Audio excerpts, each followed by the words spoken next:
Hey guys, welcome to my channel, and today we're going to take a look at another horrible case with you. We take a look at events that happened in 2019 in the UK. On April 28, 2019, 39-year-old care worker Emma Faulds vanished under mysterious circumstances. After receiving a call from her family 2 days later, the police began a thorough investigation to find out Emma's true fate.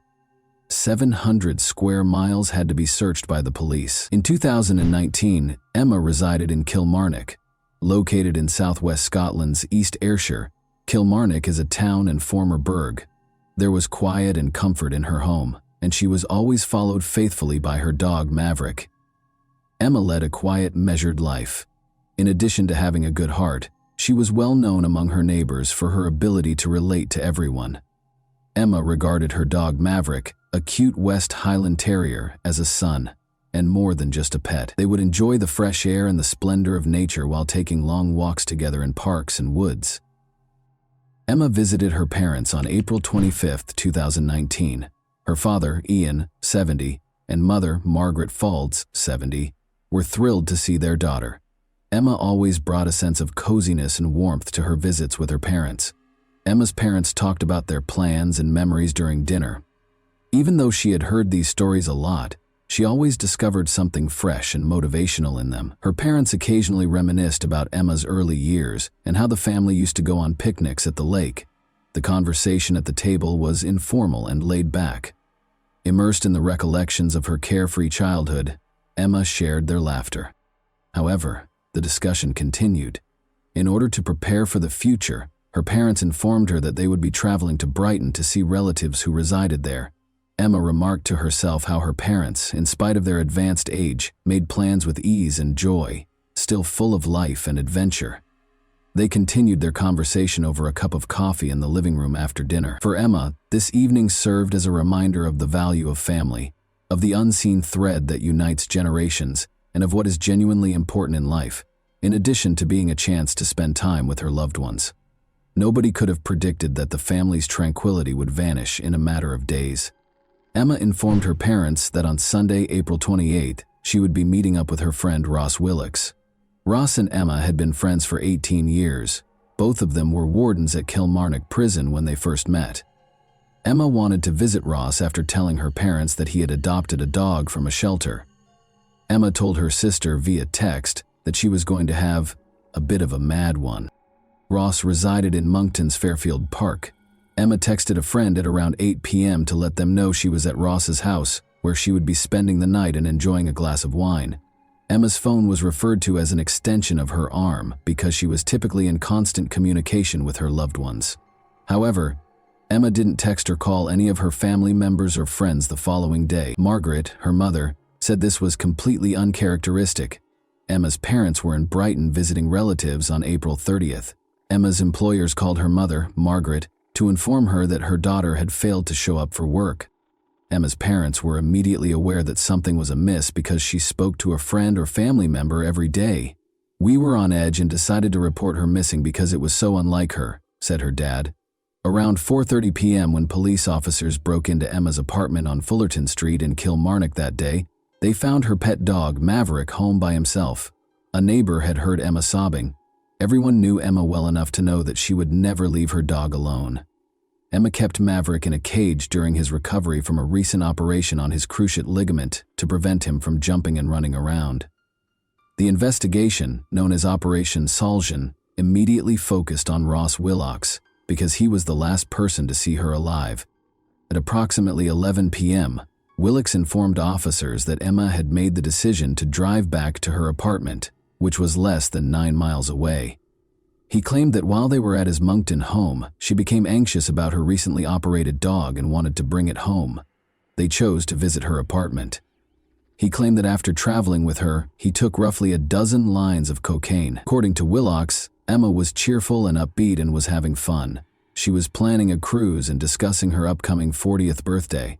At around 7 a.m., he said, he took a taxi home. April 29. After Emma was reported missing, her sister, Myram Faulds, who works in Abu Dhabi, went back to Scotland to assist in the search. On May 1, 2019, she took a plane back to Scotland and started assisting with her sister's search.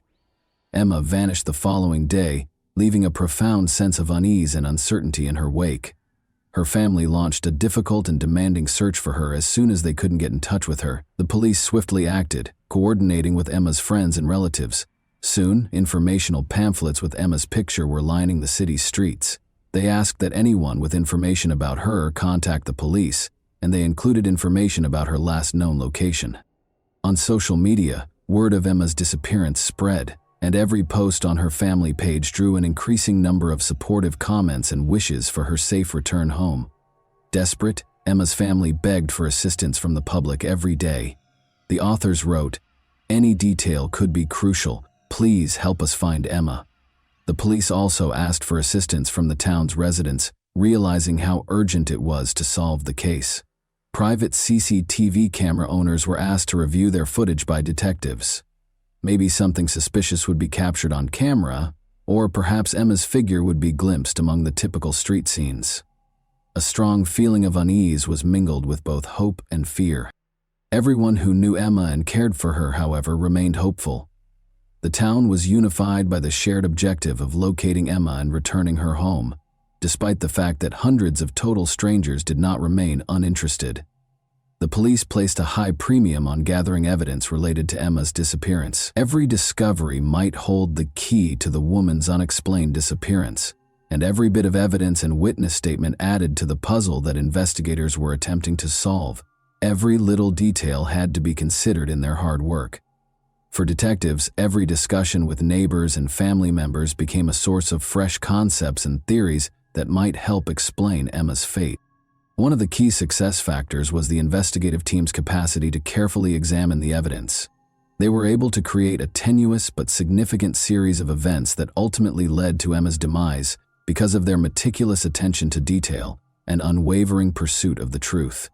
Furthermore, it was critical that the investigators take into account both the psychological and physical evidence. They made an effort to learn more about Emma's personality, relationships with other people, potential enemies, and the reasons behind her actions that most people would find improbable.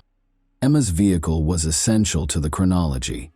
At 5:39 p.m., dash cam footage showed the blue BMW 1 Series parked outside Ross Willocks's residence. April 28. Emma's car was parked outside her house the following morning, but strangely it was parked on the other side of the street.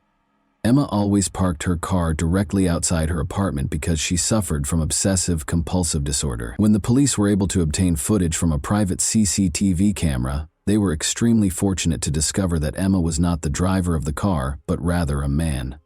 Let's examine the video that was made public by the police. If you pay close attention, you can see the driver cleaning the dashboard and steering wheel of the vehicle. Investigators think Ross Willocks was the driver of Emma's car and was aware of Emma's fate. After Emma was reported missing, her family and friends posted posters and handed out leaflets throughout Ayrshire. But Willocks chose not to participate. Sarah Falls, Emma's sister, told investigators that she spoke with Willocks after Emma vanished, and he provided her with 2 different accounts of what transpired. "Hi Ross, I'm just wondering if she's still with you. No one's seen her," she texted Willocks on April 30, 2019, to which he responded that she wasn't with him. In a subsequent message, Willocks told Sarah that he had driven Emma home himself. When Sarah inquired about the time of her departure, he replied, "Sunday. Maverick was getting rowdy with my dog, Patty, and Emma was getting stressed." Experts started using CCTV and cell phone analysis to map Willocks' movements as the hunt for Emma grew more intense. CCTV footage of Willocks purchasing bleach, rubber gloves, and tins of outdoor disinfectant from multiple stores was found. When we put all those pieces of evidence together, it painted a suspicious picture of Ross Willocks' movements. They also looked into his background and found that he had previously constructed wind farms in Dumfries and Galloway, close to the Galloway Forest, according to Detective Crombie. When cameras captured 2 trips to the region in the days after Emma vanished, this became crucial. The first was in his Mercedes SUV on April 29. The second was in a Jaguar he purchased for his wife, who was working overseas when Emma disappeared. Later, during the search of the Jaguar, a police dog trained to detect the smell of dead bodies repeatedly barked at the boot area, providing a positive indication. In addition to an officer with extensive local knowledge and experience working as a wind farm liaison, police also called in search specialists from the UK National Crime Agency. According to Detective Crombie, some areas of the 700-square-mile Galloway Forest Park resembled the moon's surface. Willox's cell phone was examined by digital forensic specialists, who then superimposed the CCTV footage that was found on the routes he took in the 48 hours following Emma's disappearance. As previously stated, the police dog made a signal when searching Willox's Jaguar. Even though investigators knew Emma was dead, they still needed more solid proof to find Willox guilty. They had to locate Emma's remains. Police called for assistance from the public once more. The Mercedes on Monday, April 29, and the Jaguar on Tuesday, April 30, were both known to have been on the A714 Girvan to Newton Stewart Road. Detective Martin Fergus, who was in charge of the investigation, stated, "What Emma's family is going through is unimaginable, and our priority is to find her. I am thankful to members of the public who have been in touch and have provided us with valuable information which has led us to explore this area. I believe the A714 route is key to helping us find Emma, and I am appealing again to those who use this route regularly. Please take time to think back and consider if you saw a Mercedes or Jaguar car on this road, or parked up somewhere, or even off-road. If you have dashcam footage, please take the time to go through and check it. You may not realize it, but you could have captured footage of the vehicles in these locations, which could provide us with vital information and assist us in finding Emma." Since Willox was the sole suspect in the Emma Faulds disappearance case, he was constantly monitored by the police. Neil Moore, Ross Willox's best friend, gave the police another crucial lead. Moore claimed that after Willox requested to use his device, he noticed the searches on it. On May 8, 2019, Moore told prosecutor Paul Kearney that he discovered searches he had not made on his iPad. They included: do police put tracking devices on cars? Can cars be traced by GPS? And can UK police trace your car without a warrant? Willox was being watched when he was taken into custody at his mother's home on May 8 on suspicion of Emma's murder. Declaring that he had no idea where Emma might be, he entered a not guilty plea. The Galloway Forest is roughly 700 square miles in size. However, police were able to concentrate on a search area by employing specialized techniques. During Operation Salzan and the search of the 700 square mile Galloway Forest area where Emma's body was suspected to be, police called in Professor Lorna Dawson. Among other things, the soil expert was asked to inspect Willox Timberland boots. On June 11th, Professor Dawson presented her findings. Emma's nude remains were discovered 24 hours later, concealed in a section of Glen Truel Forest that is not typically traversed by people.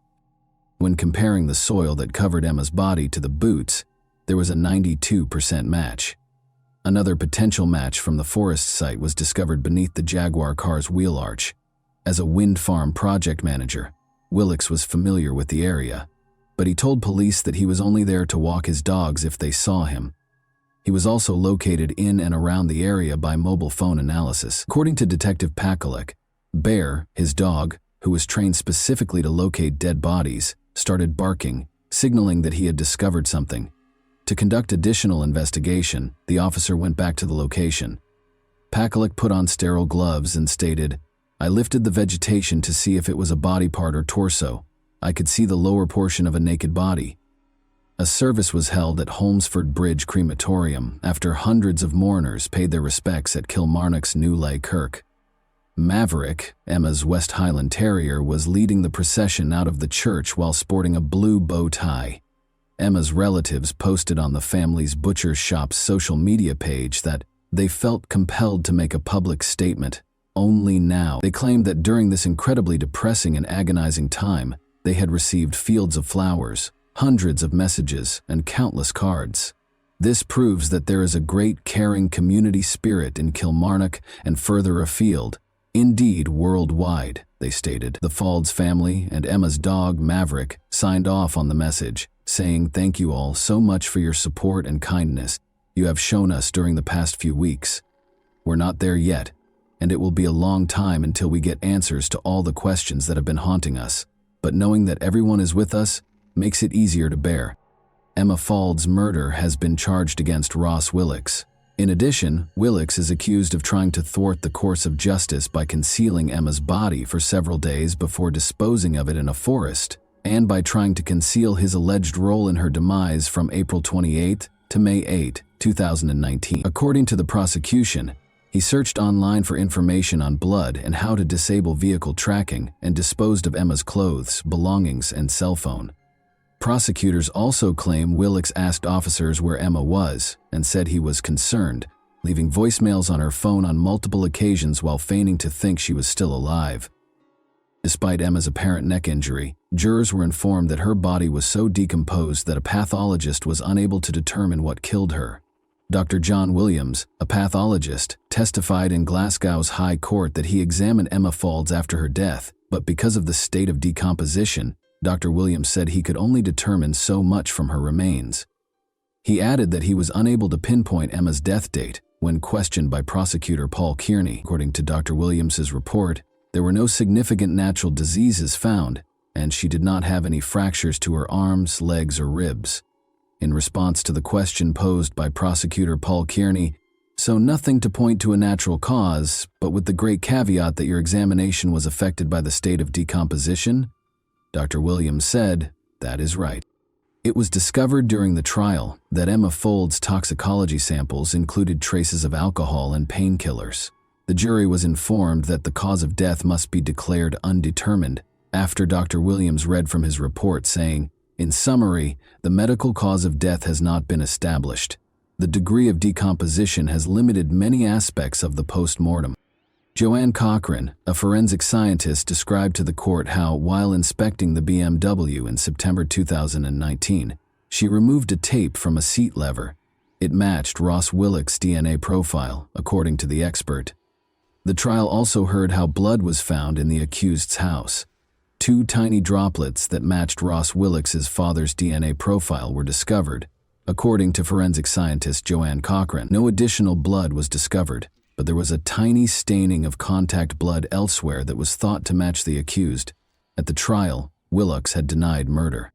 In his version of events, he claimed to have left Ms. Faulds fit and well after partying with her for a while before they drove to her apartment in Kilmarnock, Ayrshire, which was about 9 miles away. Willix's attorney, Donald Findlay, stated that it would not be suitable to offer any apologies on behalf of his client, who disputes his own responsibility. According to Findlay, he is not the kind of person I would have expected to have found himself guilty of a crime of murder. The murder of somebody that he knew and cared for. They cared for each other, not in any romantic sense, but as friends. Something catastrophic went wrong in the early hours of the morning and one life was lost.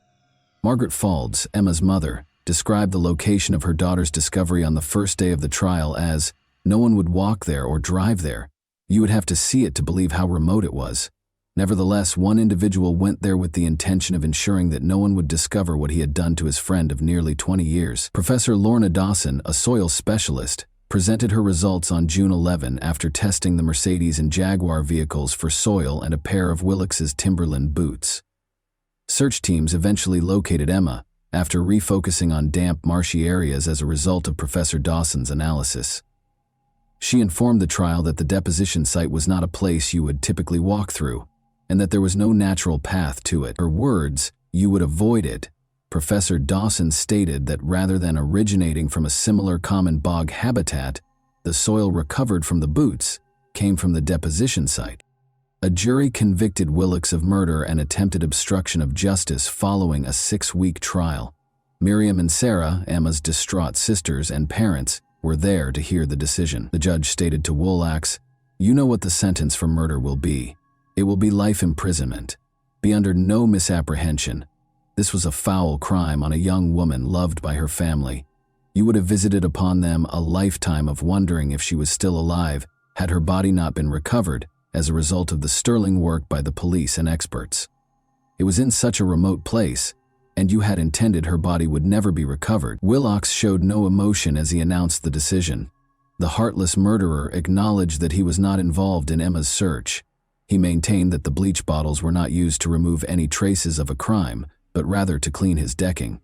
Only he really knows what caused Emma's death, and it's still unclear what transpired between them at his house that evening. Ross Woolix received a life sentence in prison in June 2021. Before he can apply for parole, he must serve 20 years in prison. Only you will know what happened in your house that night that led to you killing your friend. You were not as clever as you thought you were, Woolix was told by Judge Mulholland. In a statement issued following the guilty verdict, Emma's family stated, "We are absolutely devastated by Emma's death, and her not being with us has left a tremendous void in all our lives. We cannot believe she was taken from us in such a violent way. And what makes it even worse is that Ross Woolix was supposed to be her friend." The last 2 years have been the worst our family has ever experienced, culminating in a 6-week murder trial in the High Court in Glasgow, which ended earlier today. The conclusion, as you are probably aware, is that the man who murdered our beloved Emma has been found guilty. I feel, on behalf of my family, that I should use this message to thank everyone, friends, customers, and the wider community, for their fantastic support, kindness, and help when needed. We know we will never get Emma back, but we feel, with all the professionals involved in the case, we've got justice for her. And that wraps up today's chilling story. If you enjoyed this video, don't forget to like and subscribe so you never miss a new upload.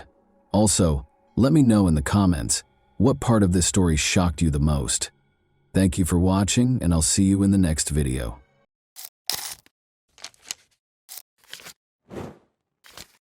Hey guys, welcome to my channel, and today we're going to take a look at another horrible case with you. Crime is frequently associated with a particular motivation. Acts by people with mental health conditions, those under the influence of alcohol or other controlled substances, or incidents that happen during periods of severe emotional upheaval may be exceptions. Although the phrase motiveless crime is used, criminologists contend that the majority of these cases have unidentified hidden motives.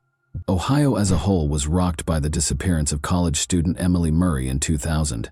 The individual who caused Emily's terrible demise had been hiding in plain sight, helping law enforcement with their investigation and even providing tips to implicate others, until she was discovered dead a few weeks later. Authorities encountered a bewildering dilemma when they eventually took him into custody. There didn't appear to be any clear reason. Many theories were put forth, but none of them were supported, to explain why he did this. To make things even more confusing, the suspect seemed to like Emily and even to be protective of her, but then something changed and he became a predator. The perpetrator has never disclosed the reason behind his killing of a helpless young woman, even though it has been almost 25 years since the incident. On February 19, 1980, Emily Miranda Murray was born in Sleepy Hollow, a small town in Westchester County, New York. She came from a wealthy family and was the youngest of 4 siblings. Growing up with her 2 older brothers and 1 sister, Emily remained close to them all of her life. Emily's family moved to Shaker Heights, Cuyahoga County, Ohio, when she was 2 years old. Her father quickly rose to the position of head of one of the scientific university's departments after receiving an offer of a distinguished position there. The family's financial stability allowed them to live comfortably, and her mother devoted herself to raising the kids and providing a cozy home environment. The Murray children achieved academic success, graduating with honors from high school and attending prestigious universities. Emily in particular had a strong interest in biology and medicine and hoped to work in these fields. She frequently placed at the top of her class and was acknowledged as a gifted student. Interestingly, Emily was also able to work part-time jobs and donate her earnings to worthy causes. Emily's parents' strong Christian beliefs had a significant impact on her upbringing. Emily followed the family's example by attending church on a regular basis and being always willing to lend a helping hand to those in need, both verbally and physically. She spent a year traveling the world with different humanitarian organizations after graduating from high school. She visited New Zealand, Australia, Japan, and a number of European nations during this trip. Emily Murray moved into the campus residence halls at Kenyon College in Gambier, Ohio, in 1998 to start her studies. According to those who knew her, she was a positive influence on everyone around her, full of vitality. Emily was very driven, kind, sympathetic, and personable. She did, however, have a sensitive side and frequently displayed moments of melancholy and vulnerability. She wrote down her deepest worries, dreams, and thoughts in a private journal. Emily was in her junior year of college by 2000. She continued to be actively involved in church-based charitable work and worked evening shifts as a waitress at a nearby restaurant in addition to her rigorous academic schedule. She appeared to manage her enormous workload with poise. She even managed to make time for her personal life, going to events that she loved. But soon, it would be evident that her life was more complicated than it seemed. Emily's bed was empty when her two roommates in the dorm woke up on Tuesday, November 3, 2000. They couldn't figure it out. Emily was always thoughtful and informed them if she would be spending the night somewhere else. They thought she might have gone straight to class or stayed late at work because her restaurant shift had ended at 2 in the morning. However, things started to feel strange when they discovered that her notes and textbooks were still on her shelf. The roommates asked friends if anyone had seen Emily before leaving for their lectures in the morning.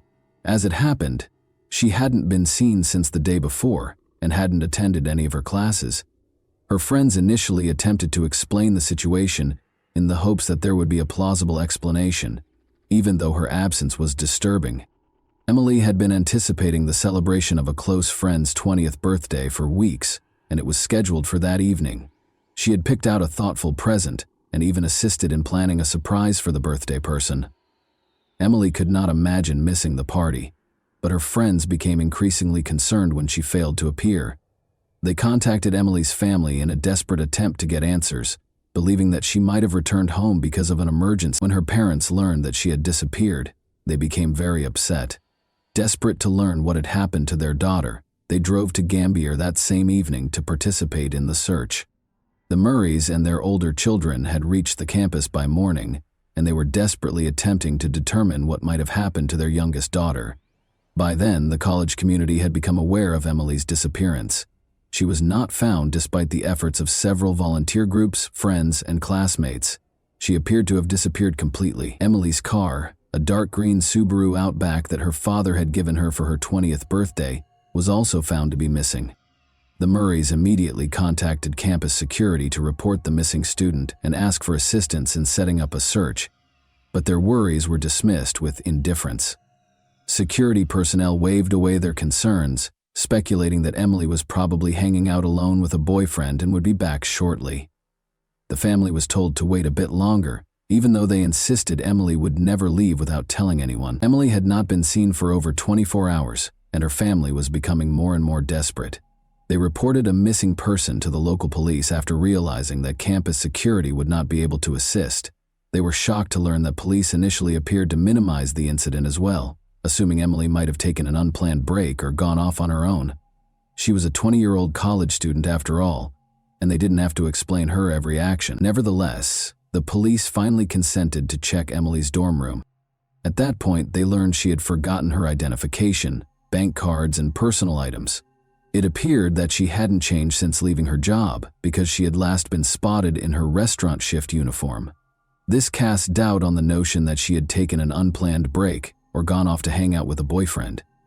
It was improbable that Emily would depart without cash or necessities. Emily was officially listed as missing on the second day following her disappearance, which was also her last day of employment.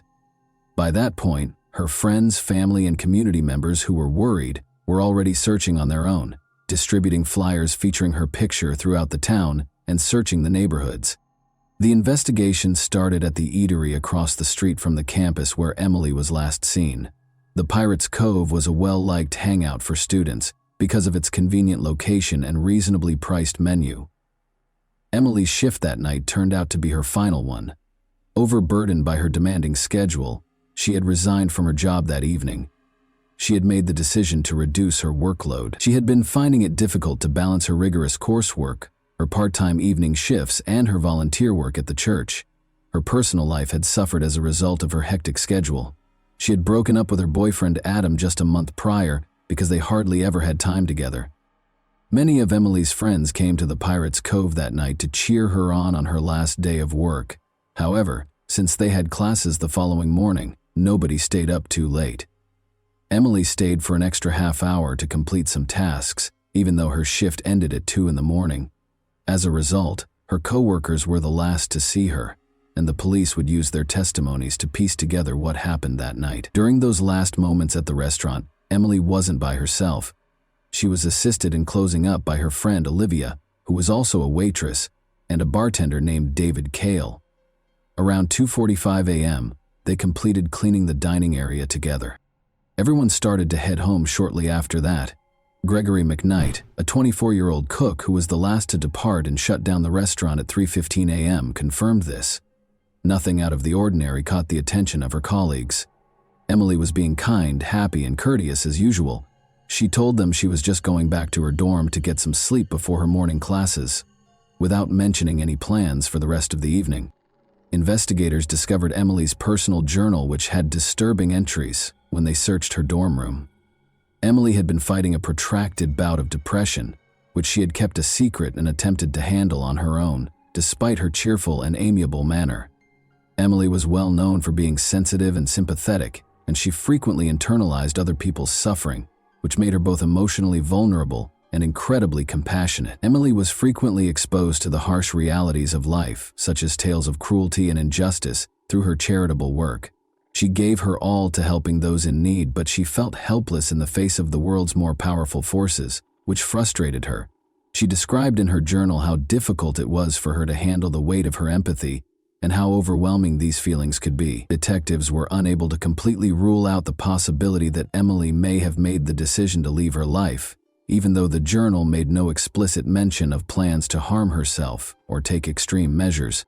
Emily's close friends and family were extremely offended by this theory. They vehemently denied the notion, stating that Emily would never entertain such an act because her faith was so important to her. Because of her strong religious convictions, such behavior was considered an unforgivable sin.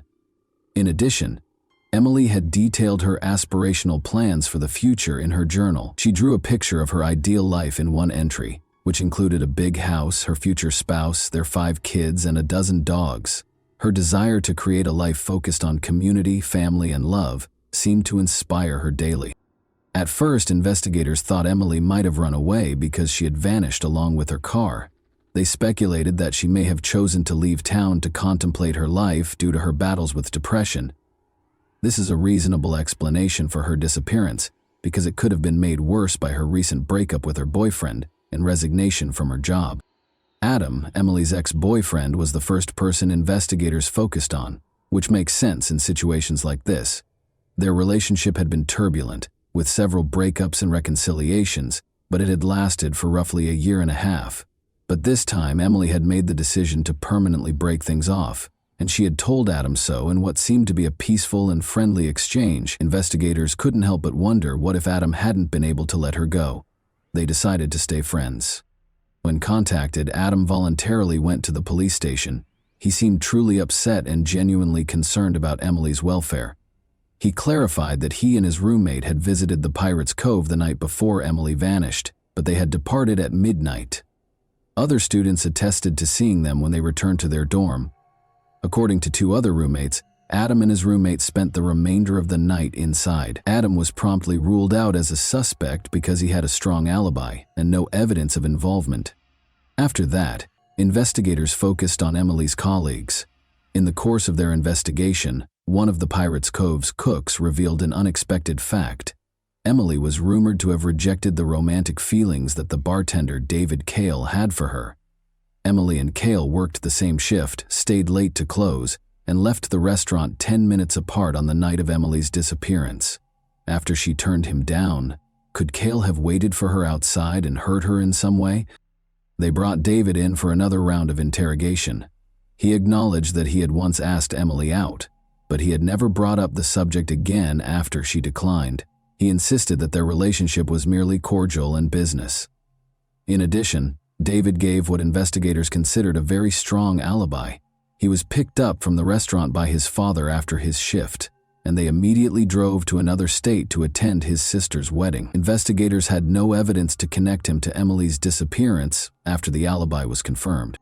The same cook, Greg McKnight, gave detectives a new lead after the bartender was ruled out as a suspect. He implied that Dave Yoakum, another cook, was also strangely attracted to Emily. Dave had a reputation for having trouble relating to women. When rejected, he was prone to losing his temper and was awkward and rude.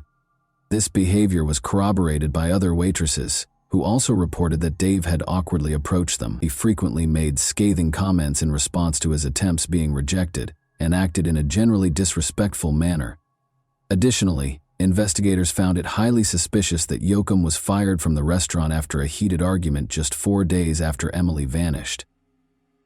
Yoakum had not been at the restaurant the night Emily disappeared because he was off work, but detectives had to question him and find out where he was. When asked, Dave said he was genuinely shocked to be named as a suspect in the case. He gave a convincing alibi by claiming that he had gone to a rock band concert in a nearby city that evening with friends who corroborated his account. The investigation came to a standstill after all suspects were exonerated and no fresh evidence surfaced. Emily's friends and family prayed for her safe return home and clung to hope, but seasoned investigators suspected she was dead and feared the worst. Let's go back to an incident that at first glance appeared to have nothing to do with Emily's case, which occurred around a month prior to her disappearance. A small car accident happened on the outskirts of Harrison, a small town in Vinton County, Ohio, on October 1, 2000. Ronaldo Hopkins was on his way home when an old Buick swerved into his lane and collided with him. When Hopkins exited his vehicle to inspect the damage, he discovered a gun in the trunk of the other car, which had exploded from the collision. He was so alarmed that he reported the incident to the police right away. Authorities permitted the other driver to depart, even though he was fined for the collision, and the gun was seized. That same driver was accused of participating in a theft on December 9, 2000, more than 2 months later. He lived in a remote trailer park according to the case documents, so 2 officers were sent to deliver a court summons demanding that he come in for interrogation. Officers discovered the trailer in a remote location, far from the other homes in the park. When they got there, 2 rusted, damaged cars that looked unlikely to ever run again were parked in front of the property, which gave the impression that it was deserted. But the officers found a dark green Subaru Outback behind the trailer, which didn't fit the scene. They verified that it was Emily Murray's car, which was reported missing along with its owner, after searching the license plates through their database. The name of the resident of the property where Emily's car was found, as well as information about the car's discovery, were promptly forwarded to the Gambier division looking into her case. The cook from the restaurant where Emily had worked, Gregory McKnight, was that person. In the past, McKnight had tried to deflect suspicion from his colleagues while evading personal scrutiny. In record time, a police team was sent to the scene and a search warrant for McKnight's trailer was obtained. 2 officers went inside to start their search because the door lock was broken. The foul stench of decay overcame them almost immediately. They located the source of the smell, a young woman's body covered in a carpet, by following it to the rear of the trailer. Emily's remains were immediately thought to be hers, and forensic analysis quickly verified this. A gunshot wound to the head was the cause of death. The weapon had been pressed against the right side of her skull, and the bullet had been fired at close range. The fact that there was a large amount of blood and spent shell casings at the scene suggested that the crime had been committed inside the trailer. Detectives now focused on apprehending and interrogating McKnight, their main suspect. Later that day, Gregory McKnight was arrested on suspicion of participating in an armed robbery, which was initially unrelated to Emily's death. But when they told him about the discovery in his trailer, he fell silent, refused to comment, and asked for a lawyer right away. Police detained him pending additional investigation, even though there was no concrete evidence at the time connecting him to Emily's death. Investigators were informed by the trailer park's neighbors that they had not heard or seen anything strange. Considering how far away McKnight's trailer was from the other houses, this wasn't shocking. The property itself was in poor condition, with rusted, dilapidated cars all around it and trash all over it. Investigators searched the area extensively in the hopes of finding more evidence. They soon discovered a small, overgrown well beneath a sheet of metal that was weighed down by a fallen tree. After draining the well, researchers found a human skeleton at the bottom that seemed to be that of a man.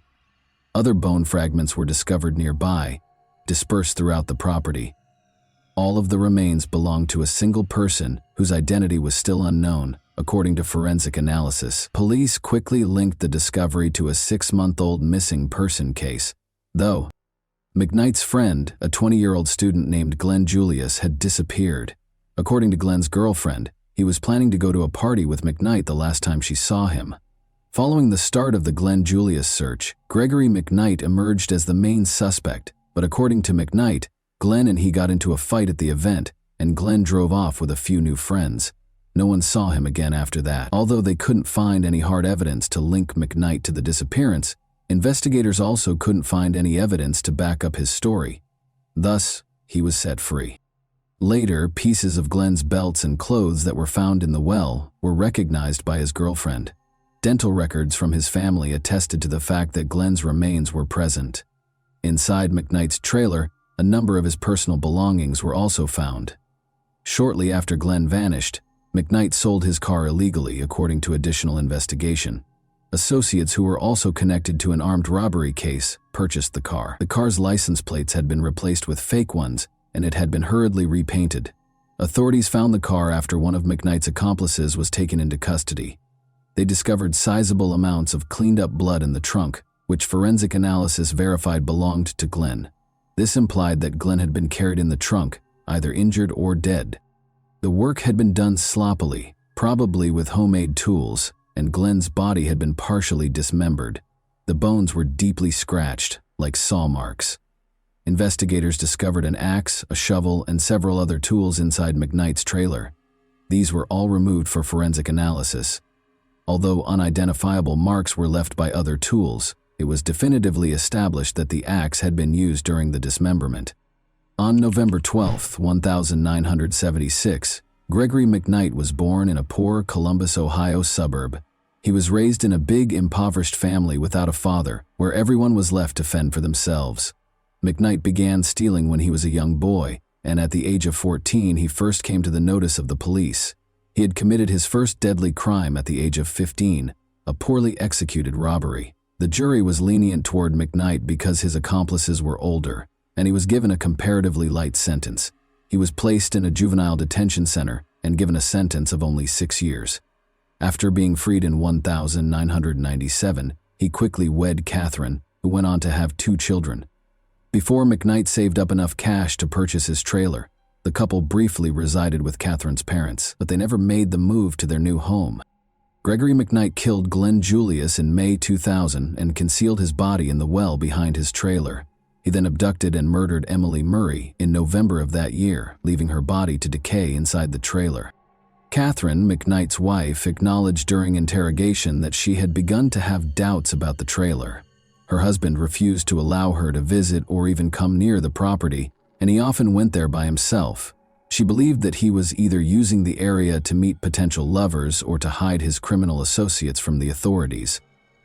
She had thought of a lot of things, but she had never thought of him keeping human remains there. The majority of the evidence against McKnight was circumstantial, despite the fact that it was substantial. The precise manner and location of Julius's death were unknown to the authorities.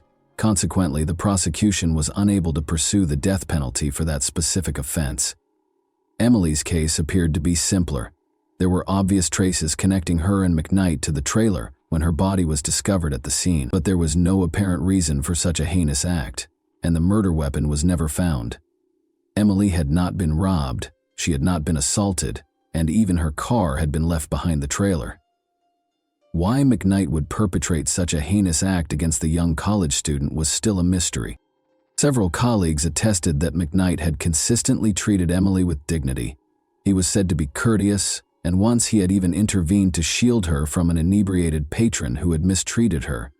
Even McKnight declined to assist investigators. He gave no information about either crime and denied all charges. The prosecution contended that McKnight had tricked Emily into falling into a trap following her work at the restaurant. Given her kindness and trustworthiness, he may have asked her for assistance, and Emily, oblivious to the danger, was powerless to refuse. He may have shown romantic feelings for her once he was inside the trailer, but he went into a rage and committed the crime after she rejected him. A psychiatric evaluation found that McKnight was fully aware of his actions and could be held accountable, despite the defense's attempt to claim that he was mentally unfit. By changing strategies, McKnight's lawyers attempted to portray Emily as a suicidal person with severe depression, alleging that McKnight only helped her carry out a purported death wish. Emily's loved ones were incensed by this argument, but it didn't change the court's decision.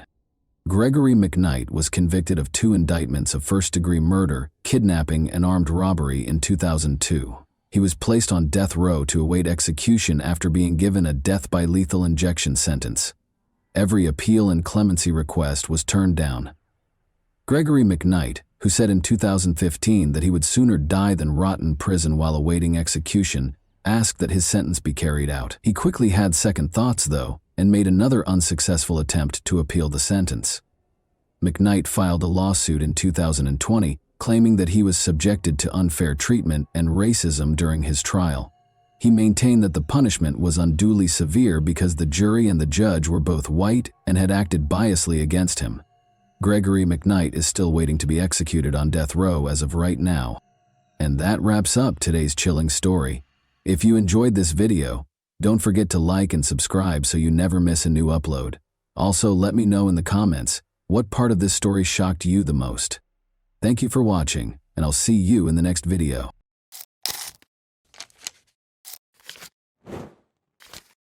Hey guys, welcome to my channel, and today we're going to take a look at another horrible case with you. Born on May 23, 1973, in a small Tennessee town, Matthew Winkler came from a family where religion was very important. His life was centered around church activities from a young age, and his parents, who were devout Christians, gave him a solid moral foundation grounded in Christian principles. Matthew was taught the value and strength of faith at a young age, and it seems that his relationship with God served as his beacon. He was the youngest of 4 children, and despite their lack of wealth, the family was content, despite their financial struggles. Although Matthew enjoyed his studies, it wasn't until he was in his teens that he realized his true calling when he started participating in church ministries and assisting with youth events.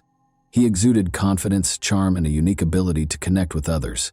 He made the decision to become a pastor at the age of 18, having already completed his education. Following his high school graduation, Matthew enrolled at Henderson, Tennessee's Freed-Hardeman College. Students from all over the nation who were looking for a theological education were drawn to this university because of its strong Christian tradition.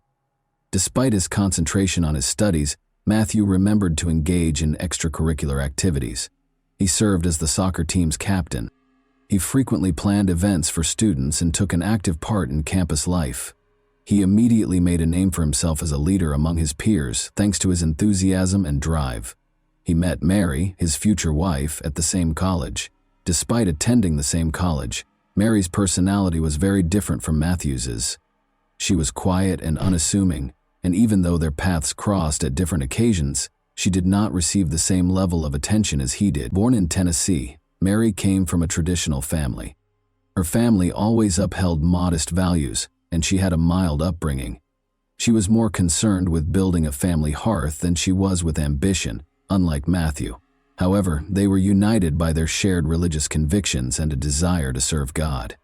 Matthew first became acquainted with Mary while she was volunteering for student council-organized projects on campus. Her kindness and gentleness of heart impressed him. Mary wasn't looking for attention. She was not overlooked. He started their friendship, which swiftly developed into a more committed partnership for someone with Matthew's charm. Surprisingly, Matthew's vivacious personality was ideally matched by Mary's serene and prudent disposition. They were soon inseparable. The couple started assisting the underprivileged, volunteering at community events, and working together on church projects. In addition to being his wife, Matthew viewed Mary as a ministry partner who shared his philosophy of life. Mary, however, believed she had found a man who shared her beliefs and was supportive. After graduating from college, they got married and relocated to Selmer, where Matthew accepted a position as a pastor at the nearby Church of Christ. There was more to the Church of Christ in Selmer than just worship. It served as the town's most significant hub for activity. It was situated on a hill with a lovely garden all around, and the congregation always congregated there. The entire town seemed to have assembled for prayer. Matthew immediately won over the locals with his innate charm and talent for communication. He planned a lot of charity concerts, youth classes, and events to aid the underprivileged. Everyone was talking about him, and he rose to prominence in the community. Mary actively assisted him in this ministry in spite of her modesty. She was present when Matthew took care of the house, assisted with event planning, and delivered significant announcements to the congregation. She stayed in the background, unlike her husband, but everyone could always see how much she loved and cared for her family. The Winklers seemed to be the ideal family. Patricia, Mary, Alice, and Brianna are the three daughters that Matthew and Mary raised. You could frequently hear the children's laughter reverberating throughout the house because they were energetic and full of fun. The sisters were close, and even though they were young, already exhibited the same Christian values as their parents, but there was a very bad life going on behind the closed doors of their home. The tension between Matthew and Mary was occasionally apparent to those who knew the family a little better. Although some claimed that Matthew was an overly strict man, the rumors never spread beyond a small circle. Matthew was a man of strong character. In a small town, people hardly ever talked about such things openly, but their children, who were always happy and gregarious, showed no signs of trouble for most of them. The Winklers were still a role model. It started out as a typical spring morning on March 22, as the Christchurch congregation started to assemble for services. The town was just starting to awaken. The air was filled with the aroma of freshly cut grass and coffee poured into thermoses that residents frequently brought to meetings. But soon after, the unsettling news that Pastor Matthew had failed to arrive at church broke the stillness of that morning. He never skipped Sunday services, so this was out of the ordinary. After unsuccessful attempts to contact him, a number of parishioners visited his home to check on him. They saw that the door was unlocked and the windows were draped as they got closer to the house. Given how strict the Winkler family had always been about security, this seemed strange. They knew something had gone wrong as soon as they were inside. It was too quiet in the house. A distressing call was placed to emergency number 91 at 9 a.m. Matthew Winkler was the pastor of the Church of Christ, where James Barker, the caller, was a parishioner. Barker stated that because Matthew had not shown up for the morning service, he and a few other churchgoers who were worried about the pastor had made the decision to pay him a visit at his house. A few minutes after the call, Barker found Matthew's body in his bedroom, and police officers quickly arrived on the scene. In order to avoid interfering with the investigation, Barker and other parishioners had already left the house. The house appeared to be in good condition upon first inspection, but the atmosphere was strange.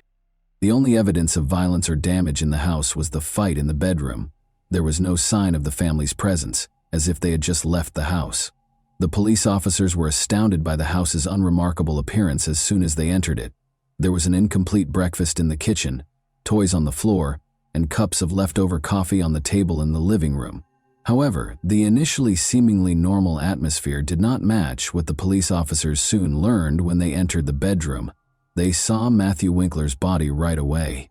He was on the bed, face down, in pajamas that showed obvious signs of abuse. Death had finally caught up with him, as was later revealed. The pastor had a noticeable large wound on his back a few hours prior, which was clearly caused by a gunshot, but the gun itself was not present in the room. The police observed that the gunshot shell casing was on the ground as they placed Matthew's body down. This immediately suggested the presence of a firearm, but none was found. There was evidence of a struggle in the bedroom. The nightstand had been knocked over, and books and personal items were all over the floor. As though someone had attempted to hide or flee, the sheet was partially hanging off the bed, and the bedding was wrinkled. This implied that at the time of the crime, the victim and the offender were engaged in combat. A few crucial details were also noted by forensic investigators who arrived soon after the police.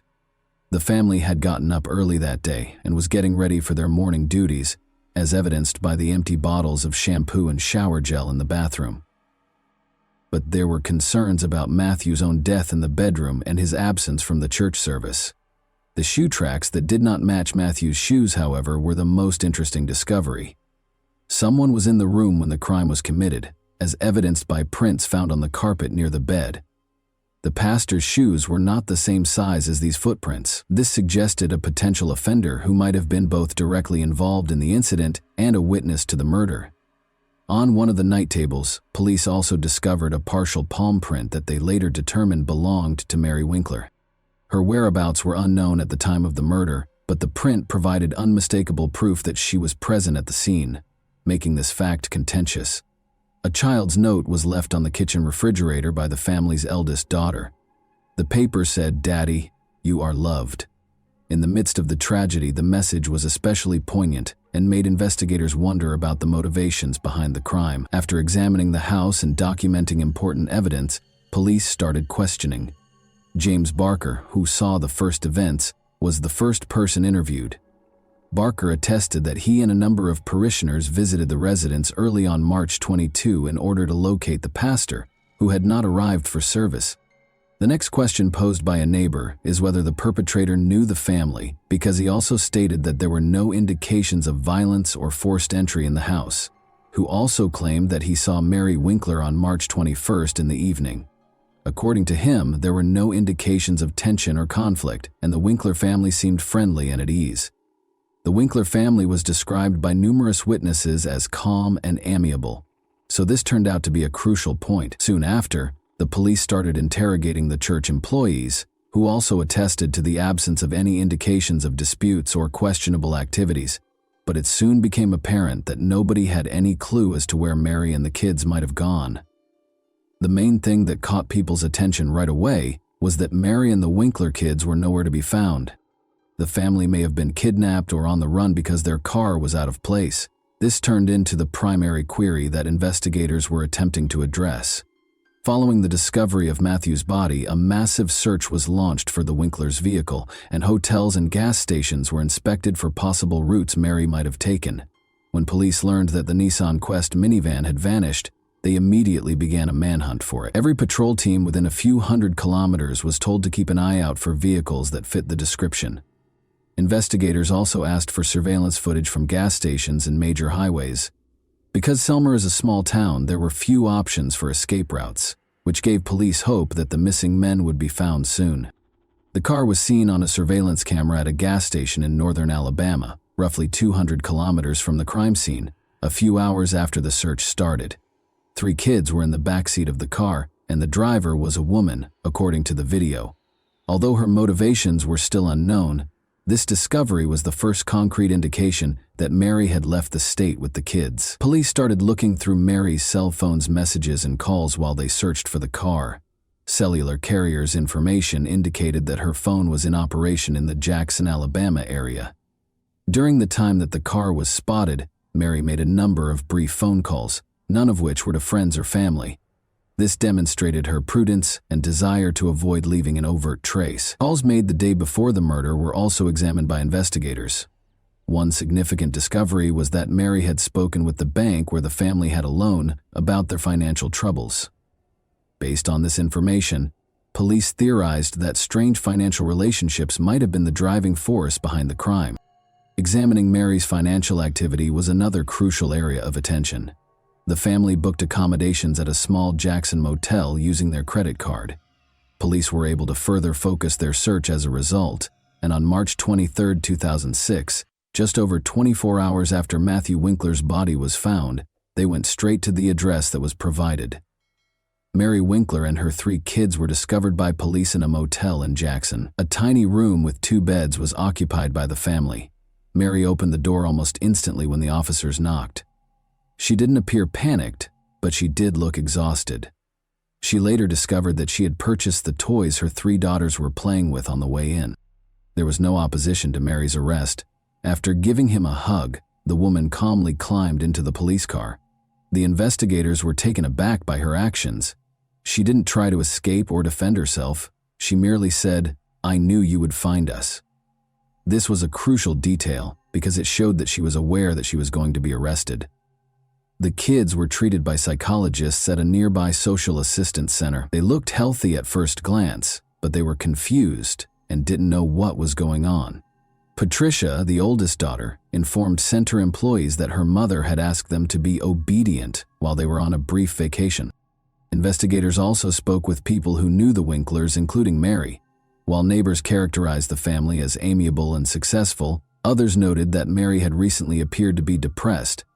According to one of her friends, she hardly ever interacted with people outside of her family and church.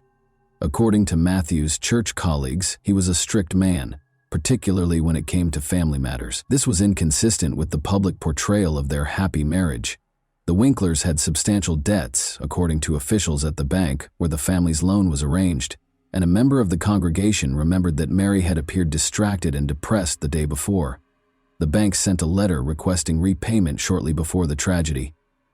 The family may have become tense as a result of this. The testimony of witnesses and the evidence collected suggested that the couple's relationship was not as perfect as it seemed.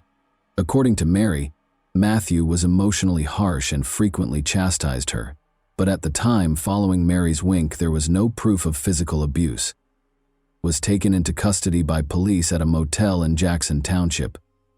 Investigators sought to ascertain her involvement in her husband's murder, and she consented to an interview. Despite appearing exhausted and depressed, the woman maintained her composure. She maintained that what happened was an accident, but her confession became the main focus of the case.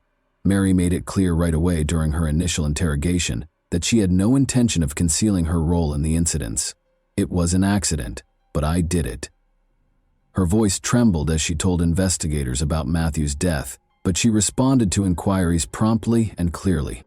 Although she acknowledged that she had picked up a shotgun the night of the murder, she maintained that she had no plans to kill her husband. Mary said it was a tense night.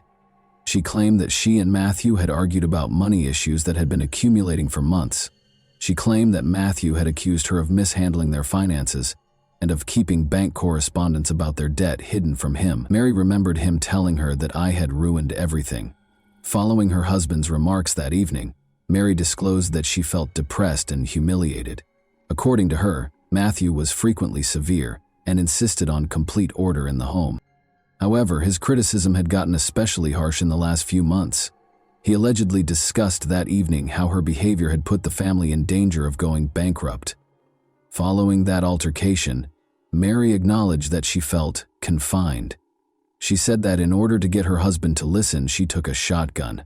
She claims that she only wanted him to stop yelling and had no intention of hurting him. He was standing by the bed when she came up to him, explaining that she had taken the weapon from a closet in the bedroom. I wanted him to see me in a new light. I wished he would stop yelling. I said, she said. Mary said she had no idea how the weapon operated. She claimed she didn't have time to realize anything because it happened so fast. All I can recall is the sound. It was really noisy. She recalled realizing what had happened when she watched Matthew fall onto the bed following the shooting. Mary recalled that she first froze in place after the shooting because she was in shock and unsure of what to do next. She couldn't get close to her husband to check on him. Instead, she hurried to the children's rooms, where they were already asleep, woke them up, hurriedly packed her things and walked out of the house. Mary claimed she was in total shock and was worried that no one would comprehend her when investigators questioned her about why she didn't call the police or an ambulance. With no specific objective in mind, she simply wanted to get as far away as she could, so she climbed into the family minivan and drove off, taking her kids with her. According to her, Mary denied that she was attempting to conceal or get away with it. She claims that she chose to simply leave because she was unsure of what to do. She added that protecting her kids was her first priority. Mary's confession raised a lot of questions, but also provided investigators with a foundation for prosecution. The shotgun needed a lot of force to pull the trigger and remove the safety, according to forensic specialists who examined the weapon. The fact that Mary brought the gun with her raised suspicions among the police, who began to wonder if the shooting was really an accident. Investigators suspected this was a deliberate choice or an attempt to conceal evidence after the murder. Despite being emotional, Mary's own confession did not rule out a premeditated crime. In an interview with psychologists, Patricia, the family's eldest daughter, claimed to have heard her parents talking loudly the night before the trip. The girl remembered that her mother had later entered the room, woken her up, and informed her that they were leaving, but she did not understand what was being said. Mary's claim that she left the house right away after the murder was supported by this testimony. To prevent traumatizing the children, the investigation used their testimony with caution. They did, however, support the idea that Mary acted emotionally, even though her actions following the shooting continued to be unpredictable. Investigators concluded that Mary's confession contained enough evidence to bring charges of second-degree murder. Her acknowledgement that she fired the shot herself, the fingerprints found at the scene, and the fact that the gun was found in the car's trunk were the primary contributing factors. After conducting interviews and compiling evidence, investigators also explained her attempts to escape to another state and her escape with her children, which they viewed as avoidance behavior. Prosecutors intended to present the case in a way that would demonstrate Mary's actions went beyond chance, so she was moved to the county jail to await trial. What was ahead was a trial that would spark extensive public outrage and become a national conversation point not just in Tennessee. The trial had a national impact. In the spring of 2007, Mary Winkler's trial got underway in the Tennessee District Court. The case immediately sparked widespread public interest. Journalists from across the nation attended the hearings, in addition to Selma residents. On the one hand, Mary was portrayed by the prosecution as a cold-blooded killer. The defense, however, contended that Mary suffered from years of emotional suppression and domestic abuse, which ultimately caused the tragic result. From the outset of the trial, the prosecution adopted a tough posture. Using evidence from forensic experts, prosecutors contended that Mary Winkler killed her husband voluntarily. They presented evidence that Mary's behavior the night of the murder was motivated and purposeful. The necessity of removing the safety and purposefully pulling the trigger on the weapon that fired the shot was one of the main points of contention.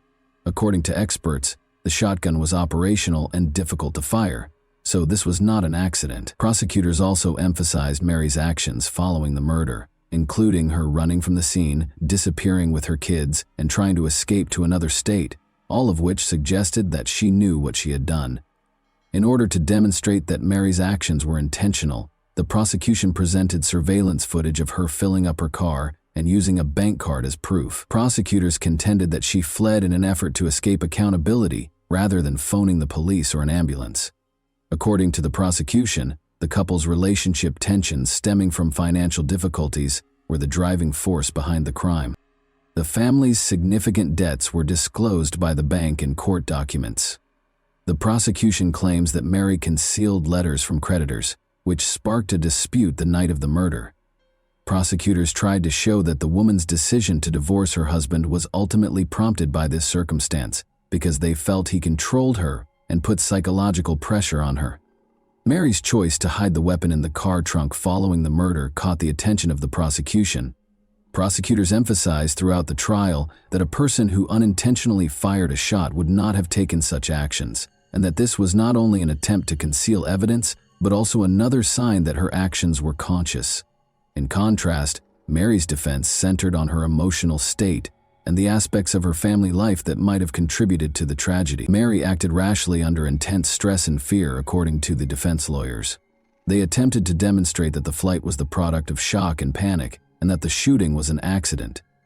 The assertion that Mary had been experiencing emotional and psychological distress served as the primary defense. She told the court for years that her husband dominated every part of her life, frequently criticized her, and made decisions for the whole family.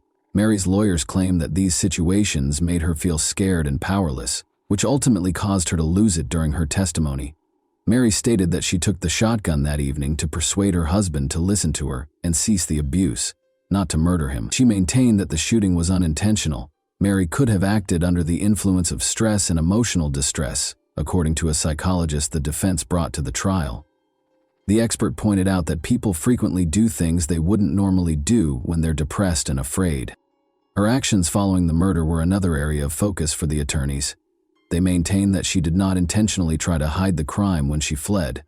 Mary's instinctive defense was to leave the scene of the tragedy with her children because she was afraid that no one would understand her. Mary appeared depressed long before the tragedy, according to defense witnesses, some of whom were close friends of Mary. They recalled that she seldom expressed her emotions, but occasionally brought up the fact that her husband could be too strict. These testimonies enhanced the overall picture of the family's relationship, even though they were insufficient to prove abuse. The jury deliberated for several hours before rendering a decision. Mary Winkler's manslaughter conviction was upheld. Although her behavior following the shooting suggested responsibility for what transpired, the court believed there was not enough evidence to consider her actions fully conscious.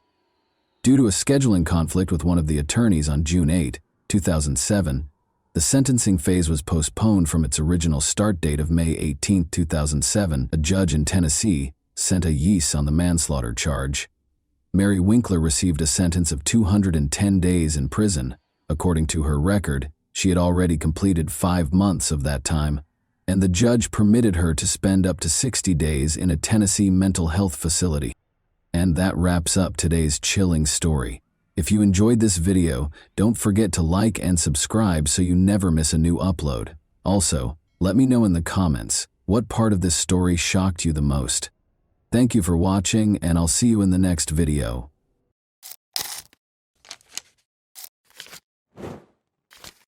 Hey guys, welcome to my channel, and today we're going to take a look at another horrible case with you.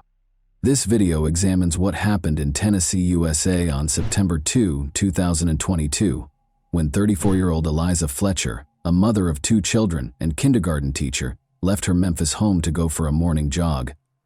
Following police notification of Eliza's disappearance, an investigation was started after she failed to return home, which sparked a significant public outcry. A few days ago, the case was concluded.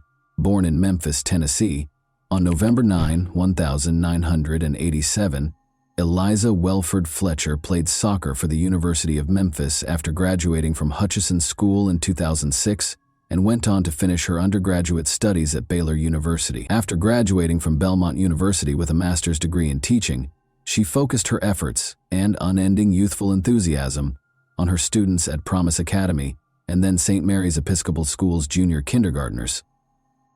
Eliza gave her all to her students, as she did to everything she did. She was a firm believer in the value of personal development and did not hesitate to show vulnerability. As a natural athlete, on the other hand, she welcomed it. From childhood teams to collegiate competition to winning marathons, Eliza's love of sports was evident. As an adult, she loved going for morning runs with her friends. She enthusiastically participated in everything she did by utilizing her competitive nature. Eliza was a skilled runner who qualified for the Boston Marathon, a prestigious event among marathon runners, by finishing the Stone Marathon in Memphis in 3 hours, 26 minutes, and 9 seconds. Eliza loved being a wife and mother more than anything else. Richard James Fletcher, her husband, and she met at the Second Presbyterian Church. On Friday, September 2, 2022, the couple welcomed 2 sons into the world after getting married on March 8, 2014. When Eliza did not return from her jog at the scheduled time, her family became concerned. Her husband Richard reported her missing at 7:45 a.m. after noticing that she had not returned home and was not returning calls or texts. Eliza began her day the same way she began many other days, with a morning run. She left the house at around 4 a.m. Police started looking into it right away. The investigators first spoke with every member of Eliza's family. In addition to ensuring that the family members' testimonies were consistent, they had to piece together the timeline of events preceding her disappearance. Eliza's husband, or any other family member's involvement in the disappearance, was promptly ruled out by authorities. Investigators retraced Eliza's route and started gathering surveillance footage after determining which route she was running. A still photo of Eliza was made public. She weighs 137 pounds, has blonde hair, green eyes, and is 5 feet 6 inches tall. Her hair was in a bun on the day she was last spotted, and she was dressed in a pink jogging top and purple-blue running shorts. Investigators concluded that Eliza had been abducted close to the University of Memphis. Eliza used to frequently jog in the area and had never experienced any personal safety concerns. But this time, police claimed that a man kidnapped her, forced her into his car, and drove off. The suspect was driving west on Central Avenue in a dark SUV. It was discovered that Eliza's cell phone was broken. Near the scene of her kidnapping, a water bottle and a phone were discovered. An image of the SUV was made public, and police urged anyone with information that could aid in the investigation to get in touch with them. Some information regarding the kidnapping was later made public by authorities. What the police report says about it is as follows. A black GMC Terrain was seen driving by and then waiting for the victim to run by on the scene's security footage. The document claims that a man got out of the vehicle, rushed over to Fletcher, and pushed her into the passenger seat. This kidnapping seemed to involve some sort of struggle. This is where the Champion Slide sandals were discovered. Sandals discovered at the scene were sent to a lab where specialists were to test them for a sample of the offender's DNA. The car then sat in the parking lot with the victim inside for about 4 minutes before it drove away. In a statement released on September 3, the day following the kidnapping, Eliza's family offered a $50,000 reward for information leading to Eliza's return. Police were looking for the dark SUV in the meantime. They discovered additional surveillance footage, some of which was subsequently made public. The police statement claims that this video shows the suspect in Eliza Fletcher's kidnapping cleaning the inside of his vehicle. It is clear from the statement that Eliza was no longer in the kidnapper's car at this point, but authorities did find a trash can where the suspect had disposed of the cleaning supplies he had used inside the vehicle.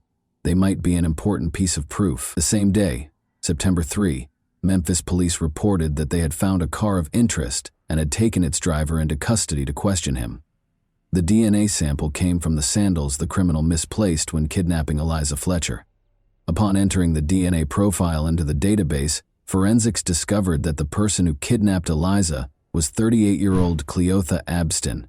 He was released from prison approximately 2 years ago and had a criminal record.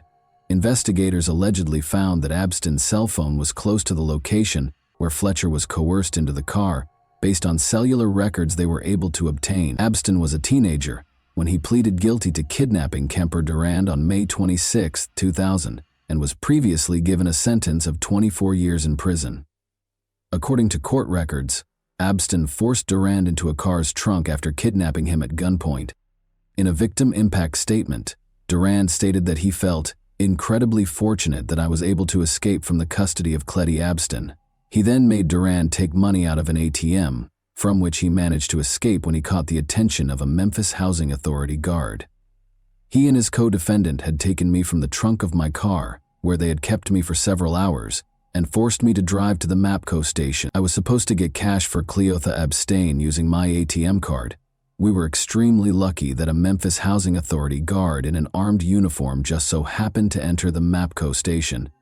It is very likely that I would have been killed if I hadn't escaped, he wrote in the statement. Durand, a criminal defense attorney who passed away in 2013, stated that he thought Abston had no remorse at all. Additionally, according to court records, Abston had a long criminal history beginning in 1995. The charges included rape, theft, aggravated assault, and evading arrest. Although the kidnapper was apprehended, Eliza Fletcher's whereabouts were unknown due to Abston's silence after his release from the Tennessee Department of Correction in November 2020. Regretfully, evidence discovered in his vehicle showed that Eliza had passed away. Forensics discovered traces of Eliza's blood in his SUV, despite the fact that Abstat had cleaned the interior thoroughly. Abston was accused of both evidence tampering and kidnapping. In addition, he was accused of unrelated crimes like credit card fraud, property theft, and identity theft. According to police, the judge set bail at $500,000 at the time of arraignment. A public defender was assigned after Abston informed the judge that he could not afford an attorney. Police were searching for Eliza in the meantime. On the morning of Friday, September 2, she was kidnapped. Authorities confirmed the worst fears of those concerned about Eliza Fletcher's fate at a press conference on Monday, September 5, 2022. The body of Eliza was discovered in the grass close to this deserted Victor Street home. The driveway contained tire tracks that matched those on Abston's vehicle. This is how this location appears on news reports, however, indicate that this abandoned house was encircled by tall grass at the time of the crime. The grass was as tall as a man in some places, making it an excellent place to conceal the crime's evidence.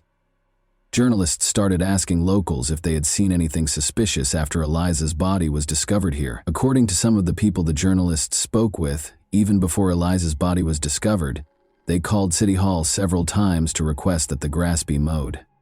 However, after Eliza's body was discovered, the city authorities did nothing. Abston was also charged with first-degree murder and first-degree murder in the commission of kidnapping, and the judge revoked the $500,000 bail that had been set when he was first charged. The judge also decided that Henderson would be accepted as the suspect's legal last name. Since his name is listed as Cleotha Abston in the prosecutor's reports as well, I will use that name going forward. Just to let you know, he is listed as Claretha Henderson in some sources. Following the proceedings, Shelby County District Attorney Steve Mulroy sidestepped a reporter's inquiry about the punishment he would seek in the event that Abston was found guilty. A conviction for first-degree murder carries a life sentence, with or without parole, or the death penalty. It is too soon for us to talk about the kind of punishment we will pursue. Outside the courtroom, Mulroy stated that Eliza's family and everyone who knew her were shocked by her untimely death. 5 days after the police announced the body's discovery, on September 10, 2022, hundreds of people attended the funeral service, which took place in the same church where Eliza had been married 8 years prior. Nobody is prepared for the loss of a loved one, but it is a terrible experience to learn that they were murdered after being kidnapped. People's mental health suffers as a result of their inability to accept the devastating reality. It's time to honor those who loved her so much, and to remember and celebrate how unique she was. We are grateful for all of the love and care that we have received. We are incredibly appreciative of the local, state, and federal law enforcement agencies' tireless efforts to locate Eliza and apprehend the perpetrator of this heinous crime. According to Eliza's family, this senseless loss has left us devastated and heartbroken. Family, friends, co-workers, students, parents, members of her Second Presbyterian Church congregation, and everyone else who knew her loved Eliza. According to the statement, the faculty and staff at St. Mary's Episcopal School lit candles in Eliza's honor as the day began in chapel. On September 9, 20th, 2000, 200 people came together to finish the marathon that Eliza had left unfinished, according to a Facebook post from the school. In remembrance of Eliza, who was kidnapped at around the same time, they began running at 4:20 a.m. We're just here today to run in honor of Eliza and to demonstrate that women in this city have the right to run at 4 in the morning or 10 at night, said event organizer Danielle Heineman. Any time of day or night, Eliza's supporters jogged, ran, and walked in her honor while dressed in vibrant hues. They held that women had the freedom to go out whenever they pleased and were not required to completely cover their bodies. The 34-year-old mother of 2 and teacher passed away from a single gunshot wound to the head, per the autopsy report. 2 semicircular skull defects are consistent with a single gunshot wound to the head, with the bullet moving from right to left, back to front, and posterior to anterior. According to the report, a shell casing was found close to where her body was found, despite the fact that no projectile was recovered from her body. Eliza sustained blunt force injuries, such as fractures to her jaw and bruises on her right thigh, in addition to the gunshot wound.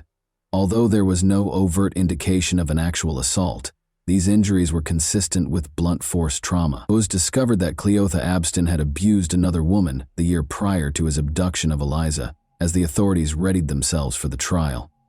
The attack on Eliza Fletcher might have been avoided if Abston had been taken into custody, but the system failed because of inadequate funding, and Abston was still at large. The incident in question took place on September 21, 2021.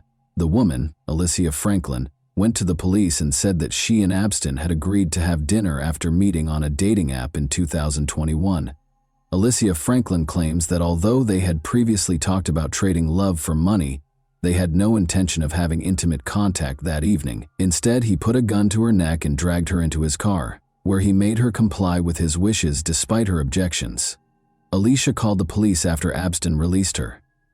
Despite the fact that samples of male DNA were discovered, police reports stated that she had no visible injuries.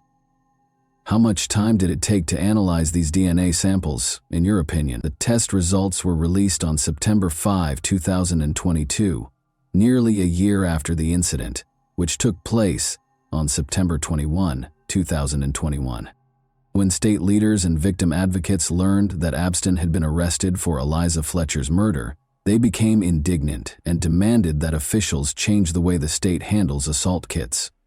There is still more to be done, but I am happy that we are able to take this extra step towards clearing this backlog. Tennessee Governor Bill Lee apologized and stated that authorities would expedite additional funds to hire 25 additional staff at the forensic lab to speed up the process of testing samples. According to Senate Speaker Randy McNally, we have to get these violent criminals off the streets and keep them off.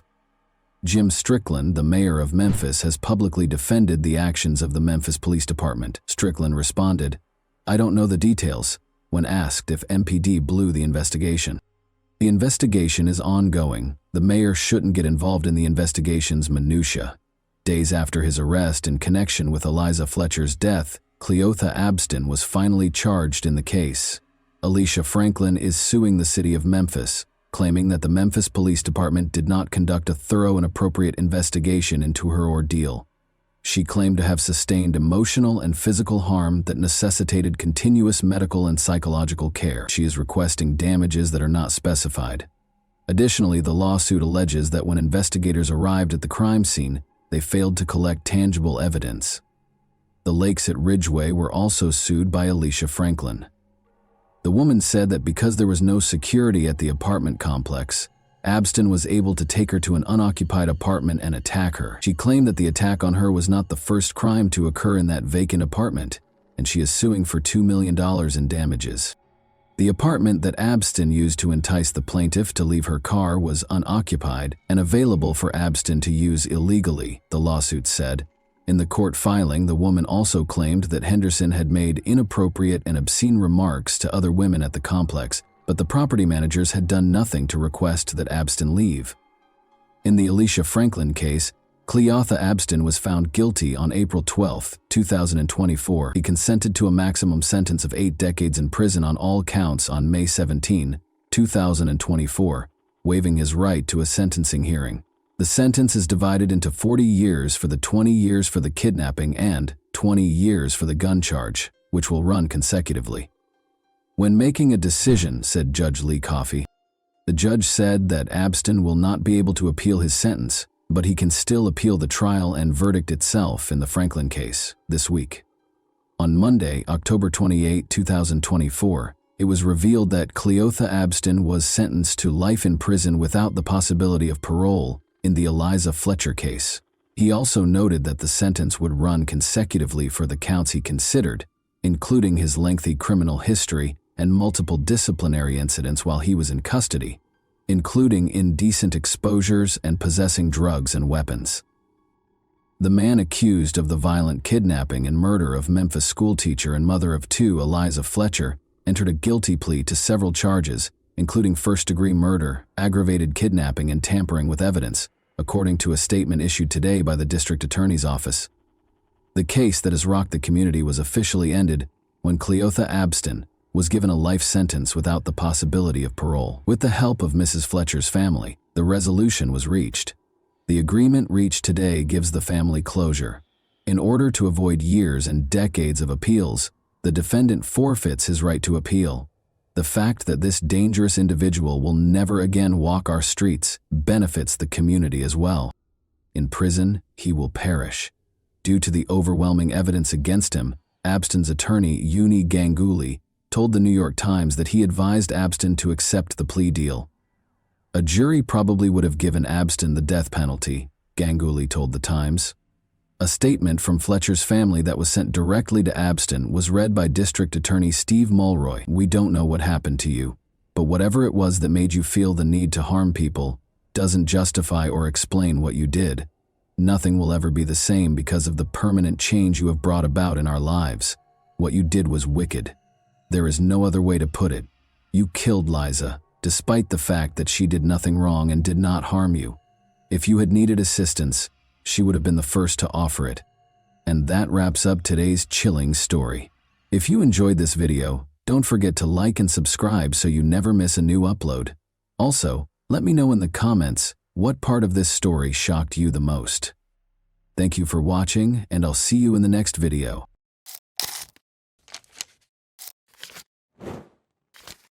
Hey guys, welcome to my channel, and today we're going to take a look at another horrible case with you. Horia and Bouvier, both foreign students, became friends while attending the Sorbonne in Paris. The girls studied the history, social and political movements and culture of the region because they were fervent about foreign cultures, particularly those of Latin America. Horia was 24 years old and was born in Morocco.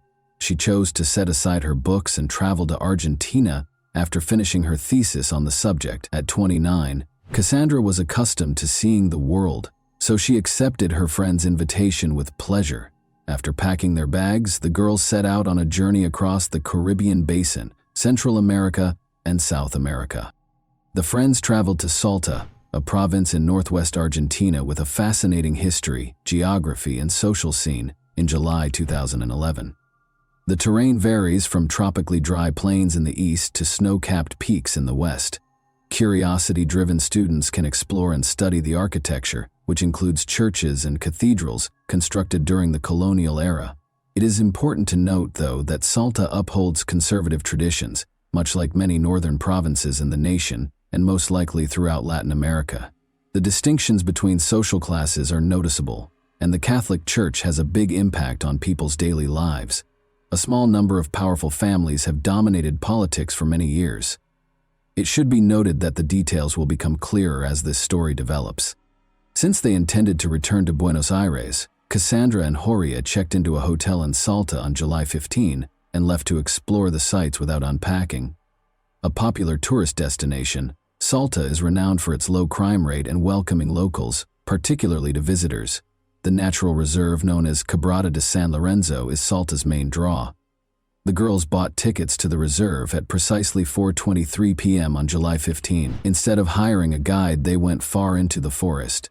They were expected to get in touch with their families from Buenos Aires and let them know which city they would be visiting next, but there was no word from them. Unable to handle the uncertainty, their families contacted Cassandra and Horia's Argentinian acquaintances on the 19th and requested that they call the police.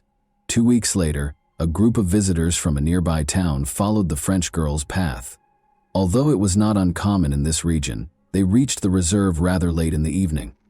One of the tourists broke away from the others at around 6 p.m. in order to locate a private area in the thickets. He saw what appeared to be a body there. He screamed and hurried back to the group to tell them about his discovery, after approaching and verifying that it was, in fact, a body. Around 10 p.m., the police showed up at the reserve. The tourists had only noted that the body was close to a viewpoint. They had not marked the precise spot where they discovered it. As a result, the police first had trouble finding it in the dark and among the thickets. The body was eventually located, but before they could start their work, they found 2 more victims a short distance away. It was the 2 French tourists who had gone missing. Given that many people in the area hunt for food, the police came up with a number of theories, one of which was that the girls might have been unintentionally shot by a local hunter. Thus, locals were the target of the search. Francisco Tojeder, a tourist guide for horseback riding, was taken into custody by the police. But since there was no proof linking him to the crime, he was freed a few days later. The police needed a scapegoat to placate the public, so his wife told the media that her husband was arrested only because they were impoverished. The police told the media right away after the bodies were found that they had been lying in the forest for roughly 3 days. There were several theories as to what might have happened to the girls during the remaining days when they were reported missing, because they had retained their tickets to the reserve for the 15th. There was conjecture that they were abducted, held captive, and subsequently disposed of. The police later explained that the girls had been lying in the reserve close to the viewpoint for 14 days before they were killed. There were rumors of violence against the girls because of Cassandra's ripped clothes, and Horia's pants and underwear being pulled down to her knees. This was verified by the autopsy. The tourists were sexually assaulted, severely beaten, and then shot with a .22 caliber gun. The police discovered a matching shell casing in the reserve. They went back to the reserve's entrance after determining that the girls had successfully gone for a walk. There weren't many people there because it was getting late, and the weather wasn't suitable for strolls. The perpetrator or perpetrators obviously approached their victims at that point, and one of them assaulted Cassandra. The girl was kneeling in front of her killer when she was shot in the head, following the abuse she had endured.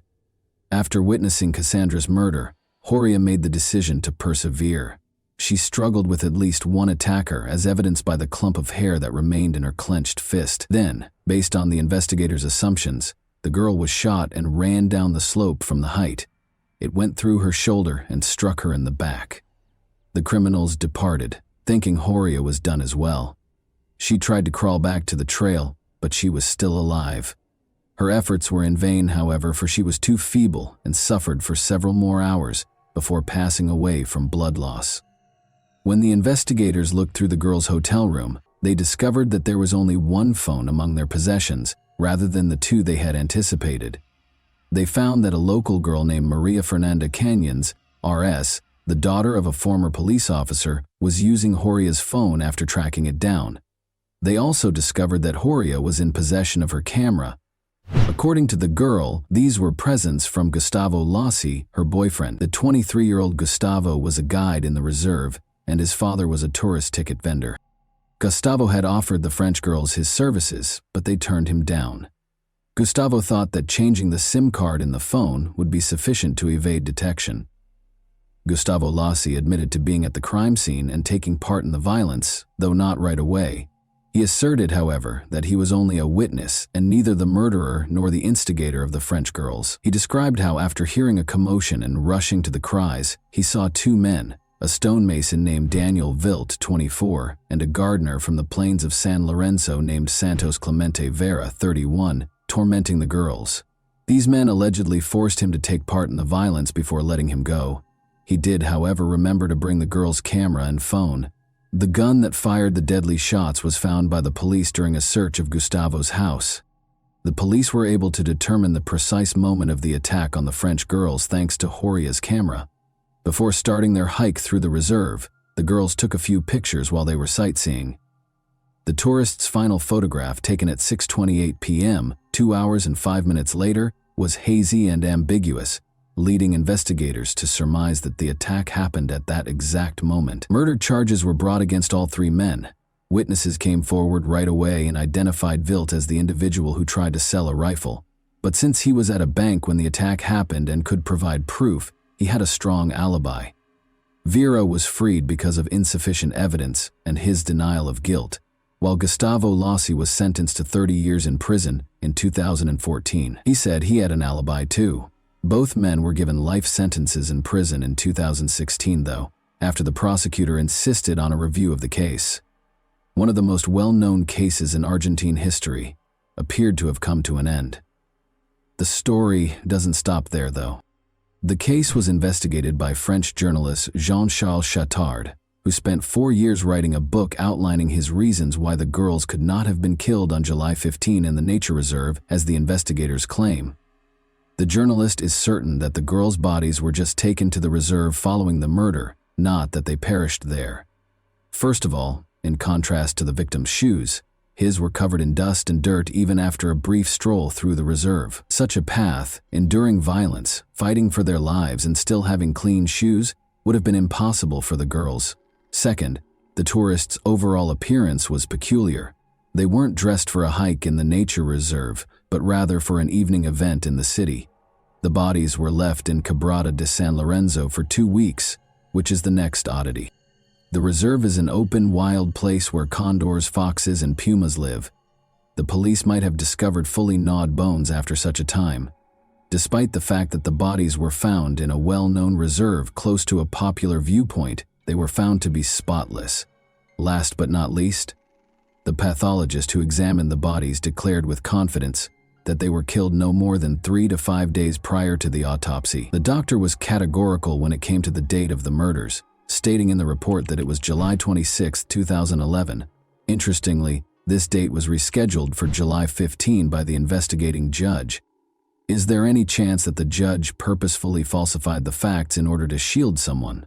Was he attempting to falsify the evidence? The commissioner in charge of the investigation, Nestor Piccolo, was persuaded of this very thing, and it might have cost him his life.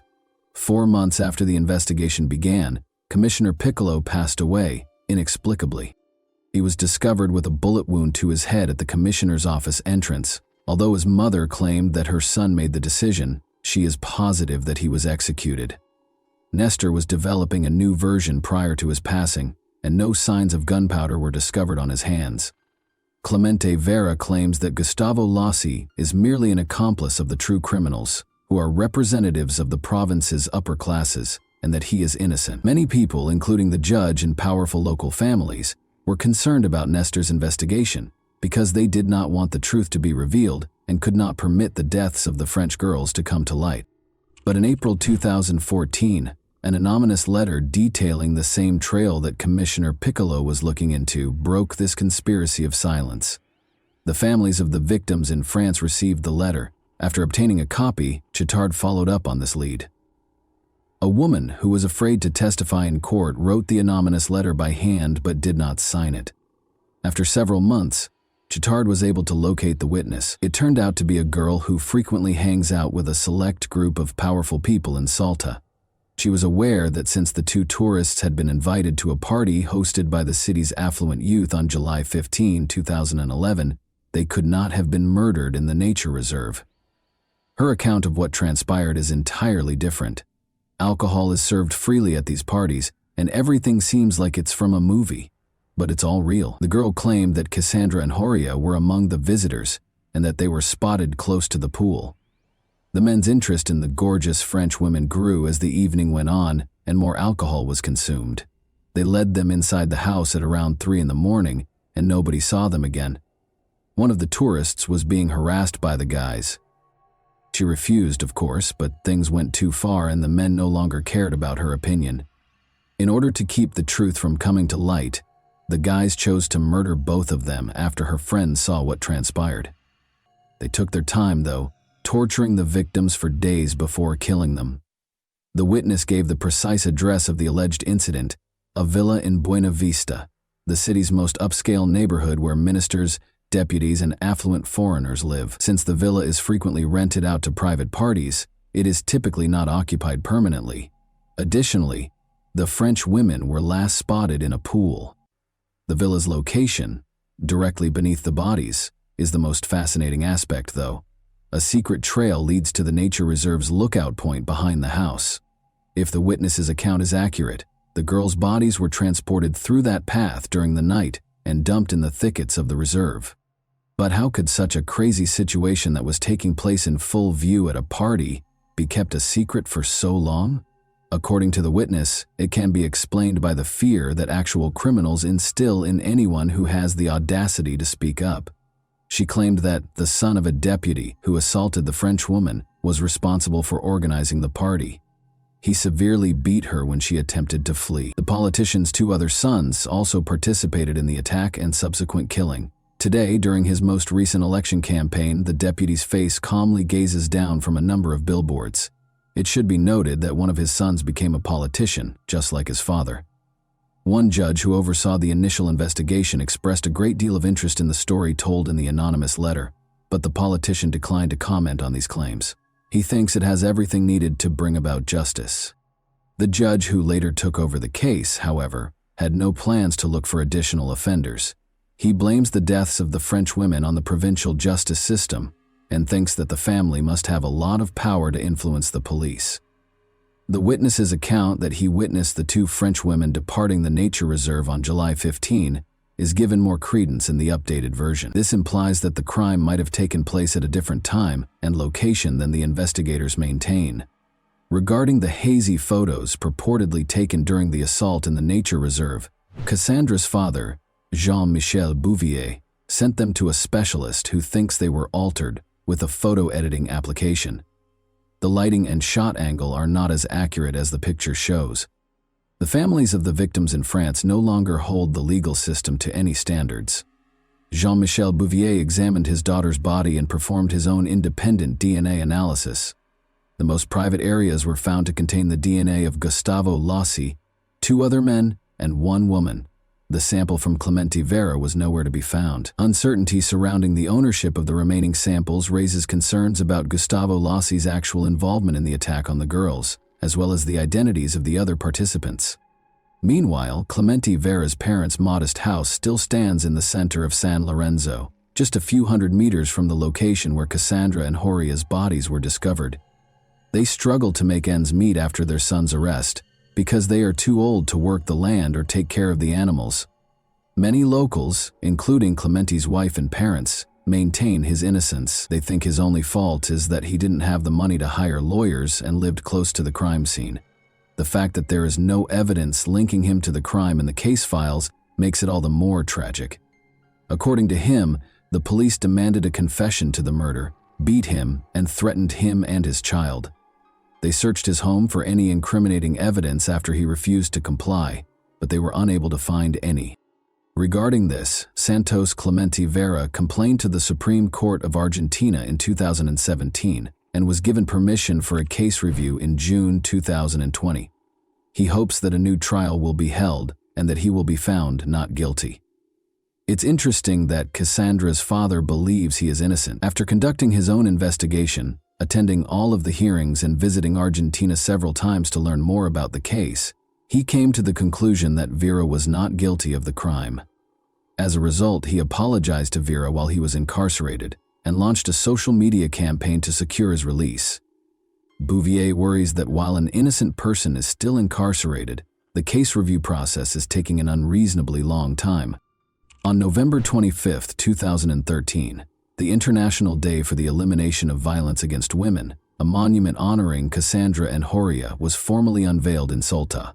In response to Jean-Michel Bouvier's request to take on this piece, Salta-born sculptor Alfredo Garzon, who lived in Paris, created a face with an agonized expression, eyes, and an outstretched hand. Alfredo was able to capture the anguish, terror, and suffering that the girls endured in a very potent image.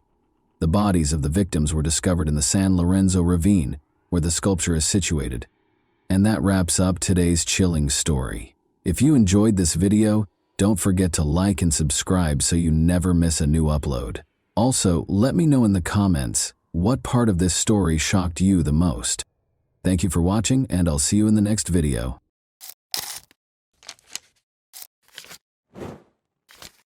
Hey guys, welcome to my channel, and today we're going to take a look at another horrible case with you. What if the horrific murder of your loved one went unsolved for decades, leaving only questions and silence? Imagine the suffering, the annoyance, and the never-ending question: who killed them? What made them deserving of death? Will there ever be justice? A young life full of beauty and promise was tragically cut short 41 years ago, making this nightmare a reality for one family. The memories, the sorrow, and the desire for answers persisted even after the investigation was unsuccessful. A vibrant, aspirational, and hospitable beauty school student, Laura Kempton had her entire life ahead of her. However, her future was brutally stolen on that fateful day in 1981. Her family was left in ruins, looking for hints that seemed to disappear. Are you prepared to learn more about Laura's tragic tale? A family left with unresolved questions, a life cut short, and a decades-long quest for justice. Will she at last receive the justice she is due? Together, let's discover Laura's true fate. Imagine a young lady who is eager to face the world and has a sparkle in her eyes. That was Laura, a 23-year-old with a dreamy heart and a passion for life. Her contagious laugh and radiant smile had a way of illuminating the space. Laura moved to Portsmouth, New Hampshire in 1980 from her small town. She needed a change because she was sick of the same old routine. The electric energy of the city offered her a new beginning and limitless opportunities. Laura experienced a wave of liberation, as though she could now be who she truly was. She was drawn to the energy and atmosphere of the city's clubs and music scene. Laura was a beauty school student by day and a social butterfly at night. She scooped sundaes for summer tourists at Karen's Ice Cream and worked at the quirky Market Street gift shop Macro Polo. She was only months away from realizing her dream of becoming a hairdresser. She was adamant about establishing herself in the city, and she succeeded in doing so. She developed her hairdressing skills during the day and used her passion for dancing to engage with the community at night. Despite the negative aspects of the city, Laura remained resilient. She had a purpose and a dream. Her passions and her work provided her with solace. Laura believed she was changing the world, fostering relationships, and improving the city with each Sunday she scooped and haircut she styled. Laura was confident that she would overcome any obstacles and become even more radiant. She enjoyed dancing, laughing, and being present. She was constantly surrounded by friends and admirers as she visited well-known locations like Riverside and the Ranger Club. She wouldn't have it any other way, and her social calendar was constantly full. Although Laura wasn't committed to a single partner, she was seeing a man named Charlie, who was a gifted saxophonist for a band that frequently played at Lucas, a well-liked restaurant in the neighborhood. As their relationship grew, Laura was eager to see where it would take them. Laura had a promising future with seemingly limitless opportunities. She was a young lady with an uncontrollable spirit and a hopeful heart. She had no idea, however, that her life was about to take a terrible turn that would destroy her community, friends, and family. It would turn out to be one of Portsmouth's most notorious crimes. It was a night Laura's friends would never forget, On September 28, 1981, Laura and her friends were dancing at the Riverside Club on a typical Saturday night. All around them, lights were flashing and music was pounding. Laura first saw JR there, a man whose smile could light up any space. Laura and JR were dancing together, grew closer to one another as each song was played. They returned to Laura's house at the end of the evening and continued to chat and laugh until the wee hours of the morning. JR gladly accepted Laura's invitation to stay over since she truly liked him. They stayed up late telling each other stories and making each other laugh until they were unable to stay awake. Still grinning and making jokes, they stopped by Goldie's Deli for a quick breakfast the next day. However, Laura had to leave quickly for her job at Macro Polo, which she genuinely loved. She was buzzing with energy as she left the house that morning, and her friends noticed how excited she appeared. Laura was thinking about JR during her lunch break at Cafe Petronella. After work, she was eager to see him again. She couldn't help but smile when she thought about what they had. Laura and her friend Karen got together later that night and made the decision to visit Lucas, a bustling place on Hanover Street that is well known for its fantastic dancing and music. Together, they had a great time laughing until their sides ached and dancing as if no one else was around. Laura was only interested in having fun with Karen and enjoying the music, despite several guys trying to get her attention. At 1 a.m., Karen bid Laura farewell as the evening came to an end. On 20 Chapel Street steps, they had no idea that danger was close by. A curious 13-year-old boy named R.R. Seath lives across Sheath Street, left his bedroom to go to the restroom. As he walked through the living room, he noticed his mother sitting in the dark room, still awake. However, the living room window, which provided an excellent view of the first-floor apartment across the street, caught R.S.'s attention instead. The lovely young woman who had moved in that summer was someone he had become used to seeing. She was sitting with her back to the window on her couch. R.S. could make out the outline of something in her hand, possibly a cookie or cracker, and the soft curve of her shoulder blades. Not even R.S. One of the last times anyone would see Laura Kempton alive would be during this brief moment. It was an accidental glimpse, a brief moment in time of a life on the verge of tragedy. Everyone who knew Laura would be haunted by the tragedy that was about to unfold on the night that had started out so happily and with so much laughter. Hours later, on a clear Monday mid-morning, September 28, 1981, Officer Ron Grivois strolled through downtown Portsmouth. He was intimately familiar with these brick sidewalks. A young woman had failed to pay for her parking tickets at 20 Chapel Street, where he was headed. He saw that the front door was unlocked as he got closer to the structure. When he got to unit number 2, he discovered a door that was broken and had a missing panel. He peered in and saw a pair of legs bound at the ankles with a white cord and a jumbled heap of bedding. There was a terrible problem. With his thoughts racing, Grivois retreated. He looked around the stairwell and hallway, but he didn't see anything unusual. He radioed for backup after confirming that the scene was secure. Now, his ordinary call had become a sinister revelation. Despite being blocked by crime scene tape, a crowd had gathered outside 20 Chapel Street by 9:25 a.m. on the 29th. Officer Grivois' startling discovery was widely publicized. William Mortimer, the lead investigator and a seasoned detective with years of Portsmouth Police Department experience, was already on the scene. He absorbed the unsettling scene in front of him. Nearly all of Laura's body was concealed by a mattress, box springs, and a heap of bedding. From the knees down, only her legs were visible, restrained by a white cord from an electric blanket.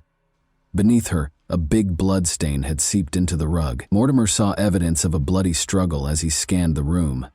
The walls were splattered with blood, Laura's possessions were all over the place, and drawers and closets were looted.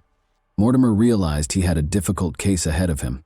After witnessing the chaotic and gory scene, Mortimer's team cautiously raised the mattress and blankets as he continued to look around, revealing a scene that chilled his blood.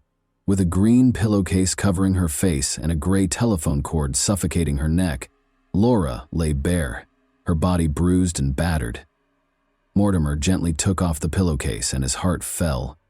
Laura's features were hardly distinguishable due to the tangle of purple bruises and swelling on her face. She had been brutally beaten, with blows so severe they almost crushed her skull, as the medical examiner would later confirm. However, That wasn't all. A bottle of wine was lying next to her dead body, its innocence seeming to mock Mortimer. Then, in sharp contrast to Laura's non-smoking habits, there was the cigarette butt haphazardly left on the floor. Mortimer appeared to be taunted with questions and clues by the killer's presence. Who was this individual?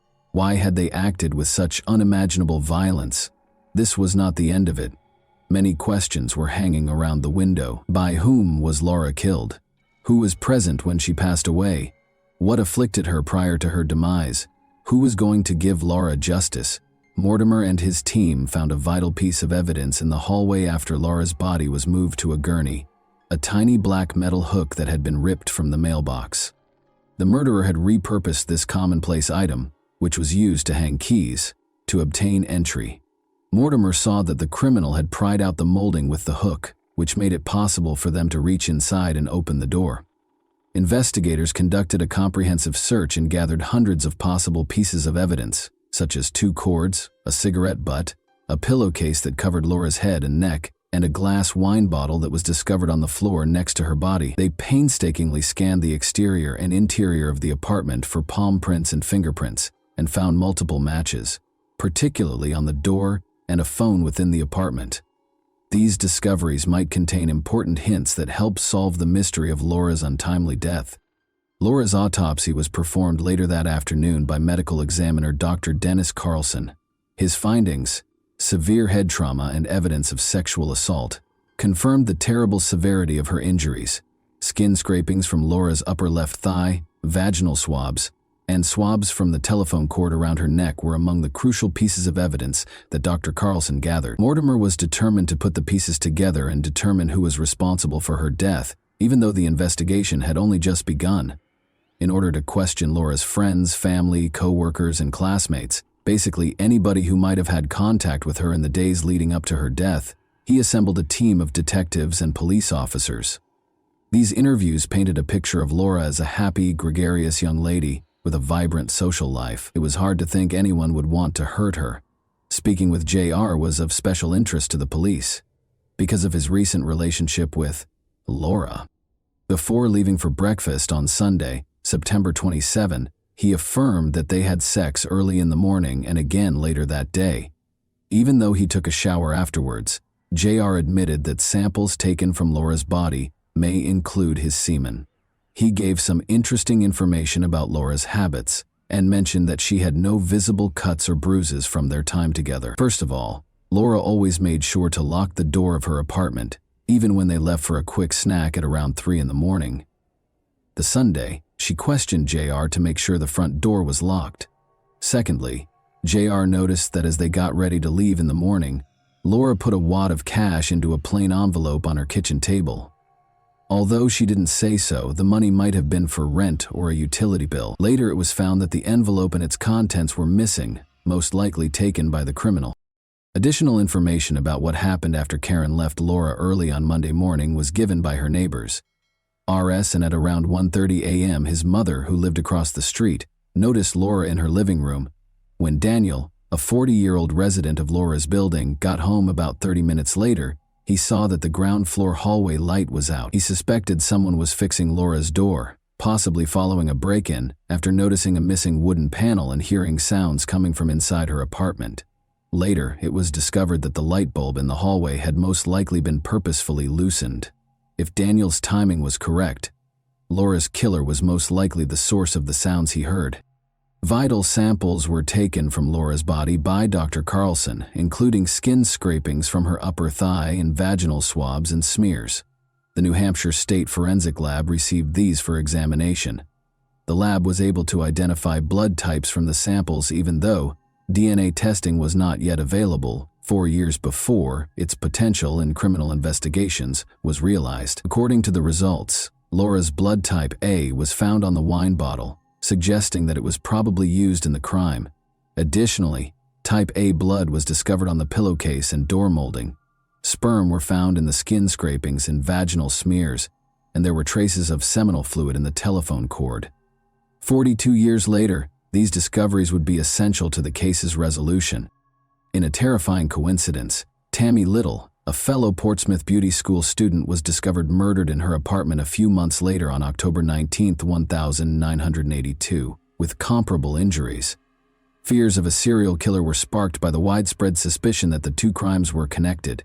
Some similarities existed between the two cases.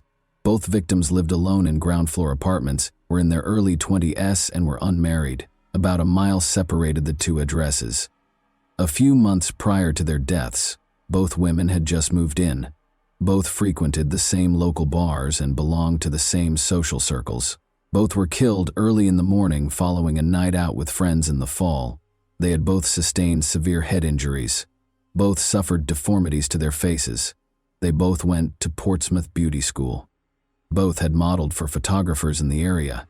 Detective Mortimer was careful to avoid making hasty connections between the cases in the absence of strong evidence. Despite these connections, the murders of Tammy Little and Laura Kempton were still unsolved. As of September 25, 1985, investigators were unable to obtain sufficient evidence to make an arrest, despite suspicions about men who were acquaintances or had been spotted with the victims. Both cases are still being investigated, Portsmouth Police Captain George Crook assured the public. The frustration of having a top suspect, but not enough proof to establish guilt beyond a reasonable doubt, was acknowledged by Assistant Attorney General Brian Tucker. Tucker stressed that before moving forward, investigators need to have faith in their case. It's ironic that in 1985, Alec Jeffreys, a trailblazing scientist, solved a double murder in England using genetic fingerprinting, but it would be more than 10 years before this technology was taken into account in U.S. investigations. The development of cases like Kempton's and Little's was hampered by the fact that New Hampshire wouldn't set up its own DNA testing facility until 2002. Detectives sent 2 DNA samples from Laura's case to Cellmark Diagnostics in Maryland in 2000 for analysis. The telephone wire on her neck and the area of her thighs were the sites of the samples. They obtained a partial male DNA profile from the thigh sample, despite their inability to create a DNA profile from the wire. The Portsmouth police submitted more evidence to the Maine State Crime Lab for analysis in 2002, 2 years later. From the vaginal swab, forensic analyst Kathy McMillan created 2 DNA profiles, one for Laura and another for an unidentified man. A partial male profile that matched the vaginal swab was discovered on the cigarette butt that was discovered close to Laura's body. Interestingly, this profile also matched the partial profile from the previously acquired thigh scrapings. When J.R. Laura's last known sexual partner was tested and turned out to not match the DNA evidence, the investigation took an unexpected turn. In actuality, even though they had previously had sex, his DNA was completely absent from her body. As a result, over the course of the following 10 years, investigators eliminated hundreds of people of interest and continued to gather comparison DNA samples. An investigation into the use of genetic genealogy to solve cold cases, such as Laura Kempton's, was initiated in September 2021 by the Attorney General's Office, New Hampshire State Crime Lab, and Portsmouth Police.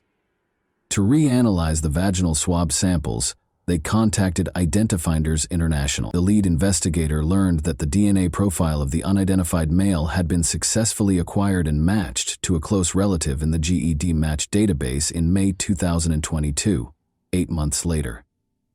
The unidentified male was soon recognized by genetic genealogist Linda Doyle as the child of 2 particular people who had only one biological child. The lead detective took a blood card from the autopsy, but the child had died almost 20 years earlier, and sent it to the Maine State Crime Lab for comparison.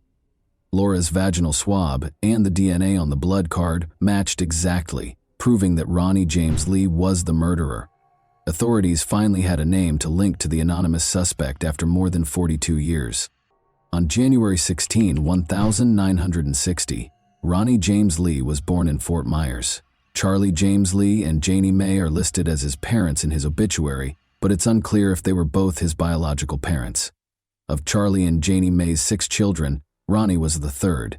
When he was growing up, his parents got divorced. Although not much is known about Ronnie's early years, he joined the Army as a teenager in the late 1970s and remained there until May 15, 1981. At that time, He and his mother resided on Rock Hill Avenue in Portsmouth's North End, only a short 8-minute drive or 40-minute walk from Laura Kempton's residence in Old Harbor. Although Ronnie was employed by MBI Security, he began working as a security guard for the Liberty Mutual building in Portsmouth in June 2001. Laura moved into her Chapel Street apartment at the same time. Ronnie killed Laura when he broke into her apartment in September 2001. But he escaped being apprehended by police. When Ronnie was arrested for attempted burglary in November 1982, his interactions with the Portsmouth Police Department took on a significant role. He went on a burglary rampage the next summer, breaking into 4 residences and 1 city business. Similar to his break-in at Laura's apartment, one of these burglaries involved smashing a window pane and opening it from the inside. Ronnie was found guilty of sexual assault and burglary in Keene, New Hampshire, in 1987-3. Around 30:30 a.m., a young woman who was at home during the robbery woke up to discover someone caressing her. Ronnie was standing over her when she opened her eyes. Her roommate was awakened by her scream, and Ronnie ran away with jewelry and cash that had been stolen. After his arrest, he received a 3-year prison sentence that ran from 1987 to 1990. In 2005, Ronnie passed away at the age of 45 from a cocaine overdose. He left behind a son, multiple step-siblings, and a criminal legacy that was kept under wraps for almost 20 years after his passing. The murder of Laura Kempton in 1981 has finally been solved after decades of investigation. To make the announcement, law enforcement officials convened at the State Police Communications Center in Concord on a bright afternoon in late July. Ronnie James Lee was identified as Laura's murderer by New Hampshire Attorney General John Formella. Lee, who would have been 63 today, would have been charged with robbery, battery, aggravated sexual assault, and first-degree murder. Unfortunately, Lee had already died, so justice was served too late. The investigation continued despite the case going cold thanks to detectives' hard work and advances in forensic science. Before his death in 2019, Police Commissioner William Mortimer, the case's first lead detective, had stated that he was confident the case could be solved. At last, his trust in forensic science and his team has been validated. The family of Laura Kempton expressed gratitude to the police for their diligent efforts in resolving the case. They valued the investigators' commitment and perseverance in ensuring Laura and her family members received justice. Laura's family and loved ones could now finally rest easy, knowing that Ronnie James Lee was found guilty of her murder. Justice was served, but it took a while. This case demonstrated the importance of perseverance in pursuing justice and the truth, no matter how long it takes. In the meantime, the evidence from Tammy Little's 1982 murder is still intact and is awaiting the identification of a suspect through scientific and genealogical advancements. And that wraps up today's chilling story. If you enjoyed this video, don't forget to like and subscribe so you never miss a new upload. Also, let me know in the comments what part of this story shocked you the most. Thank you for watching, and I'll see you in the next video.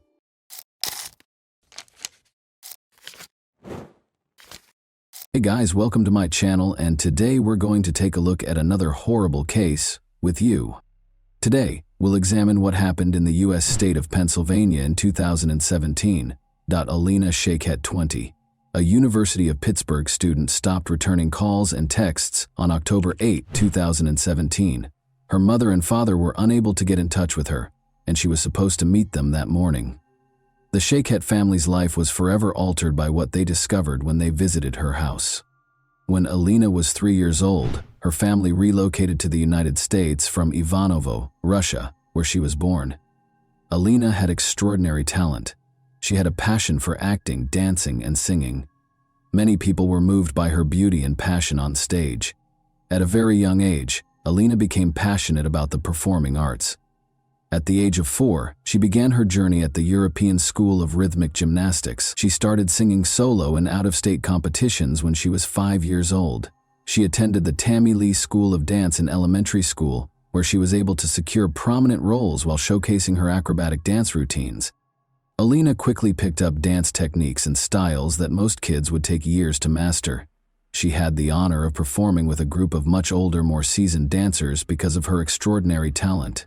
Alina started going to the Broadway dance studio with Karen Prunzik in the 5th grade.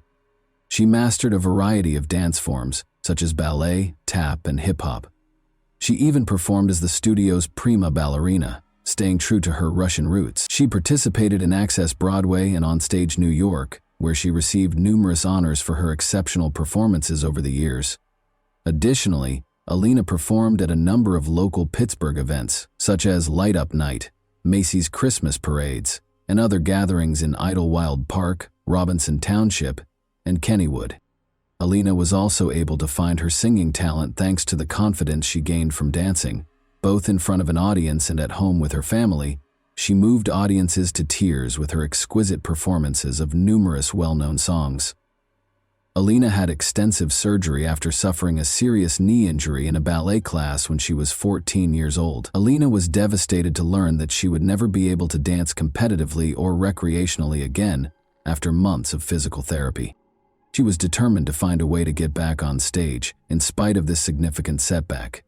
Alina was able to safely express her love of dancing while attending Montour High School by participating in the musical theater program. As a talented actress, dancer, singer, and comedian, Alina made a triumphant comeback to the stage, illuminating the audience with her love and light. She brought tears, smiles, and a lot of applause to her roles in a number of plays and musicals. Alina continued to shine her light and make everyone happy while performing at numerous events throughout the city as a member of the chorus at Montour.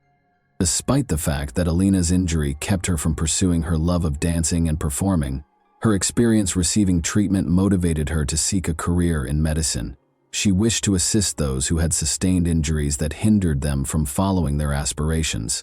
Alina made the decision to pursue a career as a physical therapist. Alina and her parents had a close relationship. In 2015, she wrote on Facebook, "Happy Father's Day to the greatest dad out there. Thank you for always being there for me and having my back no matter what. I couldn't get through one day without you. I love you so much, Dad." She also wrote, "Happy birthday to my gorgeous mother.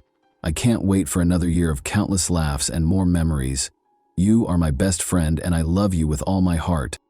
After graduating from Montour High School in 2015, Alina attended the University of Pittsburgh-Greensburg for her first 2 years of college. While attending Pitt-Greensburg, she resided in the Outdoor Adventure and Community Service Living community.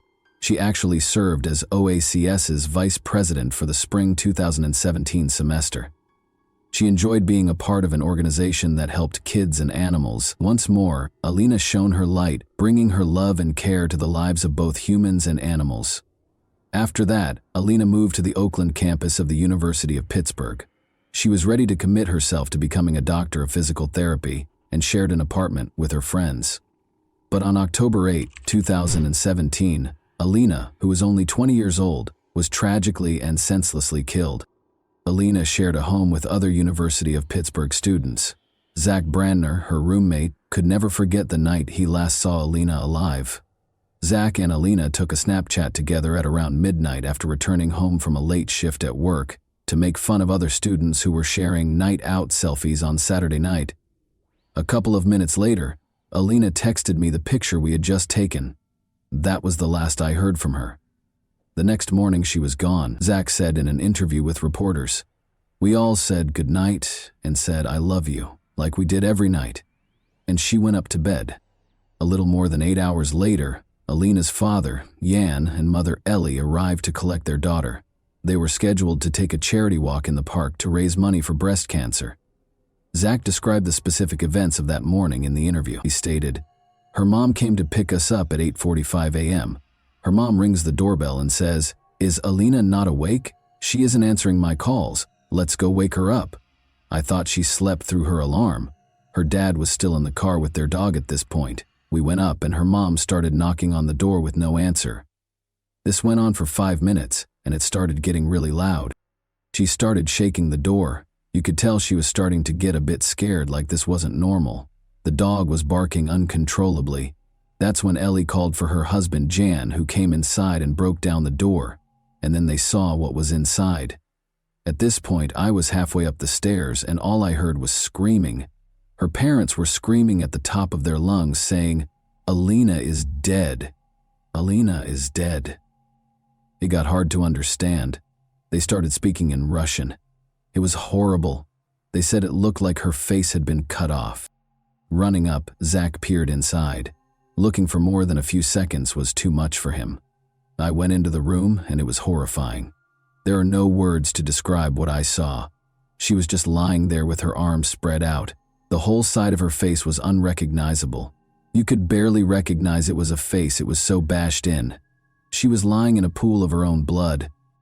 As though to remind us that someone's life was at stake somewhere nearby, a siren broke the stillness of the morning. The doctors hurried inside the house as soon as the ambulance arrived. At the door, Alina's terrified mother greeted them with shaking hands and tears in her eyes. Her daughter was lying on the floor, and she led the way to the room. Regretfully, the doctors were forced to announce Alina's death. The police had roped off the house. Police Chief Scott Schubert issued the following statement. "We do not believe at this time that this was a random act of violence. There is no continued threat to Oakland residents and the university communities. However, releasing additional details at this time could be detrimental to the investigation. Our primary interest is collecting sufficient evidence that can be successfully used in a court of law. The investigation is ongoing. I encourage anyone with information that could be helpful to call police headquarters and speak to a violent crime unit." According to Detective Schubert, the medical examiner determined that Shiket's cause of death was homicide and that blunt and sharp trauma to the head was the cause of death. The police actually already had a suspect. Investigators suspected 21-year-old Matthew Darby, Alina's ex-boyfriend, of committing the crime. During her time at the University of Pittsburgh-Greensburg, Alina Shiket got to know Matthew Darby. In 2015-16, Darby participated in basketball as a sophomore at the University of Pittsburgh at Greensburg. Darby was reported by Alina, who had broken up with him after she changed schools, for breaking into her house on September 20. She described previous abuse incidents in her police report, writing, "Grabbing, pushing, emotional abuse, jealousy, control." She also stated, "The defendant climbed up the gutter on the side of the house and broke through the second-floor window of my home. He did this because I left him and stopped answering his phone calls."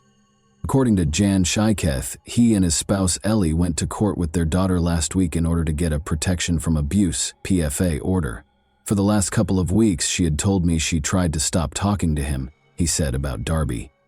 On September 26th, the day he was arrested on trespassing charges, Darby was released on $10,000 bail in that criminal case. She disconnected his phone number, Facebook, and all that stuff. I heard his name, but I never met him personally. Zach, Alina's roommate, recalled in an interview that he was constantly concerned about Alina and Darby's relationship. "Halfway through sophomore year was when I started finding out that he was abusive," he stated. Zach recounted an incident last month in which Darby stood outside their room and yelled at Alina, saying, "In the time I knew them, around 3 years, there was a lot of fighting. I'm not just saying this because she was my best friend, but Alina was extremely loyal to him. She never cheated on him, unlike him, and it went on for over 20 minutes, and he kept accusing her of cheating on him with this boy outside my window on the first floor. We heard Matthew screaming at Alina. She never did anything. This boy lives in North Carolina, but he was screaming at her. All she was saying was, 'Matthew, please, stop, stop.' He was uncontrollable." Zach clarified that this was just one of the many times Darby would lose his temper without cause. Zach claimed that Darby's demanding behavior carried over to her social media accounts. "We would go out for pizza and everything would be fine, and then he would just turn on her. He would just go crazy for the littlest thing. If she liked a picture of a guy on Instagram, he would go and unlike it because he had her social media passwords," he stated. This was before they broke up. She changed them when she broke up with him.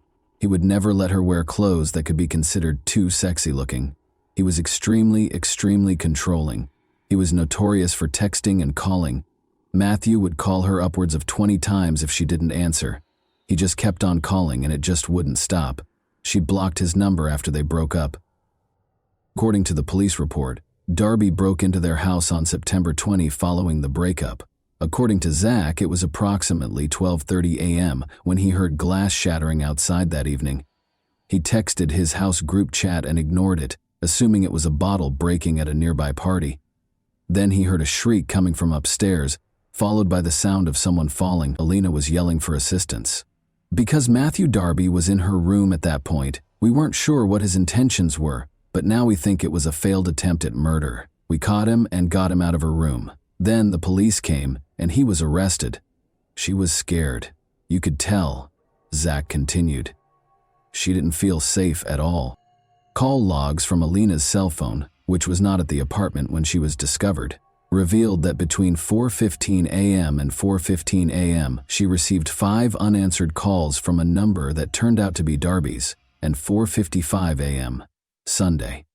According to the police, Alina's cell phone was last seen close to Irwin, where Route 30 and I-76 meet. The criminal complaint states that at 4:21 a.m., Darby was picked up by a commercial car service vehicle. According to the driver, he took Darby to Oakland's Semple Street and Ward Street, which are close to Cable Place. According to him, Darby asked him to wait 10 minutes after getting out of the car. The driver reported that 10 minutes later, Darby asked him to wait for 10 more minutes. About 5 minutes later, the driver got a call on his phone requesting that he wait an additional 10 minutes. He told the police that he could not wait any longer and walked out of the area. According to surveillance footage gathered by investigators, Darby is seen throwing objects into a sewer close to Semple Street, which is close to Alina's home. According to Pittsburgh Police Homicide Detective Edward Fowler, he and other officers discovered a hammer and 2 knives in the same sewer grate. The hammer's claw part seemed to have skin and hair adhered to it. Police asked for a warrant to arrest Darby based on the information above. He was accused of stealing by unlawful taking, burglary, criminal homicide, fleeing to avoid capture, and possessing criminal tools. Matthew Darby was taken into custody in Myrtle Beach, South Carolina, a few days after Alina passed away.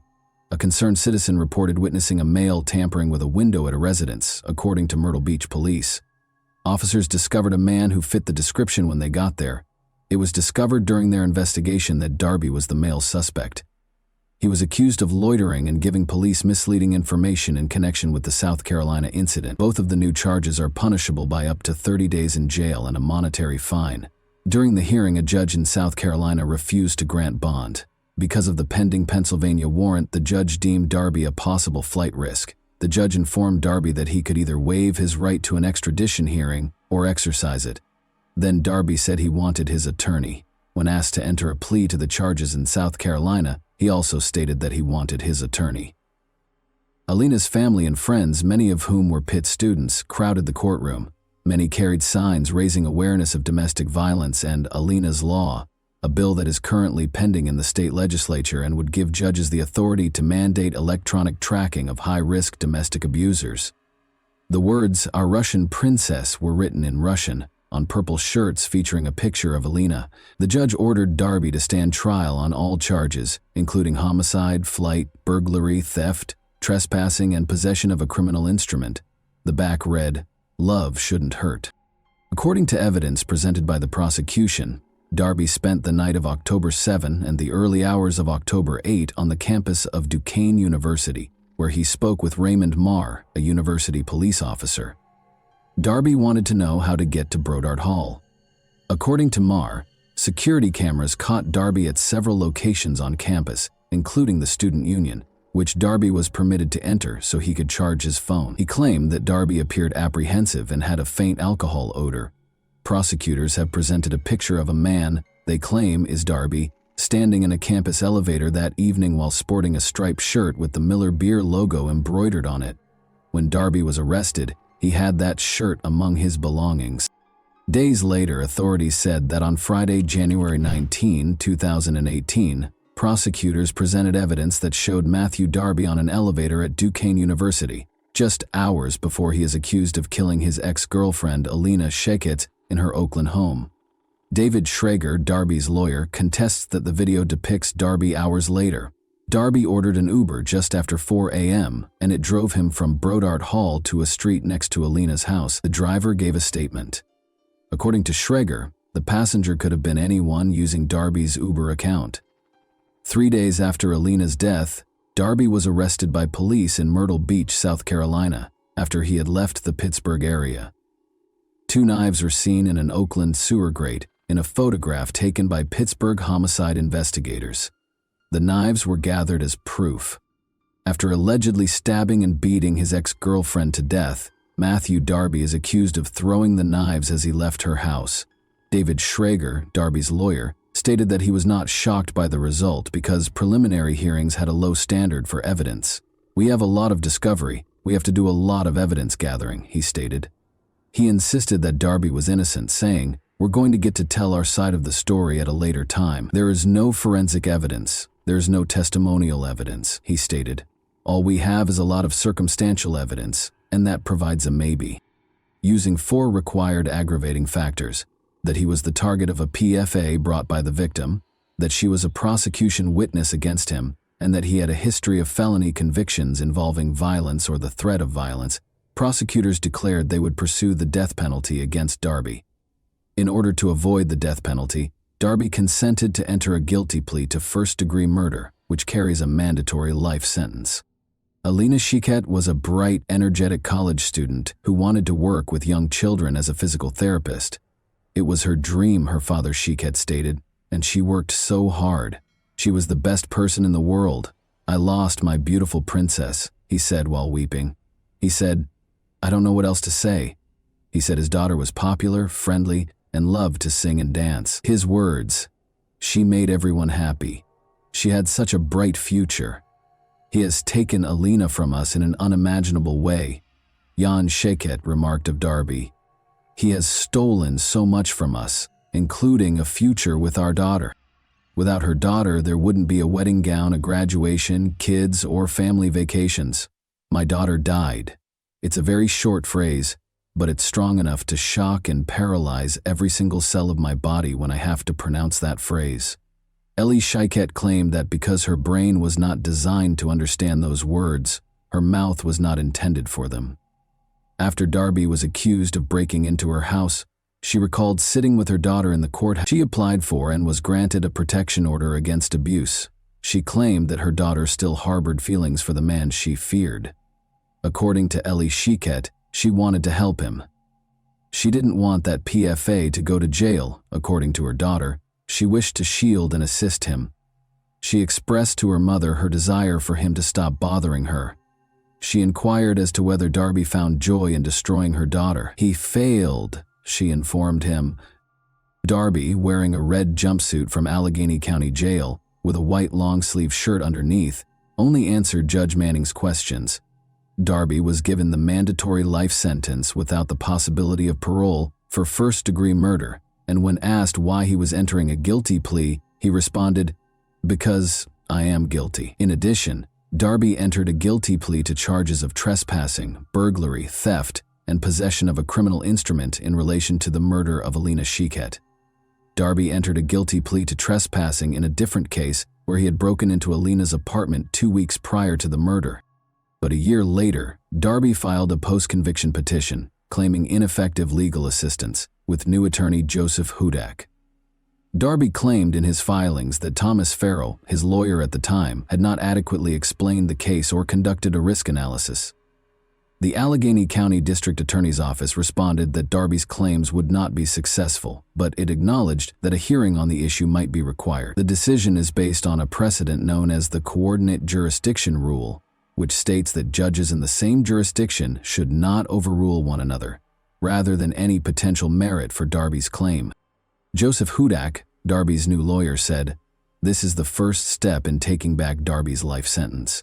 He said, "I think Darby has been totally mischaracterized, and I believe Darby is guilty at the most of third-degree murder, and a jury might find him guilty of voluntary manslaughter." Hudak said Darby's lawyer should not have pushed him to enter a first-degree murder plea. Hudak stated, "I don't think the evidence ever supported a death penalty verdict," adding, "And there was so much mitigation, I don't think he would have received the death penalty anyway." Darby hasn't given up on his goal of being released from prison, but his attempts haven't been successful thus far. He is presently incarcerated for life. Alina was a remarkable young lady. She exuded vitality, love, and vitality. Everyone around her felt special because of her caring nature. Every room she walked into was made brighter by her amazing smile. Everyone felt like they were in on the joke because of her infectious laugh. She was living, not merely existing. The Shaykettes are proud of the legacy Alina has left behind and the light she has brought into the world, despite the fact that her family misses her terribly. And that wraps up today's chilling story. If you enjoyed this video, don't forget to like and subscribe so you never miss a new upload. Also, let me know in the comments what part of this story shocked you the most. Thank you for watching, and I'll see you in the next video.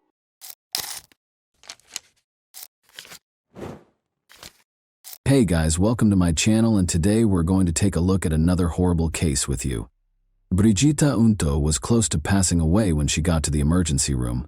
Despite the fact that her vital signs were rapidly declining, doctors were unable to identify any indications of infection or injury.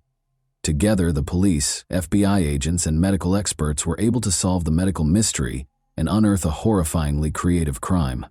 The medical staff at a hospital in San Diego, California, waited for Brigitta, a 28-year-old patient, to arrive on March 5, 2018.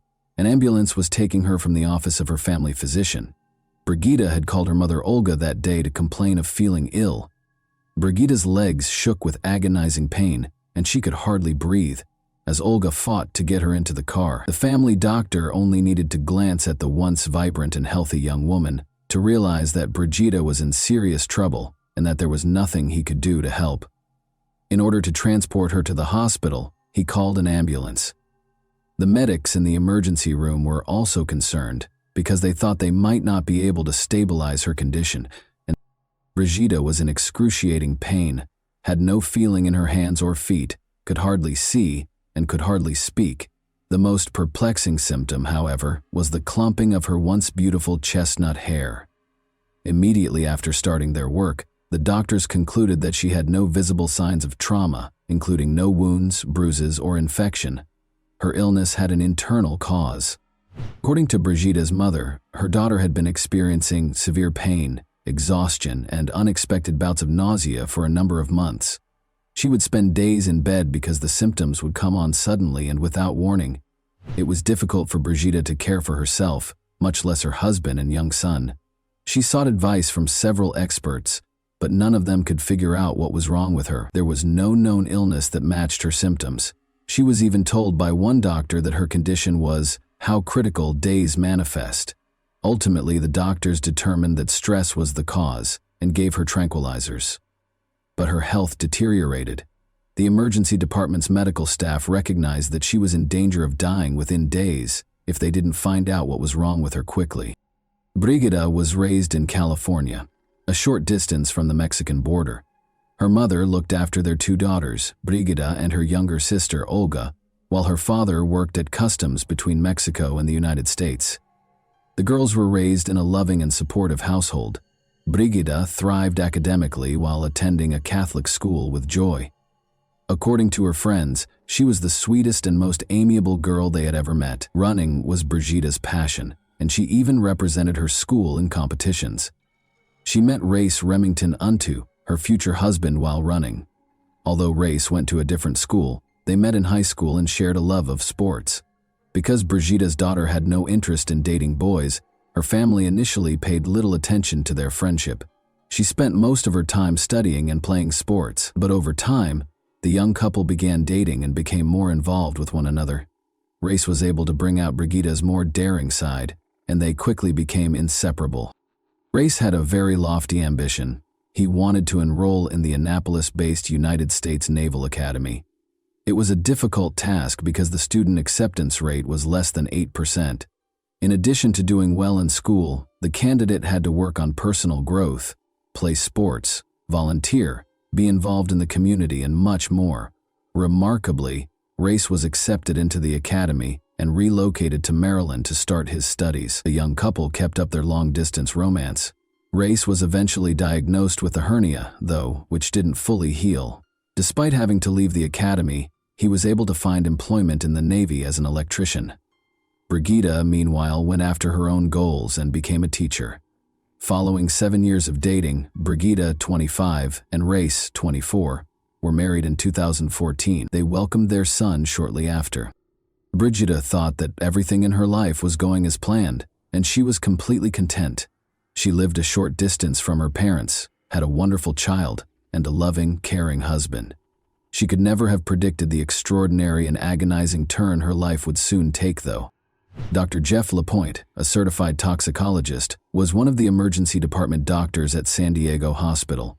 This was unusual. Like a great detective, Dr. Lapointe followed the trail of clues that might help him figure out what was happening to Brigida. He was a true medical detective. Was an autoimmune disease killing her? No, that was not confirmed by blood tests. Is it possible that she has cancer? No. But among all the symptoms, hair loss was the most noticeable. This was a result of treatment rather than the illness. Brigida had been exposed to a toxic chemical, according to all the symptoms. But which one and how? It wasn't cesium, cadmium, or arsenic, because hair loss wouldn't be caused by these heavy metals. But thallium was the one material that could. Thallium was employed as a depilatory agent at the beginning of the 20th century. Additionally, doctors actively used it. For instance, if a child had lice on their head, thallium was applied to the lice, which caused the lice to fall off, along with all the hair. In the years that followed, thallium took center stage in rodent poisons. But by the 1970s, S and arsenic had become so widely used as murder weapons that they were outlawed for use and sale. Leg pain, weakness, deteriorating vision, appetite loss, weight loss, and of course hair loss were all signs of thallium poisoning that Brigida was experiencing. Dr. Lapointe's inability to promptly verify his suspicions was the issue. There was no way to test the patient for poisoning on the spot, and no one in the hospital had ever seen a case like this before. The results would be available in 3 days, which Brigida might not have, and the samples needed to be sent to another lab. This was the start of the race against time. In order to get an expedited analysis, Dr. Lapointe began phoning each agency. The antidote would be desperately needed, even if the doctor's suspicions were confirmed and Brigida had thallium poisoning. But getting the antidote, which was aptly named Berlin Blue, proved to be more difficult than he could have imagined. Since Berlin Blue is a blue pigment used in paints, we have all seen it. When creating Starry Night over the Rhone, Vincent van Gogh used it. Additionally, it speeds up the body's removal of heavy metal poisoning by acting as an antidote. Though blue paint is available at the closest art supply store, it is nearly impossible to find medical-grade Berlin. Despite calling every pharmacy, naval medical officer, and clinic, Dr. Lapointe was only able to locate the antidote at one warehouse, a classified warehouse located in Los Angeles. In the event of a dirty bomb explosion, for example, Berlin Blue can also be used as an antidote to radiation exposure. Therefore, until thallium poisoning was verified in the lab, Dr. Lapointe could not rely on receiving the antidote because the government maintains exacting records of every tube of Berlin Blue in the nation. Lapointe's worst fears were validated when the toxicological analysis of Brigida's case was delivered. Brigida's body contained 1,000 times more thallium than was allowed. To transport the antidote to San Diego, a hospital employee drove through the night. But the doctor was concerned that one antidote might not be enough for such severe poisoning. In order to purify the patient's blood, he recommended dialysis. After a long and agonizing process, Brigida's family and the medical staff were left with nothing to do but wait and pray. To keep an eye on their health, Brigida's husband and son were moved to a different hospital wing. They might have been impacted as well if she had been exposed to thallium. Where could she have gotten so much thallium? That was still the key question. FBI agents were looking for the answer to that. Remember, this was all taking place in a state with multiple military installations. Additionally, President Trump's scheduled visit was the backdrop against which these events took place. As a result, FBI agents became very interested in what was going on in the city when Dr. Lapointe began searching for Berlin Blue. It was ultimately delivered so far away from the city that a local scientist for Harvard chemistry began searching for cocaine flu. When Brigida started having an unexplained illness, police and FBI agents found that she had been treated at an alternative medicine clinic in Mexico a few months prior.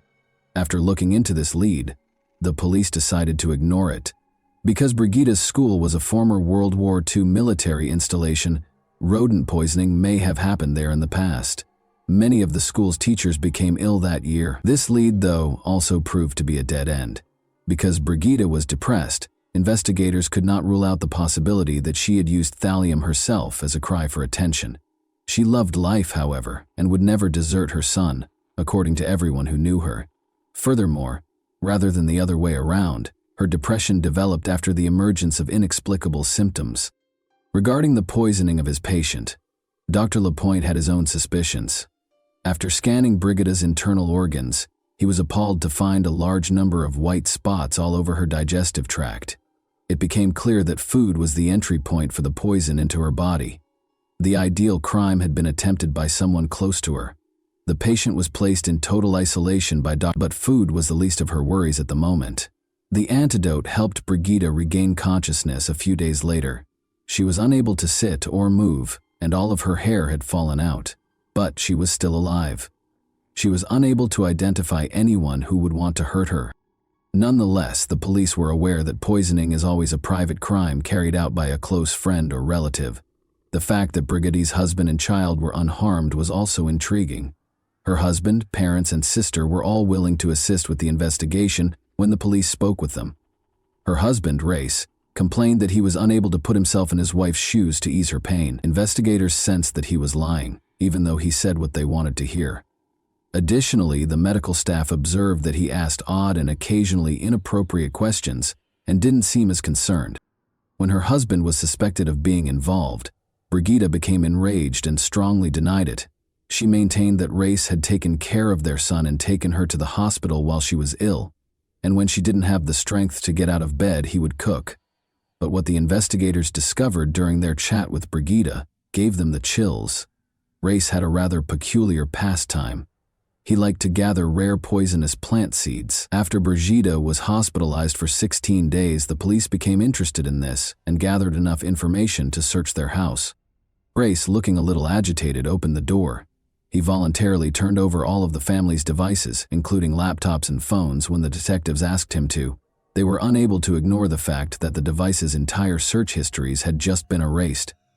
The police discovered 2 books, Criminal Poisoning and The Poisonous Handbook, despite the purportedly erased data on his phone. The Poisonous Handbook claims that thallium allows the poisoner to manipulate the rate at which their victim perishes. As the patient gradually deteriorates for unclear reasons, the poisoning manifests as a medical mystery. Race's vehicle yielded even more fascinating findings. In a tiny compartment in the spare tire, they discovered a packet of exotic seeds and an acetone canister. Additionally, just before the police arrived, their mother saw Race throw away a black garbage bag, which Brigida's sister handed over after retrieving it from the trash can. Receipts for exotic seeds, including cerebrodollar, prayer nuts, and tick seed, as well as a variety of equipment for grinding and filtering them, were found inside.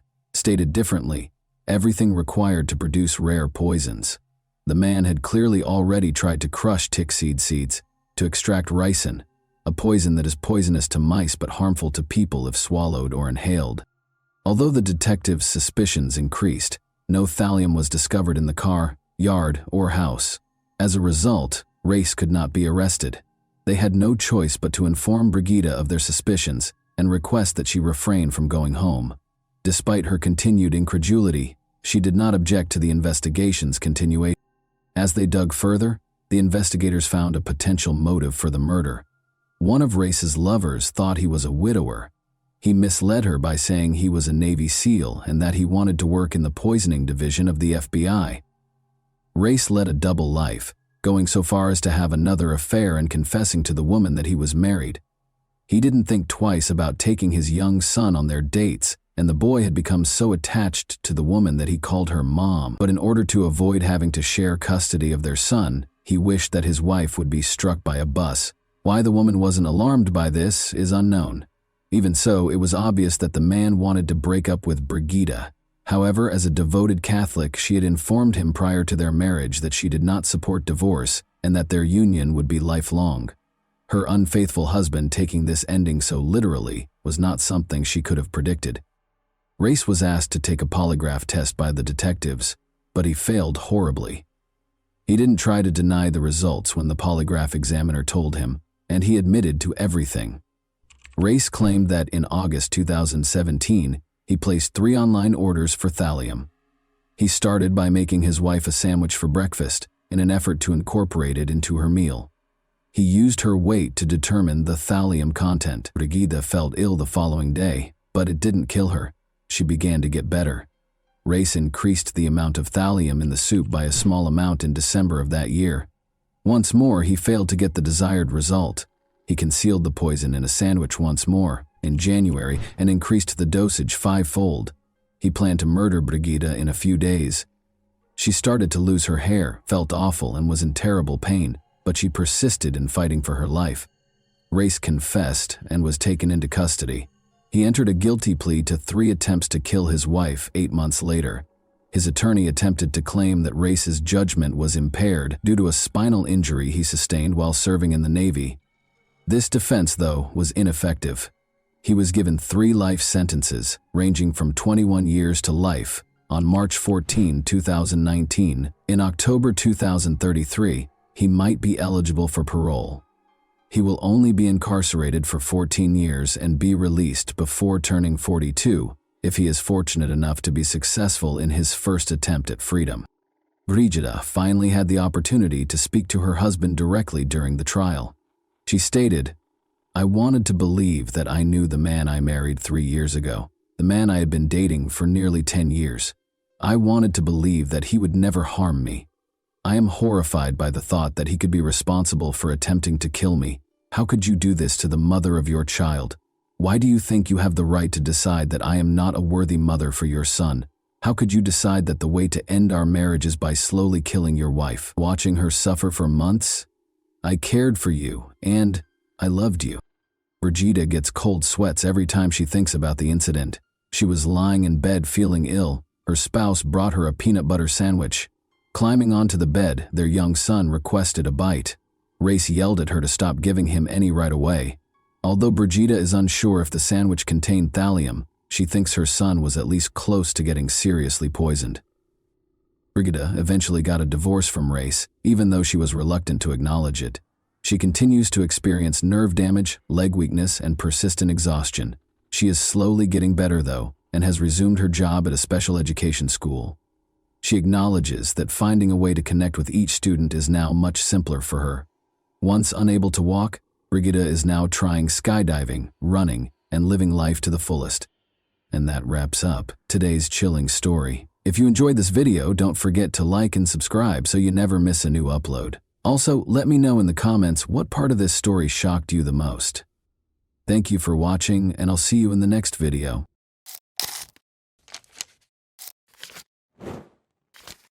Hey guys, welcome to my channel, and today we're going to take a look at another horrible case with you.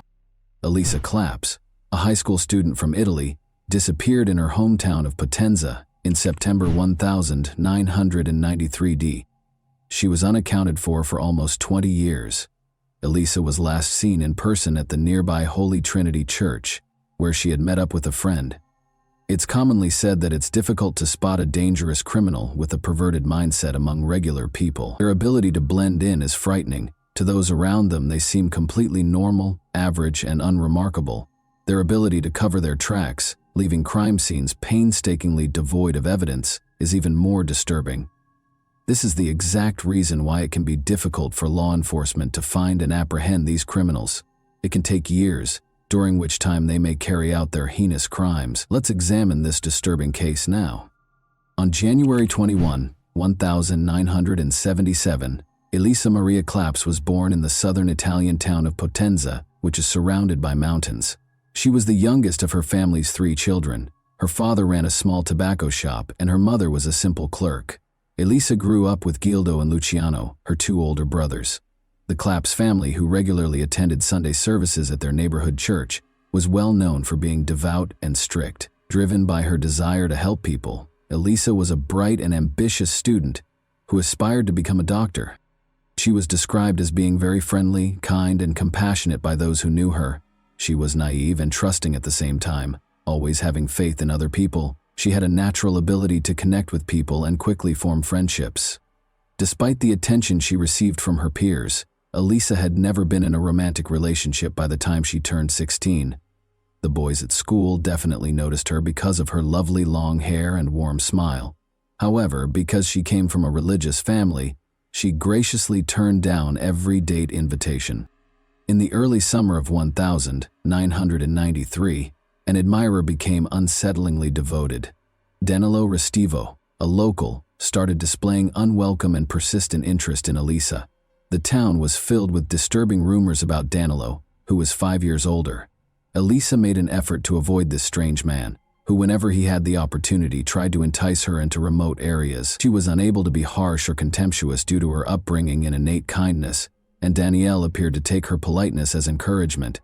In her private journal, Elisa wrote about Danielle, acknowledging that he both scared and made her feel sorry for him.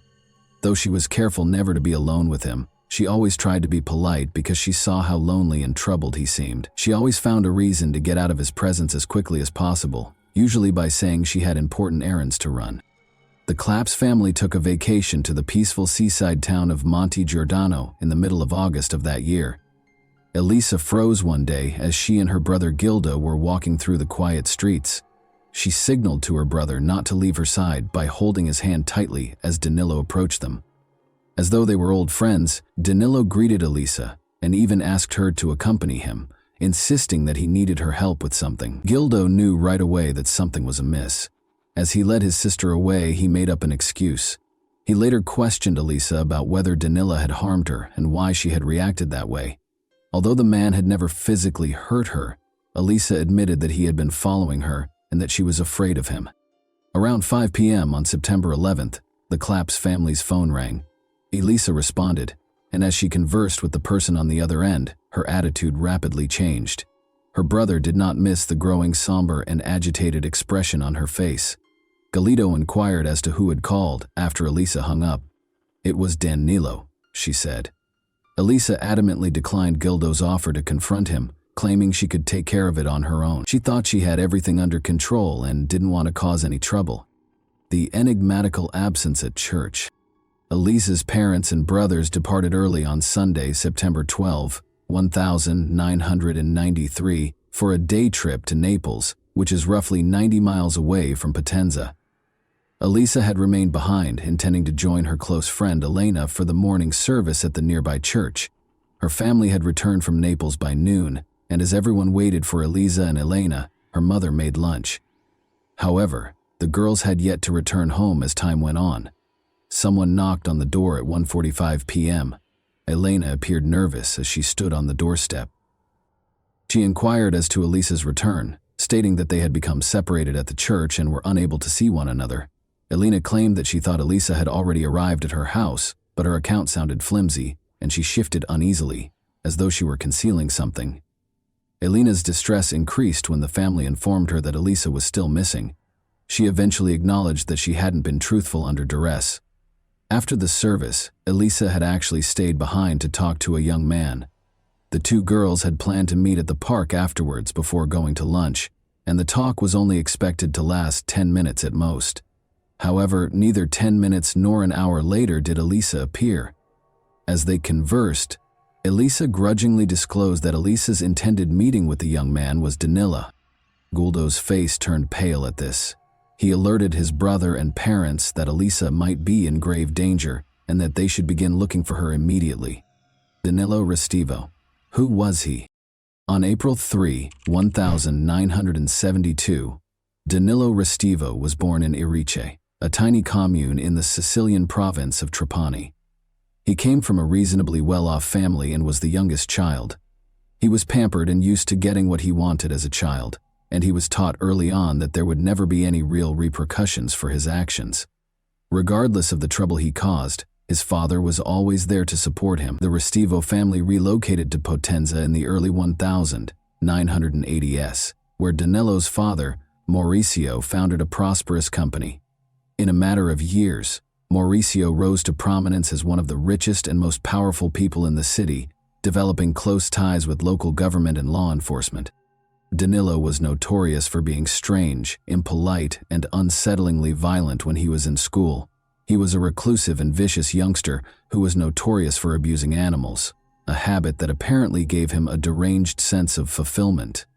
In addition, he had a disturbing fixation on sharp objects. Despite being caught spying on girls in locker rooms on multiple occasions, Danilo appeared unaffected by any kind of intervention or discipline. He showed no remorse or desire to change, and he persisted in these actions with a stubborn, almost compulsive determination. Danilo Restivo had no true friends and was a recluse who was mostly shunned by his peers. He would frequently cut the hair of gullible girls because he had the unsettling habit of always having scissors with him. Parents complained repeatedly, but this unsettling behavior was ignored. Danilo would collect a large collection of hair clippings and take his trophies home. Strangely, his family didn't seem to notice any warning signs and instead dismissed this behavior as simple, childish mischief. Danilo's actions became more concerning as he grew older. His cruelty was not limited to animal abuse. He seemed to enjoy hurting other people.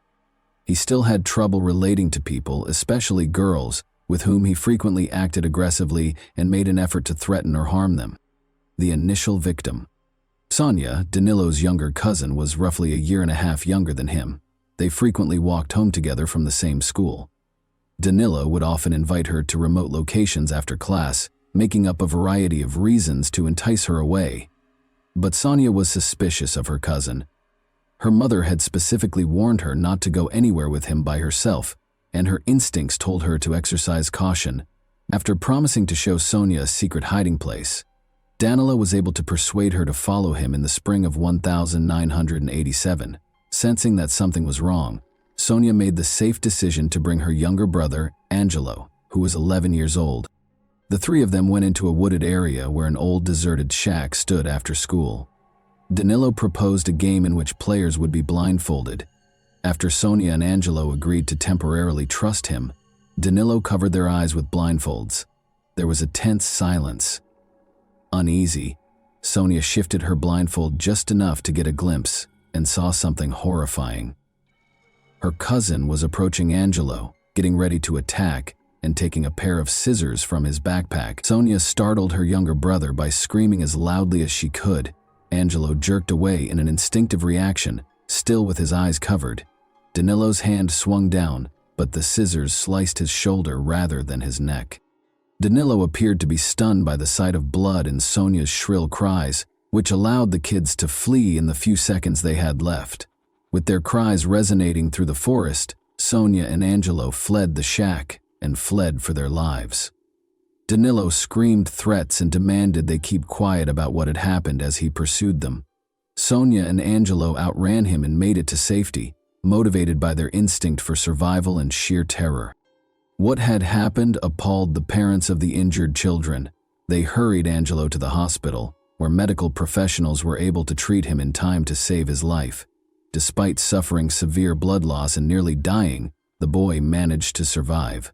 The parents reported the incident to the local police that same day, filing charges for attempted assault with deadly intent, but the case was quickly dismissed, and Danilo was spared any serious repercussions. There were rumors that his father shielded his youngest son by using his considerable influence. With the help of a local priest, Mr. Restivo assured Angelo's family that Danilo would be committed to a mental health facility for required therapy in order to stop similar incidents in the future. He also paid the family a sizable amount in compensation and paid for Angelo's medical bills. Soon after, the parents of Sonia and Angelo made the decision to relocate their family to Naples in order to avoid any more interactions with their dangerous relative. Although Danilo's father made solemn vows, he never fulfilled them. Danilo never even saw a specialist and was never sent for treatment.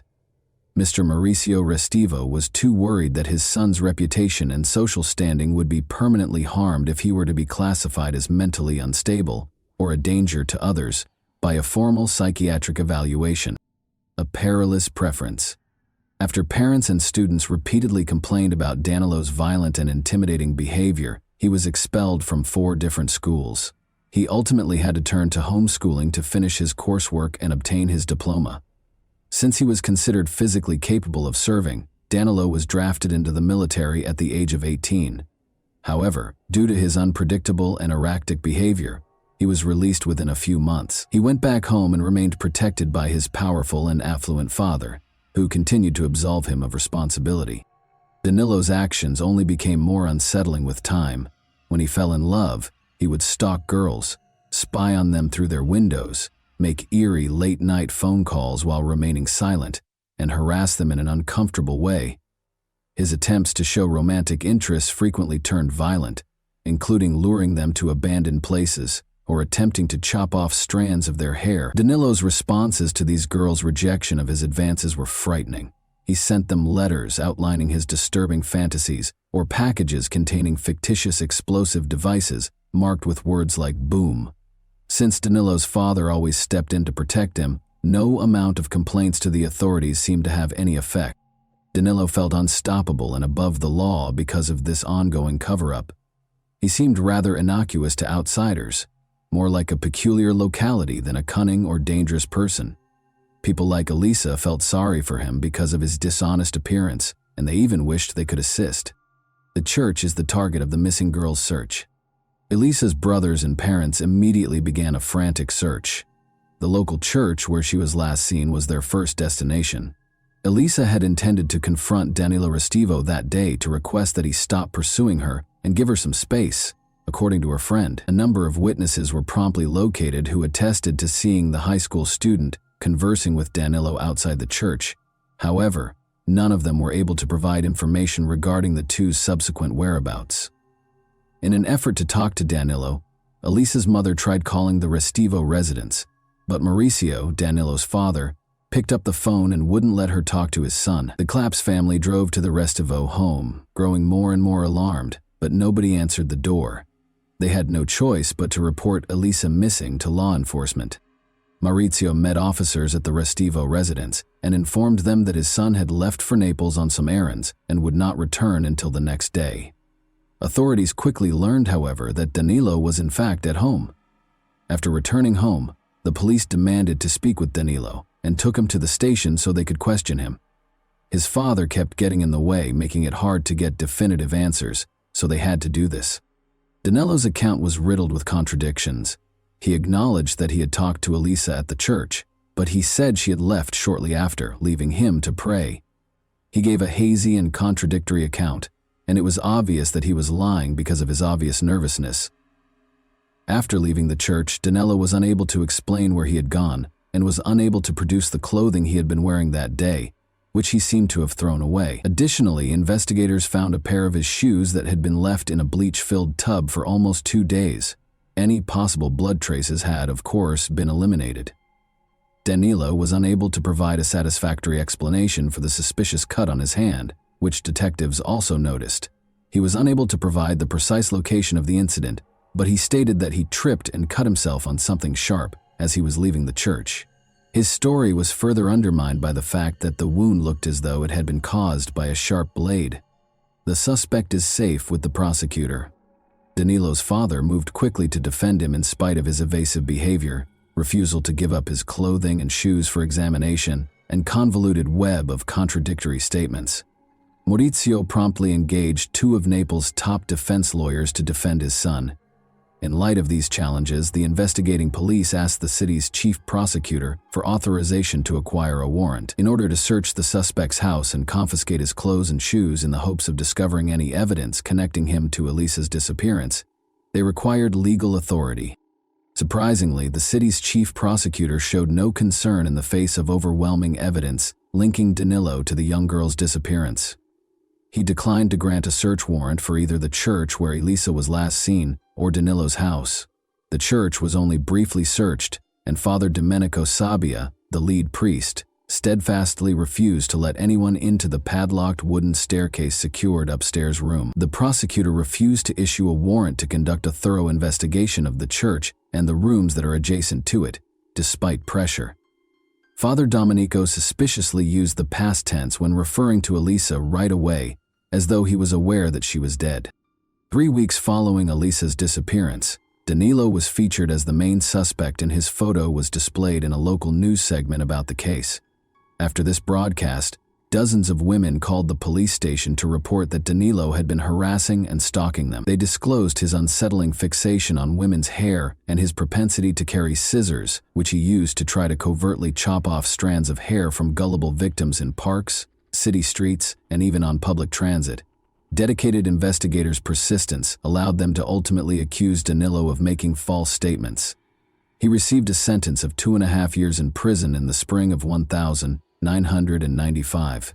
However, his sentence was commuted to community service, ironically at the same church where Elisa had vanished, after less than 2 months in prison. A new investigation and a new prosecutor. When police detained a criminal organization's leader in 1999, the investigation into Elisa's disappearance came to a standstill. Despite his lack of knowledge regarding Elisa's case, he revealed damaging details about the city's top prosecutor. He claimed that the prosecutor had engaged in corruption by taking bribes, concealing crimes, and purposefully sabotaging investigations. These claims led to a major shift, even though they were regarded as hearsay and the informant was subsequently charged with defamation. Elisa's case was given to a new lead investigator and prosecutor, who essentially began from scratch. They were eventually given a search warrant for Danilo's home this time. The search turned up something concerning, even though the exact clothes and shoes he had worn on the day Elisa vanished were not there. Danilo's room was filled with a large collection of hair strands from many different girls. Investigators discovered a sizable box containing pictures of nude and semi-nude women beneath Danilo's bed. By spying on his victims in showers, locker rooms, fitting rooms, and even through their home windows, he had taken these pictures himself. Sadly, he also retained a different collection of pictures showing women who had had limbs amputated. Although his severe psychological problems were evident, this did not lead to any new information in the case of Elisa Claps, who went missing. 6 years after Elisa's disappearance, police attempted to search the church once more, but Father Domenico refused to let them into the locked upstairs room. By using his connections and portraying the investigation as an effort to desecrate a place of worship, he went to considerable measures to stop the search, and even mobilized churchgoers against the officers. A letter from the beyond and a move. Even after the new investigation, Danilo left his hometown and set out on a lengthy journey across Europe because there was no conclusive evidence against him. He persisted in stalking women and cutting their hair whenever he could, but he had to be more careful without the protection of his powerful father. Danilo would immediately relocate to a different city or even a different nation if his actions were likely to result in legal repercussions. An unexpected letter, purportedly written by Elisa herself, was delivered to the Claps family in the early 2000s SS. According to the message, she was still alive and well and had fled to Brazil with a romantic partner. The author requested that her family not try to find her or get in touch. However, the handwriting clearly differed from Elisa's. By comparing it to her personal diary and school notebooks, anyone could see the difference. In addition, there were numerous obvious grammatical mistakes in the letter, indicating that the author was not well educated. Unsurprisingly, the Claps family's own investigation revealed Danilo to be the source of their suspicions. He had somehow chosen to write the letter while he was visiting his parents, posing as Elisa in an unsuccessful attempt to deceive her loved ones. A fresh victim. Heather Barnett, 48, was killed in a vicious crime that shook the sleepy British town of Bournemouth on November 12, 2002. When her 2 teenage children got home from school, they made the terrible discovery. The mutilated and lifeless body of Heather was discovered in a pool of blood on the bathroom floor. Her skull displayed evidence of multiple blunt force trauma, most likely from a hammer blow, and her throat had been slashed. The removal of her breasts and their placement next to her head, however, was the most unsettling part of the crime. A lock of hair that wasn't Heather's was in her hand. There had been no struggle to tear this hair out. The scissors had cut it neatly. Furthermore, Heather had had a portion of her own hair cut. These unsettling specifics raised the possibility that the crime was ritualistic. Investigators quickly focused on Fiamma Marsango and her husband Danilo Restivo, Heather's odd neighbors. The victim's house was only a short distance away from the couple's residence, which was next door. Danilo had approached her inappropriately and Heather had complained about him on multiple occasions. She told a friend that she was afraid of her husband, even though they were married, right before the crime. Heather took custom orders from her home and worked as a seamstress. Under the guise of commissioning clothing, Danilo frequently attempted to visit her. He insisted on going inside to discuss specifics, even though he never placed any specific orders. Heather discovered her house keys were gone 2 days prior to the tragedy, following one of Danilo's visits. At the time, she assumed she had just lost them and didn't relate this to her neighbor. Regretfully, she hadn't managed to change the locks yet. Even before the police and emergency personnel arrived, Danilo was among the first individuals on the scene. He said he was on his way home when he heard Heather's kids screaming in terror and hurried to assist. Officers brought him in for interrogation, but they soon let him go because he seemed incompetent and unthreatening. But after his most recent visit, Heather's kids pointed to him as a cause for concern, stating that they were also uncomfortable around their odd neighbor and brought up the missing keys. The police chose to closely monitor Danilo because they had no immediate reason to search his house. They soon discovered him performing a disturbing act. Danilo was discovered stalking a young woman and trying to cut a lock of her hair while holding scissors on the street. He was taken into custody by officers, who also searched his car and requested his identification. They discovered an unsettling assortment in the trunk, including extra pairs of shoes, a change of clothes, and a set of knives. This, along with his questionable actions, ultimately produced sufficient proof to secure a search warrant for his home. When investigators searched Danilo Restivo's house, they were shocked by what they found. They discovered multiple albums containing hair he had cut from different women. Sneakers and clothing were soaking in a tub filled with bleach in the bathroom.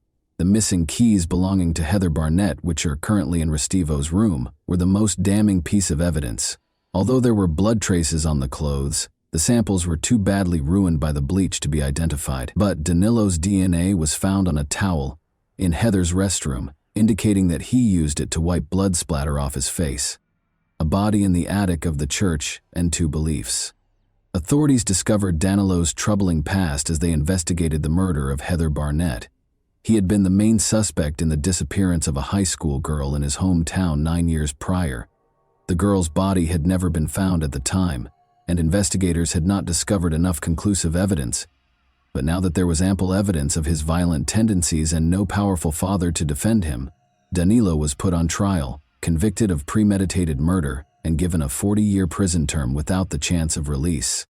Then, in the attic of the same church where Elisa Claps had last been sighted, construction workers found her mummified remains in March 2010, 17 years after she had vanished.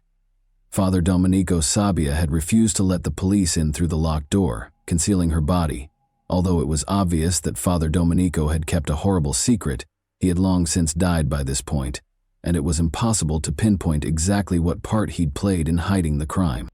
There were unsettling parallels between Elisa's body and Heather Barnett's case. The cause of death was a slashed throat, and her chest had been similarly mutilated.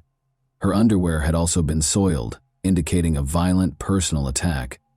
Bloodstains on Elisa's deteriorated clothing matched those of Restivo, who had hurt himself during the attack, and fingerprints were found at the scene. An uncanny signature that mirrored the evidence from Heather's murder was a lock of hair in Elisa's hand that wasn't hers.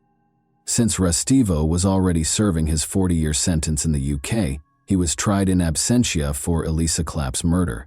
He was found guilty once more based on overwhelming evidence, and this time he was sentenced to 30 years in prison. He will be extradited to Italy to serve an extra 30 years for the heinous attack on Elisa.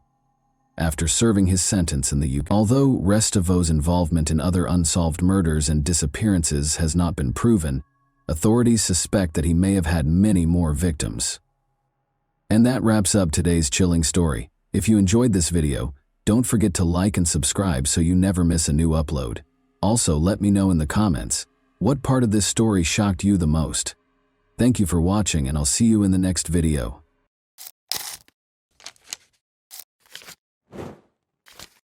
Hey guys, welcome to my channel, and today we're going to take a look at another horrible case with you. On a typical winter morning in 2006, a young woman disappeared without a trace in the busy city of Orlando, Florida, leaving a lingering sense of unease. The city, which is well known for its tourist attractions and lively neighborhoods, was quickly engulfed in terror as the disappearance of one woman turned into a mystery that would trouble many people for years to come. This is the tale of 24-year-old Jennifer Joyce Kessie, whose abrupt and inexplicable disappearance rocked her friends, family, and the community at large. Kessie had a bright future. Jennifer's fate is still unknown, despite a thorough investigation and a plethora of leads, including an enigmatic sighting of someone throwing a rolled-up carpet into a nearby lake months after she disappeared. Law enforcement is still perplexed by her case. Her story has been sustained over the years by her family's unrelenting search for answers, which has stoked optimism that the truth about her disappearance will eventually be revealed. On May 20, 1981, Jennifer Joyce Kesey was born in Orlando, Florida. Jennifer developed into a determined, perceptive, and compassionate young lady as she grew older. She did exceptionally well in her studies and extracurricular activities, and her family was very proud of her achievements. After graduating from Tampa's Vivian Gaither High School, Jennifer continued her education at the University of Central Florida, where she earned a degree in finance in 2003. She soon got a job at Central Florida Investments, an Ocoee timeshare company, as a finance manager. At the age of 24, Jennifer was establishing a prosperous life, living on her own, and looking forward to the future. In order to invest in her future and start a new chapter in her adult life, she had bought a condominium at the Mosaic at Millennia complex in Orlando. Jennifer was a cherished friend, sister, and daughter. She was renowned for having compassion and a cheerful disposition. She was very close to her family, especially her brother Logan and parents Drew and Joyce. Her abrupt disappearance in January 2006 left her family and friends bewildered and devastated, as they had always been there for her. Jennifer had a typical workday at Central Florida Investments on January 23, 2006. Around 6 o'clock in the evening, she left work, called her father, and then talked to her boyfriend. They talked about her recent trip, a brief getaway she had taken with him that had been a welcome diversion from her hectic life. The last verified conversation anyone had with Jennifer was during this call. Her boyfriend was worried when he did not receive his regular call on January 24, because she had a habit of calling him every morning. Her employer called her family when she failed to show up for work, and the morning passed without any communication from her. Since Jennifer was regarded as trustworthy and accountable, her family was aware that something was amiss. In the hopes that she would be there or that they would discover some clue as to her whereabouts, her parents drove to her condo. Jennifer's condo showed no signs of forced entry when they got there. It appeared from the scene inside that she had begun her morning as usual. Her towel was still wet, and her work clothes were neatly laid out, so there was proof that she had showered, dressed, and gotten ready for work. But she was nowhere to be found. There were no obvious signs of a struggle, and nothing seemed out of place. On January 26, 2006, 2 days after Jennifer Kesey disappeared, a big lead surfaced that gave some hope. Only a mile from her own condo, her black 2006 Chevy Malibu was found abandoned at the Huntington on the Green apartment complex. Although the car had been abandoned in a parking lot, no one was immediately interested in finding it. It was the video that the complex's security cameras had recorded. The video showed someone parking Jennifer's car, quietly exiting and leaving. But the video quality was so bad that it didn't provide many hints. Any identifying physical features were blurred, and the figure's face was hidden. Although it was evident that the person was male, the video offered no specific information regarding the person's height, physique, or attire.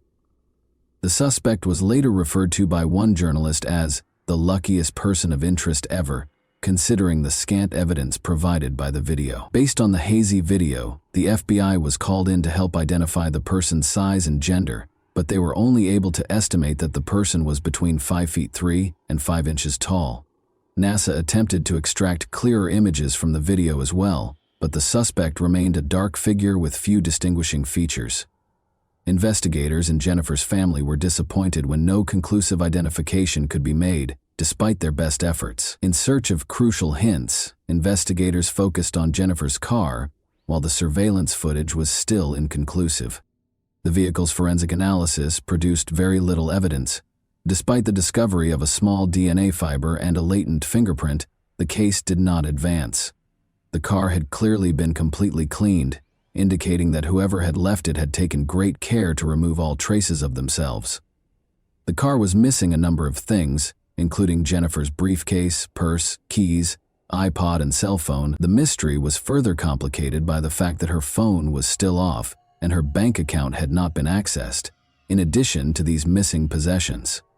Authorities were unable to provide a definitive explanation for Jennifer's disappearance, which seemed to be more intentional.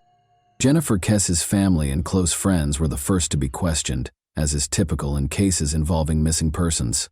The goal of the investigation was to find out if Jennifer's family members had any reason to hurt her. Her ex-boyfriend, with whom she had broken up before dating Rob Allen, was among the first individuals questioned. Jason Schofield was his name, and he had recently stated that he wanted to resume their relationship, but it was soon determined that he was not responsible for her disappearance. Jennifer's then-boyfriend Rob Allen was also questioned. Rob, a British expat residing in Fort Lauderdale, Florida, had met Jennifer while visiting Orlando in 2005. Rob and Jennifer had been dating for a year when she vanished from sight.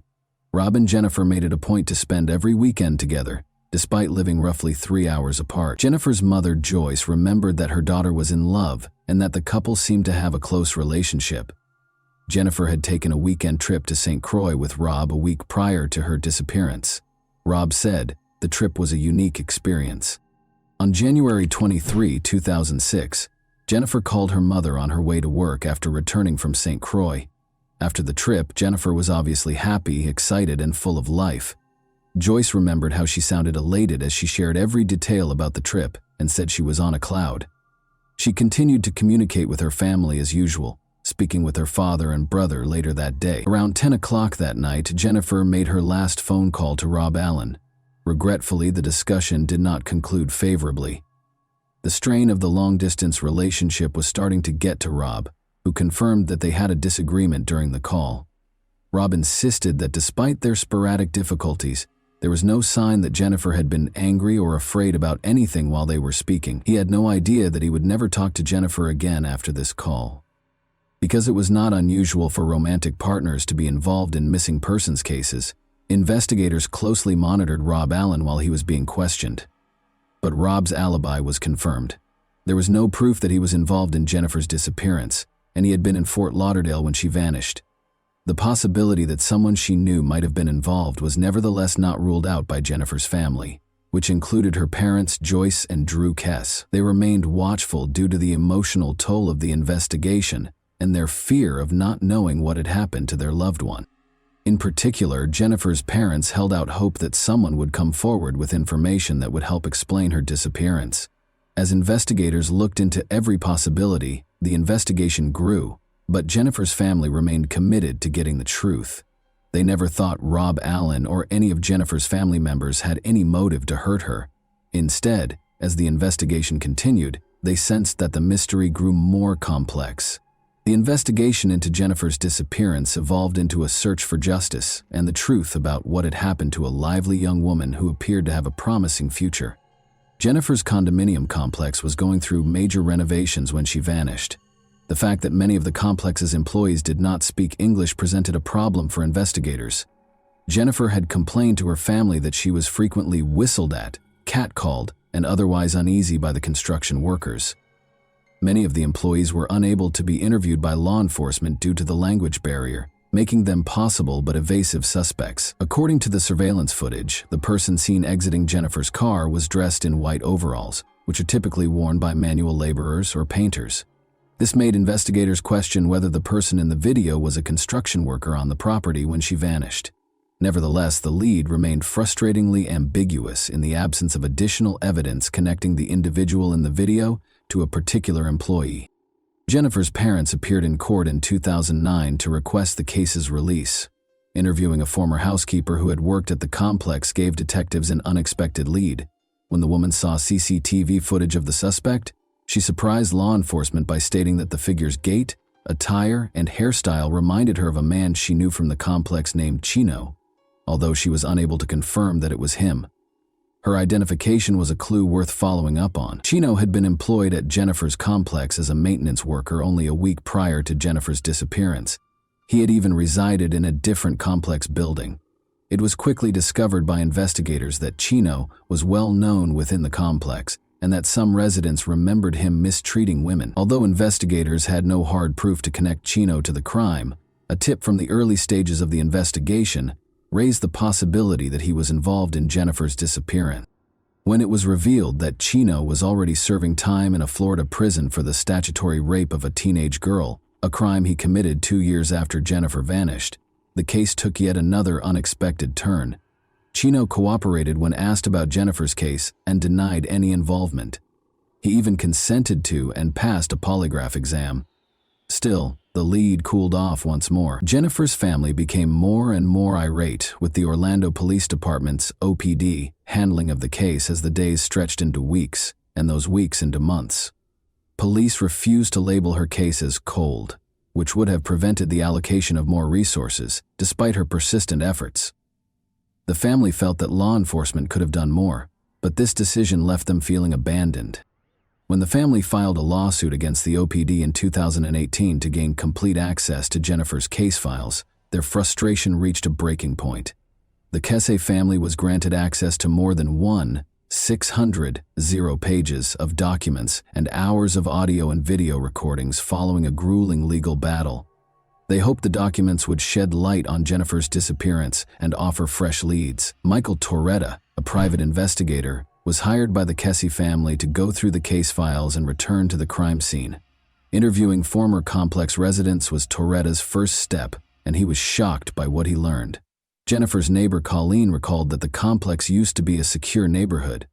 She and other women, however, started to feel uneasy when workers started residing in empty apartments throughout the complex. Nothing had been done despite their complaints about the workers' inappropriate behavior to the leasing manager.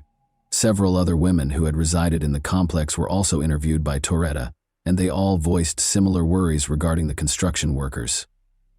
Tammy, a neighbor, reported that she had observed odd occurrences in her apartment, including footprints discovered in her closet, her underwear drawer being thrown, and the shower appearing damp as though someone had used it. Tammy even caught a man on her patio who she thought was one of the employees looking at her. Once more, the name Chino came up. Another woman remembered how uncomfortable it was when Chino would frequently approach her in the parking lot late at night. Suspicion was heightened when Chino moved out of the complex in the middle of the night, 9 months after Jennifer vanished.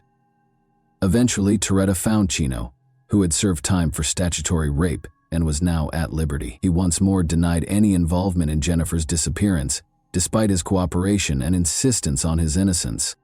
According to Torretta's main theory, one or more employees who had been residing in the apartment complex targeted Jennifer.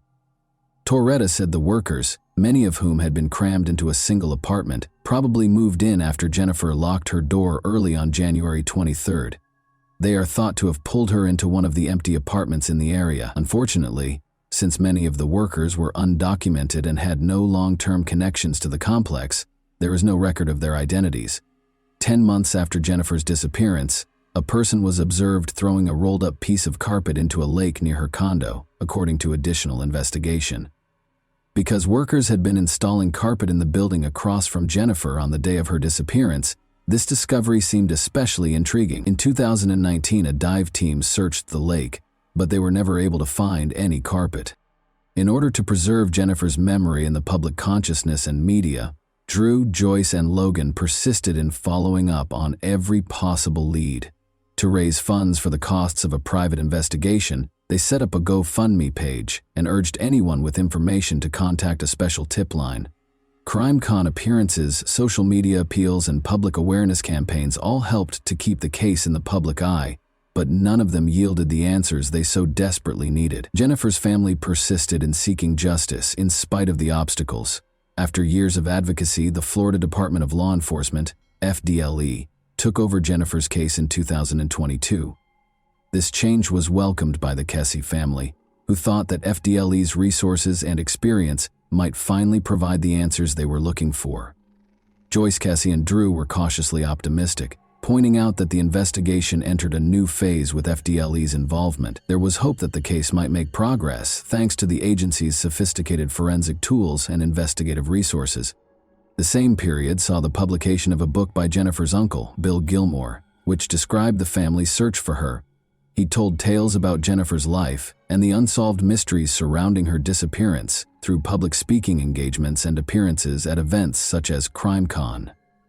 His efforts strengthened Jennifer's case and brought attention to the family's dissatisfaction with the OPD's initial handling of leads and evidence. Jennifer Kesse's disappearance has had a profound impact on her family, particularly on her brother Logan and parents Drew and Joyce.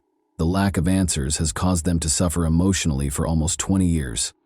There is a sense of lost time every year that goes unresolved, such as holidays and birthdays they never spent with Jennifer. They hope for closure in spite of the heartache. Their extended family and close friends also feel the pain, and they keep helping with the search and spreading the word. Despite the uncertainty, the family is steadfast in their conviction that the mystery will be unraveled. The youngest, Logan, shares his parents' desire for justice after seeing their suffering. The Kesses are steadfast in their pursuit of the truth and in preserving Jennifer's memory. No matter how long it takes, they are adamant about finding answers and won't give up until justice is done. Their strength is demonstrated by their tenacity in continuing to search for almost 20 years. And that wraps up today's chilling story. If you enjoyed this video, don't forget to like and subscribe so you never miss a new upload. Also, let me know in the comments, what part of this story shocked you the most? Thank you for watching, and I'll see you in the next video.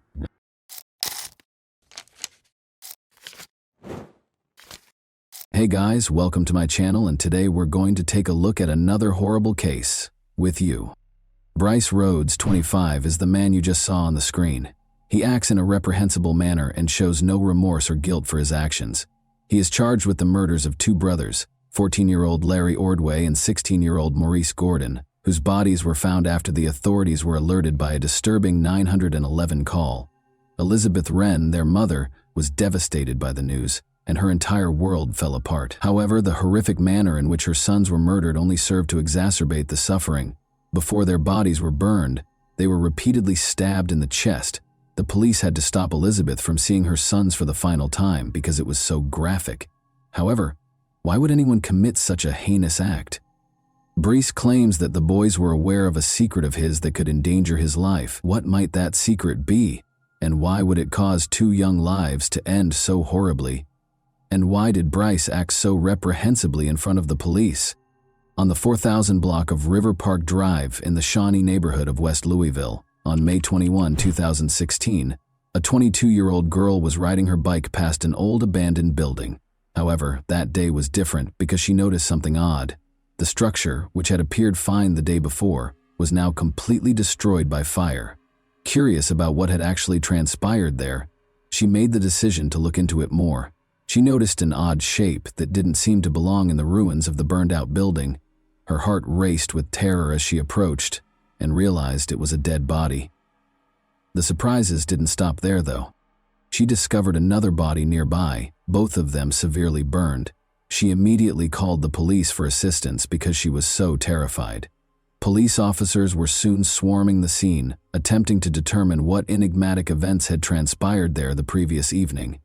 The police described the crime scene as the most horrific they had ever seen because it was so graphic. Even one of the officers felt so moved and compelled to shake his head in shock as he covered the two dead bodies with a white cloth because it was so unsettling. Pathologists hurried the bodies to the hospital for an autopsy. The remaining officers, meanwhile, remained at the scene and cautiously looked for any additional hints that might aid in their investigation. Following the autopsies, it was discovered that something even more heinous was the cause of death rather than the fire. A document made public by the coroner's office stated that both boys had been stabbed in the chest and had suffered severe blunt force trauma to their heads. The fact that they had already passed away hours before their bodies were burned and abandoned at the scene makes it even more horrifying. The police now had to identify the boys and determine why someone would hurt them in such a horrible way before they could start their murder investigation and collect evidence. The police were fortunate to be able to draw sketches of the boys despite the fact that the bodies were severely burned.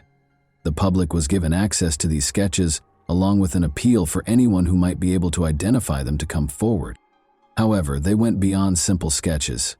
Unfortunately, they were unable to locate any missing persons reports that had been filed a few days prior and that fit the victims' descriptions after searching through their records. Despite Monday coming and going, no one came forward to identify the boys, and days went by. Elizabeth Wren, a worried woman, hurried to the police station the next day, May 23, 2016, when she informed the officers that the sketches they had made public featured her sons, 14-year-old Larry Ordway and 16-year-old Maurice Gordon. She was clearly nervous. When the officers broke the devastating news that her sons' bodies had been discovered fully burned, Elizabeth was taken aback. She was informed by the police that they suspected foul play and thought the murder was a well-planned one rather than a simple accident. The officers had to politely turn down Elizabeth's fervent wish to see her sons one last time.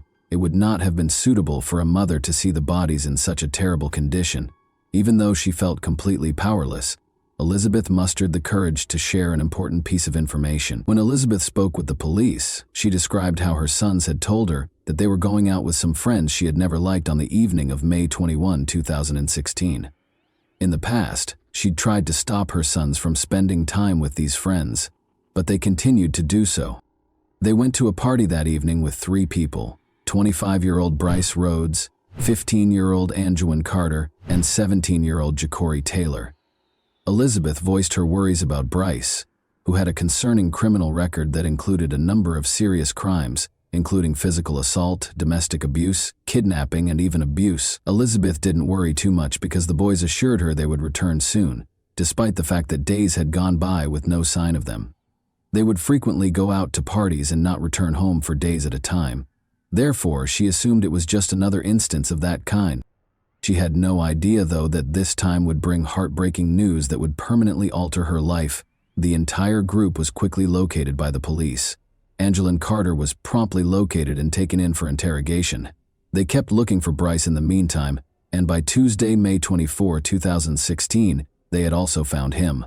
In a brief period of time, Ja'Cory Taylor, another group member, was also captured that same day. While Bryce and Ja'Cory spoke separately with detectives regarding Larry and Maurice, they were detained by the police for hours.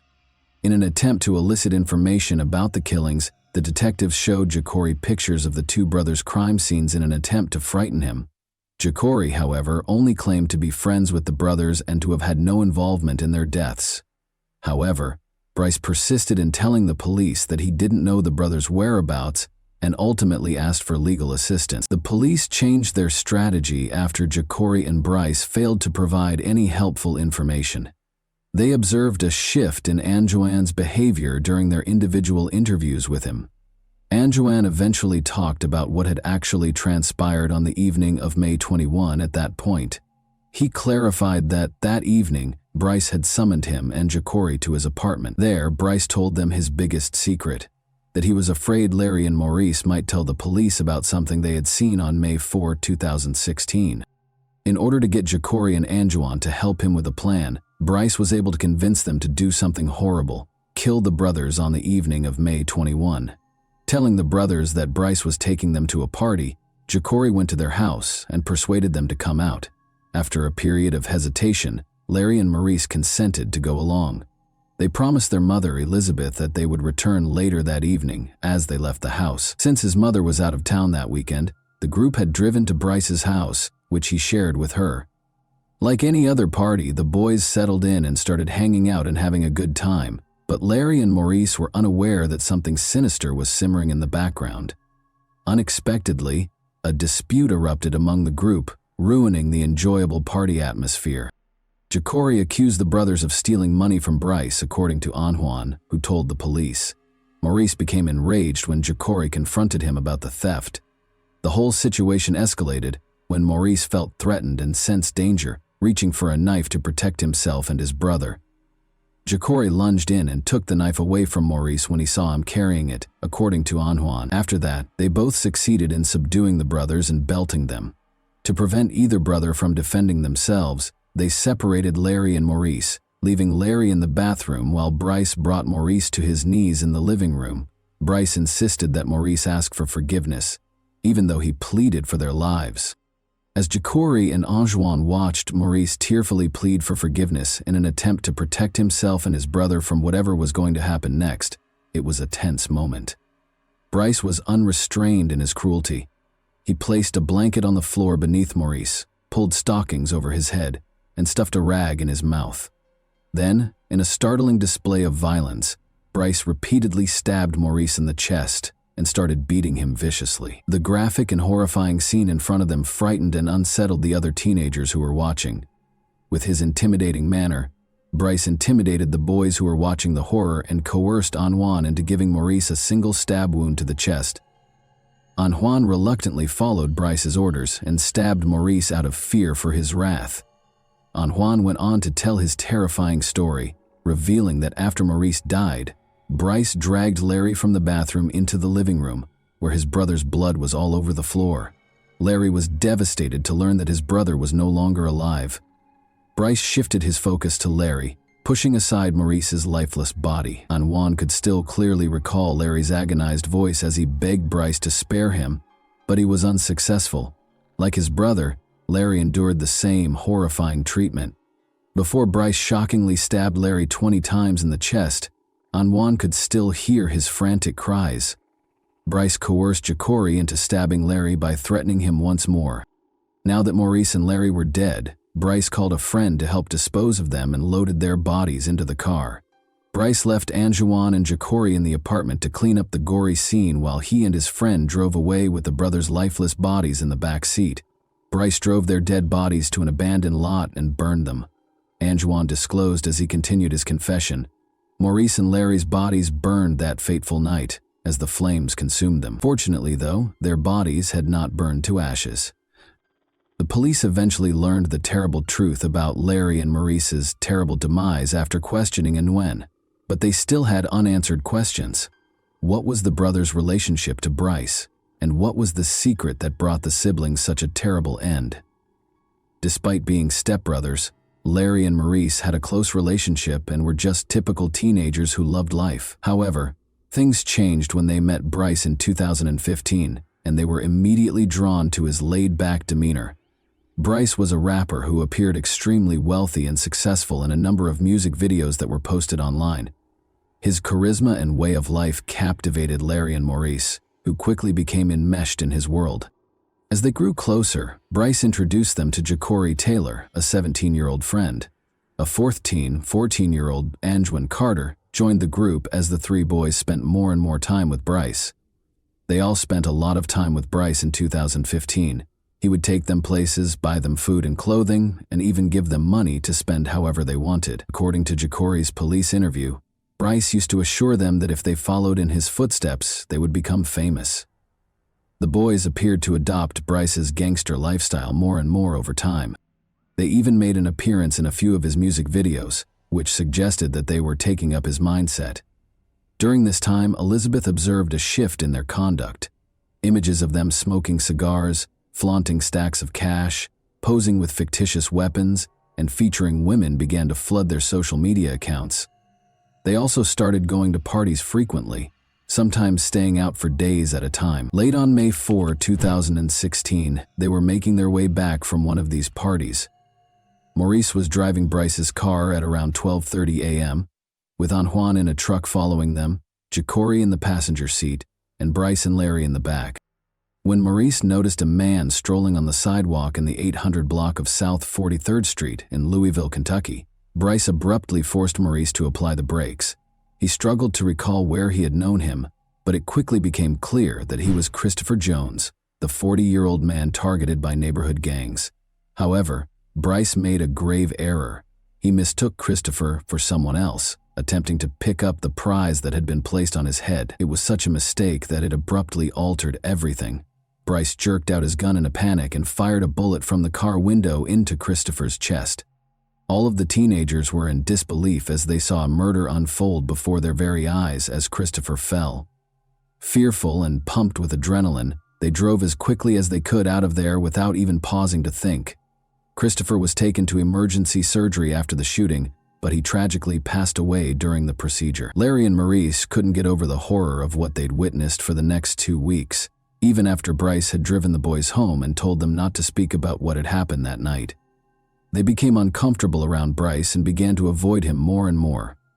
Bryce, meanwhile, was experiencing anxiety as well. He was concerned that he would be in big trouble if the brothers told everyone about the shooting. Thus, on the evening of May 21, 2016, he decided to take their lives. Bryce made the terrible choice to kill 3 people in a short amount of time, all in self-defense. The repercussions of his actions, however, are now bearing down on him. Both Jacory and Anjuan confessed to 3 charges of aiding and abetting murder and tampering with evidence after the interrogations. They were sentenced to 10 years in juvenile detention facilities because they were under the age of 18, with the remaining time to be spent in adult prisons after they reached the age of 18. They also had to testify against Bryce at his trial as part of their agreements. Bryce has ruined the court proceedings ever since he was taken into custody. The relatives of the victims believed he did it intentionally. He knew the prosecution wanted the death penalty, so they thought he was trying to stir up trouble. He reasoned that they might not execute him if he caused enough trouble and slowed down the procedure. Bryce did something startling at first. When he discovered that his court-appointed lawyer was friends with the victim's grandfather, he spat on him. Due to a conflict of interest, this created a significant issue and forced the lawyer to withdraw from the case. The court footage even shows the fight that broke out later between Bryce and the lawyer. Bryce even threatened to "see you when I get out." As a result, Bryce was forced to wear a spit mask and be restrained to his chair during subsequent court appearances. However, his behavior did not change despite these actions. He even threatened the judge and her family during one hearing. Bryce's courtroom antics continued after that. He frequently asserted that he didn't trust his lawyer and wouldn't allow them to speak for him. As a result, he even had 3 different state-appointed lawyers. It seemed as though he was adamant about doing things his own way, regardless of what other people thought.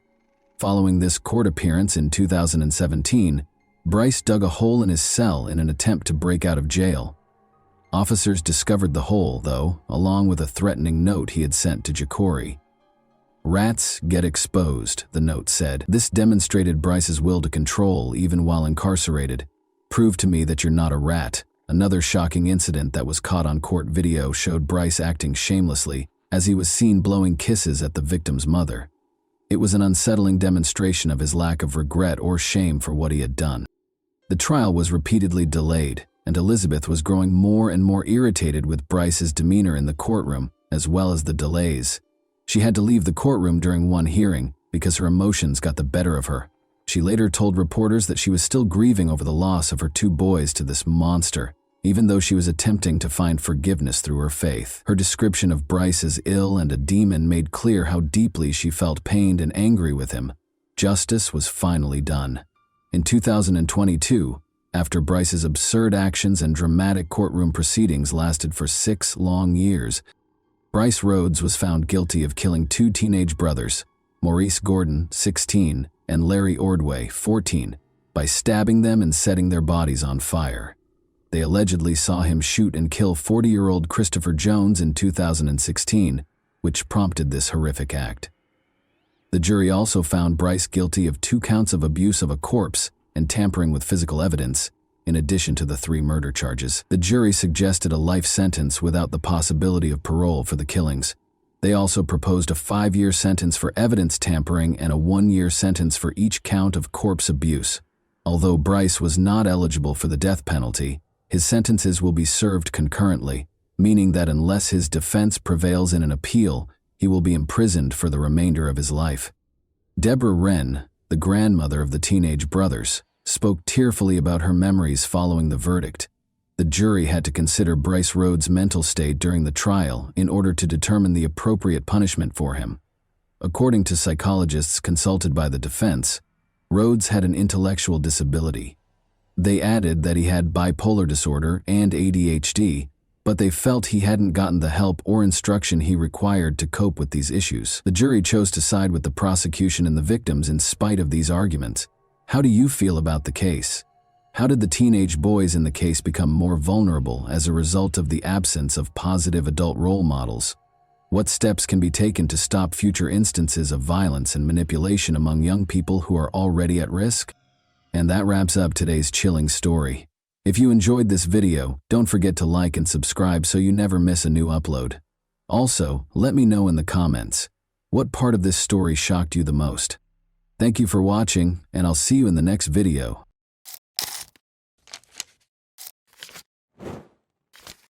Hey guys, welcome to my channel, and today we're going to take a look at another horrible case with you. In December 2010, at St. Malachi's Church in Tyrone, Northern Ireland, it all began exactly where it ended. In front of more than 300 guests, beauty queen and educator Michaela Hardy and athlete John McArevey exchanged vows. But 3 weeks later, John came back with his young wife's body, buried in her immaculate wedding dress. What caused Michaela to pass away? Who could be so cold-blooded and cunning as to murder a woman who had just recently started to enjoy her wedded life with her beloved? And will international cooperation aid in the investigation of one of the most horrific and unforgettable crimes of the past several years? In 2005, John McArevey, the captain of the Irish football team, and Michaela Harte, the daughter of one of the nation's best football managers, met in university. The young couple fell in love at first sight and had never been apart since. Michaela gladly accepted John's proposal while on vacation in Paris.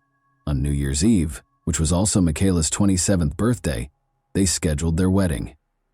Following the formal wedding, the newlyweds flew out on their 3-week honeymoon.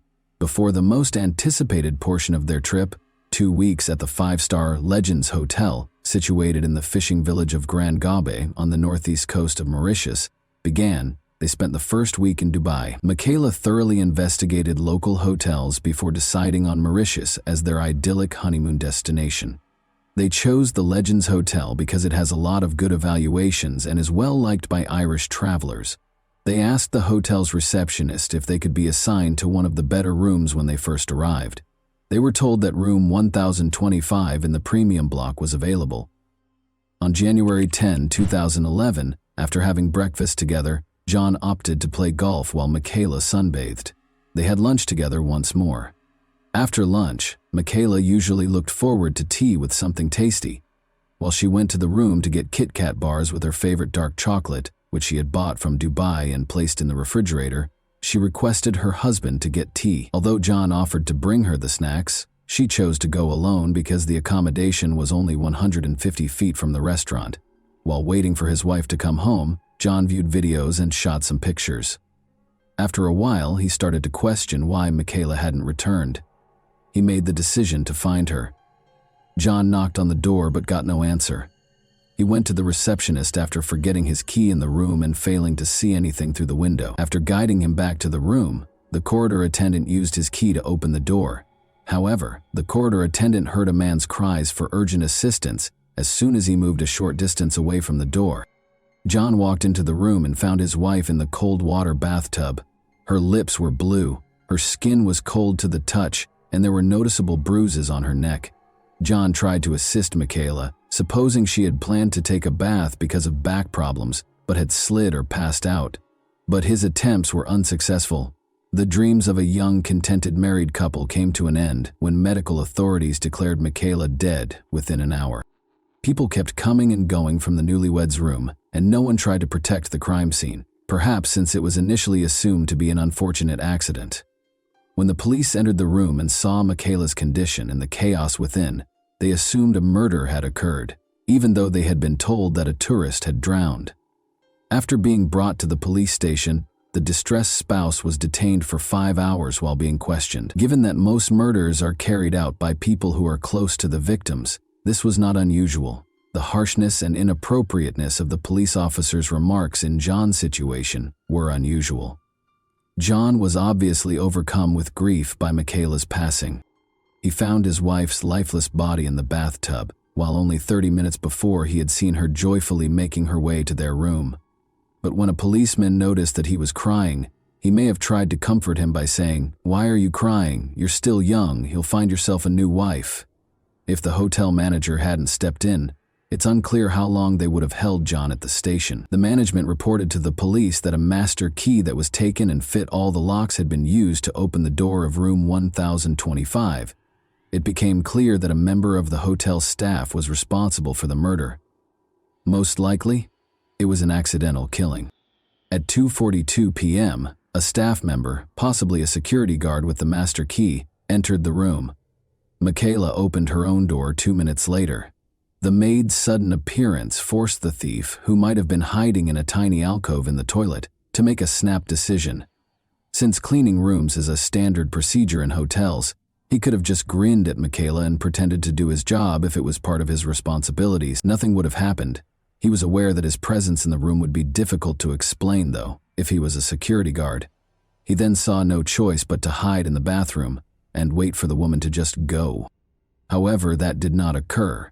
Michaela chose to seize the chance and went into the restroom as investigators conjectured. She found the robber inside.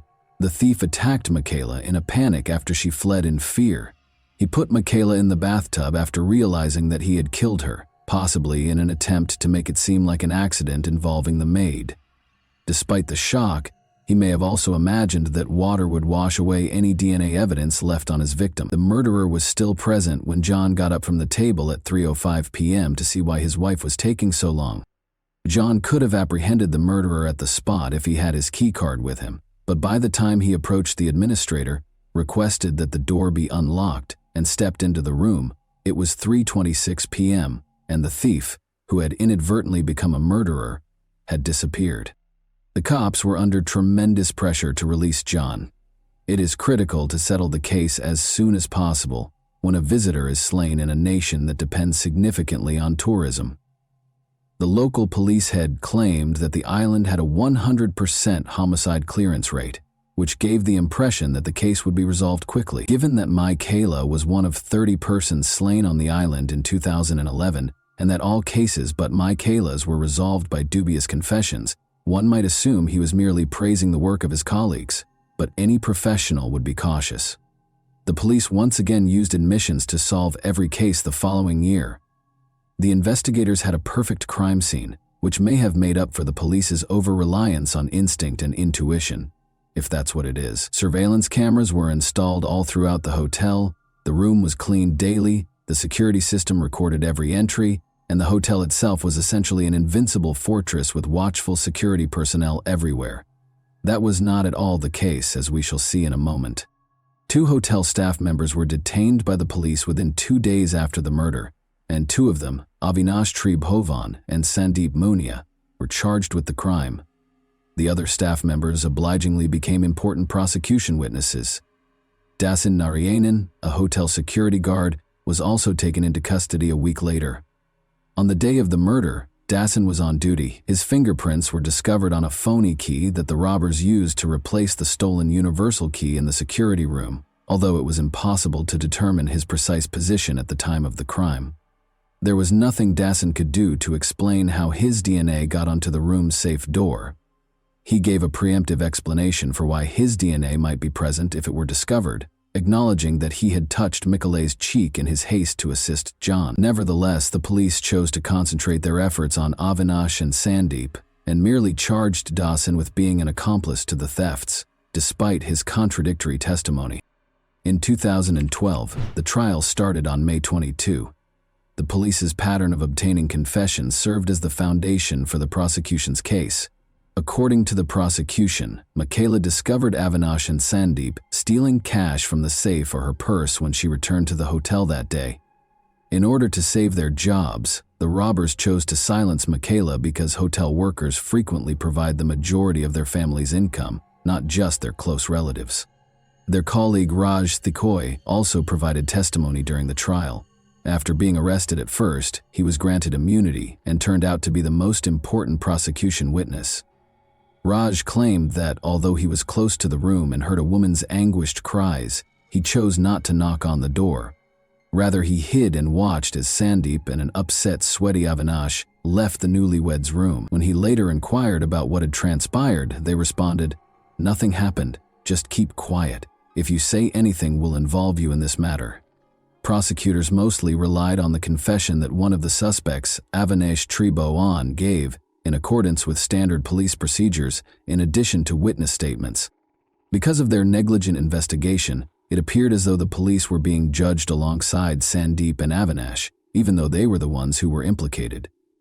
The defense lawyers called attention to all of the investigators' obvious flaws, errors, and gaps. First of all, the hotel was not closed when Michaela's death was found, and neither a visitor nor a staff member was questioned. The evidence was compromised since some tests were not carried out and others weren't done until the hotel room was given back to them. Although palm and fingerprints were discovered in the room, their owners were not recognized. However, there was no DNA evidence that Sandeep and Avinash were guilty. Even the paper money, which the authorities said the robbers were interested in, was not scanned for DNA or fingerprint. The court was also informed that numerous significant artifacts were not captured at all, and that all of the photos taken at the crime scene were in black and white. The enigma surrounding the 46 security cameras that recorded the activities within and outside the hotel, however, generated the most controversy. The cops refused to give the defense lawyers the videotapes in spite of repeated requests. As it turned out, they were unable to conceal the footage, not because they wanted to. Due to their inability to control the cameras, the police officers deleted 90% of the videos. Instead of providing a truthful response when asked to explain how the apparatus operates, they merely hit the button, which also happened to be the record button, and when they believed they were playing back the recordings, they were actually erasing them. International media questioned whether the local authorities were purposefully undermining the probe due to the police's obvious incompetence. Lastly, the defendants asserted that they only confessed after the police tortured them. Sandeep, who reportedly handed the keycard, stated that he was forced to make the confession under threat of a firearm. Avinash also refuted his testimony, claiming that he vomited blood after being tortured and subjected to water interrogation by the police. He was also allegedly informed that his wife would be deported and that he would have to move to Ireland to live with John McAvery, who would now require a new wife. Avinash claimed that he only signed the document that was given to him, not even reading his own confession. Even though he and Sandeep were in room 1009 where a VIP customer was scheduled to stay when the murder occurred, another witness said he was coerced into providing false testimony. Sandeep demanded that his subordinate keep the space spotless at all times. He even picked up the mop personally at one point to show how the floors should be cleaned. Telecommunications data also supported Sandeep's assertion that he was speaking on the phone with his sister in Britain at the time of the incident. Lastly, it was verified by the retained security camera film that he was in a separate area of the hotel when the murder occurred. The court case took over 8 weeks to complete, even though it was only supposed to take 2 weeks. This was mostly because the defense lawyers went beyond the bounds of decency and made the trial into a spectacle. They frequently cracked jokes and caused the board, spectators, and law students in the courtroom to erupt in laughter. The defense brought up the possibility of a sexual motive for the crime, implying that Michaela's husband was involved. They implied potential wrongdoing between John and his wife and mentioned an intimate aid they discovered in the hotel room. But it was actually a straightforward insert from Cosmopolitan, a women's magazine Michaela had bought at the airport. Then, using a purportedly verified video, they tried to demonstrate that John and Michaela had a heated argument, but the people in the video weren't Michaela and John. Rather, they were two Germans who looked like them. In order to verify that he was the man in the video, John had to reach out to him on Facebook and ask him to give a statement at a German police station. All things considered, the sensationalism surrounding Michaela's murder case caused great distress to her family. Specifically, John was ranked highly on the list of readers' choices in a survey called Who Killed Michaela that was published by a local newspaper. In addition, the police released pictures of Michaela's battered and nude body to the Mauritius newspaper, which caused her family unimaginable distress. But these 8 weeks were over, and the jury members had to decide what to do. After a guilty conviction, Michaela's family thought the accused would have the right to request a review of the case because the judge gave a clear summary of the case and highlighted the suspect's culpability. They were certain that the verdict would be just what they had expected. The court also firmly asked the jurors to make the appropriate choice from their point of view, rather than to think about how this case would affect the nation's reputation.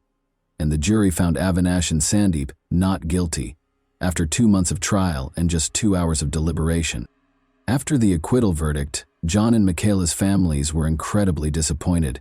They endured all the agony of the process, inappropriate remarks from attorneys and police, tolerated laughter in the courtroom, and even faced aggressive behavior from the locals because they were confident that the guilty parties would be punished for the murder. They were certain of Avinash and Sandeep's guilt and believed that they were acquitted because the case received global media attention, and the jurors did not want the murder case to reflect negatively on Mauritius' image. The Hart and McCarvey families cannot forget that Avinash's lawyer appeared on a local radio station and essentially admitted his client's guilt, mentioning how Avinash cried and apologized to Michaela's family.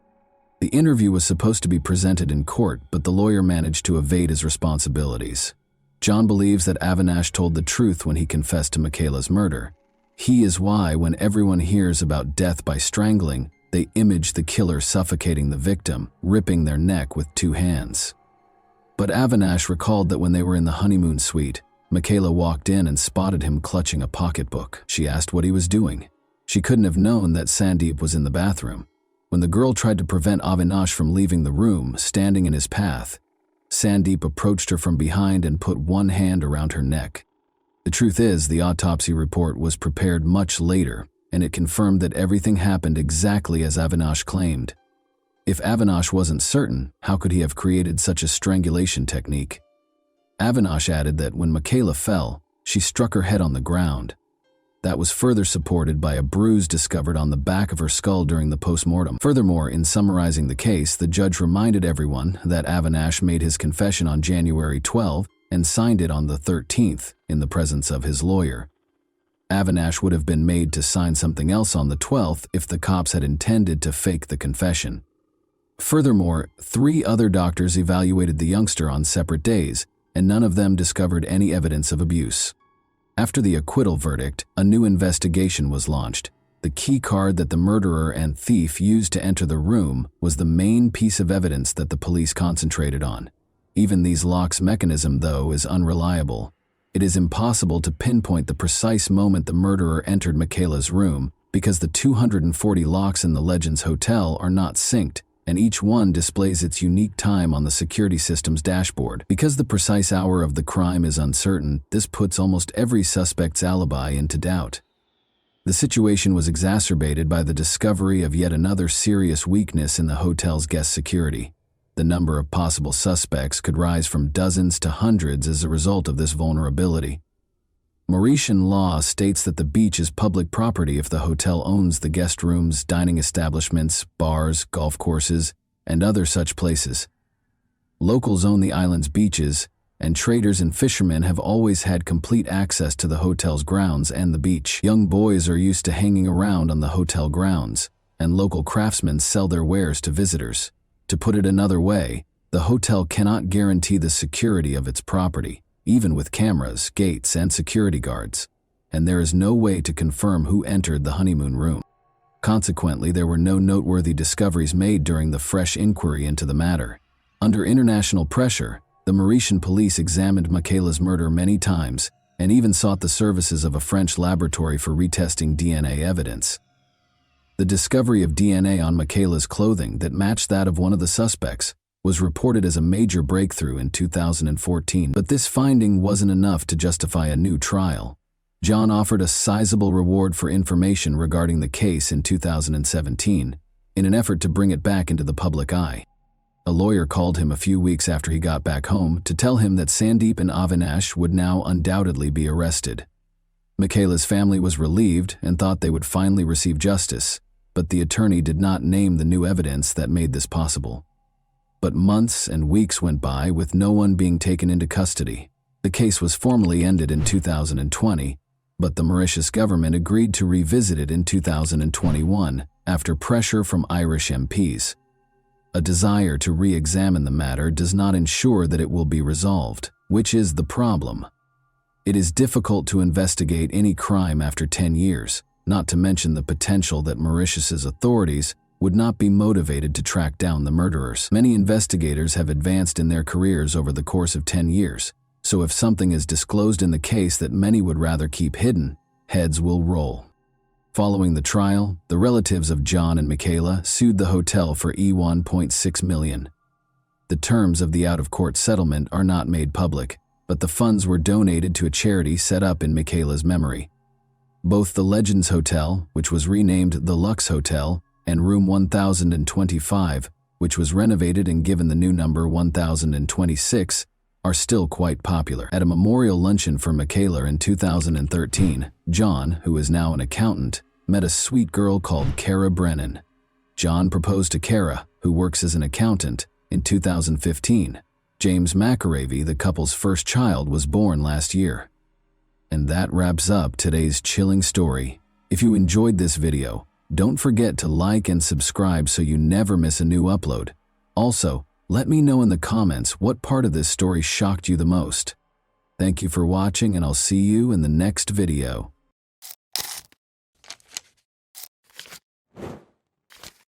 Hey guys, welcome to my channel, and today we're going to take a look at another horrible case with you. Arthur Labanjo Hughes, then 7 years old, would give up on life at this very moment. 5 hours later, the world would hear the most tragic story on the internet, that of Arthur Labanjo Hughes, after an emergency 999 call was placed. He was discovered in a state that could not be explained by a fall, even though he had fallen and struck his head. He was remembered for his superpower, his smile. If one could ask for one last thing, despite having numerous guardian angels around him, Arthur was imprisoned by pure evil during COVID-19 and spent every day of his life in hell. Soon, the Midlands, England Police Department would find horrifying hidden footage and videos that they would prefer not to view. June 17, 2020 was the date of the call. The voice on the line was panicked. 6-year-old Arthur Labanjo Hughes had fallen down the stairs. When paramedics arrived, he was having trouble breathing. Arthur's life slipped away in spite of all the attempts to save him. Before the doctors noticed something that would haunt them for years, it appeared to be a tragic accident. Horrible injuries were found, which contradicted the caller's account. Arthur's severe brain injuries had caused his death. According to the doctors, the damage was comparable to an automobile accident. Even the on-scene paramedics observed numerous bruises on his body, in addition to severe head trauma. Amidst the frantic words and background noise of the 999 call, the truth was concealed in plain sight. Everyone would be shocked to learn the true story of Arthur's tragic demise when the recording was played again, this time with more discerning ears and a greater sense of suspicion. Something much darker now echoed what had once seemed like desperation. Emma Tustin, 32, the stepmother and caregiver of 6-year-old Arthur Labanjo Hughes, was the female voice on the call. Emma was the only person who saw Arthur's final moments because his father, 29-year-old Thomas Hughes, was not there when the alleged accident happened. She was also the one who explained how Arthur got hurt and escorted him to the hospital. However, there was a problem with the doctors. They called the police because of their suspicions, and detectives soon began requesting Emma's first formal statement. The thinking step was the punishment area that Arthur's stepmother Emma and father Thomas had created for him. He could stand there and think about what he had done. Because of his actions, Arthur often found himself there, Emma said. However, Arthur was particularly impolite and violent on the night of June 17, 2020, the day he passed away. Emma started crying as she described the mischievous child who had mistreated her. She asserted, like many other stepmothers, that her love was not returned.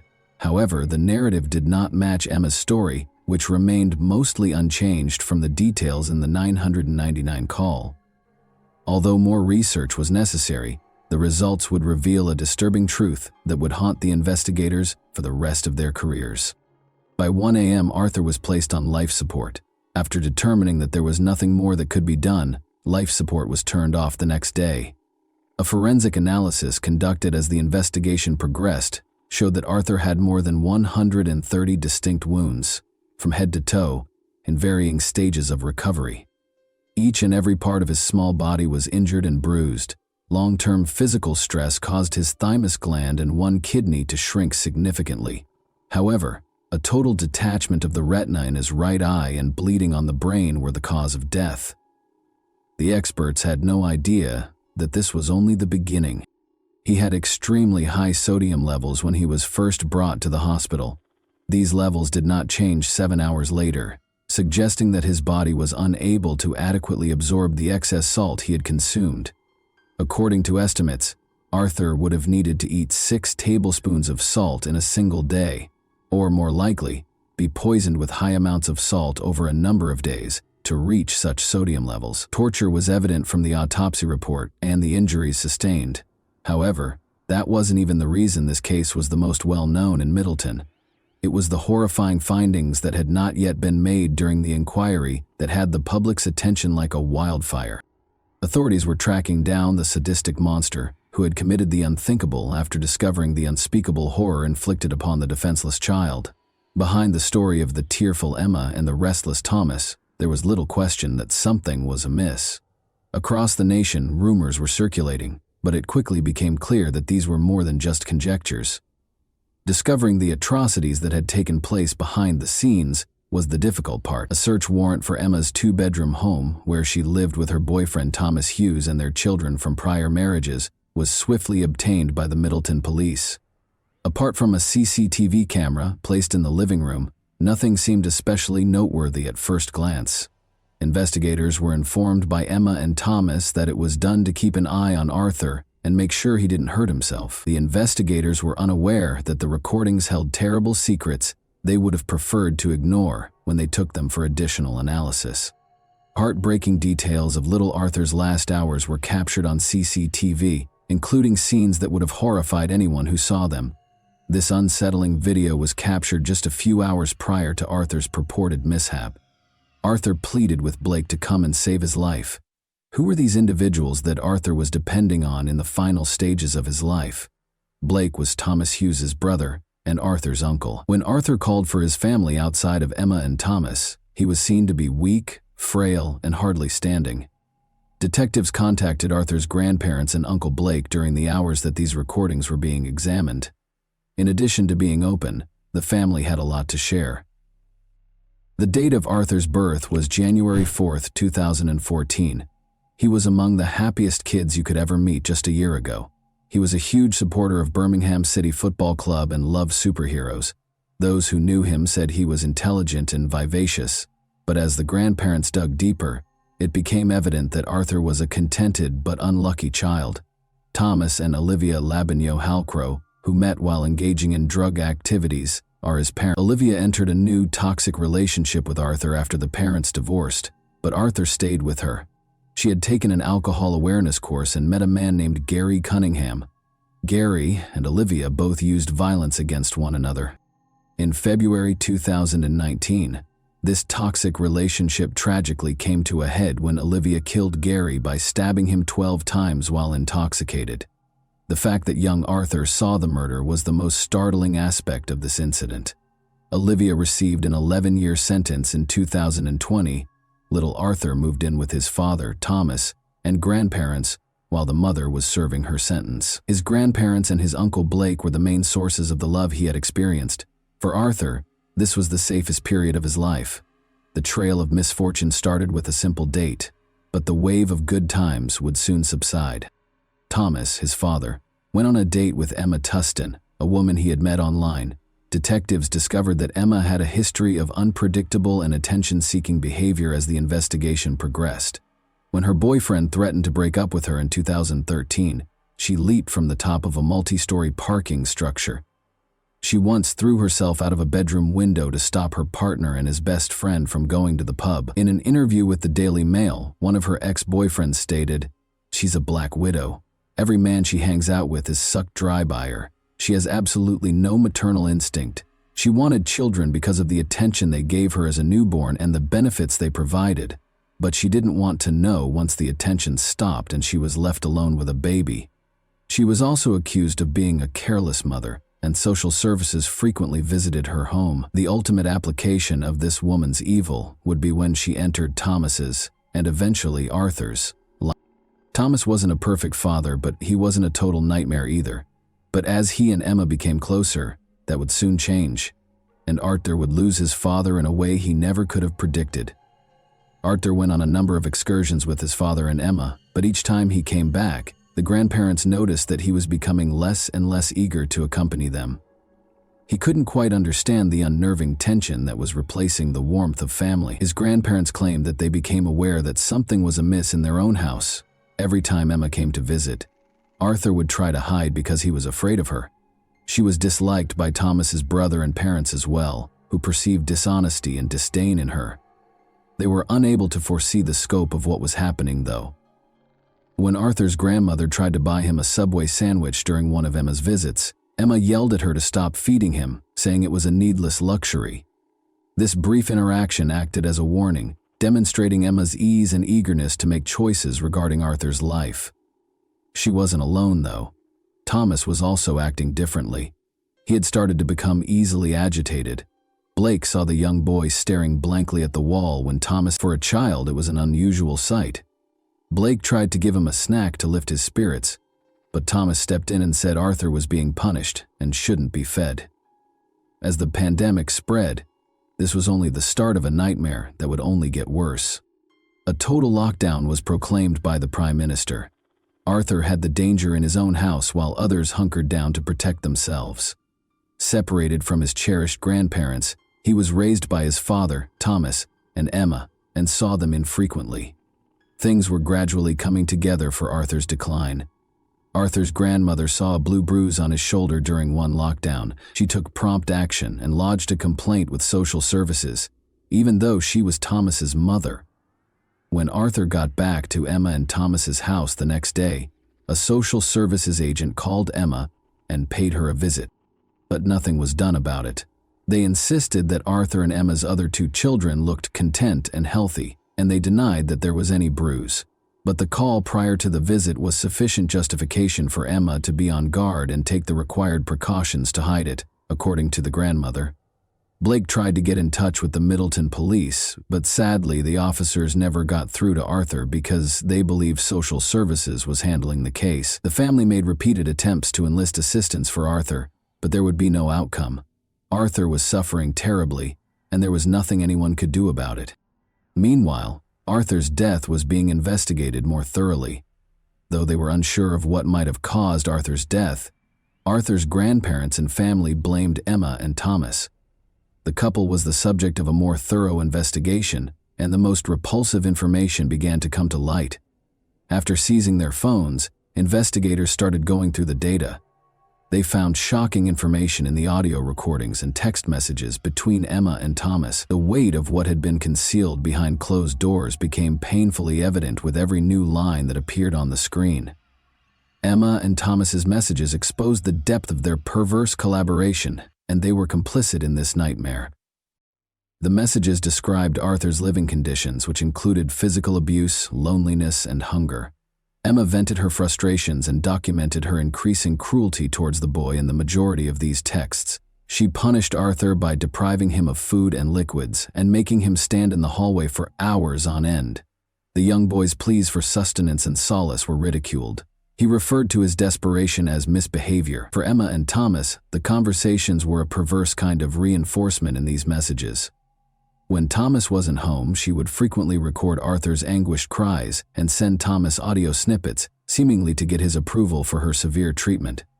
Thomas would reply by expressing his own annoyance with Arthur and urging her to be even harsher, telling her to just end him or recommending violent means to stop his screams. The boy was left to suffer alone in his room or cry himself hoarse in the hallway while the couple, at times, were only a few feet away from Arthur and texted, their phones buzzing with nasty conversations. Emma complained that Arthur was acting out or spoiling him because of his need for affection. Emma and Thomas talked about how Arthur should be disciplined for small transgressions or denied certain foods. Neglect was not the only form of abuse. There were numerous instances of name-calling and verbal abuse in these messages. Both sides' hatred was clearly visible in these messages. The messages made it abundantly evident that there was physical torture and intimidation in the home. Arthur had been attacked several times. According to one of the messages, Emma and Thomas had a falling out, and Emma said she could accept Thomas but not Arthur. In a stern reply, Thomas insisted that she would have to take Arthur and him together or not at all. Since Emma's rejection of Arthur only made Thomas more irate, this exchange exposed the problematic dynamics of their relationship. This tension suggested that Thomas's rage could quickly grow and result in more abuse of Arthur. One thing was certain, despite the numerous questions, Arthur was leading a miserable life and frequently going without food. For the investigators, one CCTV clip that had previously seemed unimportant took on new significance. On one of the hottest days of the year, the video showed Thomas and Emma lounging and eating ice cream. Arthur, meanwhile, was made to stand on the stairs, hot and hungry, without water, and in a bulky onesie that made him feel even more uncomfortable. Emma stooped to eat McDonald's in front of a starving Arthur, who was left defenseless in the hallway, while Thomas sat cross-legged. The question came up: did Emma's children all experience the same level of suffering? The investigators learned from Arthur's grandparents that Emma's children were frequently abandoned and left hungry for extended periods of time, while Emma remained in her room. But Arthur's ordeal was particularly horrifying. Emma's children didn't seem to experience the same degree of abuse as Arthur in any of the video. Subsequently, Emma's kids would inform investigators that if they attempted to assist Arthur, they would also be punished. As another heartbreaking clip awaited their review, the unsettling details of this case seemed to go on forever. Arthur was seen standing and shuffle-footing in these clips. It appeared innocuous at first, until they discovered he had been upright for as long as 14 hours. Police clamped down on Thomas and Emma as the horrific details surfaced, interrogating them about Arthur and the devastating information in the recordings. The details of Thomas and Emma's accident story started to shift piece by piece, but Thomas would be the first to reveal the truth, which was even more terrifying than they already knew. Thomas admitted to them that his punishment of Arthur might have been excessive. He explained to the investigators that Emma and the family suffered as a result of Arthur's behavioral problems. Thomas was going to disclose that he had studied torture techniques used during interrogation, techniques that cause the most pain without leaving scars or bruises, even though it was difficult to comprehend what offense a 6-year-old could have committed to warrant such a punishment. What actually took place on June 17, 2020 then? But did Arthur's body simply give up after all this suffering? No. The case's reality was straightforward and cruel. In fact, the reality was even more horrible. Arthur was left behind as usual, weak and starved, while Thomas had gone to the grocery store with Emma's kids. Emma texted Thomas that Arthur was causing trouble and instructed her to discipline him, even though Arthur couldn't have done anything that she couldn't manage on her own. In a matter of hours, Emma made the decision to act independently and guided Arthur to his demise.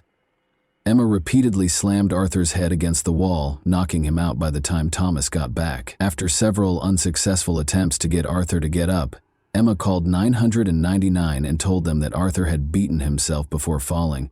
Thomas blatantly admitted to the investigators that he was to blame and that Emma ought to be released. He explained to them that Arthur died because he was unable to control him and was subsequently carried away. Emma wasn't at fault. From Middleton to Parliament, the unsettling case rocked the nation. The authorities eventually realized that Emma and Thomas had lied after Arthur died, and the injuries were obviously not self-inflicted. Both were taken into custody and accused of killing Arthur. At Emma's trial on December 3, 2021, the judge gave the following account of the deadly assault. You, Tustin, committed the last act of killing. You gave him a shake that caused his head to flex and become hyperextended on his neck while repeatedly striking it against the wall or the floor. Your degree of violence caused his body to be subjected to forces comparable to those involved in a high-speed traffic accident. Emma was found guilty of murder and given a life sentence with a minimum of 29 years in prison because of the severe and devastation of her injuries. Thomas Hughes, who did not witness the deadly assault, was convicted of manslaughter and given a 21-year prison term. It was announced in December 2020 that their sentences would be examined to determine whether they were excessively light, potentially resulting in longer terms for both. Only the two youngest of Emma's 4 children from prior relationships were still living with her when she first met Thomas. Emma had already been reported to social services multiple times by that point because of worries about the welfare of her children. But she had mastered the art of controlling these circumstances. She would use emotional strategies, crying and playing the victim whenever social services came to visit. The authorities would always depart without doing anything more. Although social services had always been mentioned in the story, their non-participation was an unexpected plot twist. How come Arthur's ongoing suffering went unnoticed despite social services getting involved in this case so early? How did social services contribute to Arthur's demise in your opinion? What, in your opinion, ought to have been done to save young Arthur from his cruel destiny? And that wraps up today's chilling story. If you enjoyed this video, don't forget to like and subscribe so you never miss a new upload. Also, let me know in the comments, what part of this story shocked you the most? Thank you for watching, and I'll see you in the next video.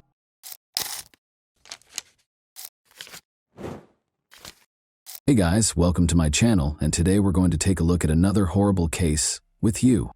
A young woman disappeared as though she had just melted into thin air. She didn't come home one morning even though everything around her appeared to be completely normal. There were no signs or calls, just a harrowing quiet and a deluge of unsolved questions. What might have transpired during those brief hours? By whom was she last sighted? Everyone who knew her was shaken by her disappearance. which signaled the start of a sinister and twisted tale filled with secrets and suspicions that turned into a nightmare beyond anyone's wildest expectations. An important turning point in Asolepayeva's life occurred in April 2021. She had long wished for a better life, one that was full of chances to live more comfortably with her loved ones. Then, like a beacon of light, an offer materialized. It came from her cousin's husband, Murat Meyerbekov. She had known Murat for years, and he was a car salesman in Georgia. Abruptly, he extended his hand and said he needed an assistant immediately. He told Asel that the work, which would involve assisting with paperwork and managing car transfers for clients from Kazakhstan, would be simple and even exciting. It seemed to Asel like a gift from fate, an unanticipated chance. Murat went into great detail about her duties, which would include managing the car sales process, setting up meetings, and preparing paperwork for clients. He clarified that Georgia's auto industry was flourishing and that there was a strong demand for used cars, particularly from Kazakhs searching for less expensive models. Additionally, he said that his staff was amiable and prepared to assist Asel in settling in and feeling comfortable. The offer appeared to her as a long overdue reprieve from her cycle of constraints and issues. Everything seemed ideal: a $500 monthly salary, paid housing, and a flexible schedule. Asel's prospects had never been so bright, and she thought her dreams might finally come true. She felt hopeful for a better future and financial independence when she considered working overseas. She had plans to support her parents in their later years, save money for her own apartment, and put money aside for them. She felt strong and confident that she was making the right decision because of these hopes. Asel was raised in Kaban-Bay Betir, a small village encircled by endless, vast steppes in the Akmola region of Kazakhstan. She lived here for the majority of her life, seeing many of her classmates go through the normal village routines of getting married young, working on nearby farms, or finding employment in agricultural businesses. There were few options in the village, and opportunities were frequently reduced to a daily struggle for survival. Asel, however, had higher hopes. The lure of large cities, the possibility of altering her fate, and the aspiration to accomplish more all enthralled her. In search of her identity, Asel relocated to Nur Sultan after high school. There she found work as a fitness club receptionist and lived with her older sister, who helped her through difficult times. Although working as a receptionist gave her a reliable source of income, the salary was low, and she was still unable to realize her dream of owning her own apartment. She cut back on little things and saved every extra tennet she could, all the while clinging to the hope that one day she would have her own place, where she could make a comfortable home and experience the independence she so desperately desired. Asel thought she could improve her family's situation in addition to changing her own destiny. Since her parents had put in so much effort to raise her and make sure she had everything she needed, she wanted to return the favor. However, reality showed her that her dreams were still a long way off, month after month. She was aware that it would be extremely difficult to achieve the degree of financial security required to support herself and her loved ones back home. Although it provided some stability, her job at the fitness club did not provide any of the opportunities she so desperately wanted. Then her cousin's husband, Murat Meyerbekov, offered her a job in Georgia. For Asel, this appeared to be the opportunity she had been seeking. It was well known that Murat knew business, and he talked confidently about the opportunities he could present. He clarified that he handled car sales in Georgia, serving Kazakhstani buyers seeking more reasonably priced cars, and that he needed an assistant to assist with paperwork and client relations. The offer wasn't taken lightly by Asel. She discussed it extensively with her older sister, who was first apprehensive and gave it careful thought while assessing the dangers. Her sister was concerned about Asel traveling to a foreign nation, far from home, and being in the company of strangers. Nonetheless, Murat persuaded them that Georgia was secure, that he would personally protect her, and that the position might be a fantastic first step toward a better future. Asel was aware of the dangers, but her determination to make a difference in her life overcame her uncertainties and anxieties. She kept thinking that this might be her only chance to escape the constraints of her current circumstance. Although she was aware that it wouldn't be simple, she had faith in her ability to overcome any obstacles. Despite all of her uncertainties and fears, Asel decided to accept the offer because she was sure that it was her opportunity to change her future. This was her chance to escape her routine, and she was going to take advantage of it. Despite their limited financial resources, Asel was supported by her family. Despite leading modest lives themselves, her parents and sisters supported her emotionally and shared her aspirations. Asel had no idea at the time that this chance would trigger a series of unanticipated circumstances that would fundamentally alter everything. Eager and hopeful, Asel took a plane to Georgia shortly after. She felt that this move marked the start of an exciting new chapter in her life. When she got there, she moved into Murat Mirabekov's apartment in Rustavi. Murat assured her that although the apartment was small and had some older furniture, it was only meant to be a temporary place for her to stay until she found a better place to live. Asel initially communicated with her family on a regular basis, sharing her experiences in her new life. She talked excitedly about the local food she was sampling and praised the city's historic streets and distinctive architecture. She enjoyed even the small things, such as strolling through Rustavi in the evening. Everything appeared so novel and fascinating. She sounded content and assured in her choice, and her voice exuded real excitement. Her mother could hear the joy in her voice whenever she called home. Asel talked positively about the local traditions and the friendly, hospitable people she encountered. But after a few weeks, things began to shift. Asel started making fewer calls, and her chats became more circumspect and brief. Her voice carried undertones of fatigue and occasionally a trace of concern. Something seemed to be hidden from her. Asel gave evasive responses when her mother inquired about her health, typically attributing her weariness to her job.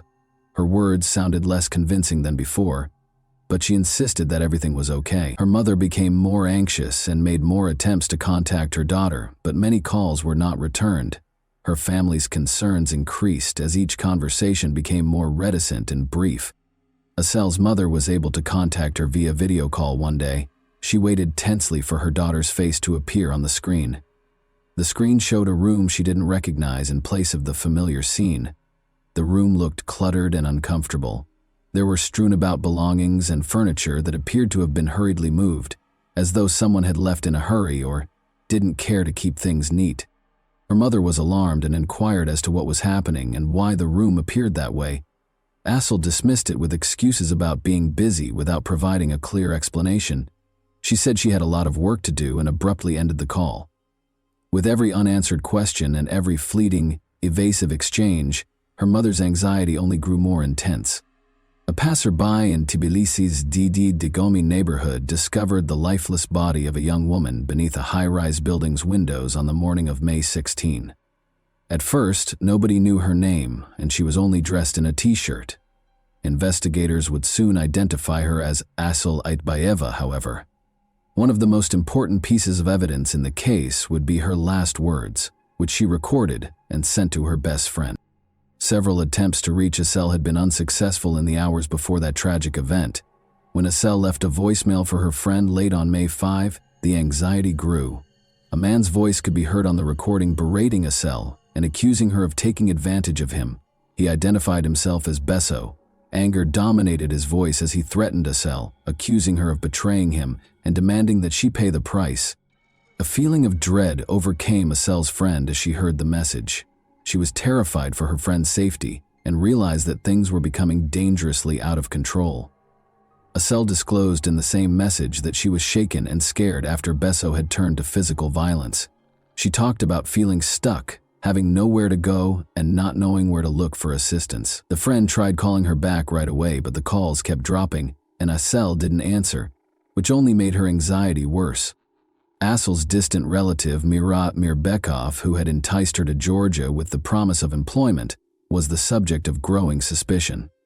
Later, investigators would discover that Mirbekov had exploited Asel's precarious position by brutally mistreating her twice and betraying her confidence.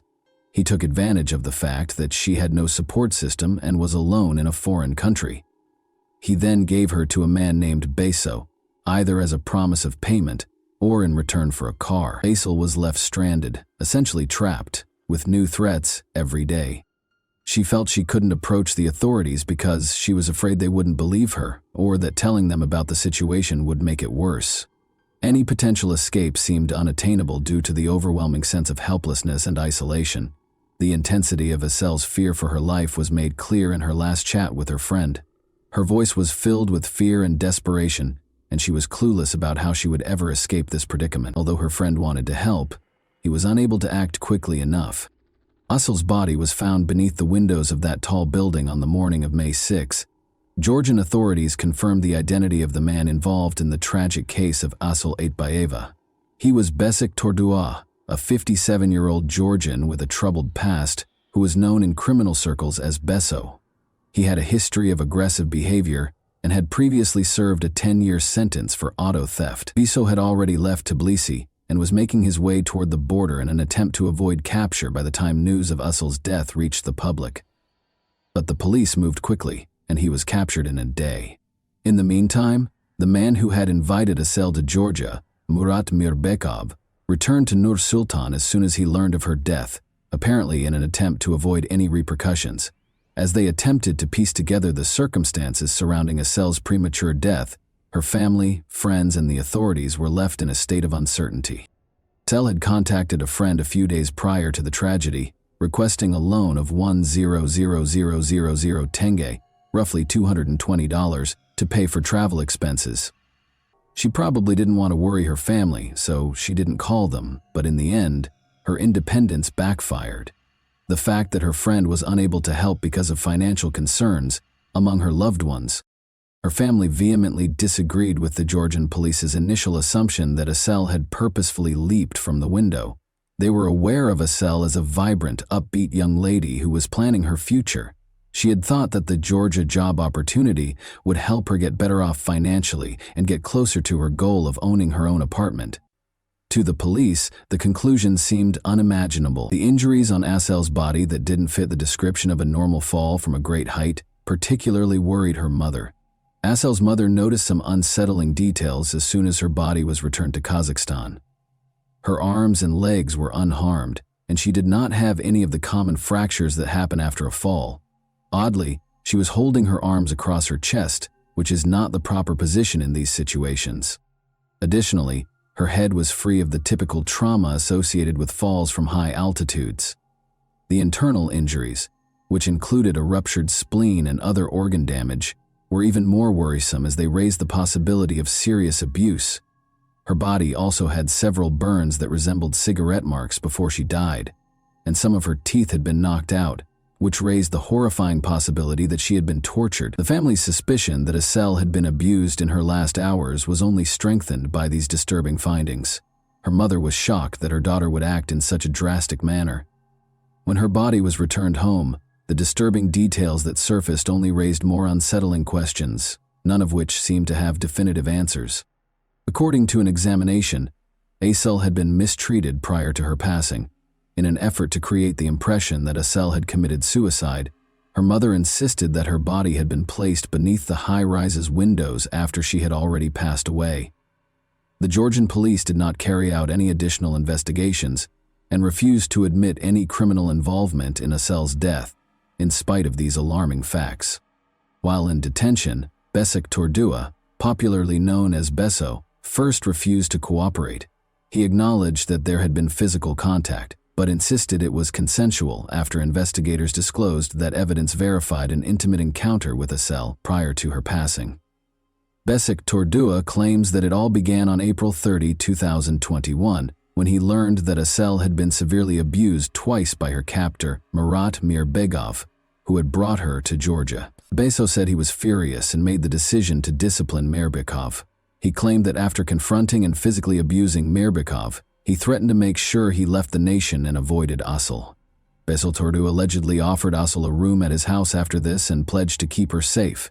He asserted that Asıl spent a number of days with him and that he made an effort to look after her, assisting her in overcoming the trauma. He maintained that they developed a mutual sense of trust and that any intimacy they had was voluntary.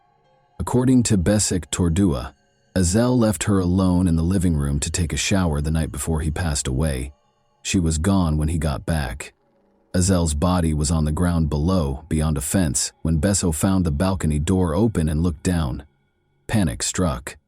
Given his connection to Asıl and his criminal history, he was afraid that he would be held accountable for what had transpired. According to Besik Tordua, he ran downstairs and got close to the fence but lacked the bravery to scale it. He claimed that after standing there for a short while in terror, he ran from the scene because he was afraid of being blamed for her death.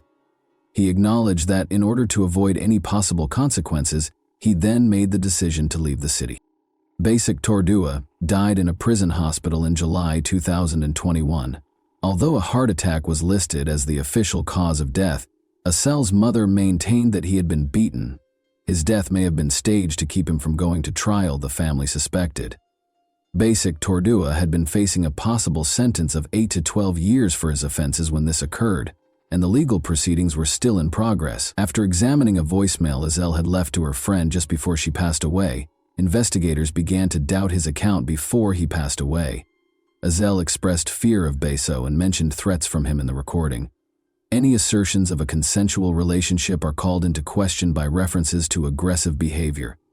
One aspect of the case that attracted a lot of attention was the suspicion held by authorities that Basic Tordua may have coerced Asel. He was never officially accused of being the cause of her death, though. Although his actions might have pushed her to act in a desperate manner, the official position remained that there was insufficient evidence to pursue additional charges. The lawyer in Asel's family had a different opinion. They believed that she had been murdered and that the death was staged to make it look as if she had committed suicide. The injuries discovered on her body and the circumstances surrounding her fall, which didn't match the usual outcome of a leap from that height, confirmed this theory. When Murat Mirabekov returned to Kazakhstan, he was captured. He was accused of both human trafficking and aggravated assault. Asel's parents petitioned to have him extradited to Georgia for trial because they thought he was directly responsible for her death. Local authorities, however, took a while to address their requests or look into the matter further. Things didn't start to change until Asel's mother's morgue photos were uploaded online. The prosecutor's office took the issue more seriously after the pictures sparked public outrage. Journalists and the general public both took notice of Asel's untimely death and began their own online investigations. Details started to surface, some of them unverified. On the night of the tragedy, witnesses reported seeing two men allegedly push Asel off the balcony. Police stated that they had not discovered any evidence to support the rumors that the incident was captured on video. Asel reported Murat Mirbekov's violent actions to the local authorities after arriving in Georgia in order to obtain protection, but her requests were ignored. When Georgian journalists started looking into the case themselves, it became clear that the police had done nothing. One of Asel's acquaintances in Tbilisi consented to testify amid the events that were taking place. He revealed that Asel had sent him a desperate message the day before the tragedy. She mentioned Mirabekov in her message, claiming that he had attacked her twice.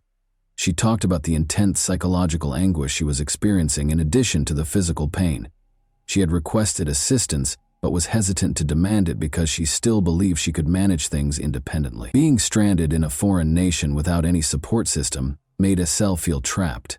She tried to remain strong despite her fear of Mirbekov, she confided in her acquaintance. Despite her persistent belief that she could find a way out, she frequently talked about feeling as though she was in a hopeless situation. The inquiry also turned up other information.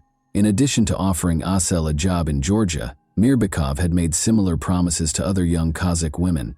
He had promised them good jobs, good wages, and good housing. Luckily, none of them had agreed to his terms. Some had found his messages, which emphasized the ostensibly exceptional opportunities he could offer, to be especially persistent. All the women, however, had refused. Later, their families thanked them profusely for their foresight, saying it had prevented them from being in danger. The case took a dramatic turn by the end of July 2022-208. After more investigation, Georgian forensic experts found Mirbekov's DNA traces on Asel's clothing, which is a crucial piece of evidence. This bolstered the prosecution's case in court and validated witness statements. Ultimately, the work of investigative journalists and the new evidence obtained through forensic analysis started to provide a more comprehensive picture of what Asel had gone through in her last days. The truth was slowly emerging in spite of all the barriers. One of the most talked about occasions in Kazakhstan was Murat Mirbekov's trial in Nur-Sultan. The case gained even more public attention when Georgian investigators, who were invited to the proceedings, presented the evidence and conclusions they had gathered. The tension in the courtroom was evident when Mirbekov showed up. He insisted he had nothing to do with Assel's death or any violent actions toward her, even in the face of overwhelming evidence to the contrary. He maintained that he was innocent and that he had been falsely accused. Those in attendance were left perplexed and incensed by his cold-blooded attitude and total lack of regret. Given the seriousness of the situation, Myrbekov's aging parents made the decision to apologize to Assel's distraught family. They hoped that their gesture would provide the victim's loved ones with some small solace. Myrbekov, however, continued to deny any wrongdoing and showed no interest in any attempts at reconciliation. The prosecutor made a resolute and firm statement. He offered a story that implied Myrbekov had given Assel to him for his own benefit, in an effort to improve relations with a strong Georgian man named Bashik Tordua. The prosecutor stressed that Myrbekov knew he was seriously endangering Assel and was well aware of Bashik Tordua's violent tendencies and criminal history. Tordua was infamous. He was so feared by the locals that they avoided him at all costs. According to the prosecutor, Assel was under constant pressure, and her desperate attempts to flee an intolerable circumstance resulted in the horrific events that ultimately led to her tragic demise. She had been pushed to the limit, feeling hopeless and in great distress, with no way out. Myrbekov was already a father of 2, and his wife was expecting their 3rd child. It was disclosed during the trial. Having a family should have deterred him from committing crimes, the court suggested, taking these circumstances into account as mitigating factors. Witness statements and the evidence, however, made it abundantly evident that he was involved in grave crimes in spite of these specifics. It became clear that his role as a father and his obligations to his family had not prevented him from acting cruelly. The court's final decision was rendered on August 2, 2022. Myrbekov was convicted of both acts of aggression and human trafficking. He received a 15-year sentence in a maximum security facility. The court also mandated that Myrbekov compensate Assel's parents for the emotional harm they had suffered by giving them 5 million tenge, or about $10,500. Although no monetary settlement could ever fully compensate her family for the loss of their daughter, this sum served as a symbolic recognition of the anguish and suffering they had to endure. Assel's family was not happy with the outcome, even after the verdict and the compensation. They were convinced that Assel had been the victim of a premeditated crime and that the case was far from over. Her loved ones were certain that she had been killed on purpose, in addition to being severely abused and exploited. The court proceedings did not allay the family's concerns or offer genuine closure, even after the trial was over and a guilty verdict and compensation were given. They persisted in believing that Assel's case merited more research and that the whole truth had not yet been revealed. And that wraps up today's chilling story. If you enjoyed this video, don't forget to like and subscribe so you never miss a new upload. Also, let me know in the comments what part of this story shocked you the most. Thank you for watching, and I'll see you in the next video.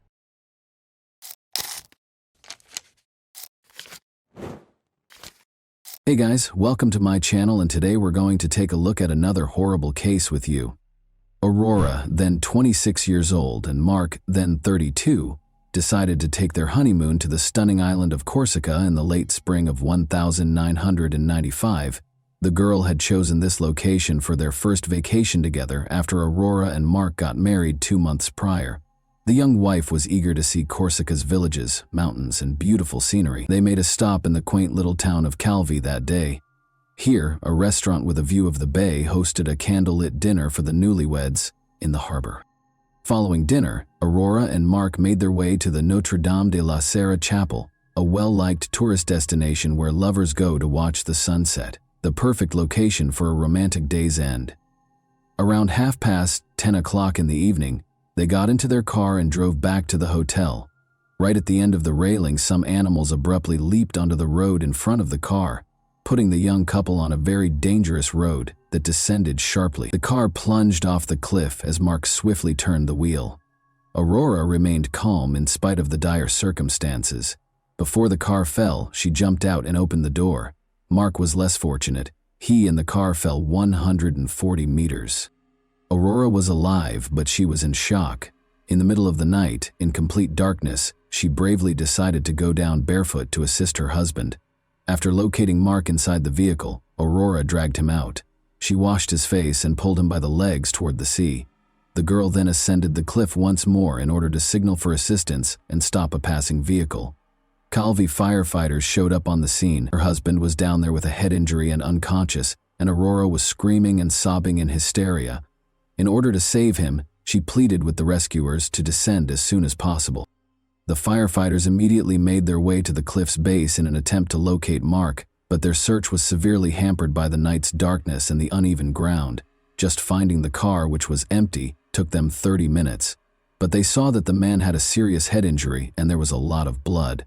When divers signaled that they had found something at 6 a.m., the weary firefighters were about to give up after hours of unrelenting searching. Mark's body was 3 meters deep in the water, floating next to the car. Unfortunately, it was too late for the newlyweds when they managed to bring his body to the surface. After compiling a report on yet another regrettable incident along that particular stretch of road, the police closed the case. The body of Mark was taken back to his home country of Belgium. The young widow was in complete despair. She spent several days in a specialized clinic after being unable to handle the grief on her own. As Mark's family hurried to comfort her, she proclaimed that she didn't want to see anyone and cut herself off from the outside world. Mark's family didn't press because they understood her mental state. She had lost her husband on their honeymoon when she was 26 years old. However, her actions captivated Mark's family more and more in the days that followed. Slowly, suspicion replaced concern. His parents strongly objected to Aurora's insistence that her husband be cremated. She left the farewell ceremony earlier than anticipated on the day of the funeral, shocking the family even more. The relationship between her and Mark's family has grown more complex ever since. When she got back to the family home, she changed the locks and refused to let her mother-in-law in, who had come to pick up some of her son's sentimental but cheap possessions. Aurora listed the house for sale in the weeks that followed. In addition to the EUR 25000 she received from the sale of the house, there was more. After her husband passed away, it was discovered that she had gotten 7 insurance payouts. Aurora was given EWAT 75000 in total. The Van Burr couple, who were shocked by their daughter-in-law's actions, took legal action and complained about the suspicious death. As a result, the coroner demanded that Mark's death circumstances be looked into. Investigators started by researching the couple's lives in order to comprehend what truly transpired that night. Mark Vander, 31, was employed at a reputable financial firm in Brussels in April 1994, about a year prior to the incident. Everything in his life seemed to be going well, or nearly so, and he had a great job, devoted parents, and amiable co-workers. But he had yet to find a woman he wanted to live a lifetime with. Mark wanted to start a family because he was old enough. In Brussels, Mark and Aurora met at a bar. Aurora was selling ironing boards door to door at the time, which wasn't a very lucrative job. There was immediate chemistry between Mark and Aurora. Mark was enamored with the attractive girl and fell in love with her right away. Their lively relationship left Mark's friends in awe and jealousy. Mark was shy, a little overweight, and uninterested in sports, whereas Aurora was very attractive, athletic, and fit. However, Aurora moved in with Mark a few weeks after they first met. Seeing that their son was content with her, the future husband's family embraced her as their future daughter-in-law and the mother of their grandchildren. When the young couple decided to tie the knot a year later, nobody was shocked. The girl asked Mark to put half of the house in her name, among other requirements for her future husband. Although this might have seemed strange or improper, Mark, who was incredibly in love, accepted all of the bride's demands. The young couple exchanged vows on March 11, 1995.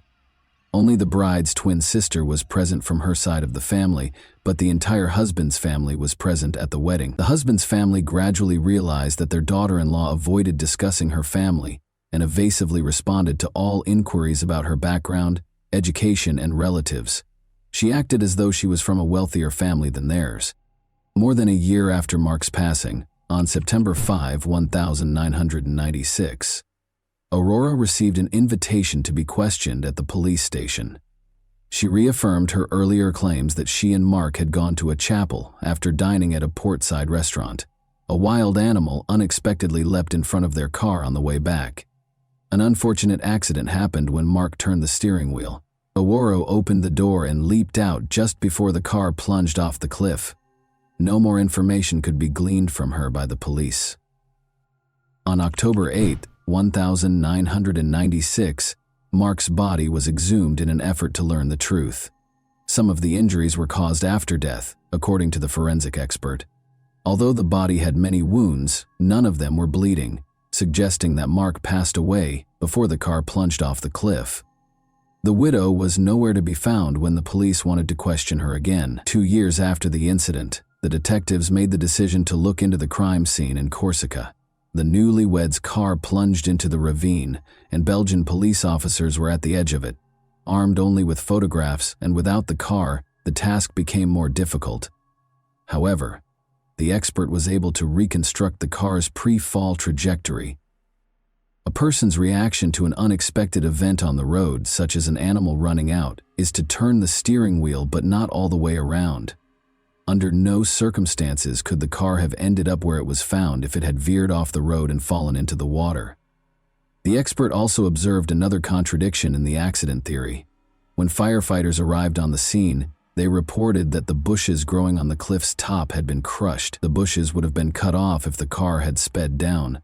It was clear from the crushed vegetation that the car had remained on the bushes for a while before descending gradually.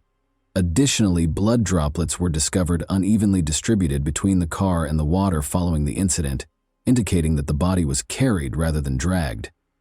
Could an 80-kilogram man have been carried by Aurora, who weighed less than 50 kg? Aurora's version of events did not match the investigation's conclusions. The car was pushed off the cliff, according to the experts' conclusive findings. The investigators were now interested in learning what transpired following the incident. Did Aurora come down to assist Mark? Did she have the bravery and strength to go barefoot down the rocks? It was possible, as hard as it may seem to believe. Since Aurora Martin was a skilled athlete and a champion rock climber, the police found it difficult to deny that she had truly gone down to assist her husband. For them, it was a dead end. Since there was still no update on the young lady, the investigators made the decision to learn more about her past. Really, who is she? What secrets are concealed by her evasive responses? In actuality, the girl had a very challenging upbringing, devoid of both a loving family and a quality education. Her mother moved to Germany after her parents divorced when she was 12, so she hardly ever saw her daughter. Although her father was not very involved in her life, she led a carefree life with her 2 sisters. With lofty aspirations, the girl left her childhood home when she turned 18. Aurora entered beauty pageants in hopes of becoming a model, but was not very successful. She thus found employment as a bar hostess and occasionally as an escort service model. At the age of 24, Aurora made the most of her beauty and lived life to the fullest. In February 1993, she went to a rock climbing club one day as usual, where she met Peter Schwett, who would be her fateful encounter. He shared her love of mountaineering and was young, attractive, and wealthy. She was 24 years old and he was 23. At first sight, it was love. Aurora was able to move on from her previous life next to Peter. This tale sounded too good to be true. In fact, the investigators discovered an oddity while looking into Peter Schwett's past. He was a widower for a young man his age. The circumstances surrounding his wife's death were suspicious. 2 years earlier, on his 21st birthday, Peter was serving in the German army in Belgium. Peter liked going to clubs, and one night he met Ursula Deschamps, a young student, while he was out with friends. They fell in love quickly, and 3 months later Peter proposed to her. Ursula soon learned, though, that Peter was not content with a single woman. Other surprises were in store for her. At their house, Ursula discovered counterfeit documents and substantial sums of money. She wanted to tell the police what she had discovered. Their young marriage became strained, and they made the decision to file for divorce. However, Peter was supposed to teach his wife how to drive, so he and Ursula got into a convertible and left on a trip on the evening of August 29, 1992. The outing was peculiar for soon-to-be ex-houses. Peter was behind the wheel and driving as fast as he always does. The car crashed into a canal at high speed after he lost control. Although Peter was able to flee in time, he was unable to save his wife, who perished in the water with the car. He remembered that even though he touched her hand, he was unable to grasp her and drag her to the surface. A few days later, Ursula's body was discovered. Nothing from the autopsy would raise any questions about the girl's drowning. Peter provided a convincing explanation of how he had gotten out of the car through the rear window when the police recreated the crime scene. However, Ursula's family never thought it was a sad accident. First of all, Peter had never lowered the top of a convertible before. Second, Ursula could swim very well.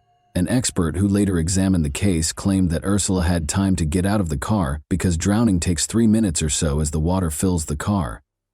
The Belgian police, however, handled it as a regrettable mishap brought on by the driver's carelessness. The case was closed after the young widower received a sentence of 3 months in prison. Investigators couldn't help but notice coincidences between two scenarios, two crime scenes, and two cases.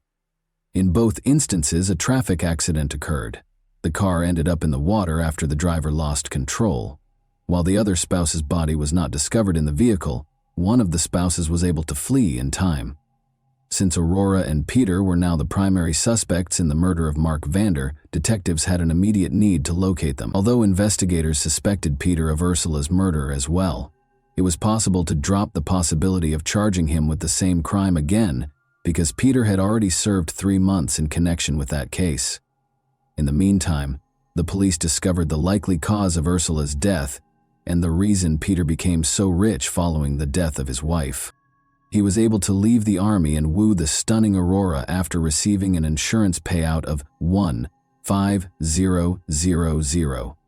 After a year of romance, the young couple broke up in early 1994 for unspecified reasons. The girl registered with a marriage agency during this period. According to her, the perfect man would be well off, have a flat of his own, be amiable, and not be overweight. Her relationship with Mark Van Burr began in April 1994. The girl insured Mark in August 1994, 4 months after they first met. It's interesting to note that the documents had Aurora's signature rather than Mark's, indicating that he was obviously ignorant of this. She signed the paperwork on his behalf, claiming that his hand was hurt. Before long, a regrettable incident happened. After selling the house and getting the insurance money, Aurora vanished. She wasn't hidden for very long, though. Investigators discovered her trace in Luxembourg 2 months after Mark was murdered. She opened a bank account and deposited EWAR 275000 into it. She and someone named Peter Schwett were the only ones with access to the account. Had they gotten back together and relocated to Miami, Florida? Before, an article in a major French newspaper referred to them as diabolical lovers and detailed the police suspicions against them. The couple had been living a lavish lifestyle for nearly 2 years, complete with fancy apartments, cars, and a yacht. Peter and Aurora grew extremely wary. They only used telephone booths to make calls and altered their appearance. Before Peter was taken into custody in a supermarket parking lot, they were able to remain hidden for a while. He offered the police the roughly $50,000 he was carrying in exchange for their release, but they turned him down. Aurora was taken into custody by the police in the apartment where the lovers were hiding 2 days later. Aurora and Peter made every effort to evade extradition. Nevertheless, they were sent back to Belgium on December 3, 1998. Aurora declined to provide any testimony right away. In contrast, Peter talked a lot, but not much of it was accurate. The police had no hard evidence against them because they obviously did not want to cooperate with the investigation. An anonymous phone call altered the case's trajectory. Over the phone, a woman disclosed that she had information regarding Mark's murder. The woman was later identified by the police as Fabienne Lefevre. Aurora's stepmother, Fabienne, had recently split from the girl's father and made the decision to either get even or atone for her transgressions. According to Fabienne, she hurried to the hospital to console her stepdaughter following the tragedy in Corsica, but the girl who met her was entirely different, not even in mourning. Fabienne claims that Aurora told her everything. It was all Peter's doing, she said, and he handled everything. Peter and 3 accomplices, his German friends, pulled over Aurora and Mark as they were on the road. They used baseball bats to beat Mark. Fabienne claims that because Mark pleaded with the men to spare his wife and let her go, he was unaware of the betrayer until the very end. They loaded Mark's body into the car and pushed it off a cliff after the beating was finished. However, because it didn't fit Peter's personality, the police were unable to track down the accomplices or provide evidence of their existence. Furthermore, there were numerous questions regarding Fabienne's veracity. First, there was tension between Fabienne and Aurora. Second, why did she make an anonymous call, and why did she call the police sooner? She was afraid, the woman said. However, the police sought additional evidence because they were certain that Fabienne's words alone could not be used to build a strong case. Police in Germany discovered that one of Peter's brothers had postcards from Corsica and pictures of the car that crashed off the cliff. The interesting thing about these souvenir photos is that they were taken 6 months prior to Mark's murder. Was it deliberate planning, or just a coincidence? 4 years had gone by since the murder, but the specifics of the crime were still unknown. The police made the decision to recreate the airport crime scene on June 16, 1999. The vehicle was being driven by the driver at a maximum speed of 35 kilometers per hour. As if attempting to leap out, Aurora was supposed to open the car door wide. Even when the car slowed down considerably, she didn't do it. In an attempt to find an explanation for her failure, she lost her temper, started crying, and had hysterical outbursts. Peter stepped in and tried to protect Aurora. Since, in theory, he was not present at the crime scene in Corsica, it is unclear why he was involved in the reconstruction at all. Following this experiment, the researchers were certain that Mark Van Burr was murdered rather than killed in an accident. The trial started. A revised version of events was put forth by the defendant's attorneys, who claimed that Mark had a heart attack shortly before he fell from a height. Put another way, since he passed away just seconds before the collision, all of his subsequent injuries were post-mortem. This hypothesis had the potential to disprove the prosecution's entire theory. Such a version did not match the autopsy results, but even the forensic expert thought it was a smart move. Another crucial detail that the forensic expert disclosed during the trial was that Mark had not eaten anything for several hours prior to the crime. He was starving. The juror's last straw was when Aurora even made up a story about having a romantic dinner with her husband that night. Both of them were convicted. Peter received a 20-year sentence, and Aurora received a 15-year sentence. They probably didn't even complete half of their sentences. They were made available a long time ago. As of 2021, they remained together even after Aurora was forbidden from leaving the country, and Peter was deported to Germany. Peter secured employment as a carpenter, and Aurora is employed due to her multilingualism. The most amazing aspect of this case is that Aurora and Peter committed 2 nearly flawless murders. If Aurora had been a little more patient and hadn't slammed the door in front of her husband's family, the second murder would have probably gone undetected. She would have quietly left after a few months if she had continued to be the kind girl they knew, and the Van Burr family would never have suspected her of anything. And that wraps up today's chilling story. If you enjoyed this video, don't forget to like and subscribe so you never miss a new upload. Also, let me know in the comments what part of this story shocked you the most. Thank you for watching, and I'll see you in the next video.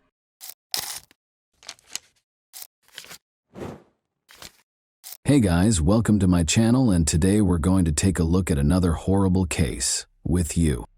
After meeting in high school, Lloyd and Michelle got married in 1991, not long after they graduated.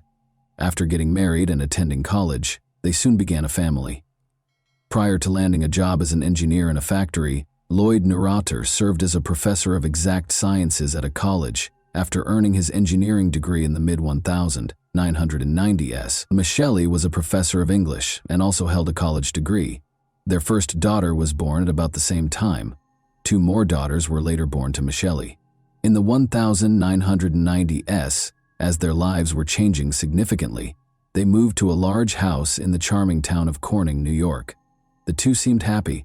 In addition to working hard, Lloyd spent a lot of time with his family, particularly his 3 daughters. Michelle was cheerful and energetic, keeping occupied with housework and the children. She homeschooled the kids in addition to being a teacher. Many of their friends looked up to them as an example of the perfect family. But Lloyd's actions changed significantly over time. He changed from being a devoted husband and father to a despot who aimed to rule the whole household. He insisted on complete obedience and following the guidelines he established. In order to get his wife and kids to comply with his wishes, Lloyd was willing to use force if needed. Relationships within the family consequently quickly deteriorated. The only daughter with whom Lloyd had a positive relationship was Carrie, the middle daughter. She was different from her sisters in that she was devoted to her father. By taking her to events like the ballet, doing her hair and makeup, and giving her extra attention, Lloyd showed her how much he valued her loyalty. He brutally imposed order and control over the rest of the family, though, and showed them no such kindness. Carrie was compassionate and kind as a child. She was involved in many humanitarian endeavors and especially loved working with the homeless. Up until 2008, when America went through a serious financial crisis, the family was able to get along. Millions of Americans experienced financial and employment difficulties during this period. After losing his job, Lloyd started looking for another one right away, but his efforts proved fruitless. Michelle began looking for work as well, but she found it difficult to juggle her search with taking care of their daughters and the house. Lloyd eventually secured a reputable position in New Jersey. The fact that her husband had at last found work pleased Michelle. She continued to take care of the kids while finding part-time employment in Corning, her hometown. Michelle found it more and more challenging to run the family alone after Lloyd moved to New Jersey on his own. When Lloyd demanded a divorce a few months later, things took an odd turn. The decision was unexpected because there were no urgent grounds for separation. No serious arguments between the couple were known to friends or acquaintances. Michelle found herself in a challenging situation after Lloyd's decision caught her and the kids completely off guard. She had been a great wife and mother, but she was in a difficult situation because of her husband's behavior. According to Lloyd, he no longer wanted to get back together with Michelle because they had become estranged during their separation. After landing a job teaching English at a college, Michelle started raising her kids by herself. The divorce lasted for a number of years. After she and her kids relocated to a new residence in the same city, Michelle's life became a little simpler. By that time, her daughters were old enough to help out around the house, giving Michelle more time to concentrate on her work. She was establishing herself professionally and earning a good living. She still had to deal with Lloyd, though, who wanted sole custody of their kids. Additionally, the two were embroiled in a savage argument about child support. Lloyd repeatedly tried to defame Michelle in court to obtain full custody during the protracted divorce process, which lasted more than 5 years. Michelle retaliated in spite of the challenges, defending herself and filing counterclaims against her ex-husband. Their family's ongoing legal troubles started to come up in court and among their friends. Master manipulator Lloyd was. In the years after 2010, the middle child, Carrie, moved in with her father. She loved and missed her father very much, so she thought it was her decision. The judge, however, disagreed with Carrie's decision and supported the other children's decision to remain with their mother throughout the trial. To pick up the youngest daughter for swim practice, a family friend drove to Michelle's house on August 28, 2017. He caught a glimpse of Michelle through the living room window, but she was standing strangely close to the stairs. He exited the vehicle and walked toward the house, but when he knocked on the door, nobody answered. The dog was barking non-stop, and Michelle was standing where she was. He went in and stepped closer, as if the door were open. He was horrified to see that Michelle was hanging from the railing rather than standing. Her hand was cold and stiff when he felt for a pulse. He reported that it looked like Michelle had killed herself, and promptly dialed 911. Emergency workers confirmed that Michelle, 46, could not be saved when they arrived. She was dead already. When police searched the house, they discovered that Michelle and her 14-year-old daughter were the only occupants. The oldest daughter, Carrie, had gone off to college and was living with her father. Initially, it appeared that Michelle had committed suicide, but as police looked into it more, they found a number of irregularities. It appears that the scene was staged because Michelle had facial marks that were incompatible with suicide, and there was no sign of the youngest daughter, who was supposed to be at home. In addition to considering the possibility of kidnapping, police started looking into the possibility of murder. Michelle's husband and daughters were contacted by detectives. It turned out that Carrie, who was the first to reply, was accompanied by her younger sister. Since the younger sister had not missed her swim lesson and had no justification for being with her father and sister, the police thought this was suspicious. When asked, Carrie disclosed that she had gone to spend the night with her mother. She said that because Lloyd was attempting to take away her youngest daughter and the court appeared to be siding with him, Michelle had been upset and crying all night. Carrie claimed that just before the family friend found Michelle's body, she and her sister left their mother's house. She clarified that she was afraid to leave her with Michele, who had been acting strangely and inappropriately all day, so she brought her younger sister along. But this account didn't seem likely. Michele's friends and acquaintances gave the police a different account. 2 days prior to her passing, Michele had gone back to court for a custody hearing concerning her youngest daughter, according to one friend. Despite being involved in a contentious custody dispute, Lloyd did not show up for the final hearing. It was very unusual for him to not even answer or call his cell phone. Lloyd's absence shocked everyone involved in the process. However, Michele felt that the custody dispute had been settled in her favor, and she was truly happy. She was so sure that she would now have full custody of her daughter that she even celebrated with her lawyer. Her mother suspected Lloyd of being involved in Michele's death and promptly reported it to the police. Michele's decision to commit suicide and leave her children in the care of strangers was unthinkable to her. Given the contentious nature of their divorce and Lloyd's lengthy history of trying to deny Michele parental rights, he was made the main suspect. At first, it was hard to get in touch with Lloyd. He helped Carrie settle in before she started college, and she said he was with her when the murder occurred. In addition, Lloyd was lodging at a hotel in Rochester, which is roughly 160 kilometers away from Corning. After that, he made the roughly 4,000-kilometer journey to California for a job interview. Lloyd didn't seem very upset when investigators finally got to him and told him about Michele's passing. He just took a plane to Corning and went directly to the courthouse to stop paying alimony, which seemed very suspicious in the situation. He confirmed Carrie's claims at the police station after the hearing, saying he had been assisting her with her move and was in a different city when Michele died. Lloyd never followed through on his promise to take a polygraph test. Detectives did not have enough evidence to charge Lloyd despite his evasive behavior, but as their suspicions grew, they started looking into his whereabouts. Through the examination of CCTV footage and cell phone records, they found inconsistencies in Lloyd's alibi. He seemed to have occasionally forgotten his cell phone, perhaps to conceal his whereabouts. According to the video, the younger sister was with Lloyd and Carrie when they left the Rochester hotel the night of the murder, and did not return until the following morning. This ran counter to Lloyd's assertions. A closer look showed that Lloyd was in serious financial trouble. He was in dire need of money and owed more than $100,000 on his credit cards. He had purchased a more than $200,000 life insurance policy on Michele, which would pay out to him after she passed away. Investigators' suspicions were raised by this discovery, and they started actively looking for Lloyd as a suspect.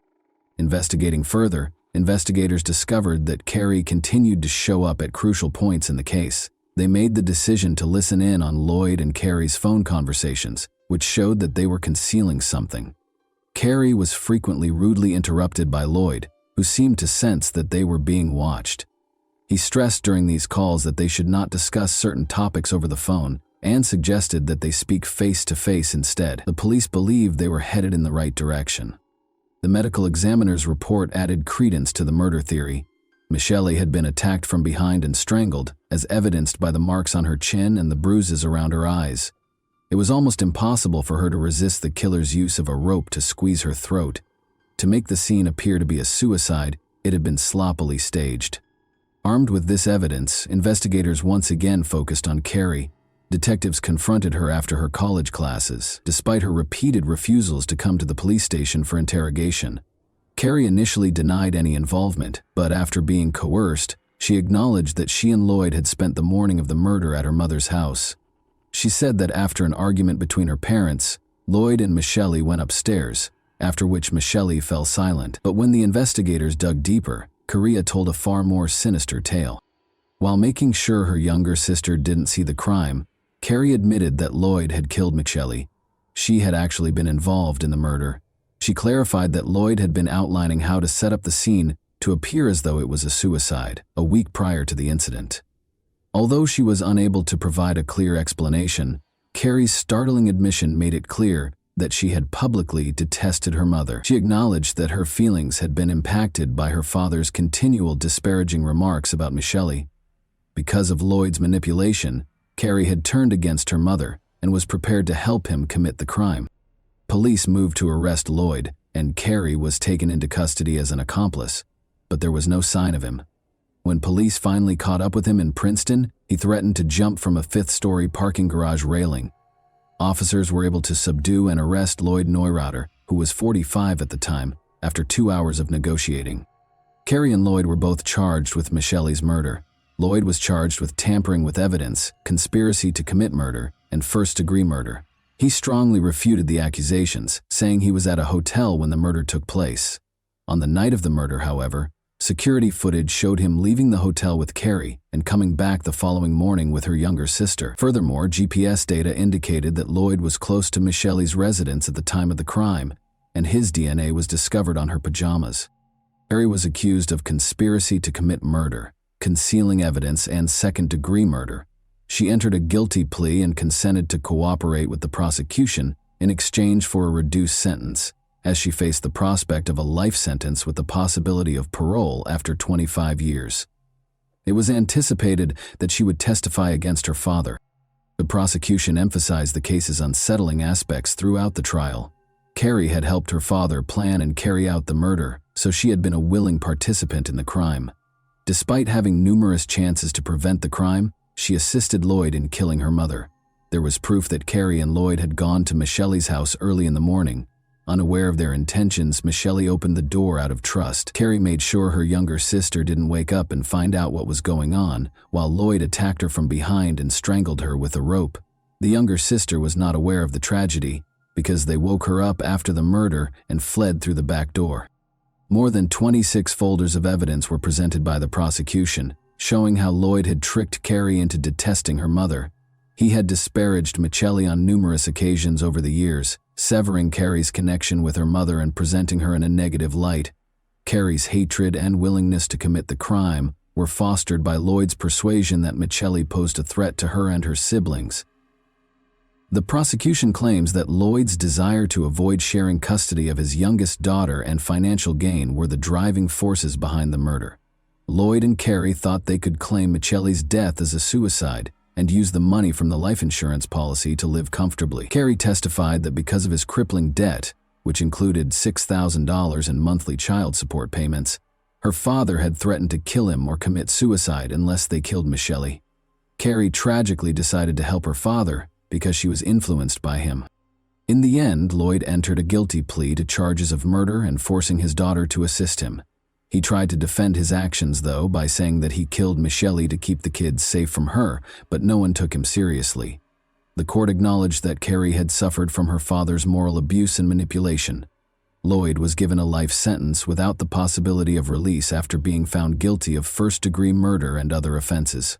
Supported by her maternal grandmother, Carrie received a prison sentence ranging from 1 to 3 years for her role in concealing evidence.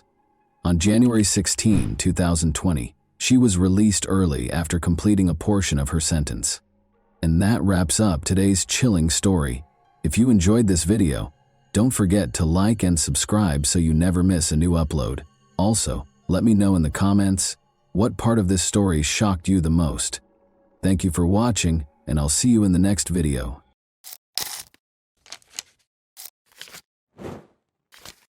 Hey guys, welcome to my channel, and today we're going to take a look at another horrible case with you. Today we'll examine what happened in the U.S. state of California in 2011. Daylene Carlson, a 23-year-old college student, relocated from Idaho to Stockton, California. She was looking forward to beginning a new chapter in her life while residing at her Aunt Maggie's house, but she never came home after going out to meet some friends on August 6, 2011. Beginning at 3:30 a.m. on August 7, her aunt called her multiple times but got no response. Worried, she informed the police about Daylene disappearance. To find the truth, detectives started an investigation and used CCTV footage. Daylene was preparing to go out on Saturday night. Her cousin Cecily had plenty of time to acquaint her with the local nightlife, as college was still 3 months away. Cecily had a fever, so they stayed home instead of going to the Finnegan's pub to meet up with some more friends. Daylene had to return home by 1 in the morning after going to the bar by herself, but Maggie and Aggie started to worry when 1 in the morning rolled around and Daylene was still not home. Maggie repeatedly called Colleen but got no answer. Maggie stayed up all night calling Colleen's number every now and then, but, as before, her niece didn't answer. Maggie searched for a plausible reason why Colleen Yelene hadn't come home. Dalanilian hadn't come home by morning, so she speculated that her niece might have spent the night at a friend's house. Maggie called the police when she realized she could not wait any longer. Despite receiving a report, the police believed Dalanilian had stayed at a friend's house following the party and would soon return. The investigators made the decision to hold off a bit longer. In the meantime, Dalanilian's family started their own inquiry. On social media, they announced Dalanilian's disappearance and urged anyone with information to get in touch with the police or her family. The day after Dalanilian's disappearance, August 8, 2011, the police opened an official investigation because her family suspected something terrible might have happened because it was out of character for her to simply vanish without warning anyone. Her Aunt Maggie's home was the first location the detectives visited. They wanted to talk to Daline's relatives, see her in her room, and make sure none of them had anything to do with her disappearance. Danielle was a girl, like any other American. Her disappearance was extremely unusual, and she was young, attractive, and had big plans for the future. Detectives searched Daline's room, but they found no evidence that she had fled her house. Her room contained all of her possessions, as well as a few documents. Cecily took a picture of Daline wearing torn jeans and a brown and white striped top the night she vanished. Cecily informed Detective Daline that they had frequently visited the Finn Pub's pub in the past, and that Daline had planned to go there. The detectives then went to the bar to speak with the employees and perhaps obtain additional information. On the night Daline vanished, the bar manager recalled seeing her in the street at around midnight. He described what had happened that evening, but he could not think of anything out of the ordinary. Thankfully, security cameras were present. Surveillance footage can greatly aid an investigation, even though it might not give a full picture. 2 operational security cameras in the bar recorded hours of Saturday night activity. The detectives made the decision to obtain a copy of the recordings and go over everything back at the police station, because it would have taken a long time to go through the footage. This, they hoped, would allow them to find out who Daline had slept with, and more crucially, with whom she had left the bar.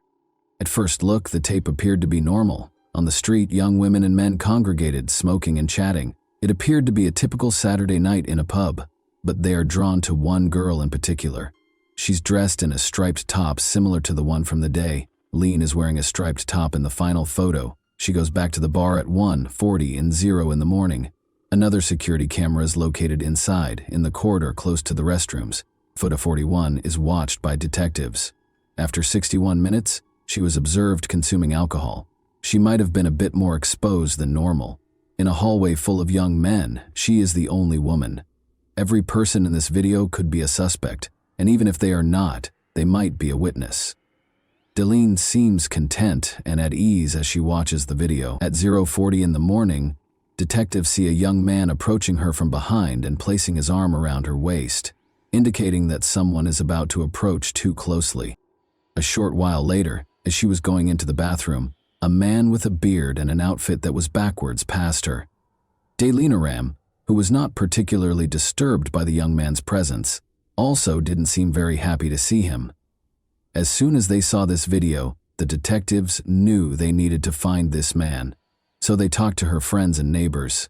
They discovered once more that Jason Gilly was the man who had Daline around his waist. Jason was well known to Daline Cecily's cousin Cecily and her friends, who frequently got together at his house for an enjoyable evening. Investigators found Jason Gilly's home and spoke with him. They questioned him about where he was when Daline vanished that night. Jason clarified that he had planned to take Daline home after spending the evening with her, but he had to leave early due to his child's needs. Jason claimed that he came home by himself. He claimed that because his young son was ill, he left the bar at around 1 in the morning and got home at 1:30. He brought up another possible suspect. Jason suggested to the detectives that they should speak with Evangelisti. According to him, Evangelisti was seeing Jacob Evangelisti, but they had a fight in front of Jason 4 days prior to her disappearance. Because jealousy frequently leads people to act rashly, the detectives were interested in this information. Thus, they made the decision to learn more about Jacob Evangelisti. The investigators discovered some recent images of Jacob while searching through Daline's social media accounts. To find out if Jacob was present, they made the decision to watch the bar's security footage again. They changed the video at 1:06, when Darlene left the eatery and went up to the man who was leaning against the wall. Darlene's behavior appears to drastically change when he is around. She seems to be very upset about something, as evidenced by the vigorous hand movements. The investigators attempt to determine whether it might be her boyfriend Jacob, but the bright lights make it impossible to see his face. After a few seconds of their brief conversation, Darlene left, leaving the detectives to keep watching and trying to figure out who the mystery man was. They finally recognize him as Jacob Evangelisti when he turns to face the camera. During the interview, detectives brought Jacob Evangelisti in to be questioned. Jacob appeared to be quite upset. He was asked about his relationship with Darlene by the detectives, who specifically wanted to know when and how he had last seen her. Jacob claimed that he and Darlene had last seen each other at a bar. Jacob disclosed that Darlene had ended their relationship that evening at Negan's bar. "I had no intention of ending my relationship with Darlene," he said. To be honest, he was furious that she had ended their relationship.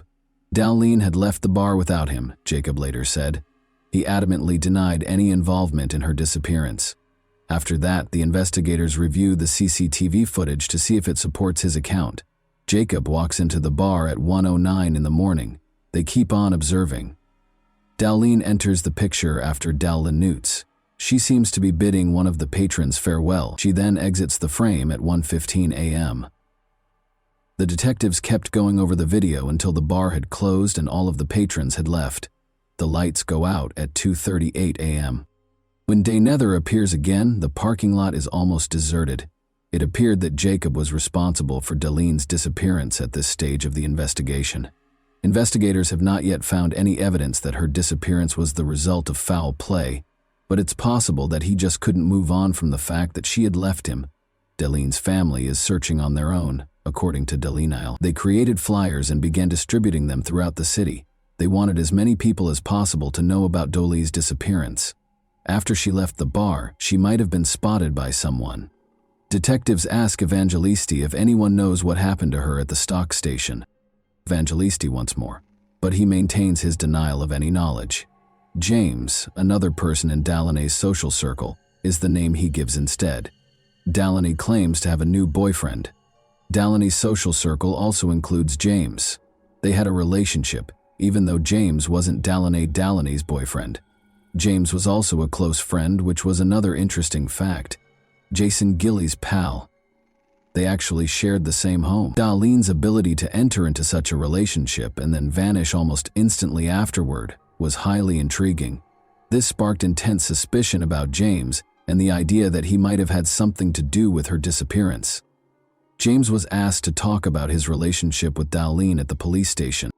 Although he acknowledges that he and Darlene were romantically involved, he says he has no knowledge of the night she went to the bar. James had information he wanted to share, but he claimed to have been out of town when the police began looking into his alibi. He informed investigators that Darlene texted him to let them know she was with a new man after she disappeared. James verified that Darlene was there by showing the detectives his phone, which was Darlene's. Detectives came up with a new theory after she wrote that she was leaving the bar to go to a friend's party, but the friend's identity was still unknown. It is likely that Darlene had to visit the grocery store or the liquor store in order to continue the party. A list of 24-hour liquor stores has been compiled by investigators. Elis was the name of the store that was closest to Finnegan's. When detectives arrived, they discovered that a Darlene was equipped with security cameras. The security cameras recorded Darlene if she was there. The detectives began watching the security camera footage outside. When Darlene saw her walking into the store with a young man, their suspicion was confirmed. However, who was he? Since the video only captured his back, a precise identification was not possible. Darlene and her enigmatic companion purchased what appeared to be a bottle of alcohol as the detectives started going over the footage from the other cameras. At 1:31 a.m., they waited for them to leave the store before switching back to the exterior camera.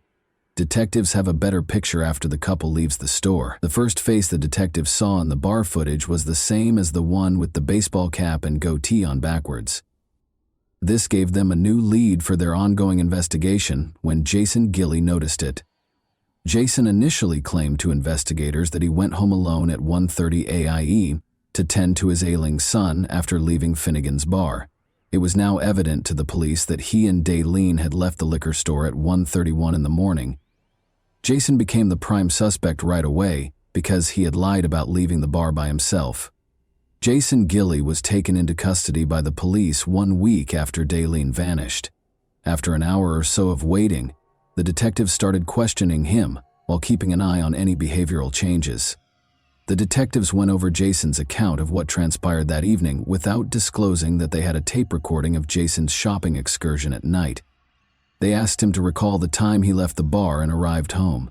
Jason lied once more, claiming that he got a text from his grandmother at 1 in the morning and went home to see how his son was doing.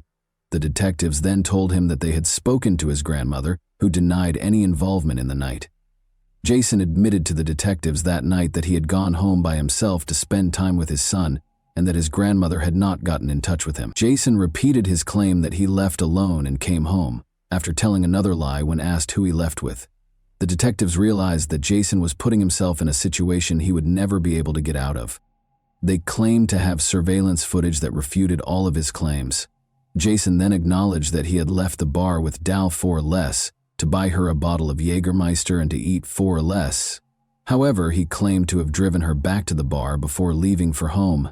He claimed it slipped his mind when detectives questioned him about why he had lied about a crucial detail, such as the fact that Dalny had left with Dalny. Daleen claims that he invited her to stay the night on his couch and she agreed.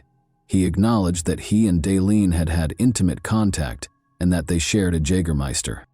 After he explained it to Dalinate became upset, said it shouldn't have happened, and sobbed as he went home. Jason related a news story about how they got into a fight early on Sunday morning while he was driving Dalinate home. He picked up his grandmother on the corner close to his house and got into her car. She tried to get out of the car just before they arrived at Dalinate's house. Daliny Karengrein was upset and yelled to be allowed to get out of the car for the duration of the 30 to 45-minute drive. She said she couldn't believe Jason had done this and called him a piece of garbage. Jason claims that the last time he saw Daliny, she got out of the car and fled when he pulled over. The interview ended when Jason insisted on having a lawyer. Gilley was not charged by the police because they did not have enough evidence. Gilley had no choice but to let him go. Jason went to the police station on August 22, 2011, after being released on August 18, 2011, to report that his wallet had been stolen or lost. Upon seeing him, detectives investigating Daleen's disappearance were taken aback. Jason was approached by Detective Robert Fain, who asked him to accompany him on a retracement of the path he took on the day Daleen vanished. Jason consented and led the detective to the spot where Daleen is said to have jumped out of the car and run away. When the detective questioned Jason about why he didn't try to apprehend her, Jason said that he had to return home because the car behind him was honking, so he got back on the freeway. Then Jason explained that he had been looking for Leanie Lean for 10 or 15 minutes, but he had to leave because his gas tank was nearly empty. To get gas, he drove to Stockton's Archie Road. The detective went to the gas station with no fresh leads. Luckily, security cameras were in place. There, at 10:46 a.m. on August 7, 2011, Jason pulled over at the gas station on Archie Road exit on Highway 99 in Stockton, according to surveillance footage. It had been 9.5 hours since he had last taken a video at the Daleen liquor store. Jason appeared to be acting normally at first, but the inconspicuous gesture caught our attention. Jason appears to be unclean. Jason's shirt and arm are covered in dirt. He seems to be shaking his shoulders at one point. This conduct seems very suspicious. Before leaving the gas station, Jason checks the passenger door before getting into his car and walking back to it. He opens the passenger door once more and slams it shut after 20 seconds. Daleen was the last person to use that door, he said. At last, he takes off in his car. Detectives have developed a new theory after seeing this footage. Their theory is that Dallin took Daleen to a field south of Stockton and, in a hurry, physically pulled her out of the car, causing the front passenger door to jam. Dallin thought that she was dead, but they told her that in order to arrest Jason. Dai Ling was still missing, and Jason was out and about interviewing representatives. The case then underwent a sea change on October 15, 2011, more than 2 months after Dai Ling's disappearance. a farmer made a tragic discovery in a field 20 miles outside of Stockton. According to court documents on the 15th of 2011, human remains, later identified as Daleen, were found in a cornfield approximately 64 feet from Lone Tree Road in the Escalon. That afternoon, senior criminalist Sarah Yoshida of the Department of Justice was sent to the crime scene. A skull, ribs, jaw, vertebrae, and bones from the feet and legs were among the many bones discovered by Yoshida. She also discovered a clump of hair and a human torso. Cases of 522 caliber cartridges were discovered just southeast of the location of the human remains, and a black bra was discovered between the remains and Lawn Road. Dr. Bennett Omalu, the medical examiner for San Joaquin County, arrived at the crime scene at approximately 9 p.m. that evening. He ordered an 18-inch excavation of the ground beneath the body as soon as he saw it. After securing the soil in a body bag and x-raying it, we discovered 222 caliber bullets in the excavated soil. An AUI was conducted on Daleen's remains by Dr. Omalu. He claimed that Daleen was shot in the cornfield where her remains were discovered, and that either the bullets passed through her body and lodged in the ground just beneath her, or they remained inside the body and fell out as it decomposed. In either case, there was a gunshot wound to the backhead. Based on the location of the gunshot wound and the fact that Dalen's fingernails, jewelry, and nails were tangled in her hair, Dr. Dra Omalu believed that when Dalen was shot, she had her hands and fingers wrapped around her head. Omalu came to the conclusion that Dalen's death was caused by a gunshot wound to the head, with gunshot wounds to the trunk also playing a role. Additionally, he believed that her body's decomposition supported her death on August 7, 2011. In the murder of Daleen, investigators had a top suspect. Detectives also found that Jason had access to a Jennings 22.2 semi-automatic handgun that belonged to one of his relatives, according to court documents. The gun's involvement in Daleen's shooting was verified by ballistics testing. Jason Gilley was arrested by authorities when he was eventually taken into custody. On the evening of Saturday, August 6, 2011, Daleen went to a bar to meet some friends, and investigators developed their theory about what happened the night she vanished. Among them was Jason Gilley. Daleen was convinced to come to Jason Gilley's house. On their way to Jason's house, they made a stop at a liquor store. This liquor store is where we last saw Daleen alive. Nothing seemed to be bothering her based on this footage, but after she and Jason left the store, things started to happen that ultimately resulted in her death. Daleen was naked when her body was discovered by investigators. Because of this, authorities concluded that she didn't want to have an intimate relationship with Jason, but he coerced her into doing so. That was the only plausible explanation. Authorities believe that Daleen told Jason that she would report it to the police, so he put her in his car, drove many miles past her home, and then turned into a field where he killed her. However, the body's extreme decomposition made it impossible to verify that theory. Jason Gilley was found guilty of Daleen's murder in November 2013 and given a life sentence without the possibility of release. He made an unsuccessful attempt to appeal the sentence. And that wraps up today's chilling story. If you enjoyed this video, don't forget to like and subscribe so you never miss a new upload. Also, let me know in the comments what part of this story shocked you the most. Thank you for watching, and I'll see you in the next video.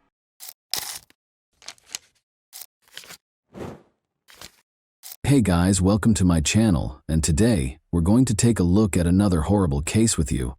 After opening in 1954, the Fontainebleau Hotel quickly gained popularity among Miami's elite. Benjamin Novak founded it and oversaw the property until 1977. Bernice Novak, his wife, was a prominent figure in Miami's social life. In 1956, Bernice, a former fashion model in New York, and Benjamin welcomed their only son, Ben Novak Jr. Ben carried on his famous family's legacy while growing up in the glitz and glamour of this iconic American hotel, making use of his connections and power. Ben's life wasn't without its difficulties, even though his parents were famous and socialized with celebrities. He missed out on deep friendships with peers and frequently felt alone as a child because he was surrounded by adults. Many of his early experiences seemed to him to have been staged and fabricated by the adults in his life. He turned to comics as a means of escape, and Batman emerged as his favorite character. His early interest turned into a major passion as he grew older, and he eventually accumulated one of the biggest collections of memorabilia in the world, which included his very own Batmobile. Ben Novak Jr. inherited his parents' business sense in addition to their wealth. He was more than just a comic book fan. He was a clever businessman who loved what he did. He entered the convention industry with the intention of becoming well-known because he was determined to establish his own identity apart from the family legacy. He continued to work in the hotel sector, organizing conventions with success and making good money each time. Unfortunately, he would ultimately meet a tragic end at one of these conventions. Ben, however, pursued a different interest prior to that depressing development. His life took a drastic turn when he met Narcissa, a stripper at a Miami strip club. He had a thing for strippers. In 1983, Narcissa Sierra Valise Pacheco relocated to Miami. Being the youngest of 6 children and the family favorite, she grew up in a rural part of Ecuador and was well protected by her older brothers. She married Angel when she was 17, and the two of them had a daughter, May Abad. The family moved to New York City when May was 4 years old, but Angel soon left Narcissa and their daughter after the marriage rapidly soured. Narcissa remained in New York as a single mother and put in a lot of effort as a seamstress, but she felt that a life of more luxury was her destiny. In her ideal world, she would be able to drive fancy cars, go to glitzy parties, own and flaunt expensive clothing, and take luxury yacht cruises. Driven by this aspiration, Narcissa imagined a life devoid of worries about money and rent. But in the end, this dream would take her in a problematic direction. Narcissa made the decision to move to Miami with her daughter in the summer of 1983 in order to start over. At first, she struggled to find work because of her poor command of English. Narcissa started working as a stripper in order to make quick cash and provide for her and her daughter. She saw it as a chance to meet rich men who were prepared to spend a lot of money. When Ben Novak Jr., a 27-year-old millionaire, entered her club shortly after she opened, she struck gold. She and Ben clicked right away after a lap dance. Ben gave Narcissa lavish presents, lavished her with lavish vacations, and gave her sizable sums of money. Narcissa's fascination with luxury only grew as a result. But this new relationship didn't exactly sit well with Ben's family. His mother, Bernice, who was very close to him, was unimpressed, and his father had died. Ben's mother's disapproval of Narcissa did not stop him, even though they spoke every day and she had a big influence on him. Instead of marrying a stripper, Bernice had hoped he would wed a reputable Miami socialite. When Narcissa married Ben in 1991, she accomplished her goal. She had a knack for it and was actively involved in his business from the start, managing bookings, attending conventions, and interacting with clients. Narcissa, however, favored a relaxed way of life, engaging in endless shopping and leading a carefree millionaire's lifestyle. While Ben followed his passion for Batman collectibles and became the second-largest collector in the world, she developed an obsessive shopping habit. They enjoyed their gourmet meals, fancy cars, and mansion vacations. They also took in May Abad, Narcissa's daughter, who was in her late teens at the time. Ben became the father figure she had been missing for 18 years, and they grew close. May, Ben, and Narcissa led a lavish lifestyle, but on April 4, 2009, Ben's mother, Bernice, died suddenly, turning his life upside down. A neighbor found Bernice's body in her Fort Lauderdale residence. Her death was officially declared an accident, despite the suspicious circumstances. Blood was discovered flowing through the kitchen and into the laundry room from her car. According to the authorities, she must have fallen and hurt herself, striking her head on the car mirror, before bleeding as she entered the vehicle and eventually passing away. After his mother passed away, Ben was devastated by the loss and went into a deep depression. Narcissa pretended to be a helpful wife while attending the funeral.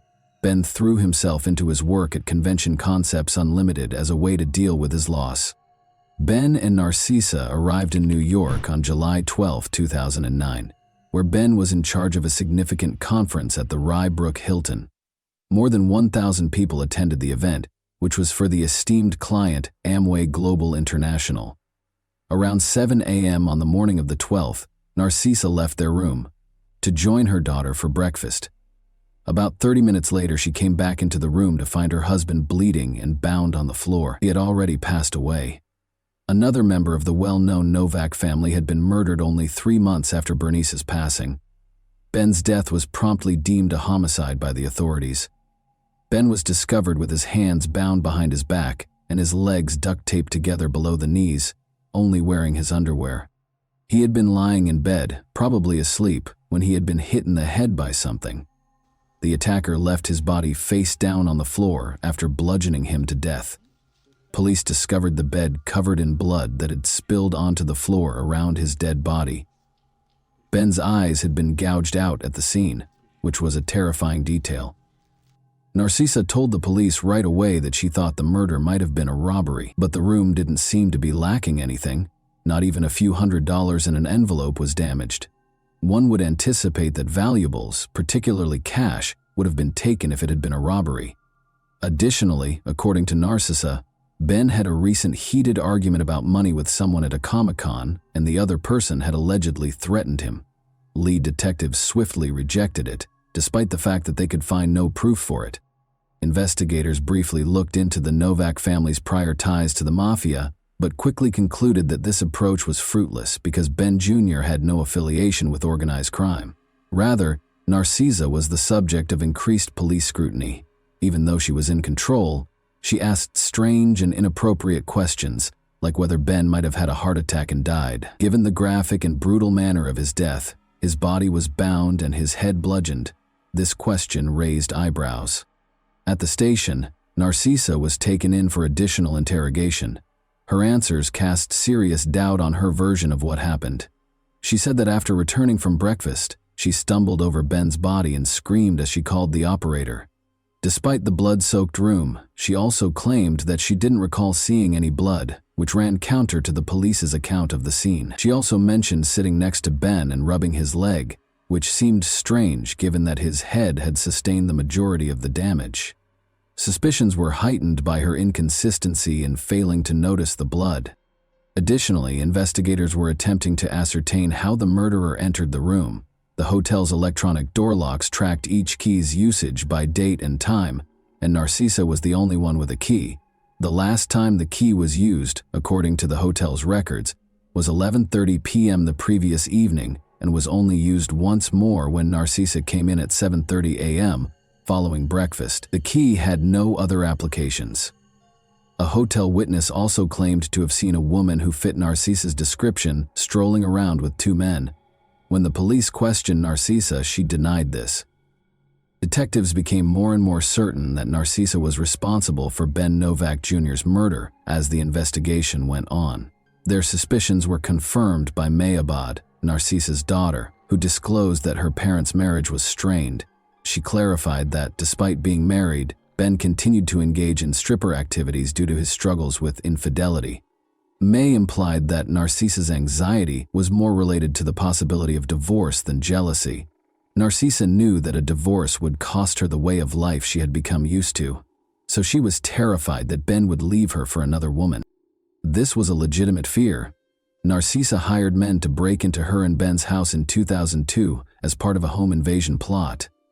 For 25 hours, they held him captive while he was restrained. According to her daughter, Narcisa had a history of using drastic methods to keep Ben from leaving her and would go to great lengths to get what she wanted. Ben called the police to report the incident, but he later dropped the charges and the case was categorized as a domestic dispute instead. Detectives still did not have enough evidence to charge Narcisa, even with the growing suspicions and evidence against her. After questioning, they chose to send Narcisa and her daughter back to their hotel. May begged her mother to tell the truth during this time. In response, Narcisa reminded her daughter of their relationship but gave no other details. Police were called to the Novak residence for a reported domestic disturbance 3 days after Ben was killed. Mayabad clarified that she immediately went to the house to look for evidence against her mother after returning from New York. Narcisa found her while she was looking through documents and used a crowbar to attack her, accusing her of betraying her country. According to Narcisa, she grabbed the crowbar in self-defense after May started the fight and attempted to start a fire. The Fort Lauderdale home of Novak was searched by police. They confiscated 5 rolls of duct tape, documents, computers, bills, and security tapes. May, worried that her mother might inherit her stepfather's estate, hired a lawyer to freeze the estate as the investigation surrounding Narcissa Novak became more intense. She also got in touch with the detectives in New York a few months later to offer more proof. Narcissa knew that Ben was having a serious affair with Rebecca Bliss, a porn star, in 2008. May claims that Ben's declarations that he intended to leave Narcissa caused her mother to become extremely alarmed. May thought that Narcissa's murderous intent was motivated by the possibility of divorce. Narcissa did not like the prenuptial agreement, which stated that she would only get $60,000 and give up any claim to Ben's millions in the event of a divorce. Ben's will left his mother the majority of his assets, so even if he died, Narcissa would still lose out. But there was uncertainty about Narcissa's possible inheritance, because his mother had only passed away 3 months prior. The police also questioned Cristobal Veliz, Narcissa's brother. He claimed that Narcissa's daughter May Abad was the murder's mastermind. Cristobal implied that there was a cover-up behind May's tardiness in disclosing Ben's affair with Rebecca Bliss. Narcissa told the FBI that she had found explicit love letters from Ben to his stepdaughter May, which further complicated things. According to Cristobal Veliz, he could demonstrate that May Abad had framed her mother and hired a hitman, Alejandro Garcia, to kill Ben. Garcia was taken into custody for an unrelated offense in November 2009. He was questioned about the Novak murder while he was in detention. When Garcia realized how serious his situation was, he made a deal and admitted to killing Ben Novak Jr. He asserted, however, that Cristobal Veliz, not May Abad, had employed him. According to Garcia, Veliz paid him $5,000 to commit the murder. Police were unable to locate any receipts from Cristobal's residence to verify the transaction, but surveillance footage showed Garcia retrieving a payment receipt from Cristobal. Garcia decided to cooperate further because he was already facing prison time, and he disclosed a shocking fact. This was not the first murder he had committed under Cristobal Veliz's supervision. Alejandro Garcia was hired in April 2009 to murder Bernice Novak as she went into her garage. Garcia viciously struck her face after attacking her with a monkey wrench. It was discovered that in order to inherit Ben Novak's wealth, Narcissa Novak had planned the murders of Bernice and Ben with the assistance of her brother, Cristobal Veliz. To take over the estate, Narcissa had to get rid of Bernice. Alejandro Garcia testified during the trial that Bernice was supposed to be beaten severely and struck in the teeth. While Ben was asleep on the morning of July 12, 2009, Narcissa opened her husband's hotel room to Garcia and Joel Gonzalez. They started attacking Ben after she led them to his bedside. Narcissa told one of the men to gouge out Ben's eyes and gave Garcia a pillow to muffle Ben's screams. Garcia's testimony aligned with the police-discovered evidence. A rumpled photo of Narcissa's daughter May Abad was discovered in Garcia's pocket upon his arrest, indicating that she was also a target. Cristobal and Narcissa had also plotted May's murder. Police questioned why Ben's burial was delayed after his body was kept at the Westchester County morgue for 2 months. The investigation found that Narcissa was preoccupied with rifling through Ben's Batman collection, embezzling funds from his business accounts, and swaying bank tellers to gain access to his safe deposit box instead of attending his funeral. Narcissa and Cristobal were taken into custody for the killings on July 8, 2010. They were officially charged with the murder of Bernice Novak. Their trial started on April 23, 2012, a year later. Despite his decision to testify in his own defense, Cristobal gave a terrible performance. During cross-examination, he contradicted himself several times. Both Narcissa and Cristobal maintained their denials of involvement, even after video footage showed Garcia and Gonzalez monitoring the hotel, and phone records showed a 2-year correspondence between the two that implied premeditation. Ben had been preparing to leave Narcissa, according to Rebecca Bliss, his mistress, who testified. Rebecca disclosed that Ben was willing to improve their relationship after expressing discontent with his marriage. Every day he assured her of his commitment to her and declared his love for her. Rebecca had previously been confronted by Narcissa regarding the affair, and she had turned down her offer of money to leave Ben. At one point, Narcissa even pretended to be Rebecca, which led to Rebecca's apartment losing power. Furthermore, Rebecca said that 6 months prior to Ben's actual passing, Narcisa had lied to her condo management by claiming that he was dead and therefore unable to pay rent. Narcisa threatened that no one else would have Ben if she couldn't, according to Rebecca. In an attempt to receive lighter sentences, Narcisa and Cristobal both tried to place the blame on the other during the trial. Cristobal was the main mastermind behind the killings, according to Narcisa's lawyer, who argued for a reduced sentence of 27 years. Cristobal continued to blame his niece May Abad as the main conspirator in the meantime. Narcisa was found guilty on 12 of the 13 charges against her, while Cristobal was found guilty on 14 of the 15 charges, even though detectives had thoroughly investigated and rejected these claims. Narcisa's conviction resulted in her losing all claim to the inheritance she had hoped to inherit. The two sons of May Abad will now inherit Ben's estate. Evidence provided by the prosecution showed that Narcisa had paid her brother to employ 2 hitmen.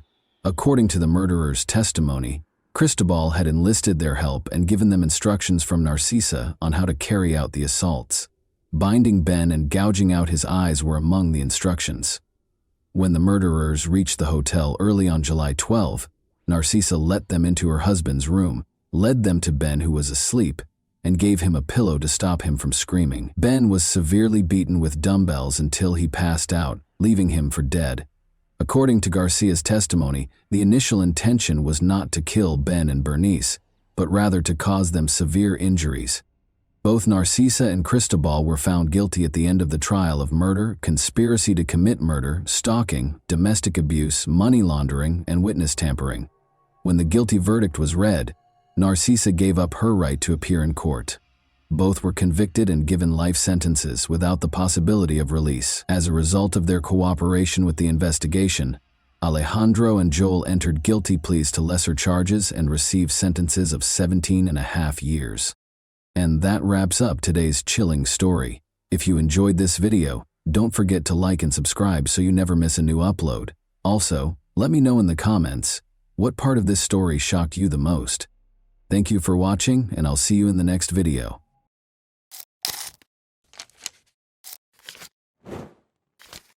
Hey guys, welcome to my channel, and today we're going to take a look at another horrible case with you. This video examines the events that occurred in the U.S. state of Washington in 2001. The mother of 8-year-old triplets, Dana Laskowski, 36, was discovered in her own home lying face down on a couch. It was a complicated mystery with multiple suspects for the police. Dana's ex-husband, her boyfriend, and other men were all investigated by detectives. However, this story had an unexpected conclusion, and Dana's family was shocked by the revelation of the truth. Dana Laskowski lived in Puyallup, Washington, a charming, peaceful city with tree-lined streets and nature trails. In 2001, although Puja has a low crime rate and is a safe city, on a typical August 2001 day, police receive a disturbing call regarding one of the city's newest residents. Dana was supposed to get to work at 7:30 a.m. but she never did. She was watching 2 doctors. She is very responsible, so this was really out of the ordinary for her. The police were contacted by her employers to inquire about her well-being. The police showed up at Dana's house at 11 a.m. to check on her. There was no response when they knocked on the door. The back door was open, so they chose to enter the house even though they had checked the perimeter and the windows and saw nothing out of the ordinary. Dana was discovered by the officers under the covers on the living room couch. Her other hand was behind her back as she lay with her head resting on her arm.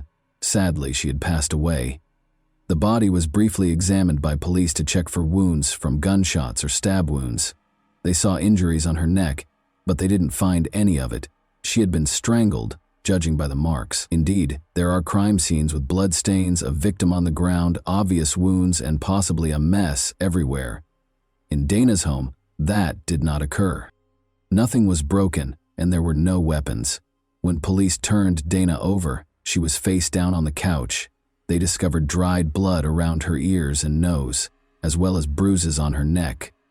Dana was strangled to death, most likely by her own scarf, according to the medical examiner's ruling. In order to try to identify the murderer, police searched for any trace evidence, DNA, bodily fluids, or other items. Dana's body was in an awkward position on the couch. She wrapped one arm behind her back. She was in a face-down position. This indicated that she and the offender had engaged in combat. The person who did this was strong enough to overcome someone who was actually struggling for her life. It was clear from the facts that the offender was powerful. Dana was not killed, as evidenced by the abrasions on her elbows and knees on the sofa. Blood traces were discovered on the carpet in the living room after forensics applied luminol to it. This meant Dana had been killed on the ground. After that, the murderer picked her up, laid her down on the couch, and wrapped her in a blanket. Investigators hypothesized that the murderer was attempting to comfort Dana. In this instance, the fact that she was wrapped in a blanket might suggest that the offender was experiencing regret or guilt. It's possible that the murderer had feelings for Dana. The house wasn't broken into by a random burglar. When searching for suspects, it's critical to consider the possibility that this person knew her. Important information was obtained by the police following the autopsy. Detectives started interviewing neighbors, and one of them claimed to have heard a woman's screams coming from around 1 a.m. This gave police their first idea of the time frame. The medical examiner was able to estimate that Dana had been dead for a few hours before police arrived and had most likely died during the night or early morning hours of that day. Dana was probably dead by 7:30 a.m. because she had not shown up for work. Following the conclusion that Dana was murdered between 1 and 7:30 in the morning, the investigation probed further into her life in an effort to identify potential suspects. Dana was the mother of 8-year-old triplets who lived with their father, Steve, her spouse. The police learned that she had recently separated from him at the time of her death. There were more possible suspects among those Dana might have invited into her home because she had begun a new life and made new friends. The people Dana worked for as a nanny mentioned a man named Adam who started stalking her, so detectives contacted her employers to find out if any of the people she was dating had disturbed her. Adam, a cable company employee, was working at Dana's house after she recently moved. He asked Dana out on a date after finishing the work. He kept trying to spend the evening with her, but she refused. Adam refused to accept no from her, and his actions eventually started to terrify Dana. She mentioned gifts, flowers, and notes left on the door, as well as incessant messages from him that didn't stop.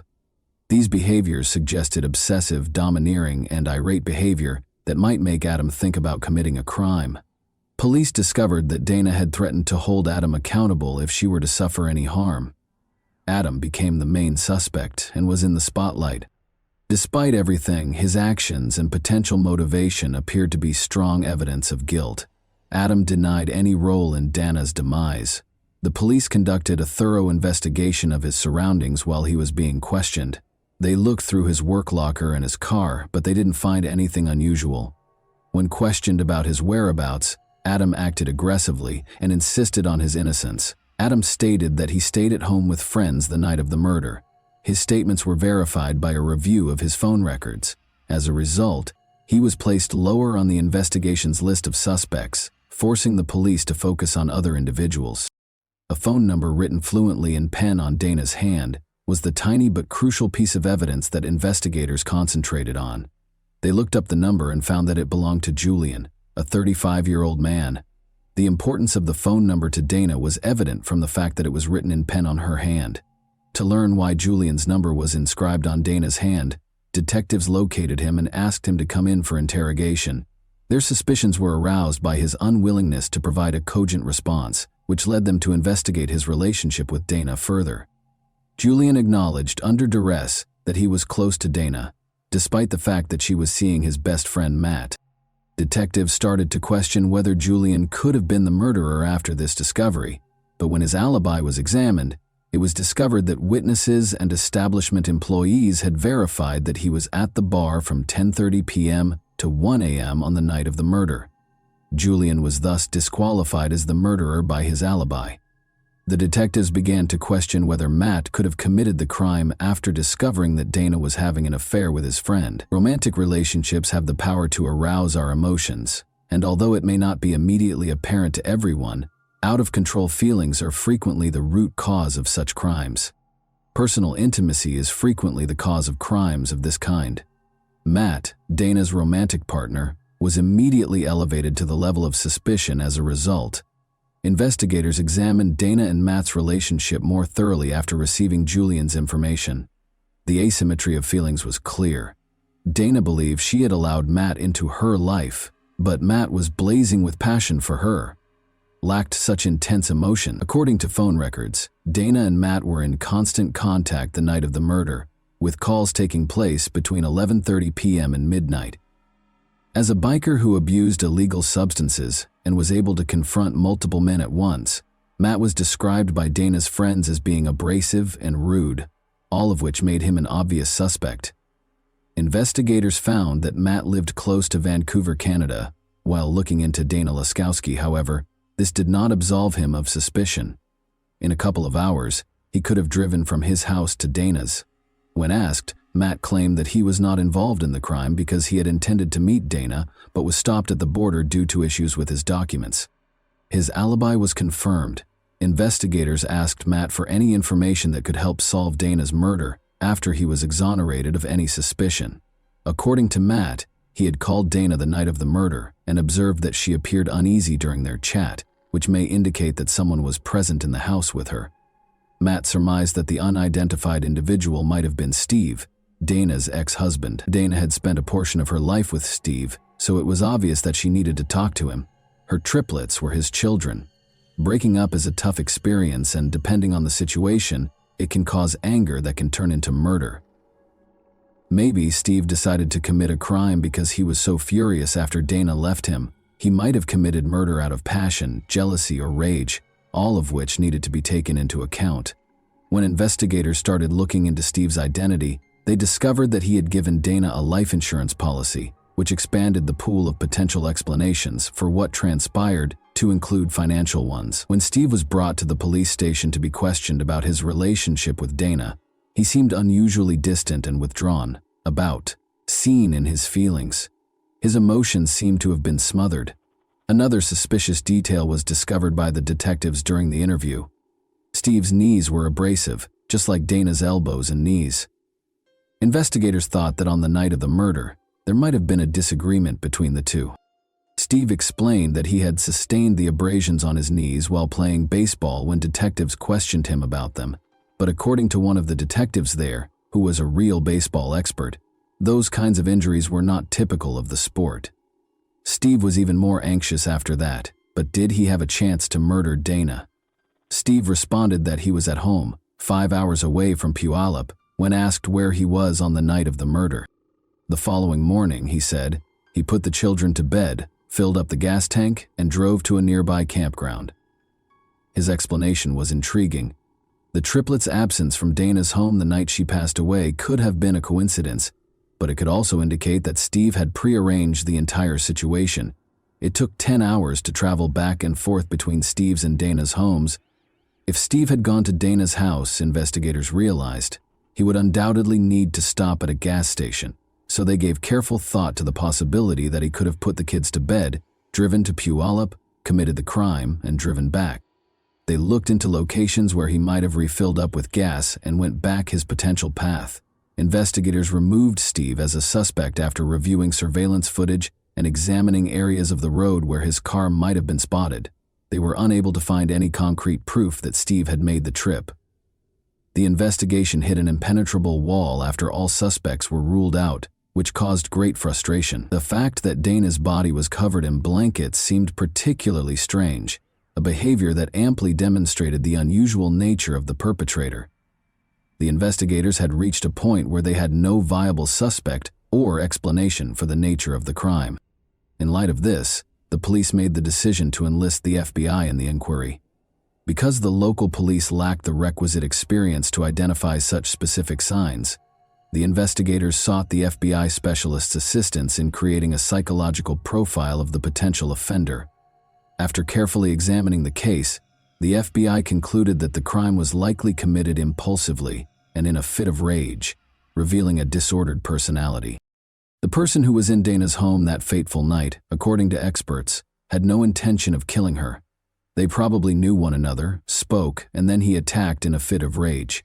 The search had to be expanded after the police had already looked at the ex-husband, the boyfriend, and even the stalker. This crime was committed by someone. It was unclear who made the decision to expand the search for suspects in the Dana Laskowski case in light of fresh FBI information. Police were now searching for someone who could have lost control if provoked. Detectives examined the video footage from Dana's funeral in an effort to find fresh evidence. Finding out who was there and how people acted on this day of mourning was essential.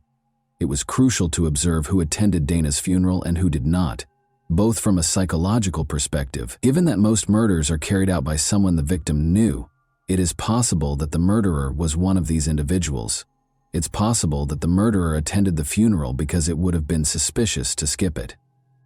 However, how did he respond to that circumstance? Did anything have the potential to reveal him? The police discovered an entry in the guest book that caught them off guard. His loved ones wrote that they missed Dana and were shocked by her passing, expressing their sorrow over the loss.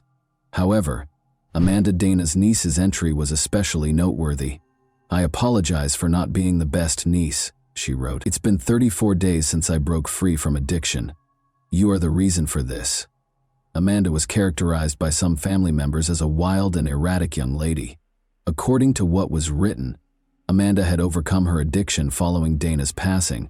She also did it for Dana's benefit, which said two crucial things. Her love for her aunt was the primary factor, but it also revealed that she felt bad about her death for whatever reason, which was important because it raised the possibility that she was involved in Dana's demise. Dana was a compassionate, kind individual. Dana loved her family, and in an effort to keep her niece, Amanda 17, out of trouble, she would often let her stay with her. Amanda was a frequent runaway from home. Because Amanda was a reliable adult who was always there to support them through any problems at home, Amanda and her friends would frequently visit Dana's house. The detectives looked at Amanda to talk about the circumstances surrounding her aunt's death. They had scheduled a meeting with her. Amanda disclosed that she and Dana had been like mother and daughter. She and her friends had always had the support of their aunt. They were teenagers with unstable home lives who spent time in the park and associated illegal substances and alcohol with their future. All of them had just finished high school, but they had no clear plans for the future. Dana was attempting to establish a secure location that Amanda and her friends could visit day or night. As a result, when investigators questioned Amanda about Dana's murder, the back door of her home was always left open at night. She gave a list of those who had visited the house, naming Zane in particular. "He was a strong man with a violent temper," she said. Then Amanda revealed something even more unsettling. She described how she had once been beaten by Zane.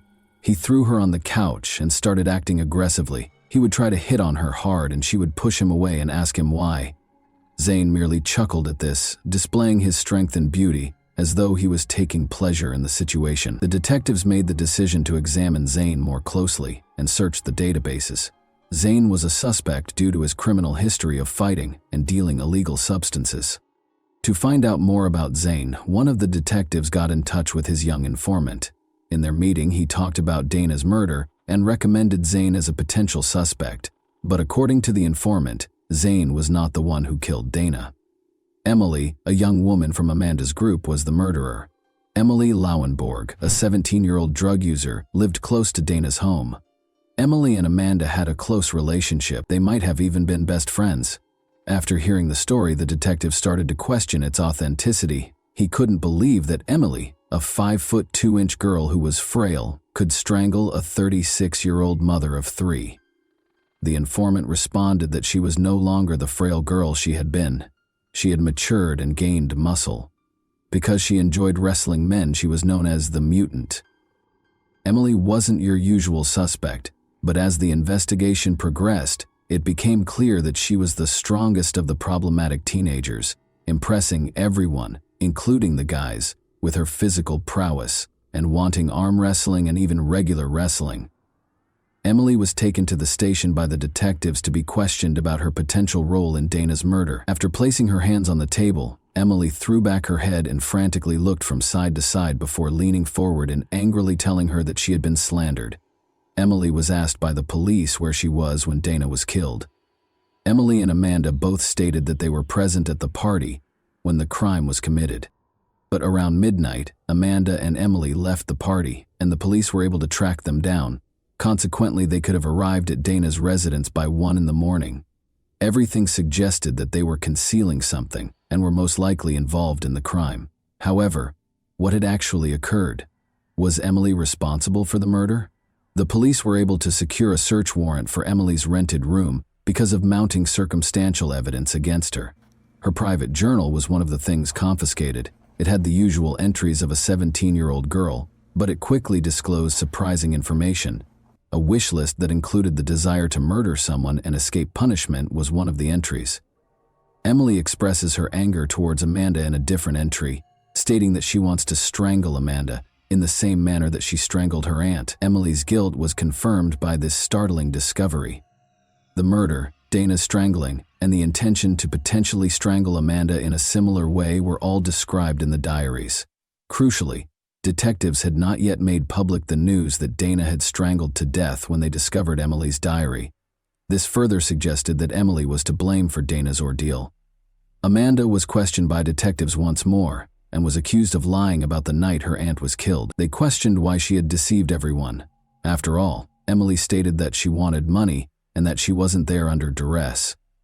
Amanda couldn't stand it any longer and told the detectives everything she knew before they even got to Dana's house. Dana woke up as they walked into the living room and heard a noise. The sight of them startled her. Dana responded that she didn't have any money when they told her they needed it. Emily, however, was not happy with that response and asked Dana for money once more. Emily was gently nudged in the direction of the exit when Dana asked them to leave. Emily didn't like it though, and she wasn't going to put up with it. In front of Amanda, she launched an attack on Dana and strangled her. Emily refused to listen to Amanda's cries for her to stop. The fact that Amanda did nothing but watch Emily kill her aunt suggests that she either feared Emily or that it happened so fast that she was likely unaware of what she was seeing. Amanda's scream, not Dana's, was heard by a neighbor at 1 a.m. when Dana was killed. Emily covered Dana's body with a blanket and placed it on the couch. Before they left, they took what little money Dana had. Emily took a brief break to get a black shirt out of Dana's closet. Emily wore that exact shirt when she attended Dana's funeral. It was her display of power and authority. Motive was the question that the investigators were struggling with. Emily had expressed her anger to her friends about Amanda's constant abandonment of her for her aunt. Given their close relationship, Emily might have killed Dana in order to fully control Amanda. However, Amanda was given a plea deal and would not be imprisoned for her involvement in Dana's murder. After much deliberation, investigators decided that Amanda was needed as a witness because she had witnessed the murder and would have the right to remain silent if she were charged with a crime. As a result, Amanda became a witness and gave information about what transpired that fateful night. It was the vital data that the authorities required. However, because of Emily's unremarkable size, prosecutors were unsure they could convince a jury of her guilt and allowed her to enter a guilty plea to the lesser charge of manslaughter. After being convicted and serving 5.5 years in prison, Emily Lollenborg was released in 2008. She later moved back to Puyallup, changed her name, got married, and had kids. Locals will undoubtedly be concerned about Emily's freedom to roam the streets. Like serial killers who wear mementos of their crimes, she was dressed in the victim's clothing, having already killed once and never regretting it at the funeral. And that wraps up today's chilling story. If you enjoyed this video, don't forget to like and subscribe so you never miss a new upload. Also, let me know in the comments what part of this story shocked you the most. Thank you for watching, and I'll see you in the next video.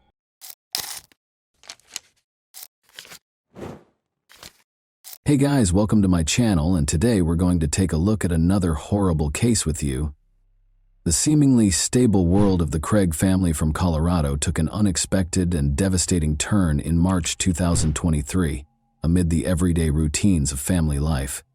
Once seen as the epitome of stability, their marriage and careers started to fall apart as long-kept secrets and a lack of trust came to light. New information created even more questions as friends and family tried to make sense of the situation. What actually transpired in the seemingly ideal family behind closed doors? On March 15, 2023, at approximately 11 a.m., Angela Craig was taken to the hospital due to severe headaches, nausea, and dizziness. She was admitted to the hospital for the third time in 10 days, but this time the circumstances were much more concerning. In an attempt to stabilize her condition, which was rapidly declining, medical personnel put her on life support. Her family, including her husband James, was in disbelief at how quickly and abruptly her health had deteriorated. Angela was born in Dodge City on April 15, 1975, and from a young age she had played a significant role in her family and community. Despite having allergies, she grew up in a big family with 10 siblings and fell in love with animals. Her hobbies included woodworking and reading, and both friends and acquaintances were won over by her easygoing demeanor and charisma. Angela was a successful interior designer who was well known for her cozy and welcoming designs. She also loved genealogy and helped people find long-lost family members. James Craig, who went on to become a dentist, married Angela on December 18, 1999. After earning his degree from the University of Missouri, Kansas City in 2006, James started participating in dental programs abroad. They established a life together in Colorado, where James opened an Aurora dental office. Despite her hectic schedule, Angela remained close to her siblings, especially her sister Toni, with whom she spoke on a daily basis. The couple had 6 children together. Angela's life appeared to be ideal. She oversaw a choir, ran youth programs, and was very active in church activities. But everyone was taken aback by her unexpected health problems in March 2007-23. She had complained of a headache only a week before, but the symptoms had gone away quickly, so there was no reason to be concerned. The doctors and her family were unable to explain why her condition was now getting worse so quickly. James, meanwhile, stayed by her side, as always attentive and considerate. 2 p.m., Angela experienced a severe episode that same day, leaving her loved ones feeling scared and powerless. The cause of her condition was still unknown despite the medical team's tireless efforts to save her, which increased the already existing stress and anxiety. Doctors put in endless effort to stabilize Angela after she lost consciousness, but things got out of hand. Her stroke on March 15, 2023, was a pivotal moment in her life. She was already in a serious condition when they got to the hospital, according to her brother, who had driven her there that day. Her symptoms, which included severe nausea, excruciating stomach pain, and dizziness, had gotten worse. She had visited a hospital 3 times in 10 days, but this time the situation seemed to be very serious. Just 1 day after returning from a trip to see her sister Toni in Utah, Angela was admitted to the hospital for the first time on March 6. Her symptoms were considered minor by the doctors at the time, and following an evaluation, she was released. But on March 9, she went to the doctor once more. James, her husband, a longtime dentist with years of experience who had always been there to support her through tough times, was very worried. He turned to the wife of his doctorate-holding colleague and friend, Ryan Redfern, for advice. Ryan and his spouse continued to be involved in the days that followed, keeping tabs on Angela's health. They suggested more tests and consultations, offered their support, and shared their knowledge of possible causes of her symptoms. James shared test results and updates with them on a regular basis. MRIs, ultrasounds, blood tests, and CT scans of different body parts were among the tests that were performed on Angela. All of the results were within normal ranges in spite of these efforts. Despite receiving intravenous fluid therapy, Angela's abnormally low blood pressure remained the only consistent anomaly. James realized how serious the situation was by the time Angela had a stroke on March 15th. He sent Ryan's wife pictures from the hospital room as he broke the heartbreaking news. The pictures showed Angela surrounded by medical equipment while being watched closely by a group of experts. Even so, the doctors were unable to come up with a conclusive diagnosis, which left everyone feeling overwhelmed and powerless. A desperate phone call on the morning of March 15 would make James even more anxious. Angela's brother told him that her condition had drastically worsened and that he was taking her to the hospital. James was treating patients at his clinic at the time. He left as soon as he heard the news to be with her. Desperate for answers, James decided to speak with Ryan's wife once more, after realizing that the traditional diagnostic techniques were not working. The events leading up to March 15, 2023, were tense and unnerving because Angela's health was continuing to deteriorate at an alarming rate. Angela was admitted to the hospital for the second time on March 9 and was monitored overnight. Doctors hoped she would get better, but they couldn't figure out what was causing her symptoms. Even though the test results were always normal, the growing anxiety among her family and the medical staff was concerning. Despite all of these changes, Ryan and his spouse remained influential. James's longtime friend and financial partner Ryan had previously helped him through difficult times, including rescuing James's dental practice in 2021 during a financial crisis. Their help was equally important this time, since Angela's life now depended on it, and the cause of her pain was still unknown. At James's dental clinic, Caitlin, the new office manager, couldn't get rid of the feeling that something strange was going on with her boss. After multiple incidents in the days preceding March 15, when Angela's condition deteriorated to a critical level, her suspicions started to grow. After speaking with James's close friend Ryan, she was able to piece together her observations and uncover an unsettling pattern. Everything began on March 6. Caitlin was working late that night when James showed up at the clinic out of the blue. He had no appointments with patients, and his actions appeared unusual. James went into one of the exam rooms and used the computer there rather than using his office computer. Although Caitlin thought this was strange, she didn't give it much thought at the time. On March 13, a package reached the clinic a few days later. James had made it clear that Caitlin was to accept it herself and that no one else was to open it, but when she went to pick up the delivery, she found that the box had already been opened by another employee. A cylindrical container bearing the warning label "Hazardous Materials" and the words "Potassium cyanide" was found inside. Startled, but aware of James's instructions regarding confidentiality, Caitlin promptly resealed the package and gave it to him without question. She witnessed James carrying the brown paper-wrapped container out of the office later that day. Her suspicions were strengthened by this incident. She looked into potassium cyanide because she was becoming increasingly uneasy, and what she discovered was terrifying. The dizziness, nausea, and low blood pressure that Angela had been experiencing for days closely matched the symptoms of exposure. Angela was in critical condition by the time Ryan and his wife got to the hospital to help James. Ryan was surprised when Caitlin told him about the odd things that happened at the clinic, even though he was already aware of some of the family struggles. He was so horrified by her story that he called the police and told them what she had told him while he was on his way to the hospital. Nevertheless, Caitlin observed other peculiar actions from James. She remembered something else. As she was leaving the office on the evening of March 6, James texted her to ask her to personally make sure that a package that was scheduled to arrive was delivered to her. This request appeared to be merely a formality at the time, but in the context of later events, it became more significant. Ryan made the decision to speak with James when he got to the hospital. James asserted that Angela had requested the order for the aforementioned chemical, potassium cyanide, but his explanation sounded tentative, which made Ryan even more suspicious. Ryan shared this information with investigators out of concern, and they started to suspect that this case was much more complicated than it first seemed. Angela was taken to the hospital once more on March 15. Her symptoms, which included sharp abdominal pain, nausea, and extreme dizziness, had gotten critically worse. By the time police arrived, Angela could hardly stand, according to her brother, who had driven her to the emergency room. James now appeared to be aware that things were rapidly getting out of his control. James was questioned by police later that day.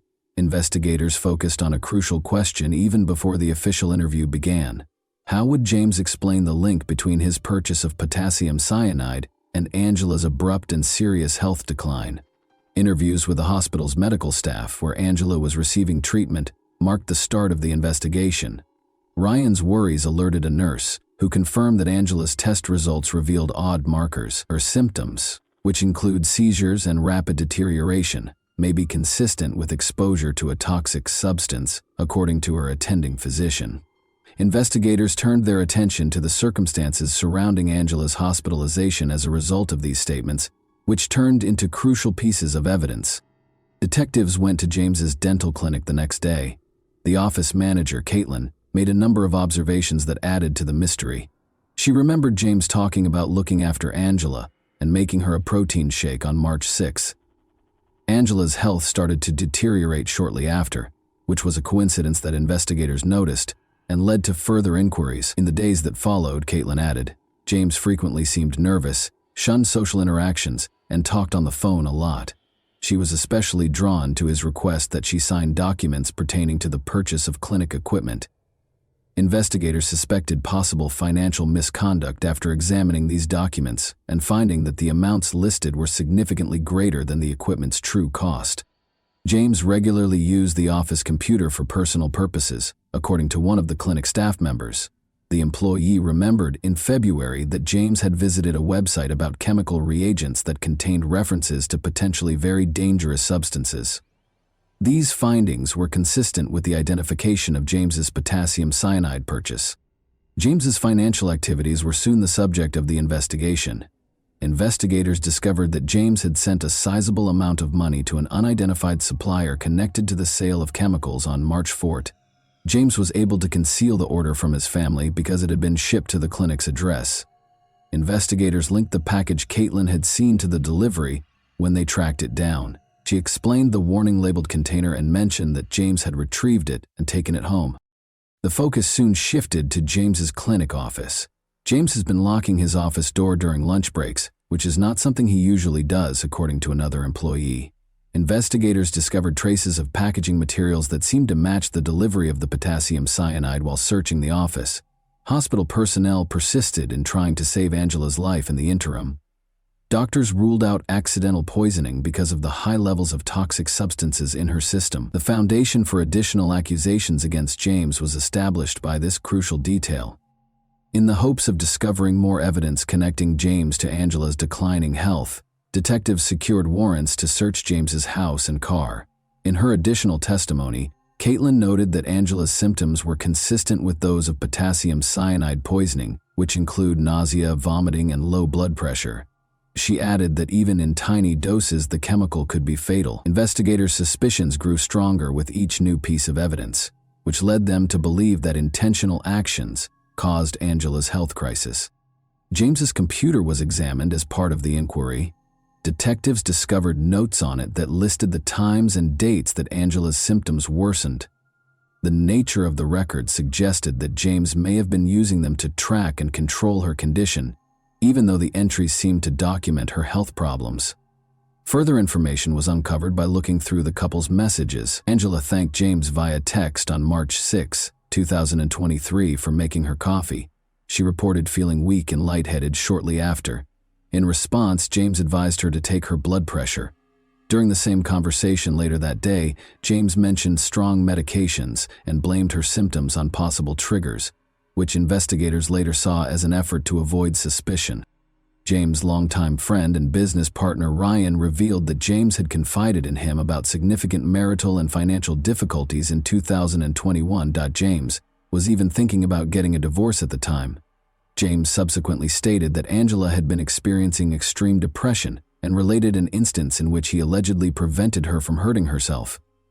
Their 6 children's testimonies, however, ran counter to these assertions. They characterized Angela as a lively, upbeat individual who displayed no symptoms of depression or odd conduct. Investigators also investigated James's divorce demand in December 2022. He had mentioned Angela's mental health in conversations, but he did nothing to get her professional help. James's habit of hiding important information and this inconsistency increased suspicions that his actions might have been a part of a premeditated scheme. Additional evidence was found during the search of James's house and car. Investigators discovered pieces of packaging thought to be connected to the cyanide delivery in his home office. Traces of a powdery substance were found in his car and sent for examination. As the evidence grew, investigators were able to concentrate on James's possible double life.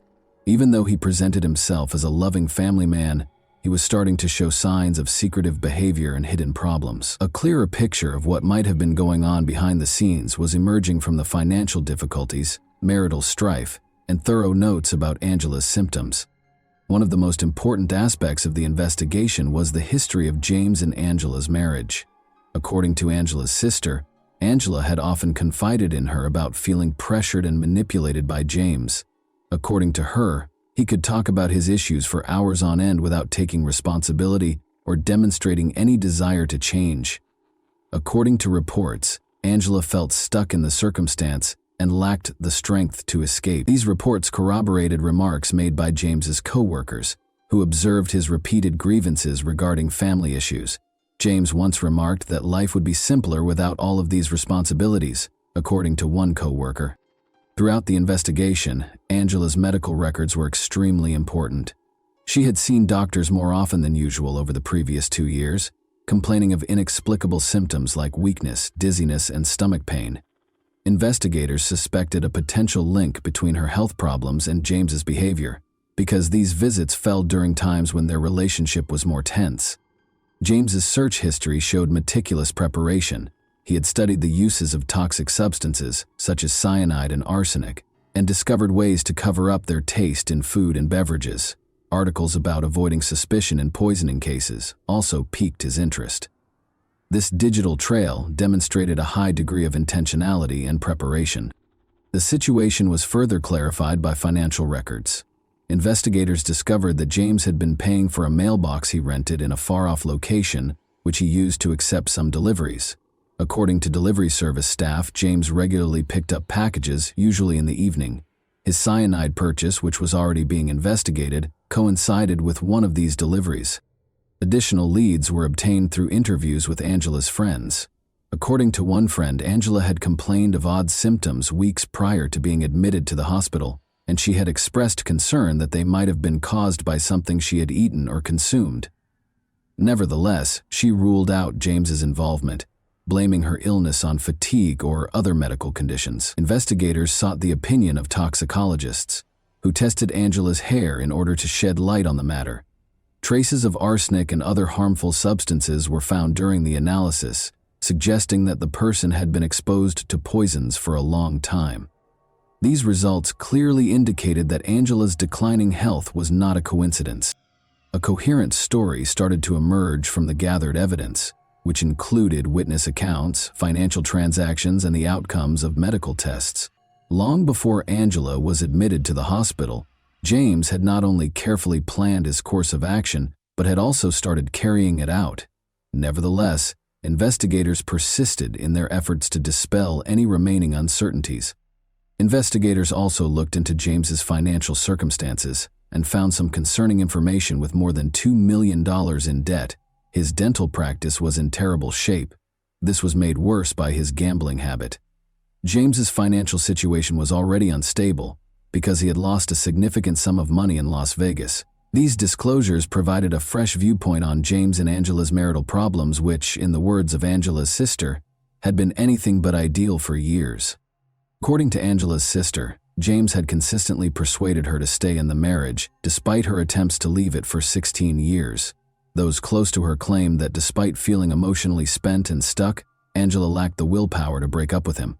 Investigators suspected James of employing manipulation techniques to keep control of the situation as a result of these accounts.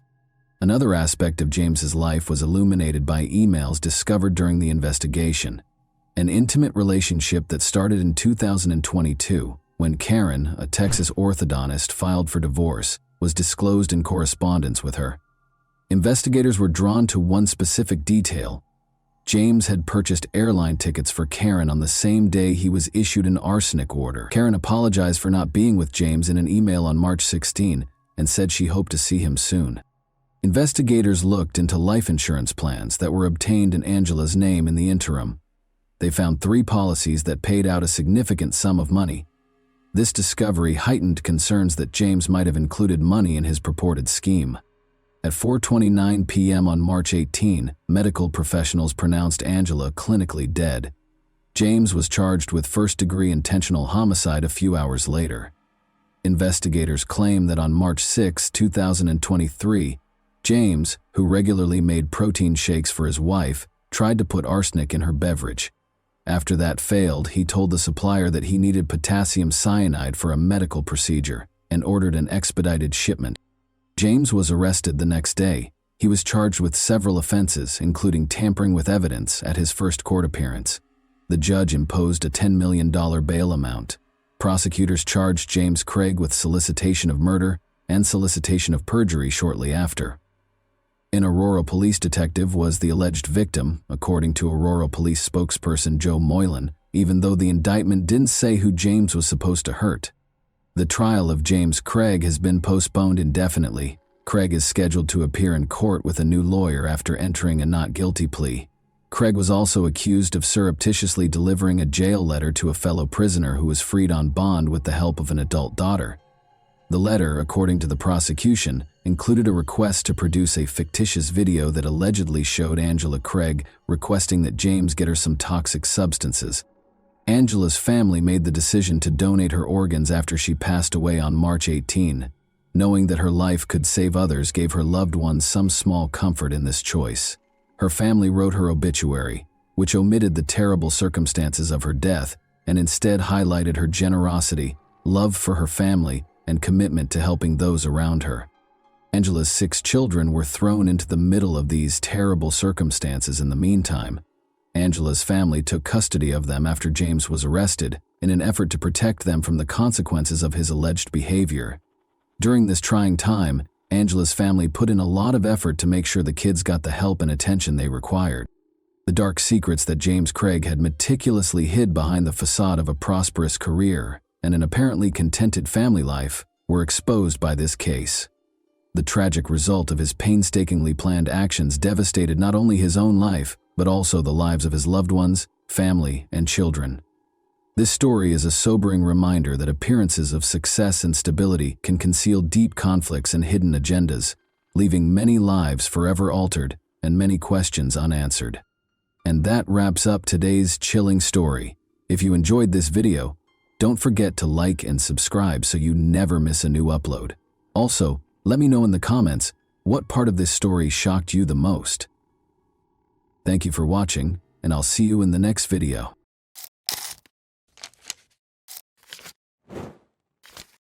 Hey guys, welcome to my channel, and today we're going to take a look at another horrible case with you. Gazella Diode heard her phone ring at 2 in the morning on March 1, 2011. The screen displayed an unidentified number. A Valence police officer approached her and inquired as to whether she was Samira Bernard's mother. Gazella said yes, but she didn't understand why the police were searching for Samira, her 20-year-old daughter. It had been 3 days since she last saw her. The police response did nothing to calm the woman, who demanded an explanation of what was going on. According to the call, Samira's boyfriend, Mile Columbia, 22, had vanished, so they were looking for her. The young couple had been dating for 8 months, the police had found out, but Gazella had no knowledge of the man. Mile had met Samira at a party. Samira Ben-Sard was a stunning woman who knew she was beautiful. She enjoyed posing for pictures and aspired to be a model. In turn, Mile was a very pleasant and kind young man. Their attraction to one another was instantaneous, and they began dating. But at 9:45 p.m. on February 28, 2011, Mile's supervisor at the construction company called the police. Since he hadn't heard from his employee in 3 days, he was concerned. When the man arrived at work on Saturday morning, his phone rang. Without giving a reason, he hurried to his feet and disappeared, never to be seen again. His boss was taken aback when he still hadn't arrived on Monday morning. It was his first absence from work, and they regarded him as a responsible and punctual worker. After learning that Mile was not returning calls from friends and co-workers, his boss made the decision to call the police. The police first visited the man's residence in Valence's downtown, but their efforts were unsuccessful, as no one answered the doorbell, nor was his car at the house. The police spoke with Mile's mother that same evening. She mentioned that she hadn't heard from her son in 3 days and that he had acted strangely during their most recent meeting, acting tense and very emotional. The woman reported that her son, who had never done so before, gave her a hug, kissed her, and declared his love for her. The investigators found some very suspicious details. Samira and Mile vanished the same day without telling anyone why, and they hadn't spoken to their families in 3 days. It couldn't have happened by accident. Analyzing their phones yielded one hint. The investigators discovered that Samira and Mile did not simply depart simultaneously, rather they drove off together. According to the phone pings, they left for Nice in the middle of the day on Saturday and checked into a 5-star hotel on the promenade in the evening. After getting in touch with the hotel, the investigators discovered that 2 men and a woman were being recorded by security cameras. Samira and Mile fit the description exactly. By Sunday evening, they had traveled from Nice to Livorno, 400 kilometers east of the French-Italian border. It was evident that the young couple was moving deeper into Italy, so the French police asked their Italian counterparts for help. Mile had made reservations at a high-end Livorno hotel. A man and a woman who fit the description of the missing couple had stayed with the hotel, according to the staff. Thus, they spent Saturday night in Nice before traveling to Livorno the following day. Everything suggested that Samira and Mile had taken a haphazard romantic trip, which was not surprising given how popular the Riviera was for such excursions, since Samira's mother had received a message from her daughter saying that she had left, but that there was no need to worry because she would return soon. The detectives had no reason to doubt their belief that the young couple would soon return home together. Although it appeared to be another affirmation that the young couple was doing well, Gazella was positive her daughter would never vanish simply by taking an impulsive vacation. Samira never skipped work and was a responsible woman. Additionally, Gazella was troubled by a detail. She couldn't comprehend how her daughter, who loved being photographed and never left the house without wearing carefully chosen clothes, applying makeup and styling her hair, could leave for several days with a young man without taking anything with her. The fact that Samira sent an SMS also baffled her. The problem is that she would typically just give her mom a call. Since they were close and could talk for hours, getting a text message didn't make her feel any better. On the contrary, it made her anxiety even worse. The city of Imperia, which is about 80 kilometers from Nice in northern Italy, provided the next update on the case. Massimo Bessin was traveling to work on Monday, March 3, 2011, when he decided to take a shortcut and turned onto a small street. Something odd caught his attention along the road. When he opened the door, he saw that it was a woman, but initially he thought he saw a mannequin. Massimo yelled something but got no answer, but the woman was obviously on the move. He summoned an ambulance in a hurry. She was identified by Italian police as the French woman who had gone missing. Her skull was pierced by a bullet that had been shot in the back of her head. At this point, the romantic trip theory could be disregarded. The French police couldn't understand. They first believed it to be a romantic escape, then it was a suspicious disappearance, and now they were dealing with a girl who had been injured in an attempted murder. Despite being critically ill, Samira was still alive. Her mother was notified and she was taken to the hospital right away. At first, Gazella didn't even recognize her own daughter when she got to the hospital. The sight is hard to describe. Samira looked like a 9-year-old girl with her head shaved bald. The woman found it hard to accept that her daughter had been shot in the head and ended up in Italy. Since the bullet was embedded in her daughter's skull, the doctors informed the mother that there was little chance of recovery. Gazella refused to accept this and made arrangements for Samira to be taken to a hospital in Marseille. She was told directly by a surgeon there that although he would do the surgery, he would not give her false hope. The patient would never fully recover, even if she lived. Samira had surgery for 10 hours. Despite surviving the surgery, she was unable to speak and did not recognize anyone when she opened her eyes. Like a child, she had to relearn everything. Samira was unable to provide any information regarding the events in Italy, but without her testimony, the police had to look for the perpetrator. There were numerous signs that the crime was being planned. The Italian police were unable to locate any of her possessions when they discovered her lying on the side of the road close to a landfill. No passport, no phone, and no purse were present. This suggested that the criminal did not want her name to be revealed, but the investigators had a lead. Samira's boyfriend, Mile Cambia, was the last person they saw her with. According to the police, Mile fled after committing the crime by crossing the border into Italy, but after Samira was discovered, he erred by using his bank card in France.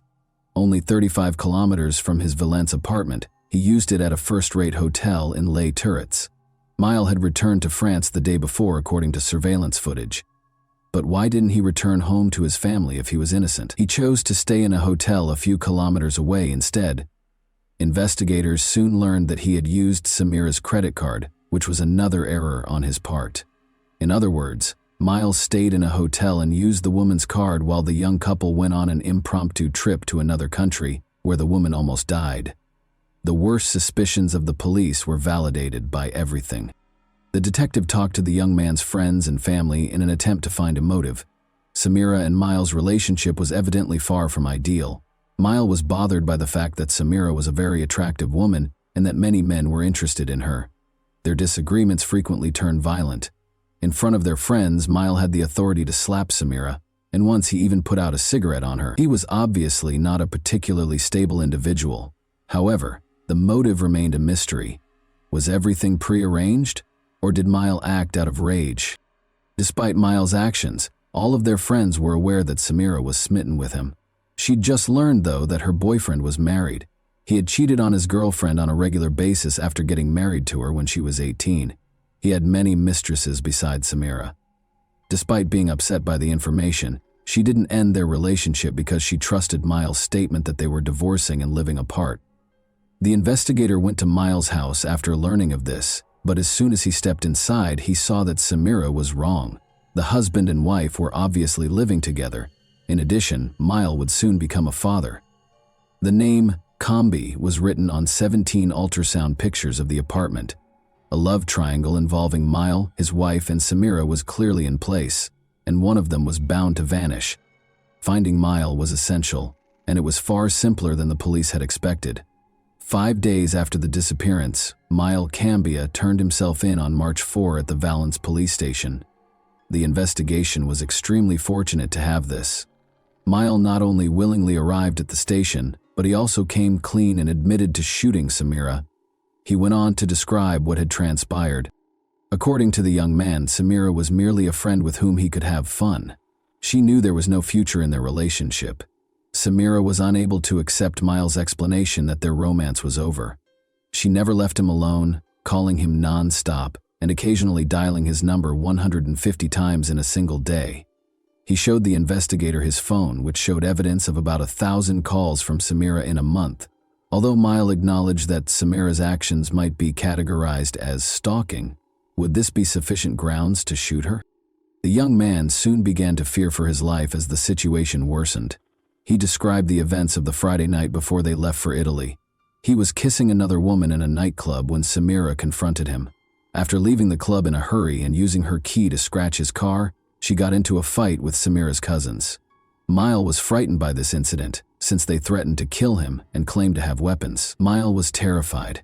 After deciding that he needed to find a way to protect himself going forward, he hurriedly got into his car and drove out of the nightclub. He considered purchasing a weapon for his personal protection.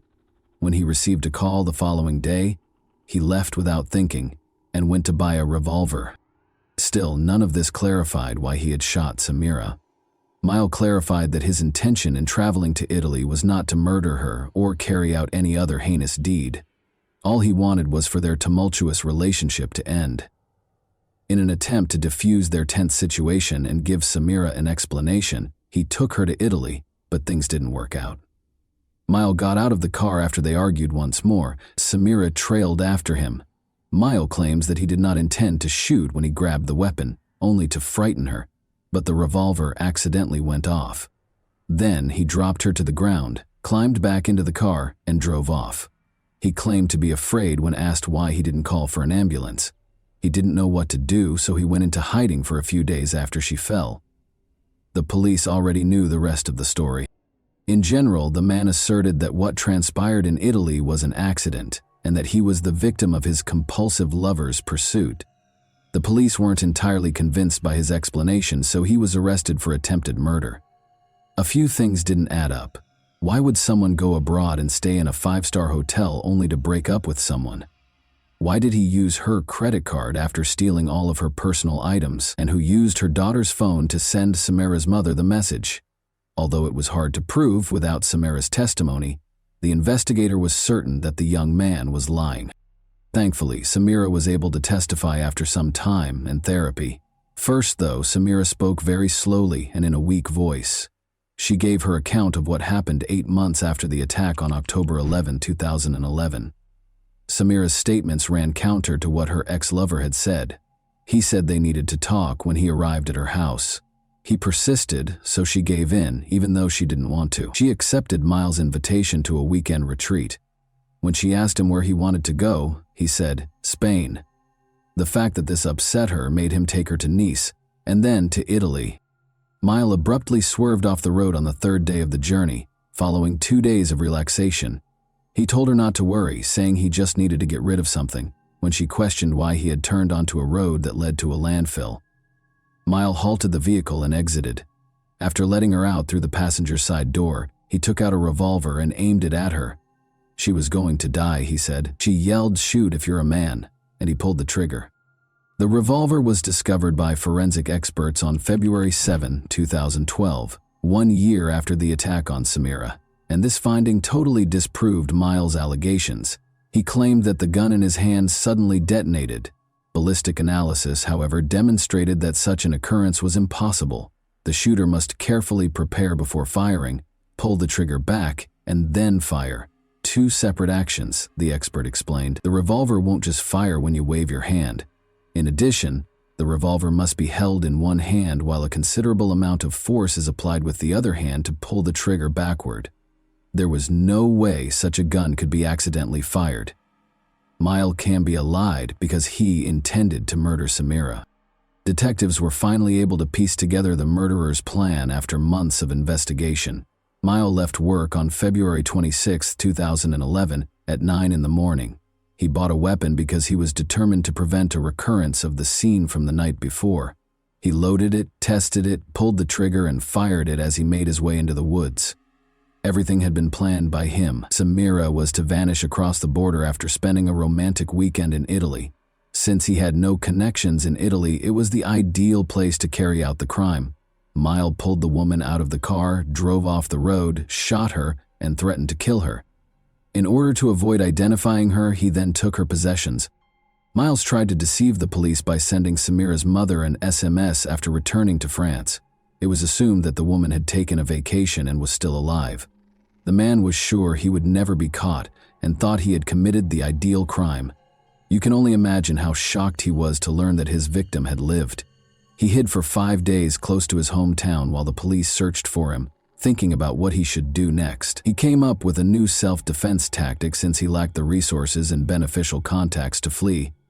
Miles Cambia made the decision to tell his version of events to the police. The trial of Miles started in the city of Valence on February 10, 2014. For the victim and her family, the trial was a true ordeal. Miles stuck to his version of events, much to their astonishment.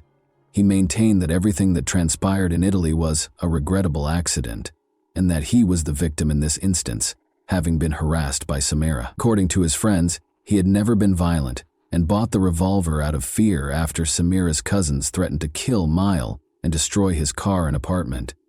He took his phone with him when he drove to Italy, keeping nothing hidden. He was emotionally worn out from Samira's incessant calls and just wanted to take the woman on a trip to help her relax.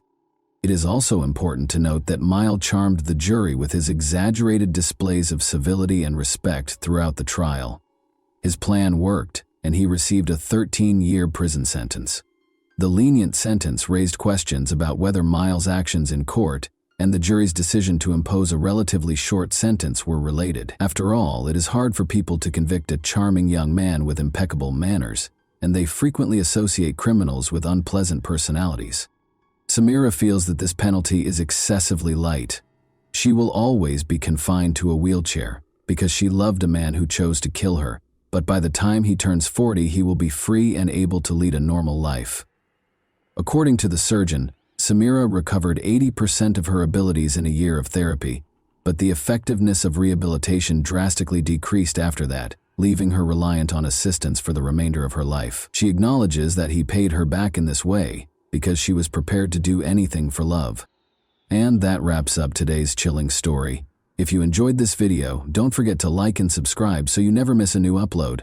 Also, let me know in the comments, what part of this story shocked you the most? Thank you for watching, and I'll see you in the next video.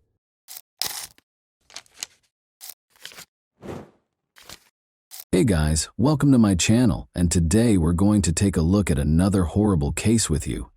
In this video, we examine what happened on December 26, 2011, in Kershaw, South Carolina. Hope Melton, 30, called her grandmother to report that she was being followed while driving down a country road. Hope was terrified and unsure of what to do. The call ended before she could provide her grandmother with any information. The police were able to identify the suspect by using CCTV footage to solve this case. The subpar performance of one of the authorities, which ultimately impacted the case's outcome, is another noteworthy feature of this case. William Roger and Elizabeth Ray Hodge Roscoe were the parents of Beverly Hope Roscoe Melton, who was born in Cheraw, South Carolina on December 4, 1981. She was a member of the Beta Club, Vocational Honor Society, Health Occupational Class, and Chorus at Chesterfield High School, where she graduated with honors in the year 2000. Hope worked as the manager of McBee, South Carolina's T&N Country Store. She was a children's church teacher at Lancaster Church of God. Hope had been happily married to Gary Lee Melton for a little more than a year. Although they wanted children, their final Christmas together was in 2011. Hope was going to see her grandmother, who lived about 30 miles away from her home, on December 26, 2011. Rather than showing up for lunch, she got a call on her grandmother's cell phone. Hope called out in a distressed tone. She asked for assistance after telling her grandmother that she was being followed. After the call ended, Hope's mother and grandmother got into their car and headed out to find her. They saw Hope's vehicle parked on the side of the road 5 miles away on a lengthy country road, but Hope was not there. Her grandmother dialed 911 right away, and the county sheriff's office received the call. The call was forwarded to police officers as a missing person report when it reached the sheriff's office. When a missing person report is received, it is imperative that prompt action be taken. At once, one of the sheriff's deputies arrived on the scene. After examining Hope's vehicle, he ruled out the possibility of a traffic accident because it was undamaged and in good operating order. Hope's wallet was gone, but her purse was in the car. Despite searching the vehicle, a forensic team was unable to uncover any information about Hope's whereabouts. Police and volunteers started searching the area for leads. Gary, Hope's shocked and upset husband, showed up on the scene. He told the police that Hope was going to visit her grandmother and had planned to stop at a gas station. At the time, that was the detective's only lead. Hope's grandmother lived about 30 miles away from her home, and there were 4 gas stations along the way. The detectives made the decision to examine each one sequentially. Security cameras were present at the first gas station the detective looking into Hope Melton's disappearance visited. The detective started watching the video in the hopes of spotting Hope. Her husband claims that she left the house at approximately 11:45 a.m. The manager was asked to show the detective the video from an hour prior to Hope calling her family in a panic. When a male customer entered the store at 12:19 p.m., everything appeared to be as usual. The investigator kept watching the footage. A woman entered the picture 3 minutes later. Hope weighed around 140 pounds, stood 5 feet 5 inches tall, and was blonde. She had on blue jeans and a pink shirt. The detective knew right away that it wasn't Hope because the woman in the video was taller than her. At 12:45 p.m., they continued to scroll through the tape, but Hope never appeared. This implied that she had most likely refilled her vehicle at a different gas station. The members of Hope's family were in shock. They looked for logical reasons why she might have vanished. There was a slim chance that she had just become stuck in the mud and gotten out of the car. Maybe someone had come to get her and taken her to a rescue location. They wished Hope well and a speedy return home. A second gas station, just 10 miles from the location where Hope's abandoned car had been discovered, was visited by the detective looking into her disappearance. Additionally, there were security cameras that might aid in the investigation. The detective informed the manager that they were searching for a missing woman when they first arrived at the gas station.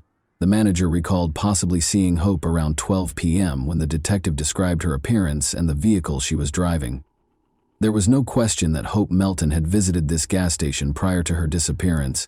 Thanks to a security camera placed outside, she had filled up her car and nothing seemed to be bothering her at the time. Another camera captured a man holding the door open for Hope as she entered. Hope left the store after paying for her gas. She appeared content and in a positive frame of mind. She appeared to be eager to spend the remainder of the day with her grandmother. The man who held the door open for Hope was the one who caught the detective's attention when he re-watched the video. She was followed into the store by a man wearing a white cap, according to surveillance footage. He glanced over at Hope. The detective watched the man in the cap while Hope paid for her gas and walked away. The man left the store after making his payment at the counter. Regretfully, nothing in the video could be used to identify the man. In an attempt to identify this man's vehicle, the detective once more looked at the surveillance footage. Hope was seen walking toward the store to pay for gas on one of the tapes. Just then, a dark minivan arrived and a man in a white cap climbed out. Regretfully, his car's license plate was hidden. Hope was seen driving away from the gas station when the detective flipped to another outdoor camera. She made her way back to her car, and just as she was ready to leave, a gray car arrived. Hope was not followed out of the gas station by the man in the white cap, or the man who got out of it and turned to watch Hope's car drive away. The detective repeatedly viewed the segment in an attempt to capture every detail. He had to locate the other hints he was certain were concealed in the gas station video. He was right. When Hope was making her way back to her car, he flipped to the first camera. An orange Chevy appeared in the frame. The Chevy turned back toward the exit after crossing the parking lot. The detective saw something significant as Hope pulled away. The orange car was following her. Prior to Hope's disappearance, the detective believed he had seen the car following her. The police had to determine what happened after obtaining evidence that Hope had been followed from the gas station. The search team discovered alarming evidence in the meantime. They discovered a blanket covered in blood and a pink bracelet 6 miles from Hope's abandoned car. Hope's husband was able to identify the bracelet. The bracelet was a Christmas gift from him. Hope's well-being was seriously threatened by all of this. The detective had to confirm that it wasn't a coincidence after watching the gas station surveillance footage that showed the orange Chevy pursuing Hope's vehicle. Hope had to pass an office building with multiple security cameras on her way to her grandmother's house. The building was still closed for Christmas when the detective arrived by car. Finding an office manager with keys and knowledge of the CCTV system took some time. The parking lot and the road Hope could take to get to her grandmother's house were both covered by numerous security cameras on the building. The detective's primary objective was to determine whether Hope was being followed by the orange Chevy, or if it had veered off course. The cameras were programmed to record only when they detected movement because the offices were closed for Christmas. The detective started watching the video, which had been taken shortly after 12 p.m. At 12:06 p.m., the detective noticed Hope's car enter the frame. An orange car that had been spotted at the gas station earlier entered the frame 2 seconds later. The orange Chevy can be seen in the video trailing Hope's vehicle by only a few yards. Hope's car was discovered in the woods, and both cars were traveling north toward the road. Although the license plate numbers could not be seen due to the poor quality of the video, the car was identifiable, and police issued an APB. The orange car was stopped by police on a Jefferson, South Carolina street after an hour or two. Nicholas Miller, a 23-year-old local, was the driver. He was the only person in the vehicle. Perhaps because he had something to conceal, he was extremely apprehensive when the police stopped him. After being taken to the police station, he was questioned by a detective. Miller gave evasive answers to every question. Miller was asked by the detective to describe his day, including his activities and whereabouts. Miller retorted that he had gone shopping at a Walmart 30 miles away in the morning. After that, he returned to Jefferson by car. The detective looking into Hope Melton's disappearance went to Walmart, where Miller claimed to have shopped after police requested a search warrant for Miller's vehicle. His story had to be confirmed by the police. Every action on the sales floor is captured by the store's many cameras. Walmart's video surveillance footage was a relief to law enforcement since it supported Nicholas Miller's account. At around 10 in the morning, his orange Chevy pulled into the parking lot. The detective recognized Miller when the driver got out. His story had been verified thus far. Like hundreds of other customers, he entered Walmart like any other, and nothing unusual appeared to be going on. He seemed to be going about his everyday business. He didn't bring a basket or shopping cart. The detective discovered, however, that Miller was no typical shopper. As the tape continued to play, he didn't appear to be interested in the goods being sold there. He was just loitering around the store. Maybe he had a completely different reason for being in the store. At one point, the detective saw that Miller was not wandering around the store but was actually following a blonde woman who was ignoring him and going about her own business. After watching the video again, the detective was certain that his suspicion was right. Miller followed the woman everywhere. She did, however, reappear in the video a short while later, this time with a man. It would be reasonable to assume that Miller now understood that this was an impossible goal for him. The couple left the store a few minutes later. According to investigators, the woman might have been fortunate to get away. Cameras caught Miller leaving the store a few minutes later. It looked like he was upset that a possible target had escaped his grasp as he left Walmart. At this point, we can only presume that he was returning to Jefferson, probably to meet Hope at a gas station. Although Hope's family had hoped she would return home safely, it became evident that something horrible had happened to her when police were able to obtain a search warrant for Miller's vehicle. Forensic investigators discovered blood spatter on the driver's side bumper and the passenger side fender while inspecting the vehicle. Hope's wallet was also discovered in Miller's vehicle. The decision was made to question Miller once more in light of the new evidence. It's crucial to remember that Chesterfield County Sheriff Sam Parker conducted the interrogation. Keep that name in mind, it matters. Miller initially denied any involvement in Hope Melton's disappearance during the interrogation, but after learning of the evidence, he eventually acknowledged his guilt and consented to accompany the police to Hope's body. 14 miles from the location where Hope's car was discovered, Miller guided investigators to a secluded turkey farm. She had no clothes on and was face up on her back on the ground. The scene was absolutely horrifying. There was nothing Miller could explain with regard to his actions. The discovery of Hope's body was communicated to her family. Those who knew and loved Hope Melton were forever altered by what had happened to her. Police were now able to piece together what had happened before Hope died. Miller recently broke up with his girlfriend, investigators found out. We'll never know for sure, but they think this might have contributed to his nervous breakdown. Miller noticed Hope filling up her car at the gas station. He made the decision to go after her at that crucial juncture. She was looking forward to a great day with her grandmother after having a great Christmas with her family. She was unaware that she was being followed. Hope called her grandmother as soon as they arrived at a backwoods road because she knew she was in danger. Miller acknowledged that he had pulled Hope out of her car, pushed her off the road, and pushed her into his vehicle. After he drove her into the woods and tore off her clothes, you can probably guess what he did next. Miller made an effort to hide. After bringing Hope to a turkey farm, he killed her with a baseball bat and disposed of her body. Hope's chance encounter with the monster ended tragically after she stopped for gas. It is incomprehensible to humans. Prior to the trial, Nicholas Miller was charged with several counts. Police received horrifying evidence from his ex-girlfriend's photos. Only a few hours prior to his abduction of Hope Melton, Miller had pursued her in his orange Chevy. We must now learn more about Chesterfield County Sheriff Sam Parker. He plays a crucial role in this case, as I indicated before. I'll tell you why Parker was let go from the police department. According to officials, Parker provided uniforms, badges, and weapons to civilians, gave inmates preferential treatment, and took property meant for the sheriff's office for himself. In return for 2 prisoners working on his property, Parker let them live and sleep outside the jail. With the former sheriff's knowledge, the prisoners had access to phones, the internet, and an unlimited number of unattended visitors while they were sleeping in the armory. Additionally, prosecutors claimed that Parker provided special treatment to jail inmates, including alcohol and unsupervised visits with women. They were permitted to eat at restaurants and shop. The prisoners allegedly worked on the home and personal belongings of the former sheriff in return. The former sheriff was put on trial as a result. Mike Lee, who was serving a 15-year sentence for arson, testified against the former sheriff during Parker's trial. According to Lee's testimony, he was able to outfit his cell with a refrigerator, a new mattress, and flat-screen TVs while he was incarcerated in Chesterfield County.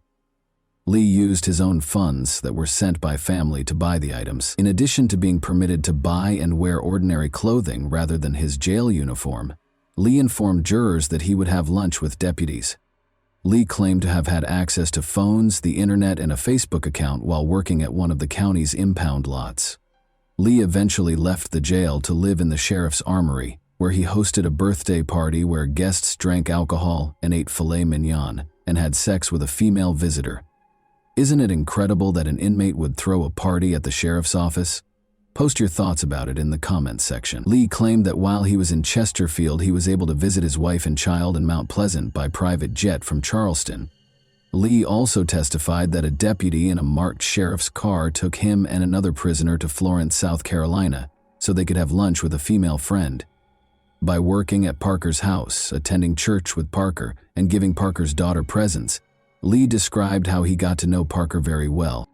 Parker was convicted in 2014 of 5 counts of official misconduct, 2 counts of providing prisoners with contraband, and 1 count of embezzlement. He received a 2-year prison sentence with the possibility of release. The former sheriff broke down in tears as the judge was about to sentence Parker, expressing regret to his family, friends, and the residents of Chesterfield County. Parker expressed regret to his family for embarrassing them and to his fellow police officers following the verdict. Miller confessed to the crime and guided the police to Hope Melton's body after being questioned by Sheriff Sam Parker, as I previously stated. Miller was facing the death penalty, but prosecutors were unable to pursue it due to the sheriff's actions. In actuality, the sheriff assured Miller during the interrogation that he would not be executed if he confessed to the crime and told Hope Melton what had happened. Making such a promise to a suspect was beyond the sheriff's authority.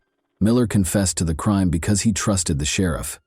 Sheriff Parker jeopardized the case by doing this. Former Chesterfield County Sheriff Sam Parker seriously jeopardized the case, according to a statement from Solicitor Dan Johnson.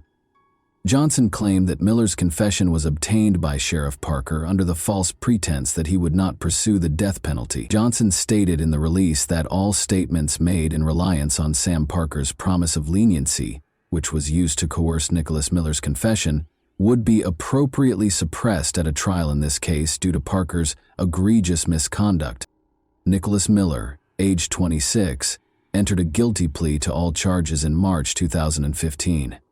He received a life sentence without the chance of release. The former sheriff, who had been found guilty of corruption the previous year and had seriously jeopardized the case, infuriated Hope Melton's family. Elizabeth, Hope's mother, expressed their disappointment, saying they had hoped Miller would be executed. According to the family, they have yet to receive an apology from Parker. They will continue to fight for justice and preserve Hope Melton's legacy in the interim. And that wraps up today's chilling story. If you enjoyed this video, don't forget to like and subscribe so you never miss a new upload. Also, let me know in the comments what part of this story shocked you the most. Thank you for watching, and I'll see you in the next video.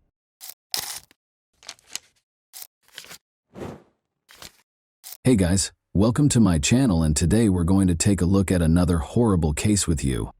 The nation was rocked by the disappearance of Adam Walsh from Hollywood, Florida, on July 27, 2981. He vanished from a nearby Sears store, and the ensuing investigation was beset by misunderstandings and errors, leaving detectives frustrated and with dead ends.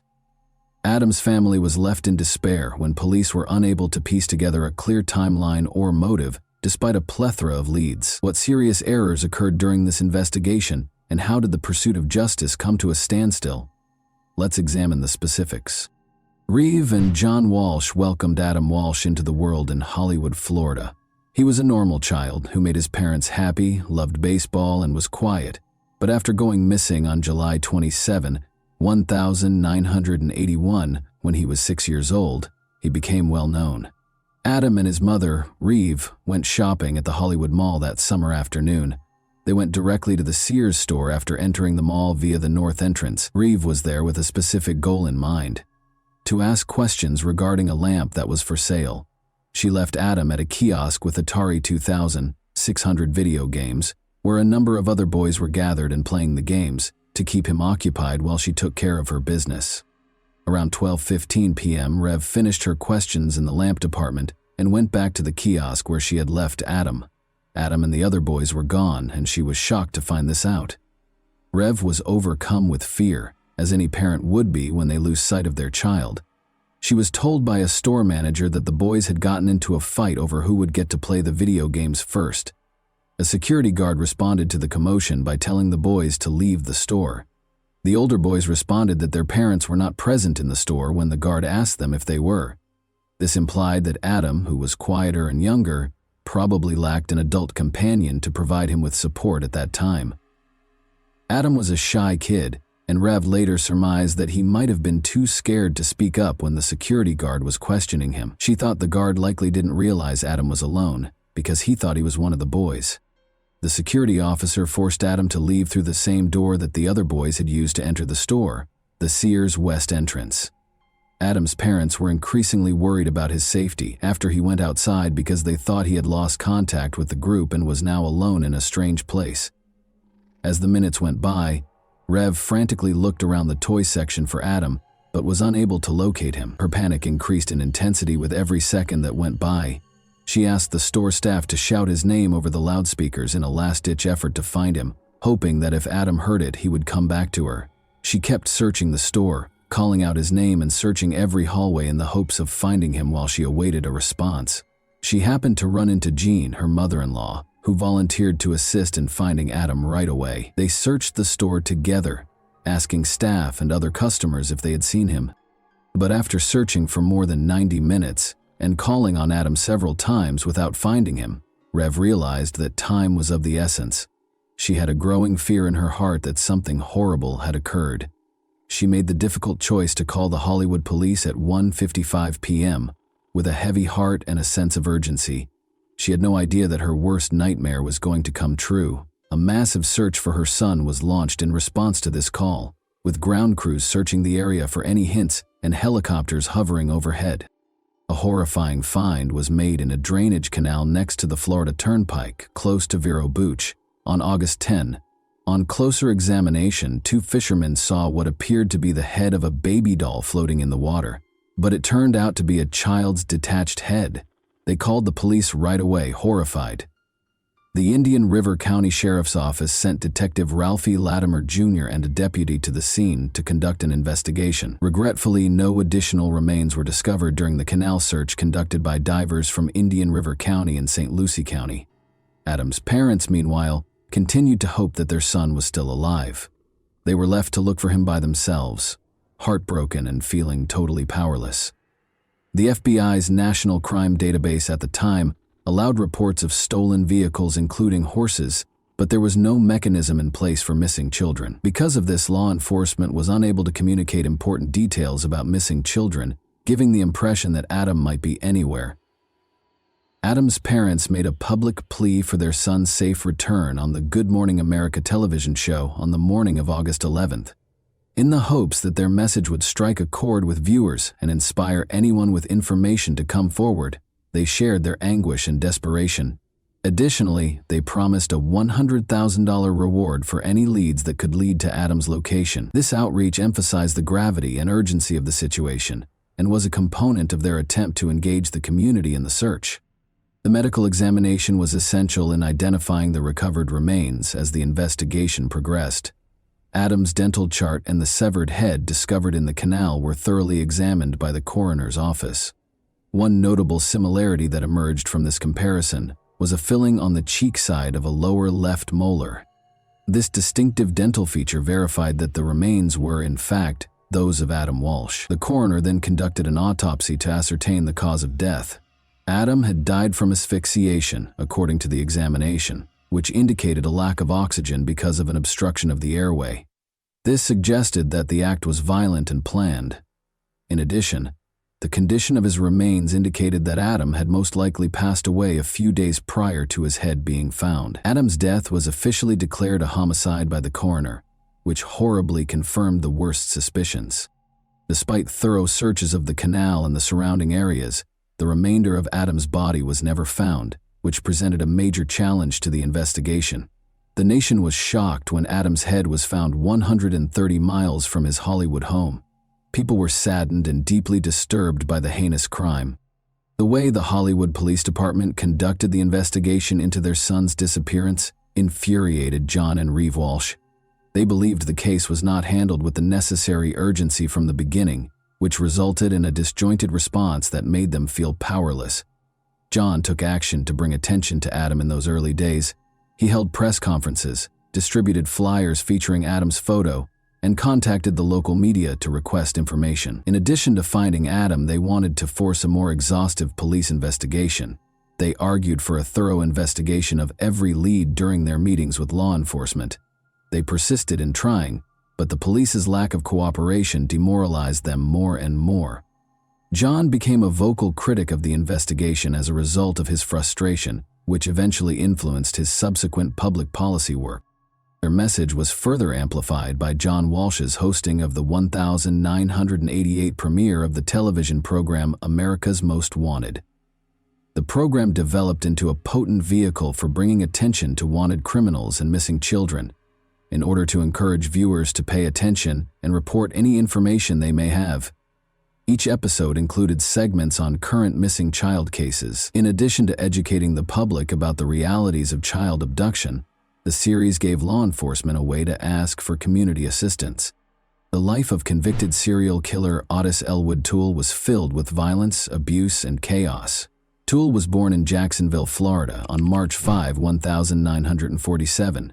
His early years were characterized by an abusive mother who dressed him in girl clothes and called him Susan, an alcoholic father who abandoned him, and a maternal grandmother who exposed him to satanic rituals and practices. His older sister and a neighbor next door were among the many family members and acquaintances who sexually assaulted him. With an IQ of 75, Toole was categorized as having mildly disabled intellectual capacity. Due to his epilepsy, he frequently had grand mal seizures.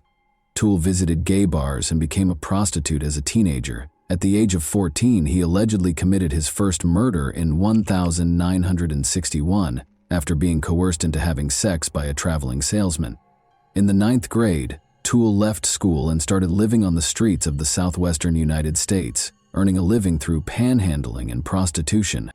Toole, then 17 years old, was arrested for loitering in August 1965.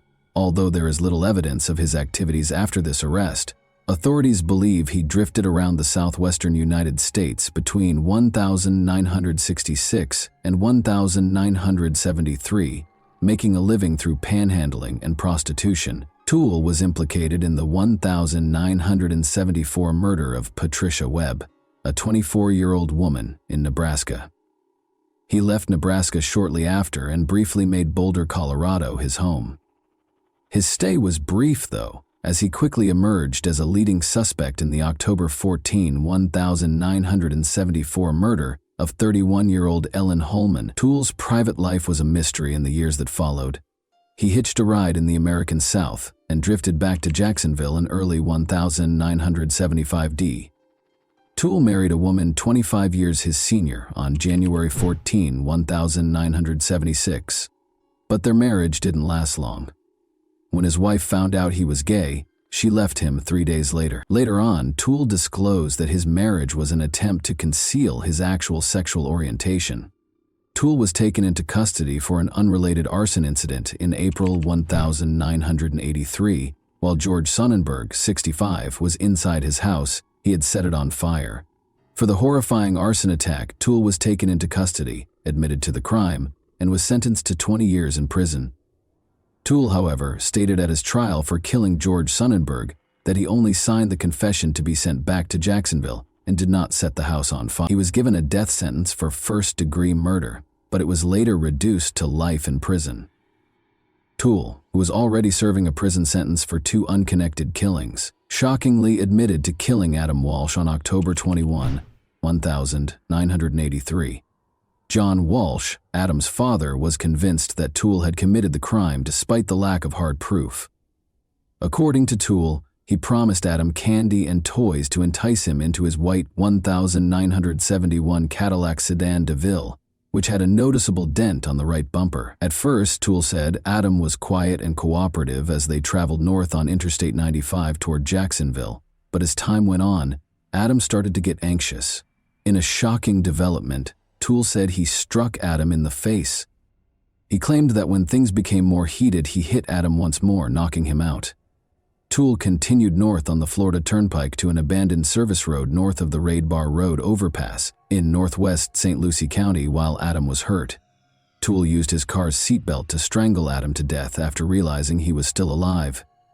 He then allegedly used a hatchet to decapitate Adam after dragging his lifeless body out of the car. Toole later stated that he destroyed Adam's remains in an old refrigerator as part of his disposal process.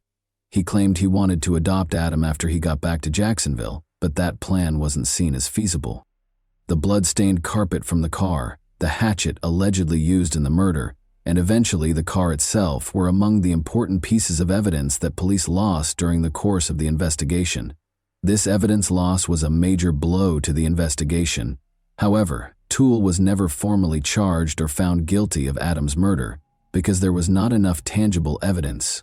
Toole initially admitted to the crime, but later recanted his admission, casting doubt on the case. In addition to depriving Adam's family of the justice they were entitled to, this lack of accountability also raised grave questions regarding the efficiency of the investigation and the handling of evidence. in such dire circumstances. There are serious concerns regarding Otis Toole's possible involvement, because multiple witnesses located him in the Hollywood region in the days preceding Adam's disappearance. Toole, who was serving a life sentence for other offenses, passed away in prison in September 1996 at the age of 49 from cirrhosis after a long and difficult life. According to his niece, he confessed to Adam's murder on his deathbed after he passed away. On October 10, 1983, the television movie Adam, which told the tragic tale of Adam Walsh's kidnapping and murder, debuted. When it first aired, it attracted 38 million viewers and significantly increased public awareness of child abduction. In 1983, 1984, and 1985, each broadcast included a hotline for tips along with images and descriptions of missing children. 13 of the 55 children who were highlighted were able to recover successfully as a result of this initiative. The American rapper Busy Bone was reunited with his mother after a babysitter recognized his photo during the broadcast, making it a noteworthy case. The Walsh family changed the way society views missing children by using Adam to transform their tragedy into a potent advocacy tool. Additionally, in 1984, the U.S. John and Reeve Walsh, along with other parents of missing children, tirelessly lobbied Congress to pass the Missing Children's Assistance Act. The National Center for Missing and Exploited Children, NCEMEC, an organization devoted to offering resources, support, and advocacy for missing children and their families, was made possible by this important legislation. The act sought to strengthen the response to kidnappings of children and guarantee that law enforcement had the resources and direction required to successfully handle these tragic situations. After John Walsh's book was published, Hollywood Police Chief Rick Stone conducted a thorough review in 1997, which sparked a renewed effort to look into Adam's case. Prior to being named Hollywood's Chief of Police the year before, Stone had 22 years of law enforcement experience, having worked for the Dallas, Texas, and Wichita, Kansas departments. Stone carefully examined the evidence, even going back to Toole's recorded interrogations by Hollywood detective Mark Smith, even though the crime had taken place 16 years prior. After reviewing, Stone came to the conclusion that Toole had killed Adam with proof beyond a reasonable doubt. Toole and Henry Lee Lucas, his partner, had admitted to or linked themselves to over 200 murders, many of which turned out to be untrue. The majority of Lucas's confessions were actually discovered to have been forced by the police, which further calls into question the veracity of Toole's statements. After Adam Walsh's father called the America's Most Wanted hotline to voice concerns about his son's pedophilia, Jeffrey Dahmer was named as a suspect in the case in 2007. At the time of Adam's kidnapping, Dahmer had resided in Miami Beach, which is close to Hollywood. Both recognized Dahmer from pictures following his arrest, and witnesses claimed to have seen a suspicious young blonde man at the Hollywood Mall on the day Adam vanished. Furthermore, just before Adam's severed head was found, a truck driver claimed to have seen a man driving a blue van close to a canal. However, police rejected his account. John Walsh voiced doubts about any link between Dahmer and the murder of his son, pointing to a dearth of evidence, even though Dahmer denied any involvement in Adam's case. Due to his 2-week absence from home in 1981 and the installation of a new seat cover in his vehicle soon after Adam's disappearance, Edward James, another suspect, sparked suspicions. Investigators cleared him after a voice stress analysis revealed no deceit. Only incomplete dental records were used to identify the child, and there was no autopsy report. Even though the Walsh family acknowledged Otis Toole's guilt, these unanswered questions cast doubt on the case's legacy. With John Walsh at his side, Hollywood Police Chief Chad Wagner declared the case closed on December 16, 2008. The police came to the conclusion that Otis Toole was the murderer following an outside review. Following Adam's tragic story, legislative efforts kept changing. On July 25, 2006, the Adam Walsh Child Protection and Safety Act was passed by President George W. Bush, who signed it into law a few days later.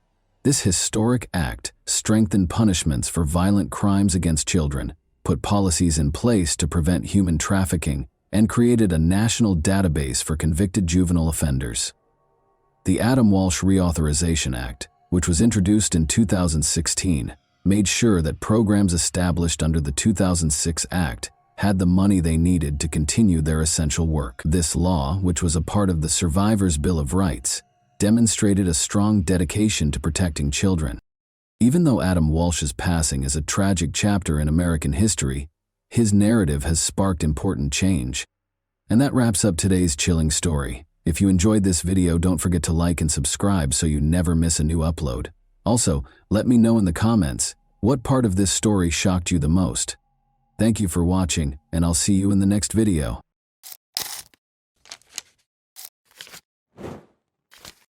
Hey guys, welcome to my channel, and today we're going to take a look at another horrible case with you.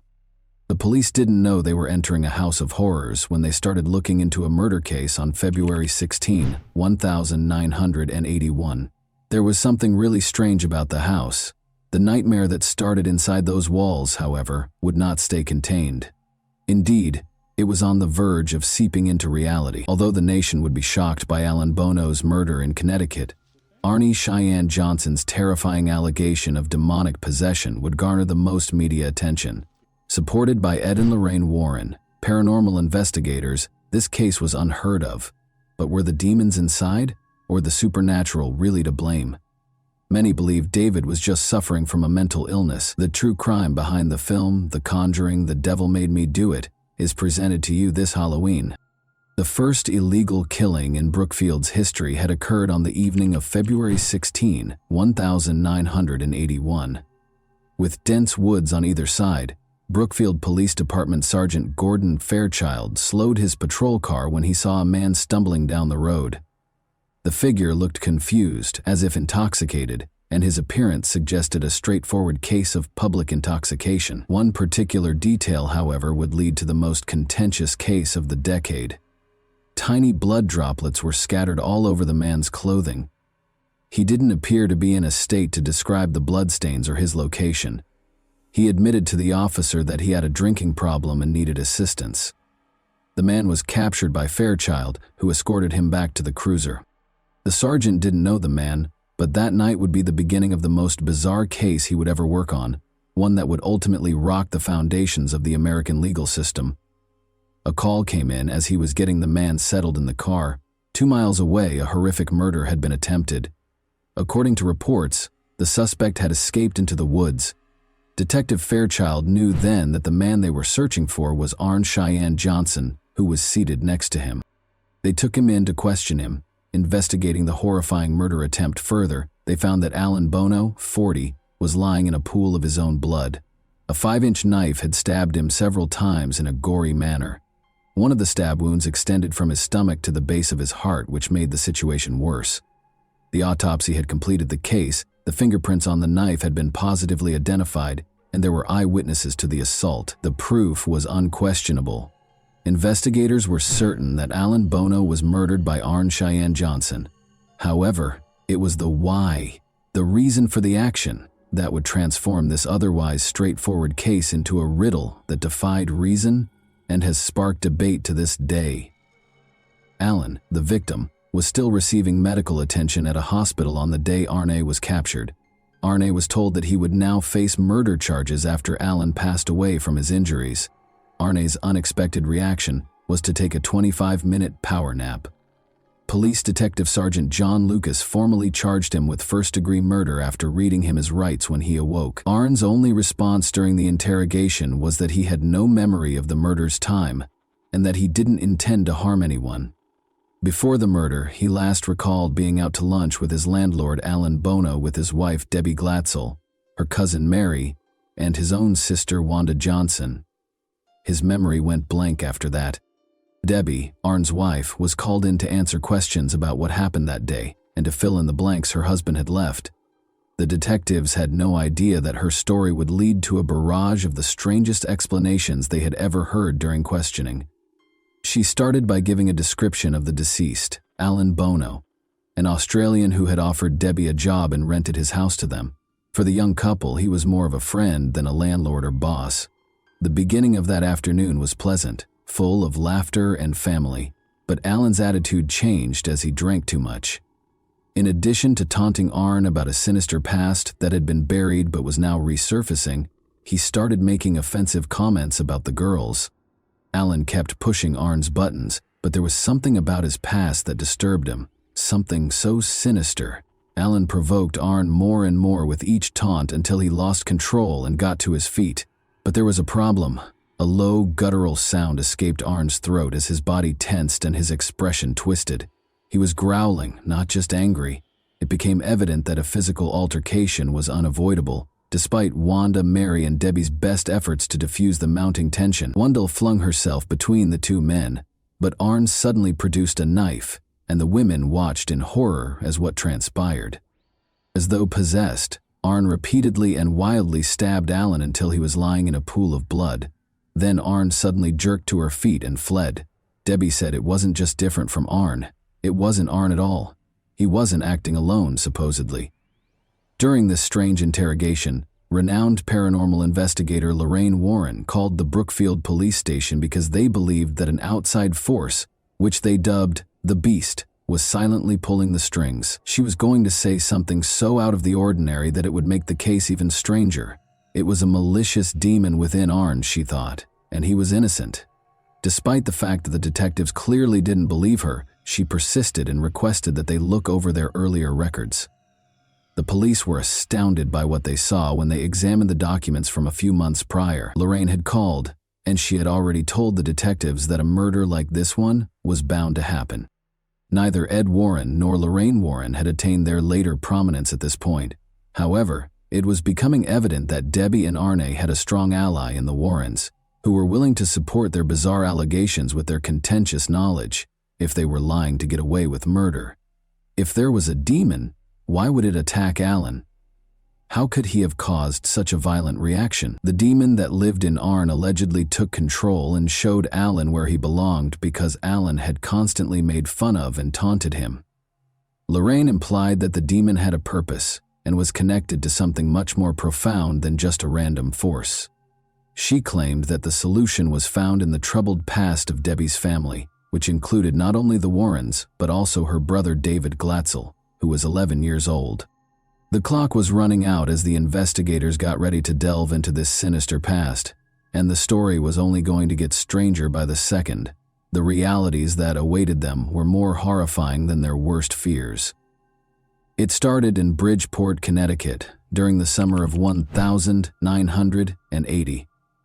Arn and young Debbie were searching for rental properties to move in together after becoming engaged. At that point, they discovered a house close to a well. They made the decision to move in since the house was roomy and better than others in their price range. Debbie's family provided assistance with the move. However, their idyllic reality would soon be shattered by the dream home. David, Debbie's younger brother, had been asked to sweep the master bedroom, but after a while she discovered him outside in the yard, clearly shaken. He insisted on going home without cleaning the room. Debbie gave the assignment to her older brother Alan after realizing something was amiss. However, Alan also felt uneasy shortly after beginning and promptly requested to leave. During dinner at their mother's house that evening, David and Alan both related disturbing tales about what had happened to them that day. These tales would soon be woven into something much darker. David said a man shoved him back onto the bed and threatened to hurt him and his family. Alan said he had had a similar experience. The door suddenly slammed shut in his face as he felt a ghostly presence watching him. The family believed in the supernatural and was very religious. They were therefore certain that the house was haunted. They started looking for other options after giving up the rental property. The family's encounters with the paranormal did not end there, though. David started exhibiting alarming symptoms of an unidentified cause right away. He frequently communicated the beast's messages to the family because he thought he could hear it in his ears. He thought the beast had come through the storage beneath the house and was at their door one day. Each of these incidents then added to the others, and the family was unable to turn back. David claimed to have had the impression that someone was following or watching him.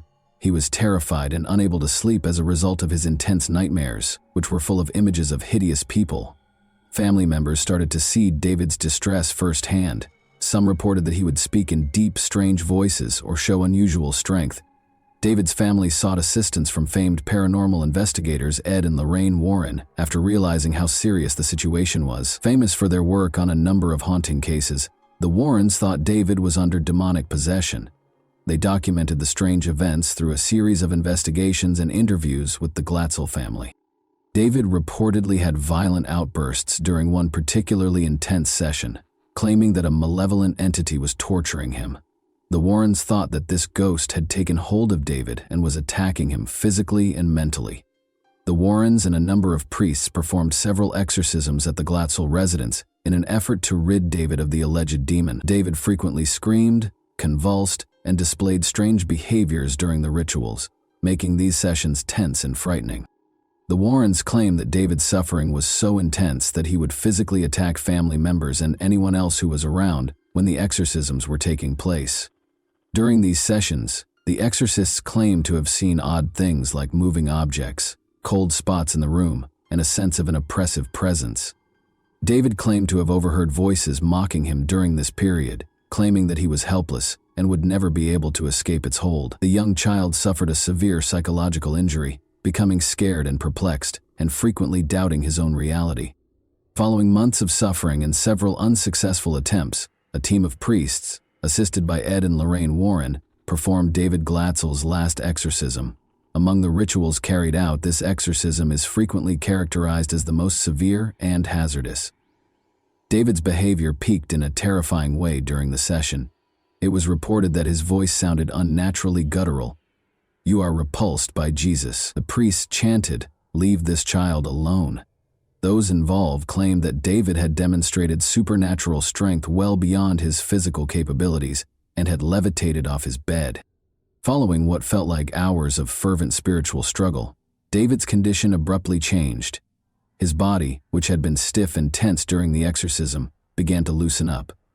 David was calm for the first time in months as his screams stopped. The priests and the Warrens thought that the demon had finally been expelled at this point. David didn't display the violent and unpredictable behavior he had previously displayed.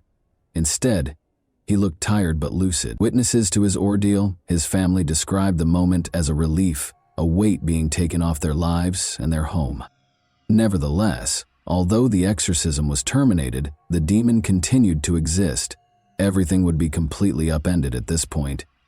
Here, the startling link between Arn and the eerie case of demonic possession started to emerge, exposing facts that nobody could have predicted. Ed and Lorraine Warren, as well as the Glatzel family, said that Arn had grown impatient with the demon's seeming control over David. During one of the exorcism sessions, Arn confronted the entity thought to be torturing David in a show of defiance and concern. He yelled at the demon, demanding that it abandon David and take possession of him instead. They said, "Take me on," Arn said. "If you're so strong, leave David alone and come into me." These words were meant to be a taunt, challenging the evil force to target him instead of young David. This challenge that Arnie presented to the demon deeply troubled Lorraine. She thought a horrible thing might happen, so she called the Brookfield police to express her fear that something terrible was going to happen. And it did. As events transpired, investigators were certain that Arnie and his followers had a story that was both frightening and humorous, but unquestionably implausible. From the investigators' point of view, the day's events were simple. After consuming excessive amounts of alcohol, Arn and Alan ended up with young girls. Alan's offensive comment about Arn's sister-in-law pushed Arn over the edge, escalating the tension. Under the influence of alcohol and his tumultuous past with the Glatzel family, Arn either lost his mind or used this as an easy excuse to confront Alan physically before leaving. The charges against him were based on this. However, what would Arn's defense entail? Did he have a crime? He would make a plea that would catch the attention of everyone on the planet, not just one of simple guilt. Ed and Lorraine Warren said during the trial, which started in October 1981, "We're going to take the devil to court." Martin Minella, Arn's defense lawyer, claimed that because Arn was under the influence of a demon at the time of the murder, he was not accountable for his actions. Such a defense was employed for the first time in American history. Minella attempted to have the Warrens testify regarding the alleged possession by Johnson and the exorcisms. Additionally, he intended to subpoena the priests who were performing the exorcisms. The defense team maintained that Arnie's actions could only be explained by demonic influence. However, the defense of demonic possession was promptly dismissed by the case's presiding judge, Judge Robert Callahan. Because it was not verifiable by any legal or scientific standards, he decided that such a defense could not be used in court. Supernatural claims are not admissible under the American legal system, which is founded on observable facts and logical reasoning. After the demonic possession defense was rejected, Arne's legal team turned to self-defense. Judge Callahan said, "The courts have dealt with the existence of God.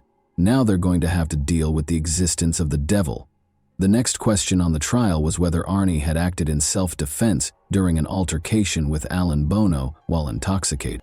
According to testimony given during the trial, Alan started the deadly altercation by grabbing Mary Glatzel, the sister of Arne's girlfriend, and refusing to let her go.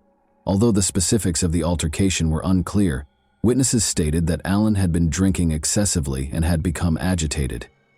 Assistant State's Attorney Walter Flanagan led the prosecution's argument that Arne stabbed Alan on purpose. Although the prosecution argued that the murder was the consequence of a heated argument rather than any supernatural influence, Johnson had a history of good behavior and no violent tendencies. The jury deliberated based on the evidence presented in court, despite the case's sensational nature and the initial defense's reliance on the demonic possession argument. On November 24, 1981, the jury found Arne Johnson guilty of first-degree manslaughter. Following 15 hours of deliberation, the jury agreed with the defense's arguments of mitigating circumstances, such as the fight between Arne and Alan, and rejected the notion that the murder was premeditated or that Johnson had acted with malice aforethought. Due to his good behavior, Arne was released from prison in 1986 after serving only 5 of the 10 to 20 years that he had been sentenced to. The case has had a long-lasting impact on popular culture, in addition to the legal field. Its status in paranormal lore has been solidified by Ed and Lorraine Warren's involvement with the case. Standing by their assertions that Arne Johnson had been influenced by a malevolent force and that the devil was the one who forced him to do it, they continued to write books and give interviews. The case further cemented its place in the history of the paranormal in America when it was dramatized in the popular movie The Conjuring, The Devil Made Me Do It, in 2021. As a result, the February 16, 1981 case, which was initially thought to be an open and shut case, has been a source of fascination and wonder for many years, and is still one of the most fascinating cases to be remembered on Halloween. Why did the demon, if it was responsible, attach itself to David in spite of multiple exorcisms, but lay dormant in Arne both before and after the murder? Did Arne get away with the most egregious excuse in criminal history? How did Lorraine Warren alert the Brookfield police prior to the actual murder, if it wasn't paranormal? Those who read this terrifying story are still plagued by these questions. And that wraps up today's chilling story. If you enjoyed this video, don't forget to like and subscribe so you never miss a new upload. Also, let me know in the comments, what part of this story shocked you the most? Thank you for watching, and I'll see you in the next video.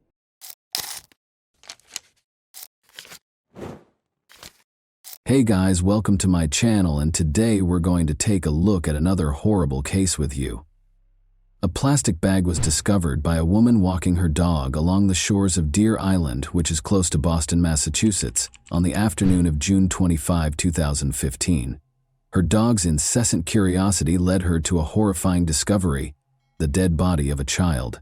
After she had initially written it off as discarded trash, she was so shocked and scared that she called the police right away. Because of the extreme stage of decomposition, the child's identity remained elusive despite their best efforts. 3 months passed before the child was identified. Who could have committed such a crime in their right mind? As soon as the child's body was discovered on Deer Island, the investigation into her death got underway. Authorities put forth a lot of effort to identify her despite her extreme decomposition. She was found with a zebra print blanket inside the bag, and only a pair of white leggings with a black polka dot design. Early skepticism resulted in fruitless efforts to use cadaver dogs to find more bodies or remains. The body had already started to decompose, making visual identification impossible, and fingerprints could not be collected due to prolonged exposure to water. The race and ethnicity of the child were unknown to the investigators. How her remains got to the scene was unknown. It was unclear if the body had been dumped on the beach or if it had floated in the water from somewhere else, possibly as far away as Canada. Because the body was not sufficiently decomposed, authorities thought the victim had been placed at the scene rather than washing ashore. On July 3, 2015, an autopsy was performed after the child's body was found, but the cause of death was not established.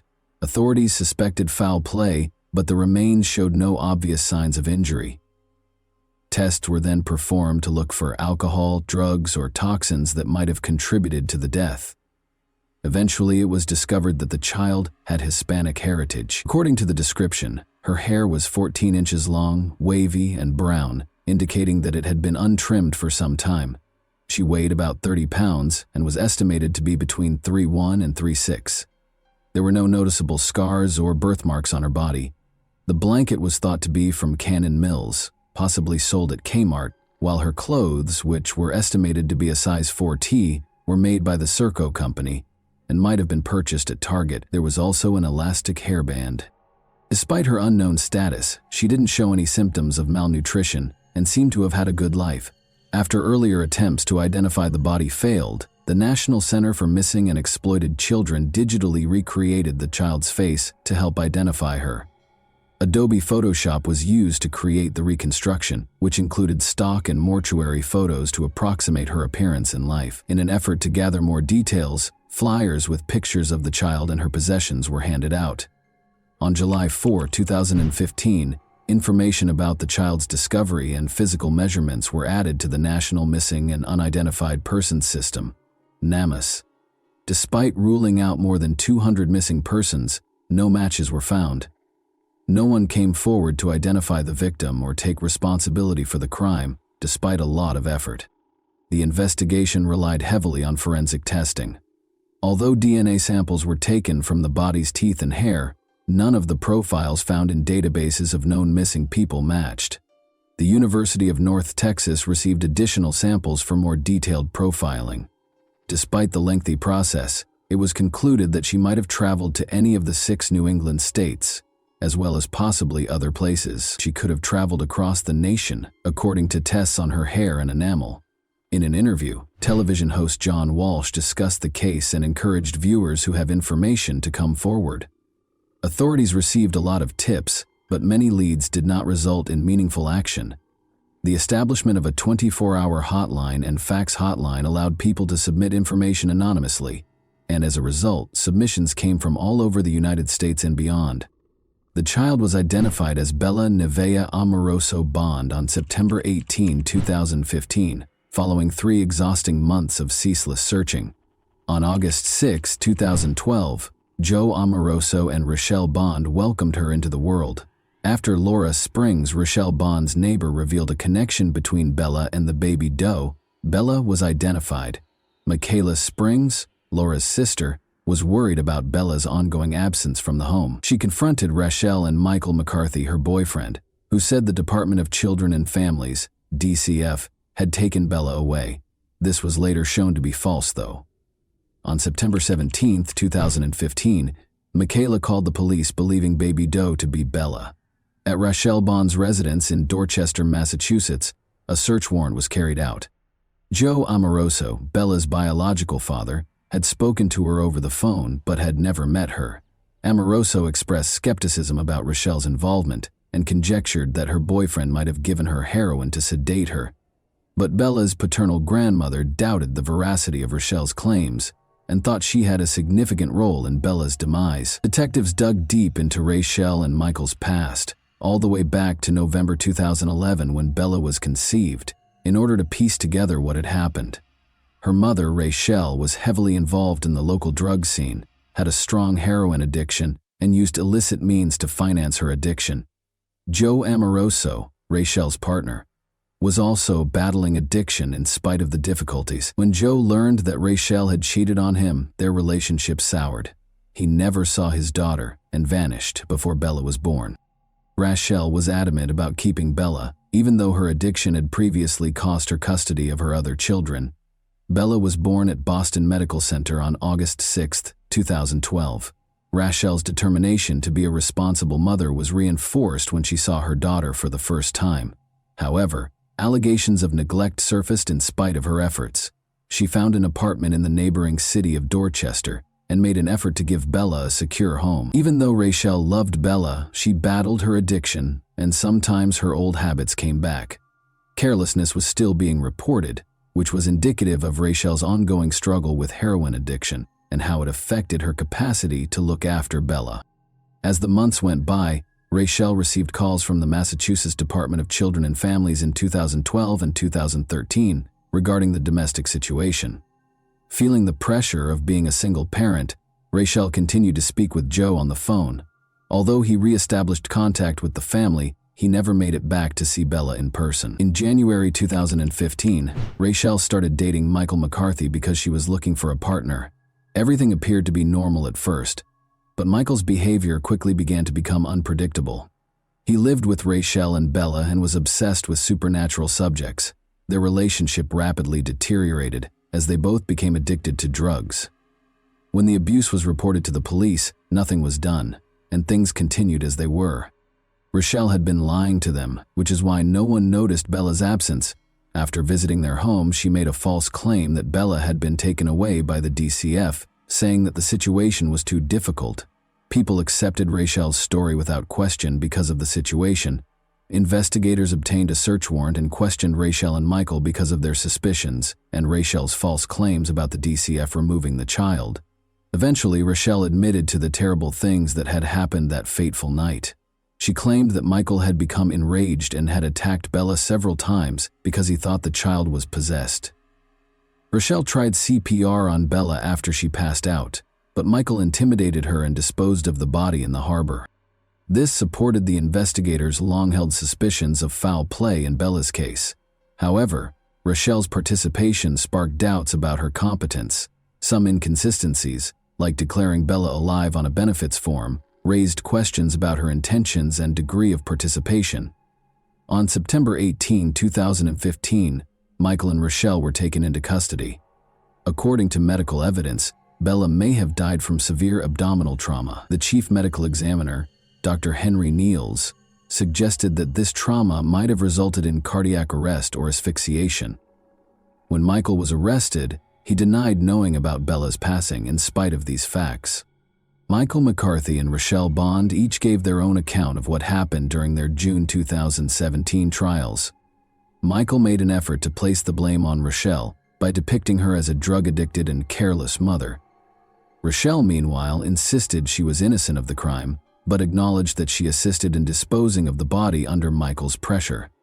Because she kept claiming benefits for Bella after her death, she was also charged with welfare fraud. Although the court tended to accept Rachel's account during her trial, she was still charged with serious crimes, with cadaver dogs proving that a body had been found in the McCarthy home and bruises on the body that matched Rachel's description. The evidence against Michael appeared to be stronger. But there was no concrete proof that Michael was responsible for Bella's passing. Michael's defense team claimed that because Rachel had allegedly informed him that Bella had been taken away by the state's child welfare agency, he was unaware that she was missing. A complicated web of deceit, abuse, and addiction within Bella's family was exposed by the trials. Michaela Springs' testimony as a crucial witness, meanwhile, highlighted the emotional cost of pursuing justice for Bella. Following the untimely death of Bella Bond, Michael McCarthy was found guilty of second-degree murder on June 28, 2017, and given a life sentence with the possibility of release in 20 years. In the end, Rachel entered a guilty plea and was given a considerably reduced probationary period. Investigations into Bella's case, however, revealed grave mistakes and misconduct, raising concerns about how the Department of Children and Families handled her case. Prior to McCarthy's sentencing, Bella's biological father, Joe Amoroso, gave a victim impact statement in which he expressed his deep sorrow over the death of his daughter. Although Joe had never met Bella, he stressed the importance of her life and regretted not being able to be her father. The Office of the Child Advocate's investigation found significant mistakes in the child welfare system. Only a formal written warning was given by the agency to the employee who committed the misconduct. Bella Bond's case generated a lot of national attention as evidenced by the activity on Facebook and Twitter. A funeral home promised funds for a dignified burial with a headstone, and other people offered to pay for her funeral and burial. Joe Amoroso disclosed that Bella would be buried in Winthrop, Massachusetts, with her family by her side, choosing to hold wake services and a public funeral. However, after both of her parents ultimately decided against holding a public funeral, Bella was finally buried in a private ceremony at Winthrop Cemetery on November 28, 2015. Her name and the date of her discovery were engraved on the headstone beneath which she was interred. Later, Bella's mother's Facebook page posted pictures of her. When we consider Bella's story, it becomes evident that her untimely death was caused by her parents' negligence. The acts of Rochelle Bond and Michael McCarthy, both inside and outside of prison, were heinous. Bella's story emphasizes how urgently vulnerable children need to be better protected. And that wraps up today's chilling story. If you enjoyed this video, don't forget to like and subscribe so you never miss a new upload. Also, let me know in the comments what part of this story shocked you the most. Thank you for watching, and I'll see you in the next video.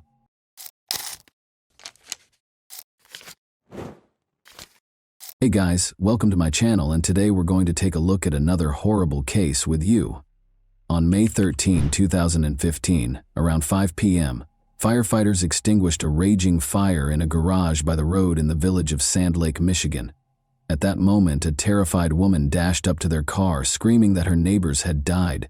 Several firefighters accompanied the woman to her neighbor's house.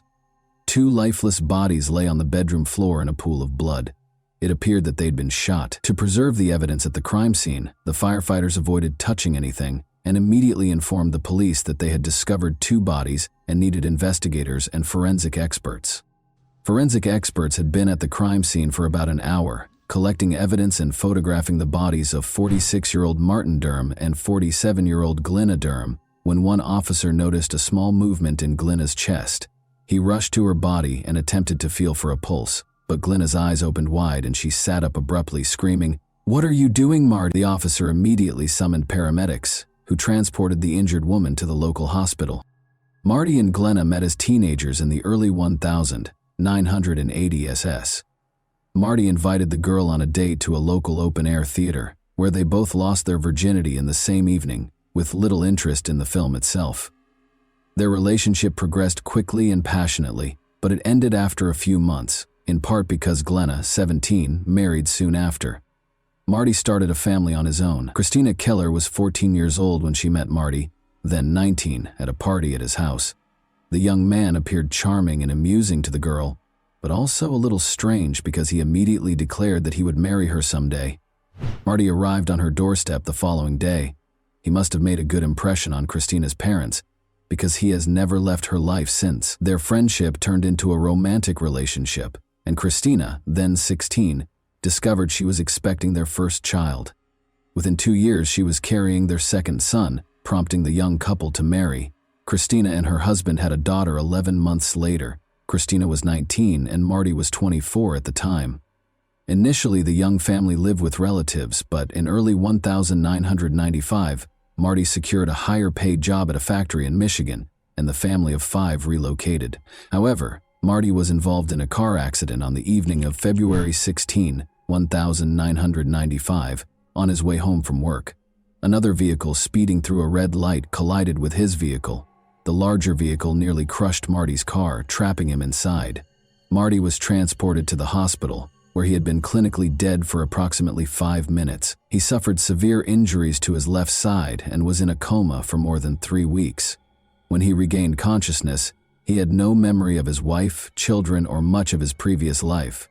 He spent a year and a half learning to walk, speak, eat, and care for himself again. Christina provided physical support for him during this time. Marty began to resemble his former self, but psychologically he had changed. He became enraged as a result of the brain trauma. He never fought with his wife or children, but he became a domineering figure. Even his sense of humor grew darker. Christina filed for divorce in 2000, nearly 5 years after the accident. She still cared deeply for her husband, but her feelings had shifted to a more maternal nature, as she had taken on the role of his caregiver and could no longer relate to him in any other way. Marty purchased his first home in May 2001 using funds from the insurance company and a bank loan. The house was located in Sand Lake, Michigan, a small village with a population of 500 people. Marty was overjoyed with his new home, which he had moved into with his 2 sons and an African gray parrot named Bud. 2 months after moving in, Marty received a knock on his door from a 16-year-old girl claiming to be his daughter. Marty inquired as to her mother's identity, and Glenna, his first love, revealed herself. The girl knew her mother had an affair early in their marriage, and she was born a few months after. She wished to establish her paternity for certain. A DNA test confirmed that the girl was Marty's biological daughter, born outside of marriage. Clearly, Glenna had never forgotten Marty, as she had a tattoo of his name on her arm throughout their marriage. Glenna divorced her husband and moved in with Marty. They were very happy together, and they quickly had a new wedding ceremony. Glenna's new husband was everything to her. The couple spent their entire time together, visiting family and going to the local casino once or twice a week. Glenna would sit in the car and read a novel while Marty went hunting. Glenna was paid $3,200 per month to care for her husband, after officially taking on the responsibility. Marty received more than $1,000 in disability benefits each month. Glenna also sold Marty's excess medication, bringing their total monthly income to around $5,000. When Marty's sons moved out, this income was enough to support them in the small village. However, by 2010, Marty's mental and physical health had deteriorated significantly. The couple continued to spend their entire time together and with their friends, including Connie and Keith Ream, another neighboring couple. On Monday, May 11, 2015, Marty offered to mow Connie and Keith's backyard. He enjoyed the work and did it for free.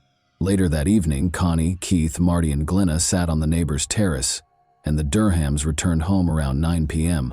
Keith sent Marty a message the next day, Tuesday at 8:26 a.m., asking how he was feeling, but he did not receive a response. This was strange because Marty was always quick to return calls and messages. Throughout the day, Keith sent several more messages to his friend, all with the same result. Later that day, Connie approached her neighbor's door and knocked. She heard the Durham's dog bark, but no one opened the door.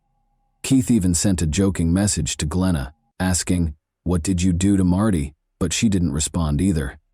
On Wednesday at 7:30 a.m., Connie approached the neighbor's house again and rang the doorbell. The only response she got was the dog barking. She walked around the house, checking for any open doors or windows. Everything remained locked as usual.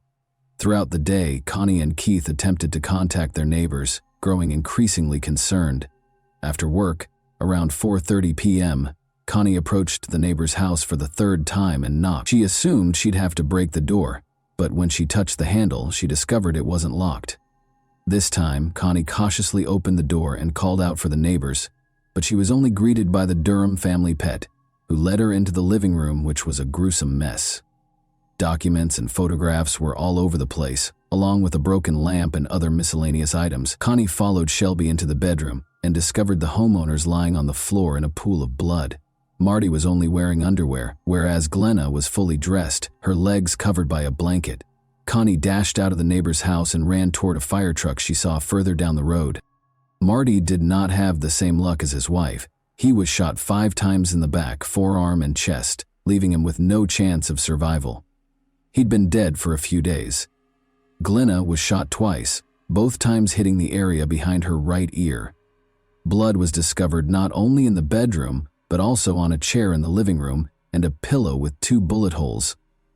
Under the chair, a gun and 2 empty shells were discovered. In the bedroom, there were 5 more shell casings, 1 near the door and 4 near Marty's body, for a total of 7. However, the gun found near the chair was designed to fire 6 bullets. This indicates that the perpetrator had time to reload the gun before continuing to shoot. Aside from the living room and bedroom, the rest of the house appeared to be in perfect order. There were no signs of forced entry, and the kitchen table was set with a bowl of spaghetti and a piece of garlic bread. Later that evening, when Glenna was taken to the hospital, Marty's children were allowed to bring the family pets, a dog and a parrot, to their mother's home, Christina. Despite the fact that the children were only allowed to take the pets, the trio took advantage of the opportunity to search the house and discovered a sealed envelope labeled "Personal." Inside, they discovered letters from Glenna addressed to her children and ex-husband. In the letters, she expressed her love for the children and apologized for not being the best mother. She also asked her ex-husband to care for the children. In Glenna's drawer, they also discovered a packet of unpaid bills. They handed over all of their findings to the police. The investigators began questioning the family's relatives and friends about their personal and financial situations. They enjoyed spending time together and became completely absorbed in each other's company. However, it quickly became clear that they were having serious financial difficulties. Glenna was in charge of the family's finances, and relatives suspected Marty was unaware of the gravity of the situation because he was so frugal. On the other hand, Glenna had developed a serious gambling addiction. She would buy hundreds of lottery tickets and lose thousands of dollars at the casino. But whenever her husband approached her, she pretended to be playing with $1 bills. Glenna played every week, and in 2010, she spent $75,000 on her addiction. The family had fallen behind on tax payments, had credit card debt, and Marty's car was about to be repossessed. However, their most pressing concern was their home. Glenna hadn't made mortgage payments in over a year, and they owed $48,000. Marty's mother saw a list of homes that would be seized due to debts in early April 2015, a few weeks before the family was attacked. Marty's address was on the list. She called Glenna, who assured her that the newspaper had printed the incorrect address and that she would resolve the issue. Of course, it turned out that their home was being repossessed. Despite the fact that Marty had taken out a mortgage, Glenna received notice on April 28 that their home would be auctioned if they did not pay $5,000. Interestingly, the auction was scheduled for May 12th, just one day before Marty and Glenna were discovered by their neighbor. The investigators concluded that Marty was unaware of the impending loss of their home because he had been renovating it for the previous 2 months. He painted the bathroom just 2 days before they died. Glenna was able to regain consciousness after 3 days in intensive care. She had no recollection of the day of the murders or the days before. She couldn't remember writing the letters to her children or ex-husband. Because the eyewitness couldn't provide any useful information, the police had few leads or clues to work with. Marty, an avid hunter, frequently showed his firearms to friends, so the weapon contained multiple DNA samples. Glenna and Marty did, however, sell drugs for cash, and large sums of money were kept in envelopes in a safe. Could it have been an unplanned robbery? The living room was in disarray, as if someone had been looking for something and the money from the safe was missing. This version of events appeared to be the most plausible, but finding the killer among their illegal clients was like looking for a needle in a haystack. It took a full year before an unexpected witness helped solve the case. Bud, a 19-year-old parrot, had been living with Christina for the previous 12 months. Bud was an African gray parrot with the unique ability to mimic not only sounds and words in his environment, but also human voices.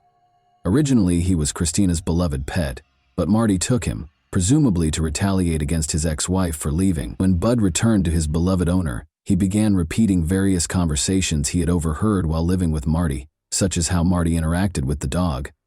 However, at some point, he started repeating an argument between a man and a woman. They were clearly arguing with one another, raising their voices and occasionally mixing profanity with everyday words. At the end of the conversation, a male voice said loudly, "No, don't shoot." Christina recorded this scene performed by the parrot on video, but did not report it to the police because she assumed it would be laughed off. However, a year after Marty's murder, a local journalist interviewed his mother, and she mentioned the video. The journalist became very interested and broadcast it on the news. The video quickly went viral, prompting the police to reopen the investigation and narrow their focus on one suspect, Glenna Durham.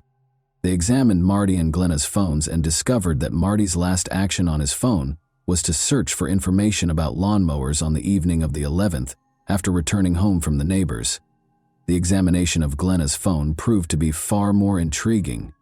It had been used until the 13th, when the bodies were discovered. Since 3:32 a.m., someone used the phone 5 times between 4 and 4:48 a.m.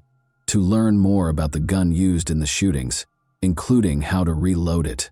The final message was sent to Glenna's mother at 4:48 a.m. and said, "I love you, please forgive me." Glenna was arrested and charged with first-degree murder. She maintained her innocence, and her lawyer attempted to show that another family member or a stranger had broken into the house to steal medication, cash, or Marty's weapons. However, The forensic experts found no evidence of forced entry into the house. What about the money from the safe? Marty's children had taken it while they were searching the house for Glenna, who had been taken to the hospital, and their father to the mortuary. When investigators discovered this, they claimed that no one had asked them about the money at the police station, so they did not say anything. In any case, the version of a robber was abandoned because nothing was stolen. The prosecution's version of events seemed much more plausible. They believed Marty was killed on the morning of the 12th because he was wearing underwear. When the man realized he was going to lose the house, he became very upset, and a heated argument ensued. Marty attempted to flee into the bedroom after Glenna grabbed the weapon. She shot him in the back. Marty was still on his feet, reaching for another weapon from the bedside table. Glenna fired again, striking his forearm. Only then did he turn to face her, and she fired 3 more shots into his chest. Marty lay lifeless on the bedroom floor. Glenna spent the entire day completing paperwork. She wrote letters to her ex-husband and children and made spaghetti for lunch. Glenna was still engaged in these activities when the neighbor first arrived at her house on the evening of the 12th. Glenna planned her next steps, knowing that her and Marty's neighbors would become concerned regardless. She needed to act fast. She sat in a chair in the living room, placed a pillow against her head, and fired. However, nothing occurred. The pillow absorbed the impact of the shot, and the bullet only grazed her. She had to look up how to reload the pistol because it was down to its last bullet. This means she didn't try again until the early morning of the 13th, when she sent a message to her mother. Perhaps she still had doubts when Connie knocked on the door again at 7:30 a.m. and found it still locked. But after Connie left, Glenna must have unlocked the door, sat in the chair, grabbed the pillow, and tried again. This time, the injury was more severe, but her doctor later explained that she did not strike any important veins or arteries or penetrate the skull. It's difficult to imagine what condition she was in, but because head wounds always bleed profusely, she may have decided to simply bleed out. She made her way to the bedroom, where her husband's body had been lying all along, and collapsed on the floor, a blanket covering her legs. It's unclear whether she staged a scene when the police officer touched her or simply regained consciousness at that point, and we may never find out, because Glenna continues to claim memory loss. The jury believed the prosecution's version. On Wednesday, July 19, 2017, after 9 hours of deliberation, they found her guilty of murder. Glenna Durham was sentenced to life imprisonment. Of course, the parrot named Bud was not called as a witness in court, and it's not because he swears a lot.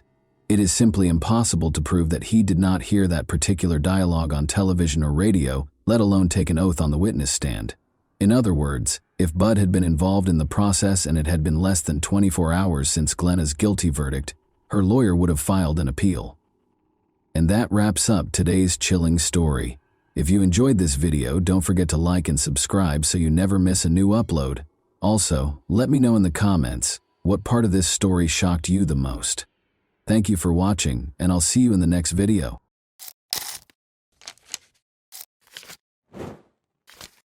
Hey guys, welcome to my channel, and today we're going to take a look at another horrible case with you. 2 roommates, Lori Lister, age 21, and Melinda Aguilar, age 18, were the victims of a horrific attack in their Houston, Texas apartment on Sunday, May 23, 1982. They appeared to be the target of a man who was obviously trying to kill them. He restrained them and tried to drown Lori in the bathtub of their apartment. Melinda managed to get away though by feigning fainting and then plunging headfirst from her balcony. She asked for assistance and she and her roommate were saved with the help of a neighbor. As he tried to escape, the offender, Coral Watts, 28, was taken into custody.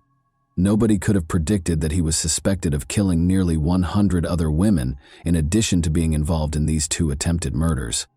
In 1982, he admitted to the murders of 13 women and was sentenced to 60 years in prison. Then, in a startling turn of events in the early 2000s, this man, who had committed multiple murders, was about to be released from prison. He was reclassified as a nonviolent felon as a result of a contentious court decision. Remarkably, well-behaved nonviolent felons could have 3 days taken off their sentence for every day they served under Texas law. Model inmate Watts had accrued enough time deductions to be eligible for release on May 9, 2006. The public, police, and relatives of the victims were all in complete shock and terror. Everyone was plagued by the unanswered question, why?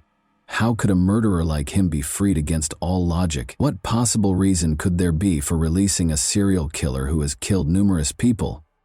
Richard Eugene Watts and Dorothy Mae Young were the parents of Carl Eugene Watts, also known as Coral, who was born in Killeen, Texas, on November 7, 1953. His mother was a kindergarten art teacher, and his father was a private first class in the Army. Watts was raised by his mother after his parents divorced before he turned 2. After they moved to Inkster, Michigan, Dorothy Mae married Norman Caesar, a mechanic, in 1962. The two of them had 2 daughters.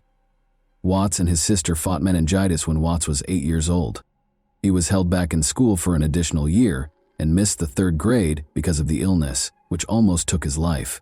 Watts was temporarily housed at Herman Kiefer Hospital, where he required isolation from other patients and spinal taps. Journalists reported that Watts' body temperature rose to dangerously high levels, which raised questions about possible brain damage. His family observed a change in his personality after his illness. His memory deteriorated, his attention span was shortened, and he became shy, quiet, and introverted. Having been held back a grade and experiencing chronic insomnia, Watts struggled to keep up academically. His sleep cycle was disturbed by violent dreams in which he battled and killed the evil spirits of women. At the age of 12, Watts started to enjoy his sleep-induced fantasies of torturing and killing girls and young women. When asked later about his crimes and the reason he killed his victims, Watts explained that he wanted to free their spirits because they had evil eyes. Watts began stalking girls at this time, still a teenager, and it's believed he may have killed his first victim before turning 15. Police identified Watts as the attacker in the July 29, 1969 attack on 26-year-old Joan Gave when she was 15 years old. Watts knocked on Joan's apartment door while delivering his newspaper, and when she opened it, he attacked her severely. He carried on with his delivery route as if nothing had happened, with no remorse. Coral was arrested at his residence as a result of Joan's quick reporting of the incident to the authorities. He was then ordered to receive mental health care at a mental hospital in Detroit called the Lafayette Clinic. A psychiatric evaluation indicated a delusional thought process and a full-scale IQ of 75, indicating mild intellectual disability. He did poorly in school, but a police officer later said he was very, very intelligent and had a great memory. On November 7, 1969, Watts was discharged from the Lafayette Clinic. Watts received a football scholarship to Lane College in Jackson, Tennessee, after graduating from high school in 1973, despite having academic difficulties. After 3 months, though, he was expelled on charges of stalking and assaulting women. Watts' expulsion was also influenced by suspicions surrounding his ruthless killing of a female student. Even though there was not enough evidence to convict him, he moved to Houston, Texas after being expelled. Coral and his girlfriend Dolores Howard welcomed their daughter, Nikisha Watts, in 1979. Coral and Dolores, however, went their separate ways and broke up soon after her birth. Following that, Coral married Valeria Goodwill. Not long after they were married, Valeria saw that Coral was acting strangely. He broke candles, melted them on a table, rearranged furniture all the time, chopped up houseplants with knives, and strewn trash all over the floors without cleaning up after himself. Furthermore, he would abruptly depart after intimate moments, going missing for a few hours. Sadly, they were only married for 6 months. Although there are hints that Watts may have had more victims before this, his murders officially started in 1974, when he was 20 years old. After abducting his victims from their homes, he tortured them until he killed them. His victims were mostly slender, attractive white women between the ages of 14 and 44, and he struck in different states. Watts killed his victims by a variety of means, such as drowning, bludgeoning, stabbing, and strangulation. 10:45 a.m., Coral knocked on the door of Lenore Knizacki's apartment on October 25, 1974, saying she was trying to find Charles, one of his siblings. He carried on a conversation with Lenore. Coral asked if he could leave a note when she opened the door, the chain still fastened. He unexpectedly attacked Knizacki and strangled her until she passed out as she went to get paper. Lenore later called the police, but they couldn't find her attacker. Gloria Steele, 20, was thought to be Watts' second victim and was brutally murdered and tortured 5 days later on October 30, 1974.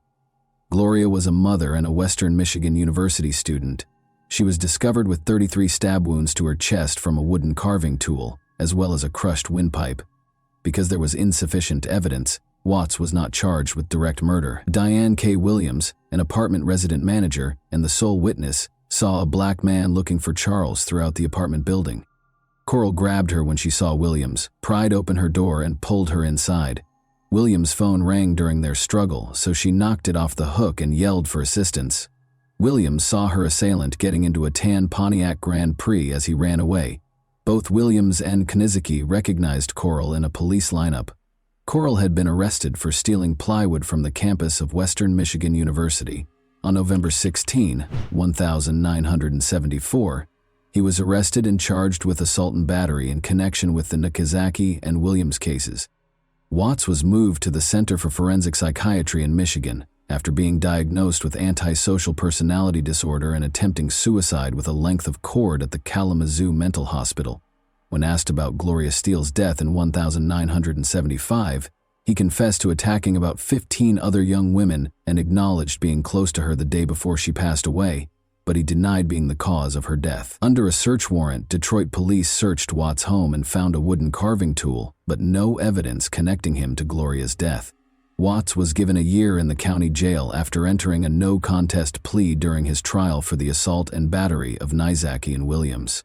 When Watts was evaluated by psychologists, they described him as incredibly dangerous, lacking regret for his crimes, reckless, careless, emotionally distant, and prone to relapsing. Following that, he killed 5 women in a series of attacks that took place in the Detroit area over the course of a year. One odd finding was that most of his crimes took place on Sunday mornings. An Ann Arbor newspaper gave the offender the sinister moniker, Sunday Morning Slasher, because of this peculiar pattern, which added to the mystery surrounding the timing of these horrific attacks, which all took place at approximately 4 a.m. On April 20, 1980, Shirley Small, then 17 years old, was fatally stabbed twice outside her Ann Arbor, Michigan home. On July 13, 1980, 26-year-old Glenda Richmond was the target of a similar attack. Although there was not enough evidence in either case to convict, Watts' traits were evident. On September 14, 1980, 20-year-old graduate student Rebecca Huff was discovered dead after suffering about 50 stab wounds, the first murder that can be directly linked to Coral. On October 6, 1980, a 20-year-old named Delpy survived an attack, but he suffered serious injuries, such as muscle weakness and partial paralysis. Agnes, a 30-year-old woman, raised the alarm on her way back from a Halloween party on November 1, 1980, and barely avoided being attacked by a hooded man who looked like Watts. She recognized Watts from pictures, but there was still some doubt because of the dark surroundings. When Watts became the focus of local homicide investigators in July 1980, a task force was established to investigate the Sunday slashings. Watts was intermittently monitored, and in November, a court order permitted officers to equip his vehicle with a tracking device. Around 5 in the morning on November 15, 1982, Ann Arbor patrol officers were near Main Street when they noticed a suspicious man in a car following a woman as she walked home. When the woman realized she was being followed, she tried to escape by hiding in a doorway. When the police stopped Coral's car for having out-of-date license plates and driving with a suspended license, they arrested him because he was upset about losing sight of the woman. When police inspected his car, they discovered a package with several screwdrivers and wood-filling tools. The most important item they found was a dictionary that belonged to Rebecca Huff and had the carved words, "Rebecca is a lover." Despite this, there was not enough evidence to connect him to her murder. Coral moved to Columbus, Texas in the spring of 1981 and found work with an oil company. On weekends, he would make the more than 70-mile journey to his next hunting location in the Houston area. Watts murdered scores of women, including dozens, between 1974 and 1,982. Watts avoided being identified as a serial killer for almost 8 years in spite of the long list of victims. This elusiveness was caused by multiple factors. The fact that Watts operated in multiple jurisdictions and even states made it more difficult to link the crimes.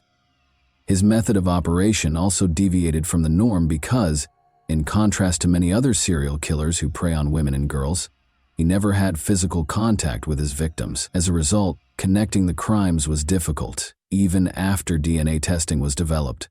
Law enforcement did not recognize Watts as a possible criminal until his arrest in 1982, and those who knew him did not view him as a suspect. Watts broke into the Houston apartment of Melinda Aguilar, then 18, and Lori Lister, then 21, on May 23, 1982. Watts strangled Lori down the steps outside the apartment after she returned from work. He then went into the apartment and strangled Melinda, who feigned unconsciousness. Melinda was able to avoid being fully strangled. Watts intended to drown Lori, so he wire-tied her hands behind her back. He filled the bathtub with water and carried Lori's body upstairs to the bathroom, but Melinda took advantage of the situation and jumped out of the window to get assistance. Watts first attempted to elude capture, but was caught, and Lori was saved. Investigators began connecting him to recent murders of women while he was in detention. Texas prosecutors felt there was not enough evidence to convict Watts of murder despite the connections. After Melinda Aguilar and Lori Lister were attacked, Harris County Assistant District Attorney Ira Jones negotiated a plea deal in May 1982. Watts would be charged with burglary with intent to murder in exchange for his complete admission of guilt and immunity from prosecution for murder. For this offense, he consented to a 60-year sentence. After Watts agreed to the terms, investigators found the remains of 3 victims. At last, Watts admitted to assaulting 19 women and killing 13 of them. While he acknowledged that he killed some victims, he did not confess to the deaths of others. His cases in Michigan, however, remained open after Michigan authorities refused to take part in the agreement. When the Texas Court of Appeals decided shortly after Watts' prison sentence that he had not been told that the bathtub and water he used to try to drown Lori Lister were deadly weapons, the hope for justice took a tragic turn. Due to this ruling, he was eventually granted early release and reclassified as a nonviolent felon. This was due to Texas law at the time, which allowed nonviolent felons to have 3 days taken off their sentences for each day they behaved well. As a model prisoner, Watts accrued time deductions that resulted in his potential release on May 9, 2006. There was little comfort in the early release law's subsequent repeal, which was brought about by public outcry because the Texas Constitution prohibited its retroactive application. As Michigan Attorney General Mike Cox looked for evidence to convict Watts of murder and stop his possible release in 2004, a call for justice reverberated across the country. Westland, Michigan resident Joseph Foy courageously came forward to describe the horrific scene of Watts-like man killing 36-year-old Helen Dutcher on December 1, 1970. 12 stab wounds had claimed Helen's life. Foy recognized Watts by his eyes, which he described as evil and emotionless in a haunting way. Michigan had no such agreement, even though Watts was exempt from prosecution for the 13 confessed murders in Texas. Law enforcement officials begged the trial judge to admit the Texas confessions into evidence as the 2004 trial drew near, and he agreed. Watts was found guilty of killing Helen Dutcher and Gloria Steele, and he was given 2 life sentences without the possibility of release in a Michigan jail. He was given a sentence on November 17, 2004, to serve his time in an Ionia, Michigan, maximum security prison. But a few years after this sentence started, on September 21, 2007, he died in a Jackson, Michigan hospital from prostate cancer. Ultimately, his dark story came to a somber conclusion when he managed to avoid serving his entire sentence for the lives he took. A vicious serial killer named Coral Eugene Watts terrorized the nation with his numerous murders. Despite his confessions, he was nearly released due to legal loopholes that allowed for a reduced sentence. The extent of his darkness was revealed by his subsequent conviction for Helen Dutcher's murder in 1979.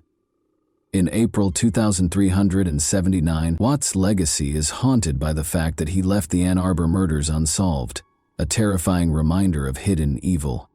And that wraps up today's chilling story. If you enjoyed this video, don't forget to like and subscribe so you never miss a new upload. Also, let me know in the comments what part of this story shocked you the most. Thank you for watching, and I'll see you in the next video.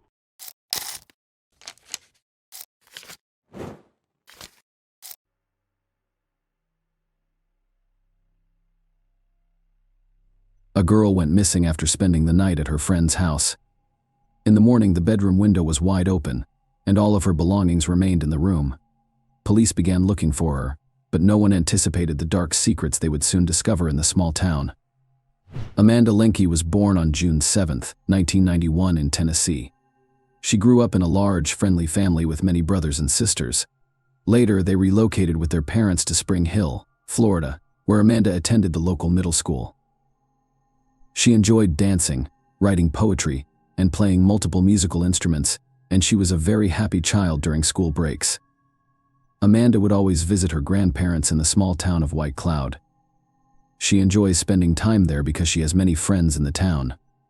White Cloud was a quiet and peaceful community of only 1,400 people. The majority of its residents knew each other.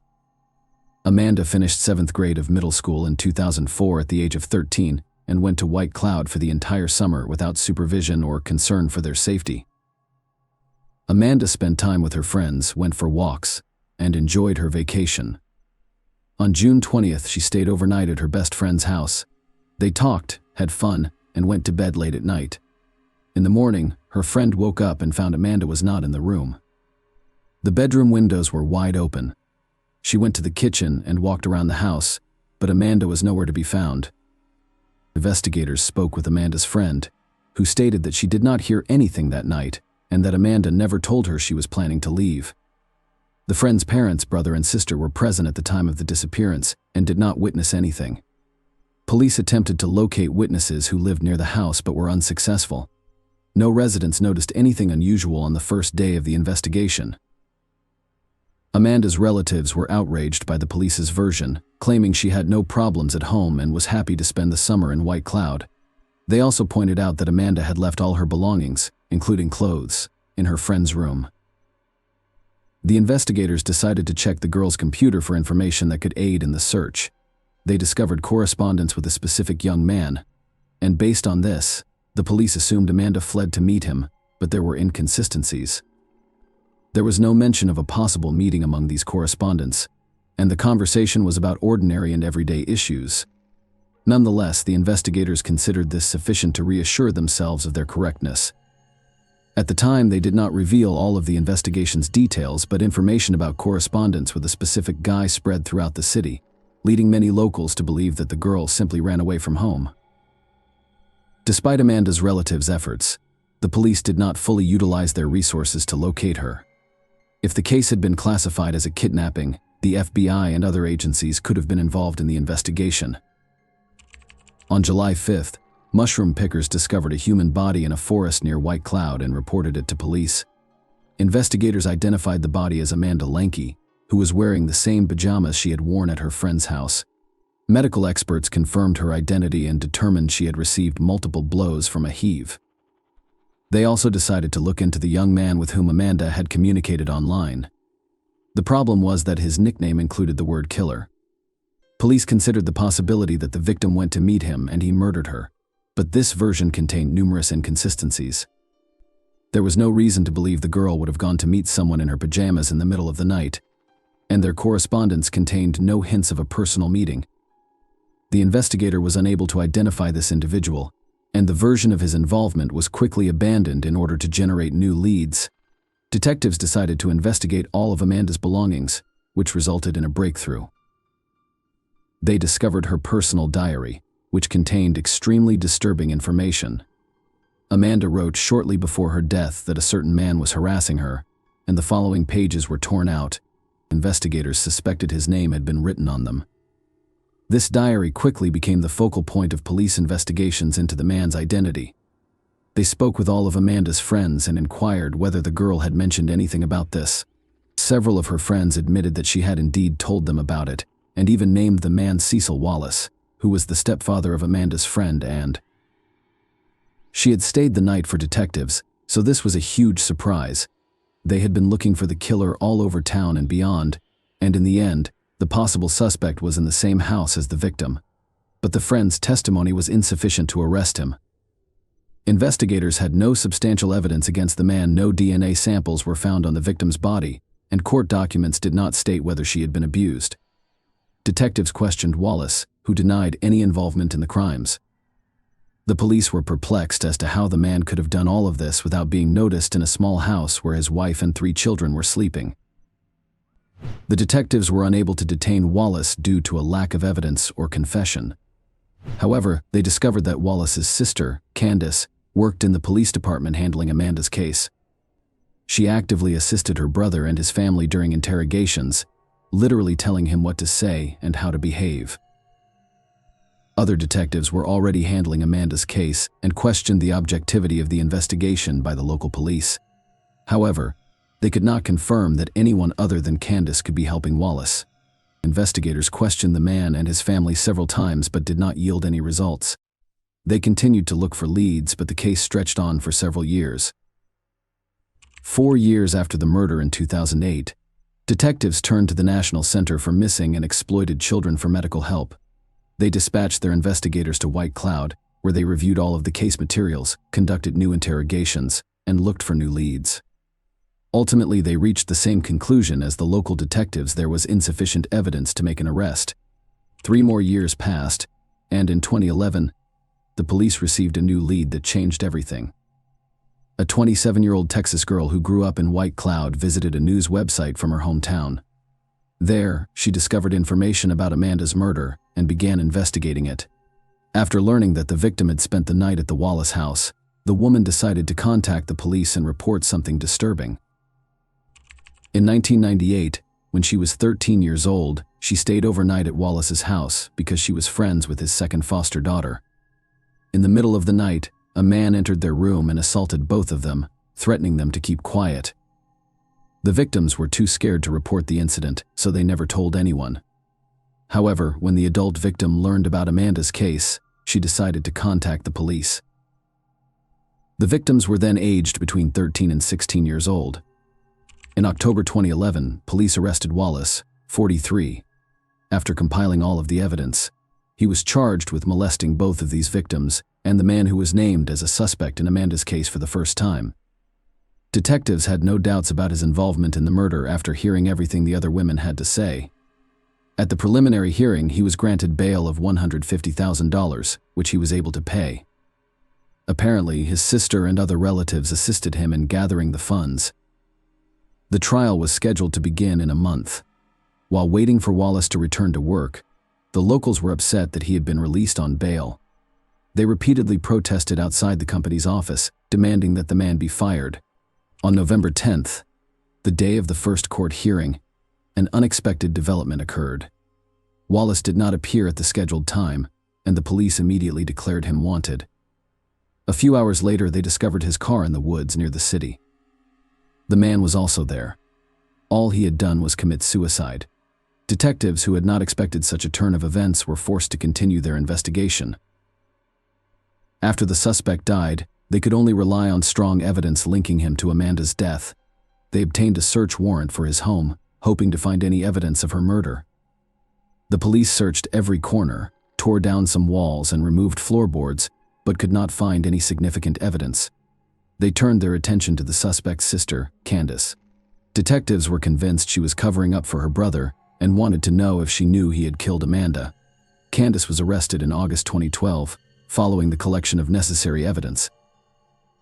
She was charged with intentionally misleading the investigation, but this was just the beginning.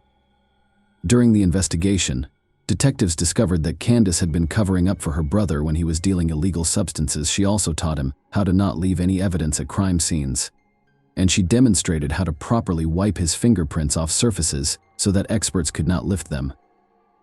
Candace also advised him to always carry a cigarette containing someone else's DNA in case he needed to plant it at the crime scene. Detectives also concluded that at least 9 people were aware of Wallace's crimes but chose to remain silent. All were family members. The police were unable to establish guilt.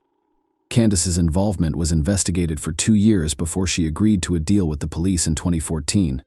She admitted to lying to the investigators, and in exchange, 2 other charges were dropped. Wallace's sister was unable to provide consulting services on a case in which she was working as a police officer. Given that she was assisting her brother during interrogations, she violated this rule and was eventually punished. Candace, however, insisted that her brother was innocent, and the court sentenced her to 30 weekends in jail. This is a dubious practice in which the convict is only required to be in the jail building 2 days per week and is free to roam the rest of the time. Such sentences are a kind of half measure, and if a person has committed a minor offense, they can face several weekends in jail. As a result, they receive a punishment that has little impact on their lives. The convicted individual can continue to work and spend time with their family. Of course, Amanda's relatives were extremely dissatisfied with the decision. They were certain that Candace had assisted her brother in avoiding punishment. However, they were unable to fully approve it, so she received such a minor punishment. Amanda's family was forced to face yet another trial in 2004. Medical experts only handed over a portion of her remains so that they could hold a funeral. The remainder was to be kept by detectives during the investigation. However, following Wallace's death, it was decided to hand over the remains to his relatives. In 2013, the girl's family had to exhume her remains in order to bury him.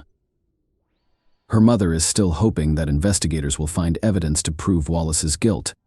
She also seeks legislative changes to alter the police approach to searching for missing children. The woman insists that investigators should not conduct an investigation based on their subjective assessments, and that the disappearance was a voluntary escape from home. There is almost no doubt that Wallace murdered Amanda, but what was his motivation, given that there is no evidence in the court documents that the victim was subjected to violence? 2 assumptions can be made. He likely assaulted her, but did not leave any biological material, so the investigation decided not to reveal this information because it was unnecessary. Detectives could also keep this information secret for the sake of the investigation, hoping that the criminal would reveal previously unknown facts. His past crimes also speak in favor of Wallace being the killer. He assaulted at least 3 victims using the same scheme. All of them stayed at his house overnight. The question remains, why did he kill Amanda? Perhaps he planned to intimidate her, like the others, but the girl threatened to tell the truth to everyone, or she tried to run away from him, and then he panicked. Something else in this case is very alarming. Detectives suggested that all of Wallace's relatives who were in the house on the night of the murder knew about this crime, and even helped the man hide it. In addition to Amanda, his wife, son, and daughter were there.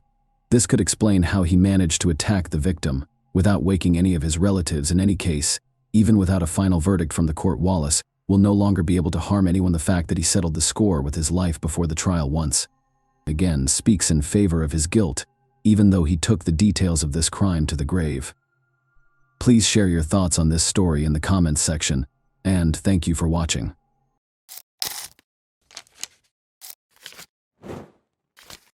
Hey guys, welcome to my channel, and today we're going to take a look at another horrible case with you.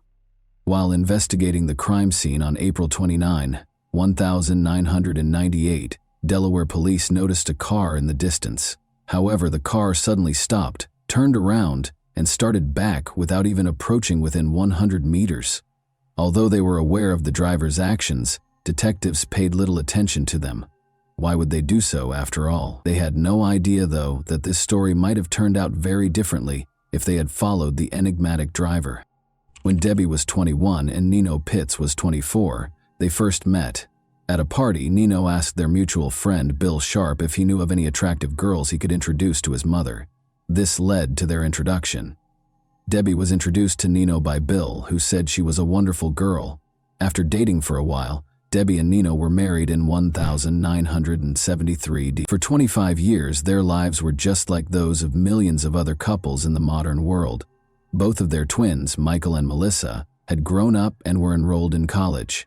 The couple was getting ready to celebrate their 25th wedding anniversary in a low-key way when all of a sudden, things changed. On a lovely sunny day in Delaware on April 29, 1998, Debbie made the decision to plant rose bushes in front of their home. She had never been a gardener, so Nino was shocked to see her doing this when he got home, but he was happy to see that she was obviously enjoying it. Debbie was expecting a call from work, so she asked him to give her a call at about 4 p.m. With a nod, Nino entered. When Debbie had a gut feeling that it had been over 4 hours, she kept caring for the flowers. She assumed Nino had just forgotten her request, so she didn't give it much thought. The woman rose and entered the house, but she was struck in the head and fell to the ground before she could reach the kitchen. Debbie was in shock and couldn't comprehend what was going on. She could hardly see because her glasses had fallen, but she could make out a stranger's silhouette standing over her. "Where did you keep your money?" he demanded. Debbie became aware that the house had been broken into. As the man searched through her possessions, she lay on the ground. She still felt that Nino ought to have saved her already, but she was worried that he might suffer harm if he did. In the meantime, the intruder threw her face down on the concrete floor, tied her wrists and ankles, and dragged her downstairs to the basement. She was violated by the man. Debbie was shocked by what was happening and writhed in agony. She had been caring for her roses in her cherished garden only 20 minutes prior, and now she was facing this humiliation on her own house's floor. The attacker pulled up his sweatpants and walked away when it was all over.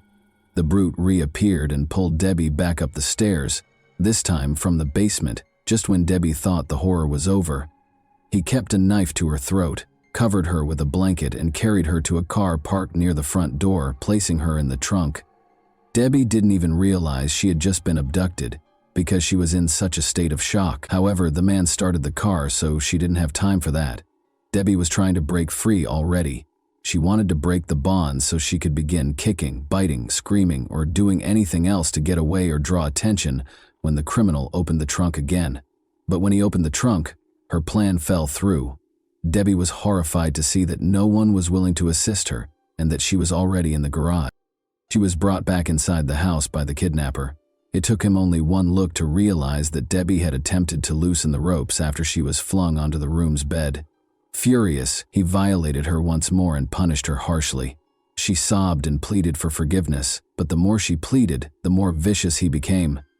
He chuckled and obviously enjoyed her suffering.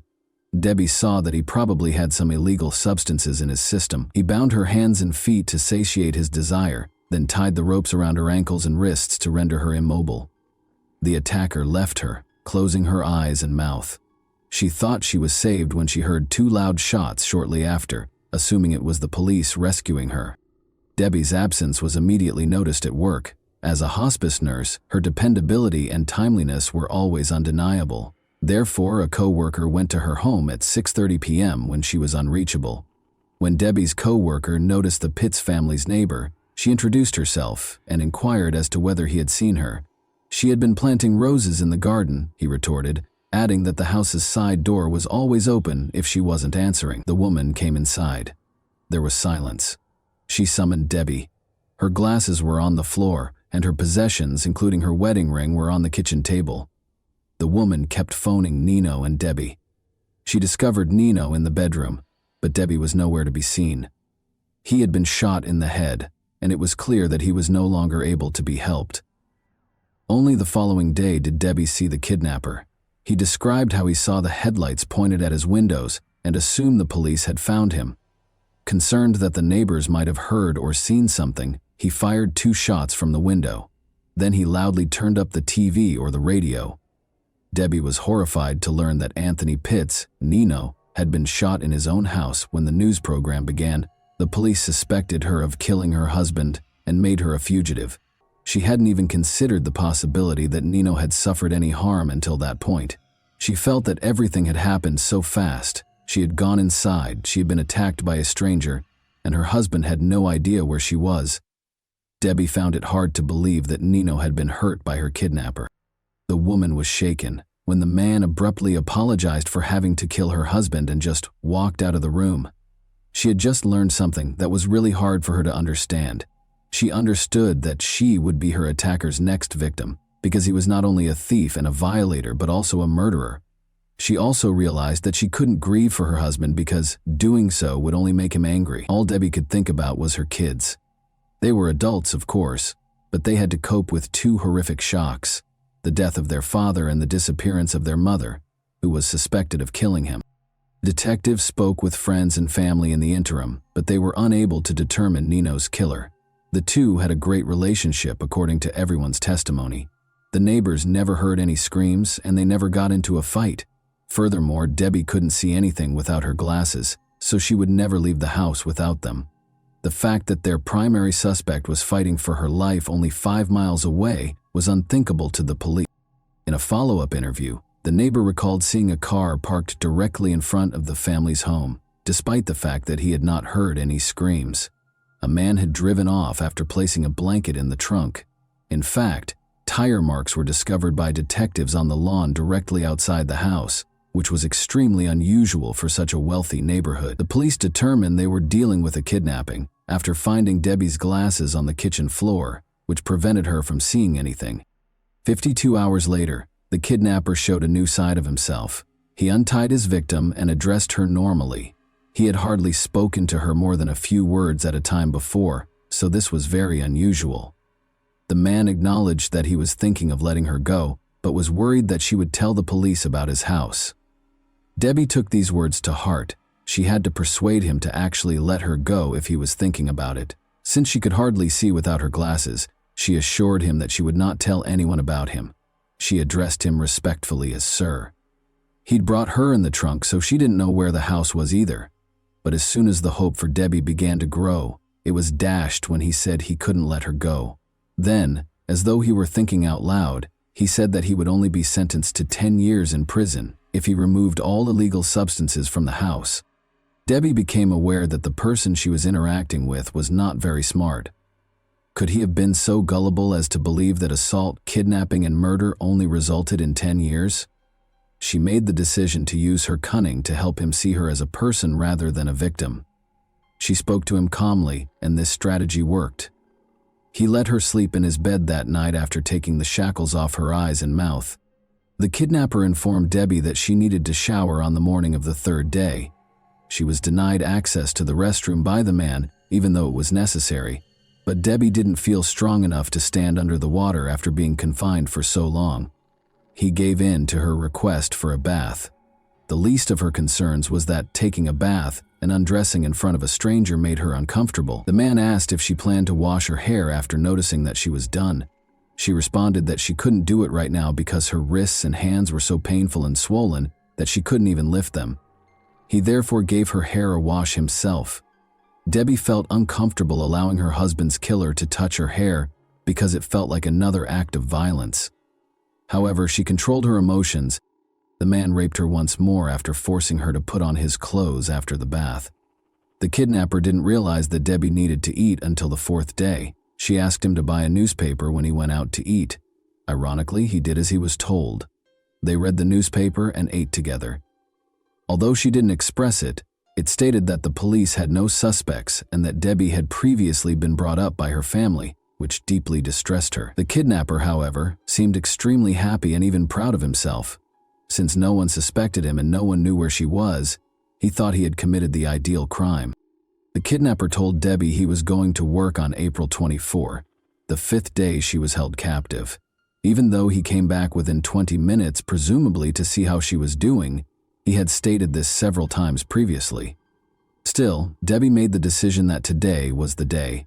She had to do something if she was going to get away. She complained of the terrible pain in her wrists and told him that he had to think of something else if he wanted to keep her alive. The man complained that Debbie was becoming too costly for him and consented to replace the ropes around her wrists and ankles with handcuffs. They cost $5 each, he said when asked what he meant. Stated differently, he only gave her one meal, spent $10 on handcuffs, and most likely wouldn't spend much more. She had to leave immediately. He fastened the handcuffs to her wrists and ankles with a rope, said aloud that he was going to work, and shut the door. She was unable to move her hands because of the rope, but she was able to move her wrists thanks to the handcuffs. Debbie, on the other hand, took her time and was correct. An hour or so later, she heard the front door softly open and close. Debbie became aware that the test was successful. She began to move her hands, releasing the rope that held the 2 handcuffs together. Then she walked warily to the door and froze in terror. What if he remained behind the door and became furious upon realizing that his victim had set herself free? When Debbie heard her husband say, "Hold on, dear," she tried to calm herself. Gathering her courage, she opened the door, ready to either die in that house or escape. Nobody was in the back of it. Debbie felt her way to the living room in the dark and saw the telephone. She managed to reach for it with her restrained hands and dialed 911. Sadly, the operator didn't recognize Debbie's name when she gave it to him. She went on to say that she had been abducted and that her husband had been killed.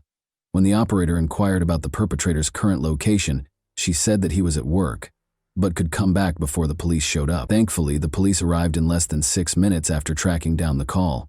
She was reassured and told that the police were on their way by the operator, who stayed on the line the entire time. All of the feelings Debbie had been suppressing for nearly a week erupted when the police finally broke in.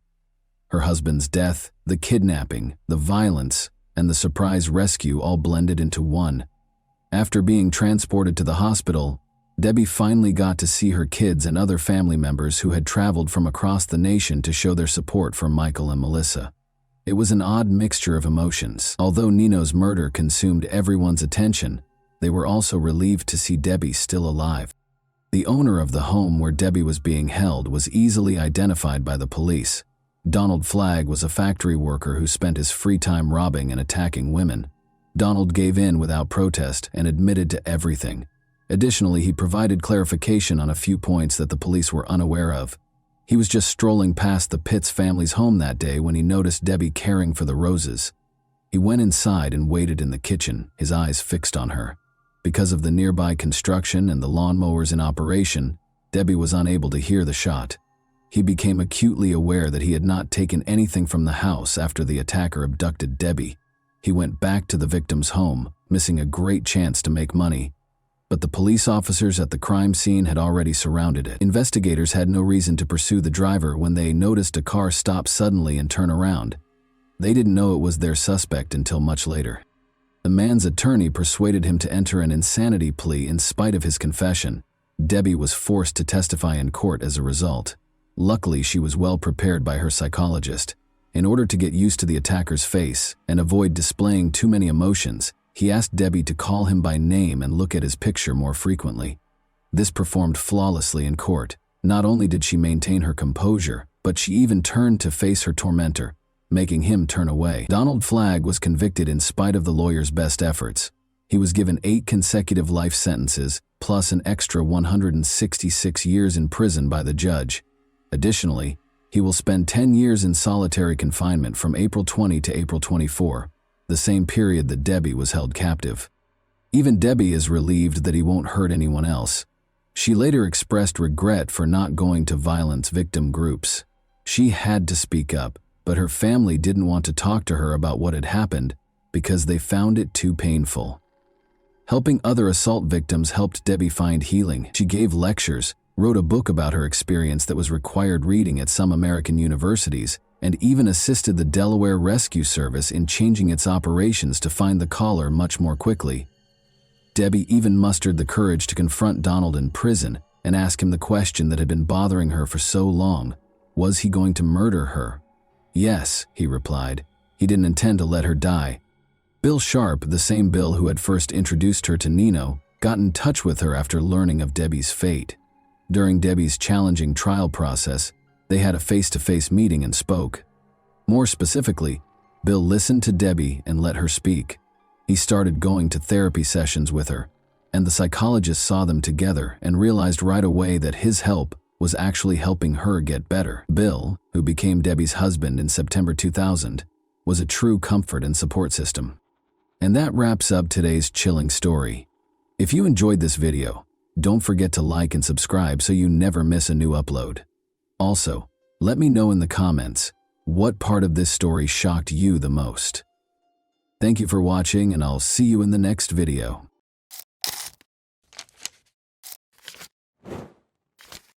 Hey guys, welcome to my channel, and today we're going to take a look at another horrible case with you. Concerned drivers who had spotted an abandoned car on the highway started calling Thurston County, Washington police on August 31, 2022. Officers discovered that their worries were not unjustified when they got to the designated spot. The key was still in the ignition, the driver's side door was open, and the door and steering wheel were covered in dried blood. Beside the car, on the ground, was a broken phone. Whatever happened on the phone happened very quickly, because it was last used at 5:10 p.m. and found at 5:30 p.m. The car was registered to Kenneth Davis from Olympia, Washington, which is 25 minutes away from the location where the car was found, according to the police's check of the registration number. But when they got in touch with Kenneth, they found out that the car had been taken by Gabriel Davis, Kenneth's 16-year-old son, at 4 p.m. Gabriel never returned from school after leaving for football practice. Blood and a smashed phone were clearly bad indicators. When such an incident occurs, a number of scenarios immediately spring to mind, such as a fight or perhaps even a murder. The police rushed to learn as much as they could about the boy. The 16-year-old Gabriel Davis hails from Olympia, Washington. His enthusiasm for football has not changed, despite a recent sharp decline in his academic performance. He never skipped a training session because he took it seriously. He was therefore immediately noticed when he failed to appear at the stadium on August 31st. No one knew where he was. Not even Justin Hume, his best friend. The police immediately began a thorough search after finding Gabriel's car, the broken phone, and the blood. Helicopters and search teams were involved in the ongoing search through the night and into the next morning. People who said they had seen the boy began calling in droves as word spread about his disappearance. The teenager was spotted strolling down the highway, according to 5 witnesses. He was walking toward the park by himself. Gabriel even responded to a caller who inquired about his well-being by saying, "Yes." The young man's mysterious disappearance was not the first or even the second incident in the county, which was the most horrifying part. Within 5 miles of where Gabriel's car was discovered, 2 other young boys had disappeared during the previous 6 years. Locals wanted the police to act right away because they believed he was the 3rd victim of the same kidnapper. Logan Schendelman and Matthew Anfelt were the names of the missing boys. Matthew and Logan played a lot of sports in their senior year, just like Gabriel did. There were notable parallels between the cases, especially in Logan's case. He had no reason to be in the southern part of the county, and his car was also discovered abandoned on the side of the road. Additionally, witnesses claimed to have seen the boys prior to their disappearances in both cases. But Logan and Matthew were never located. The FBI became involved early on because of these parallels and the urgency of Gabriel's investigation. The manager of North Carolina Power Systems, a company that specializes in diesel engine repairs, called the police while the massive search for the missing teen under mysterious circumstances was in progress. She stated that Daniel McCaw, one of their staff members, had not been showing up for work for 4 days and was not returning calls.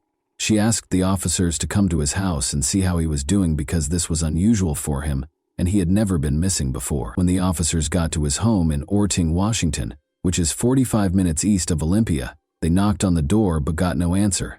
Through the doggy door, Daniel's German Shepherd dog ran outside. At the same time, they smelled a rotten smell, so they looked around for a way to get inside the house. An unlocked door to the laundry room allowed the officers entry. Daniel was lying on the floor when they got inside. He had been shot in the head and was lying in a pool of blood. At first, they thought he had committed suicide because there were no indications of forced entry. Nevertheless, no weapon was found close to the body, and a follow-up examination showed several stab wounds and an abdominal gunshot wound. The advanced state of decomposition made it difficult to determine the precise nature of the neck wounds. They discovered 2 empty holsters and casings for 9mm and .45 caliber firearms at the crime scene. Investigators came to the conclusion that the offender or offenders had used 2 distinct firearms, most likely taken from the victim. Only locals and the mailman had access to the man's elevated neighborhood residence, according to neighbors. How the offender could have muffled the gunshots was not immediately clear. It turned out, though, that although the locals were used to carrying guns, they did not meddle in one another's affairs. Even if someone heard something, they wouldn't think to call the police because they lived in relative isolation. During her talk with the police, Daniel's boss made a very intriguing comment. Daniel had split from Amanda Olafson, his fiancée, just 2 weeks prior. North Carolina Power Systems was another employer of Amanda's. Gabriel, her son, was the same Gabriel who had vanished the day before. It was an odd turn of events, and now the investigators had to figure out whether the murder of the 51-year-old man and the disappearance of the 16-year-old boy were related in any way. Thankfully, they could question Gabriel directly. On the evening of September 2nd, they located him in Thurston County, only 3 miles from the location of his car. Gabriel was found wearing only shorts, without a shirt, shoes, or even socks, and by himself in the dark in the woods. Gabriel said he didn't remember anything and didn't know where he had been when the detective asked him what had happened to him. The police found his response odd. Gabriel had no scratches, but his feet should have had some abrasions if he had been lost in the woods for 36 hours. The blood in his car also didn't match this. Gabriel didn't seem to be able to recall what had happened over the last 36 hours, possibly due to drug use. But in the end, the teenager's account was altered. He admitted that he broke the phone out of fear that the police would discover something that could be used against him. He went on to say that he was afraid of getting hurt, so he couldn't tell what had happened to him. This was a very strange and alarming statement, but since they couldn't force the boy to give an explanation, they let Gabriel return home to his family while detectives worked to determine what had happened. Kenneth, Gabriel's father, called the police the following day. He claimed that although his son did play a role in Daniel's death, it was only because Daniel's biker friends forced him to do so in order to steal something from the victim's safe. According to Kenneth, the biker gang approached his son because Gabriel had lived there and was familiar with the house's layout. If the boy didn't comply with their demands, they threatened to hurt him. Gabriel then confided in his friend Justin Hume about his problems, and the two came up with a solution. The police's evidence, however, painted an entirely different picture. Although the victim and the Amigos Motorcycle Club, which is connected to the infamous Bandidos Motorcycle Club, were connected, the police did not discover any proof that the Amigos Club was involved in the murder. In addition, one of Daniel's friends, who was also a club member, went to the victim's house a few hours after the body was found. When the detective told him about Daniel's passing, he was truly upset. Whatever was in the victim's safe, it had to be identified. When Daniel's mother gave the police the safe combination, she said that the contents would surprise and shock them. Amanda had called and told her that nobody knew how to open it, she said. Approximately 212 different kinds of weapons and ammunition, along with a few coins kept in plastic packets, were discovered by the detectives when they opened the safe. There were several packets containing illegally obtained pills and an empty jewelry box. There were details about his biker club in the notepad. There was obviously something the size of an ammunition box on the bottom shelf.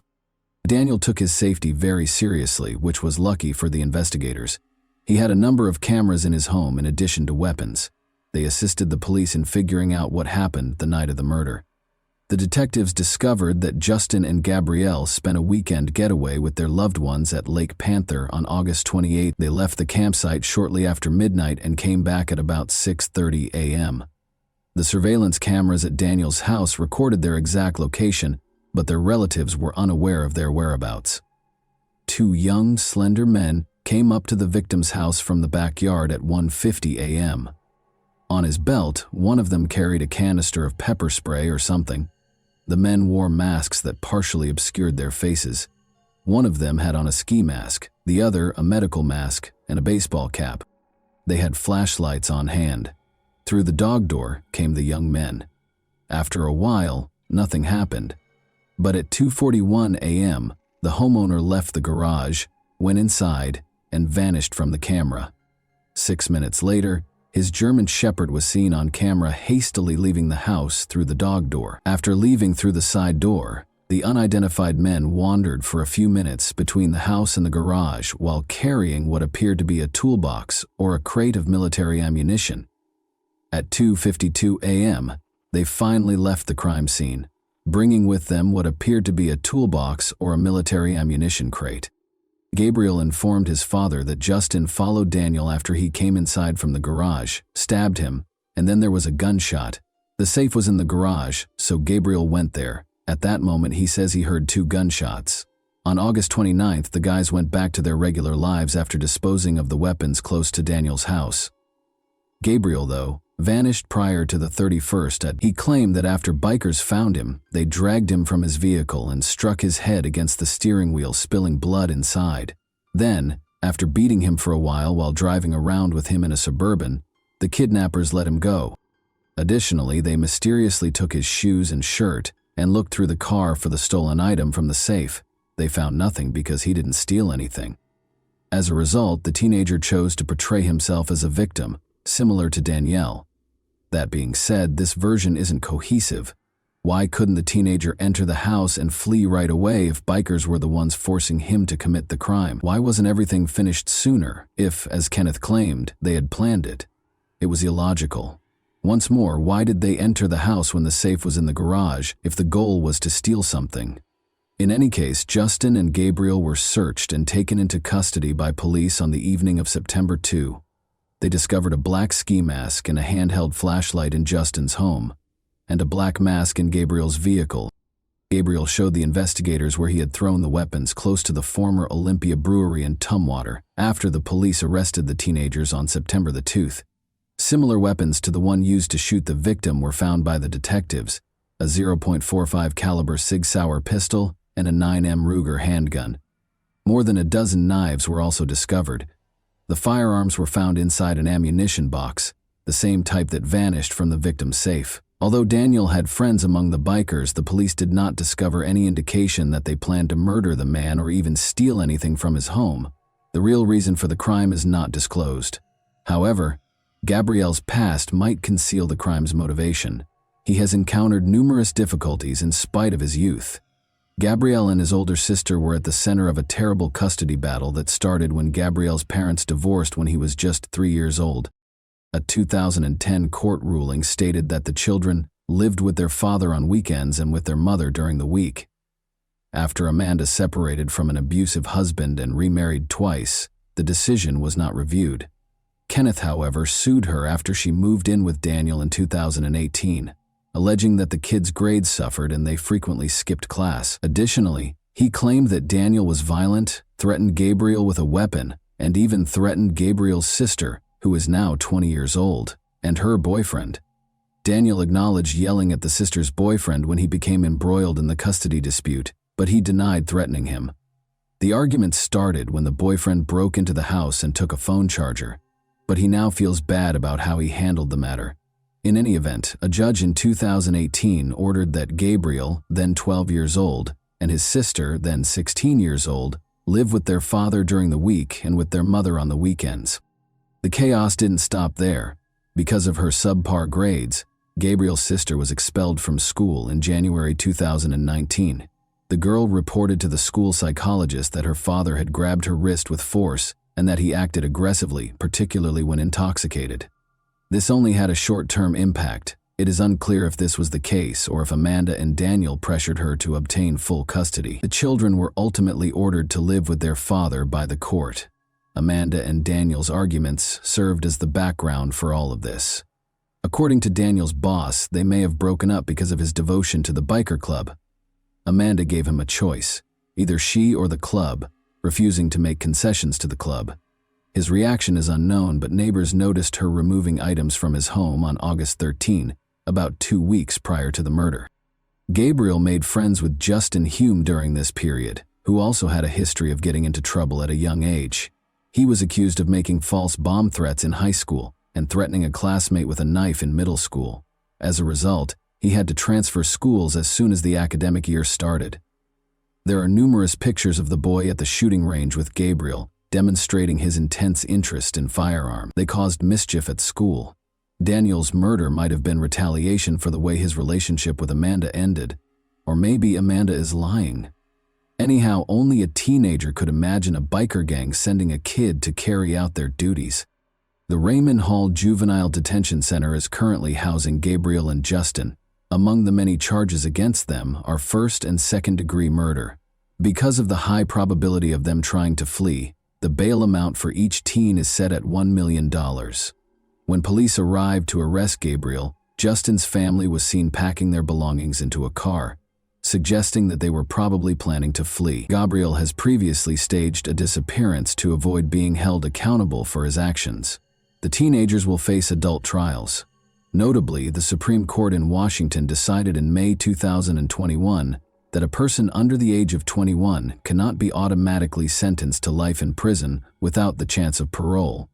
Therefore, after serving 20 years, they might be eligible for release if found guilty. And that wraps up today's chilling story. If you enjoyed this video, don't forget to like and subscribe so you never miss a new upload. Also, let me know in the comments, what part of this story shocked you the most? Thank you for watching, and I'll see you in the next video.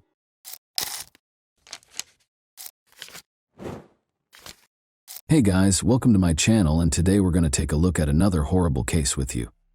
Have you ever questioned how well you actually know the neighbors? What's behind their warm grins and informal salutations?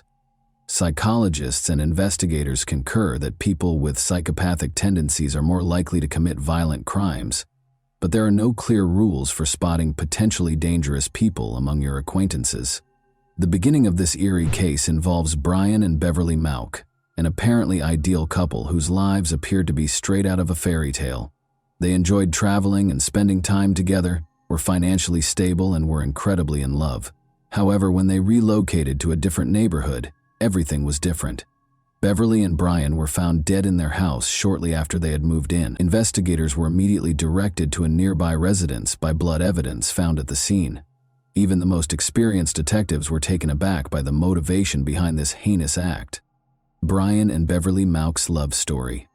At a party hosted by a mutual friend in the spring of 2001, Brian and Beverly first crossed paths. They were both college students at the time, but it was obvious they had discovered something unique as soon as their eyes met. They were inseparable after their initial mutual admiration swiftly developed into a strong bond. The couple visited each other's families in turn that summer, introducing their partners to their parents and being forthright about their sincere intentions. The relationship was immediately approved by both families, who noted how well the two complemented one another. From an early age, Beverly and Brian had been active and daring. They were never satisfied to remain motionless for long and thrived on sports, thrills, and novel experiences. Beverly was a gifted athlete who loved learning new languages, played guitar effortlessly, and was an excellent baseball and track star. She was loved by both her peers and her friends, and her bright smile could light up any space. Sports that were riskier and more unusual had always appealed to Brian. He was passionate about rock climbing, surfing, and diving, and he loved taking risks. A true adventurer at heart, he saw danger not as a threat, but as a challenge he was always ready to face. Every year, he tried to visit a new place and learn a new skill. When Brian and Beverly first saw and spoke to each other, they immediately realized they were on the same wavelength. This became the starting point for their intense and fulfilling relationship. Together, they climbed mountains, skied and snowboarded, went scuba diving, and conquered waves and peaks alike. Despite their whirlwind romance and seemingly perfect relationship, the couple wasn't in a rush to get married. They both wanted to finish their education first. Once they graduated, they focused on saving for a house. Brian began building a career at an industrial company, and Beverly got a job as a hotel administrator, where her language skills were invaluable. On May 15, 2006, the couple officially tied the knot. They held a beautiful ceremony by the ocean, inviting only their closest family and friends. Afterward, they went on a long honeymoon, visiting several countries. When they returned, Brian and Beverly purchased a spacious home in the quiet town of Graham in Clearfield County, Pennsylvania. The house was located in a scenic and sparsely populated area near a forest and a river. It was a perfect place to start their family and enjoy a peaceful life. Brian worked as an engineer at a branch of a large industrial company, while Beverly focused on translation work and decided to pursue a second degree. The couple quickly got to know their neighbors and made friends in their new town. Unfortunately, their happy and carefree life didn't last long. A startling incident in a quiet neighborhood. Around 8 a.m. on Saturday, November 17, 2007, Brian's friend Steven showed up at the couple's home. That morning, the two were going fishing. When Steven knocked on the door, no one answered. Steven knocked more loudly and waited, thinking that Brian had likely overslept, but there was no sound in the house. Steven made the decision to wait in his car for roughly half an hour while making several unsuccessful attempts to call Brian, but his calls were not answered.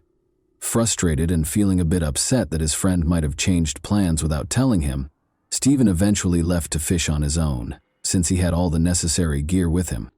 Later that day, still unable to reach Brian or Beverly, Stephen decided to return to their house once again. There was no answer at the door. This time, Stephen decided to walk around the property and look through the windows. He was starting to feel uneasy. Brian was a responsible and punctual person who wouldn't just disappear without notifying anyone. When Stephen reached the garage, he looked through a small window and saw that the couple's car was parked inside. This made him even more anxious, but he tried to push away any bad thoughts. Moving to the living room window, he attempted to see inside, but as it was already getting dark outside and the house lights were off, it was hard to make anything out. What he could see, however, left him deeply alarmed. The TV was lying face down on the floor, and just beyond it, something large and unmoving was on the ground. Stephen rushed back to his car to grab his fishing flashlight, switched it on, and directed the beam into the living room. What he saw froze him in terror. On the floor lay two bodies, partially covered with a blanket that was soaked through with blood. One bare foot stuck out from one side, and a hand was visible on the other. Horrified, Stephen immediately called emergency services to report what he had seen. He waited for law enforcement to arrive, staying by the house of his friends. When officers arrived, Stephen was the first to be interviewed. He recounted everything he knew about the day and expressed deep regret that he hadn't checked the windows earlier that morning when neither Brian nor Beverly answered his knocks or calls. Examining the crime scene, the front door wasn't locked, nor was it forced open, which immediately raised suspicions. Inside, in the living room, the lifeless bodies of the homeowners were discovered. Both had been dead for at least 12 hours.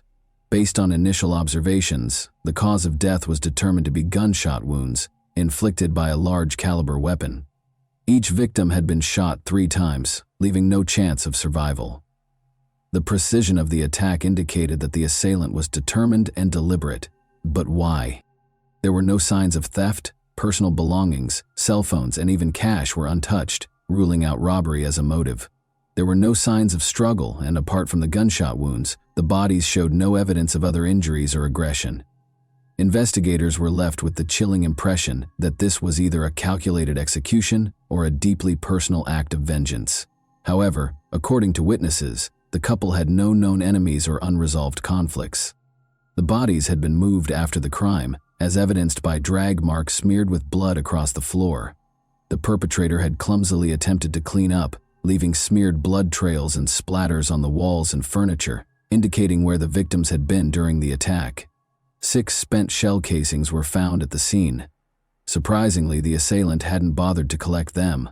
Later, forensics verified that a .22 caliber revolver was used to fire the shots. Investigators came to the conclusion that a single perpetrator most likely shot both victims using the same weapon. The lock remained intact, indicating that the couple had voluntarily allowed the guest inside. Investigators speculated that Brian may have answered the door, identified the guest, and granted them entry. He may have turned toward the living room after inviting the individual inside, but the moment he did, the attacker produced a gun and fired 3 close-range shots into Brian's back. One of the bullets left his body and hit the TV screen, knocking it to the ground. Beverly probably came out of the bedroom because of the noise. She attempted to flee when she noticed her husband lying in a pool of blood and the attacker standing close by. Unfortunately, she didn't get very far before she was killed in the hallway after being hit in the back by 3 bullets. Later, her body was pulled into the living room and set next to Brian's. The fact that both victims were still in their pajamas suggests that the crime was committed while they were asleep in the early hours of the morning. It was still unclear why the attacker had wrapped a blanket over the bodies. The drag marks on the floor were smeared, giving the impression that someone had attempted to clean them but had instead made the situation more chaotic.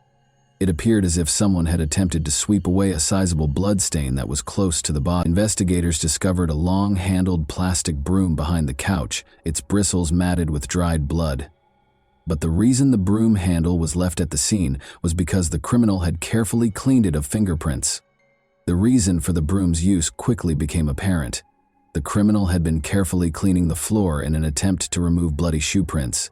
Similarly, palm prints and smudged fingerprints were discovered on door handles, furniture, and walls, making identification impossible. Experienced forensic investigators were aware that the longer a criminal remained at the scene, the more likely it was that they would leave behind something incriminating, even if the attacker made an effort to clean up and hide their tracks. Their intuition was right. They discovered a crucial clue: a partial boot print on the blanket that covered the victims' bodies. Because it wasn't blood-stained, the print wasn't immediately noticeable. Rather, the tread pattern showed on the fabric underneath it, and it was imprinted where there was only a thin layer of blood on the floor. After sending the blanket to a lab, forensic experts determined that the tread belonged to a rare type of heavy-duty work boots with a unique sole design. After more research, it was discovered that a Clearfield County construction company had recently bought multiple pairs of these exact boots. With this lead, investigators started questioning company employees in an effort to reduce the number of possible suspects on their list. Detectives discovered a palm print on one of the surfaces of the house in addition to the shoe print.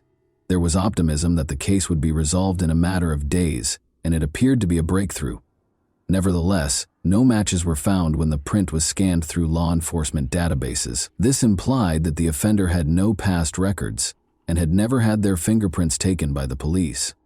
The initial suspect, Stephen, the friend who had found the bodies and alerted the police to the crime, was, of course, the first suspect. Suspicion was aroused by the fact that he had been to the crime scene twice that day, but Stephen clarified that he didn't call the police until later because he had thought earlier in the morning that Brian and Beverly were just sleeping. Stephen was shocked and furious to learn that he was a suspect. He had no alibi because he said he had been fishing by the river by himself for almost the whole day, where no one else had seen him. Nevertheless, his timeline was confirmed by investigators using traffic camera footage.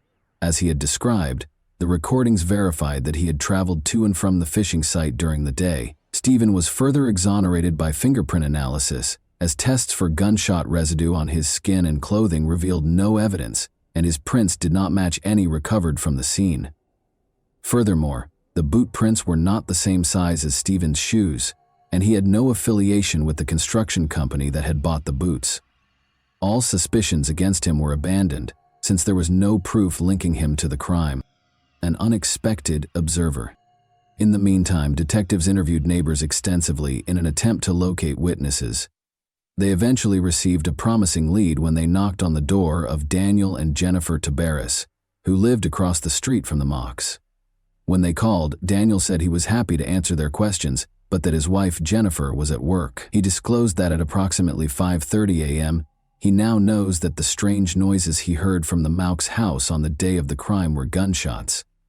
Daniel, intrigued but wary, had noticed a white pickup truck parked close to the Mauck's home through his window.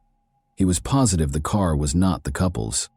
Two men left the Mauck's home a few minutes after the loud noises were heard. The low light just before dawn made it difficult for Daniel Tavares, the witness, to get a clear view of them, but he gave a thorough account of the white pickup truck's driver that was parked close to the house. Daniel reported that the driver was a white man of about 40 years of age, with a sturdy build, long dark hair pulled back in a ponytail, and a mustache. Additionally, he saw a tattoo on the man's left hand, though he was unable to discern the design. No other neighbors reported seeing anything similar, despite the fact that this information seemed promising.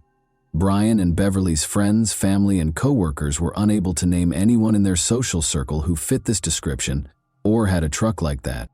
The fact that the car was not visible on any local traffic cameras further suggests that the criminals may have evaded detection by taking a detour through the woods. A county-wide alert was issued for the white pickup truck, but no leads were found. A fresh suspect surfaces. In an interview with detectives, Beverly's mother recalled that a few months prior to the crime, her daughter had brought up Jeremy Flint, a neighbor. Law enforcement had been keeping an eye on Jeremy, a 22-year-old man, for dealing illegal substances. Other neighbors had made disparaging remarks about him, and his home was notorious for being visited by suspicious people on a regular basis. Because of this, investigators began to think about him as a possible suspect in the heinous double crime. Jeremy wasn't home when the police came to visit him. At first, they believed he might have run away after committing the crime.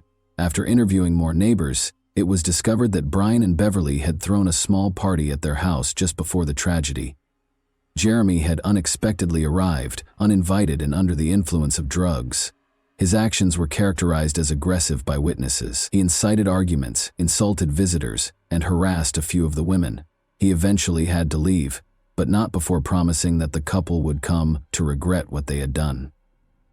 A cell phone and a gun with ammunition that had been kept in a pantry drawer were among the things that Brian and Beverly discovered missing from their house the following day. The couple chose to confront Jeremy because they were positive he was to blame.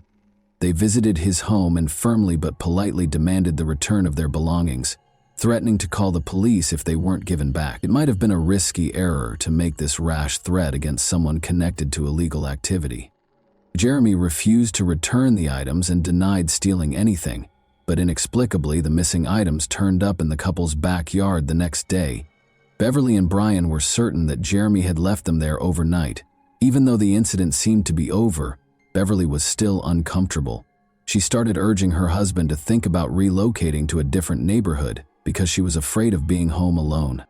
The alibi of Jeremy. When Jeremy eventually made it back to town, he was taken into custody by police to be questioned. He returned the day after the crime, but it soon became apparent that he had been out of town for almost a week. He had spent 6 days with his parents after traveling to another state to see them. He had been out drinking with friends the night of the crime, according to surveillance footage from a bar, and his alibi was supported by multiple witnesses. Furthermore, forensic analysis verified that Jeremy's palm prints and fingerprints did not correspond with those discovered at the scene. Jeremy was ruled out as a suspect because there was no evidence linking him to the crime. Recent advances in the case. The only witness in the case, Daniel Tavares, was contacted again in the hopes that he might remember something new after investigators had exhausted all other suspects and leads. Daniel's story abruptly changed during this follow-up visit. In addition to describing one of the men leaving the house with a scar on his cheek, he claimed to recall specifics about the clothing the criminals were wearing. Daniel had previously mentioned that the men's faces were hidden by hoodies, so this was a startling change. Daniel was asked to identify the window he had been looking through at the time of the incident by a detective. Despite the fact that it was daylight, the detective's analysis of the view revealed that it was still challenging to discern the specifics of a person across the street. It seemed unlikely that Daniel could have seen so much, given that the events had occurred in the early morning twilight. This disparity raised the possibility that Daniel had been lying all along. However, why? Was he personally responsible for the crime? Daniel produced a number of pairs of dress shoes, boots, and sneakers when investigators asked to see his footwear, but none of them matched the footprint discovered at the scene. Detectives began to examine Daniel more closely, however, as his story changed and his actions became more suspicious. A difficult history. The background of Daniel Tavares proved to be extremely disturbing. His life took a bad turn early on. He was born in 1966 as the youngest child in a military family. Daniel's mother took care of him and his 3 older sisters after his parents divorced when he was only 4 years old. Shortly after, his father got married again and showed little concern for his former spouse's kids. Daniel had left school by the 9th grade, started stealing, running away from home, and experimenting with illegal drugs. He was first arrested for robbery when he was 18, but then his estranged father stepped in and helped him get probation instead of going to jail. The father appeared to want to give Daniel another chance, possibly out of guilt. Even so, Daniel kept getting into trouble with the law over the years. He was always given light sentences for his offenses. Daniel's father tried to provide for him after he relocated to Florida in the late 1980s. In addition to trying to help Daniel find stable work, his father funded an expensive treatment program at a private rehabilitation clinic. However, Daniel was caught stealing and dealing drugs once more within 6 months. He was sent back to live with his mother after his father gave up this time. Daniel's dependencies had started to negatively impact his mental health by this time. He received a schizophrenia diagnosis and medication within a year, but Daniel hardly ever took his drugs as prescribed. Rather, he combined them with alcohol, which resulted in violent and hazardous outbursts. A case of violence. During a fight with his mother in July 1991, Daniel snatched up a knife and attacked her, wounding her almost 30 times. At the scene, she passed away. Daniel stated during his trial that he was influenced by voices in his head that told him to kill her. Psychiatrists appointed by the court, however, concluded that Daniel was legally liable because he had been aware of his actions. He received a 20-year prison sentence.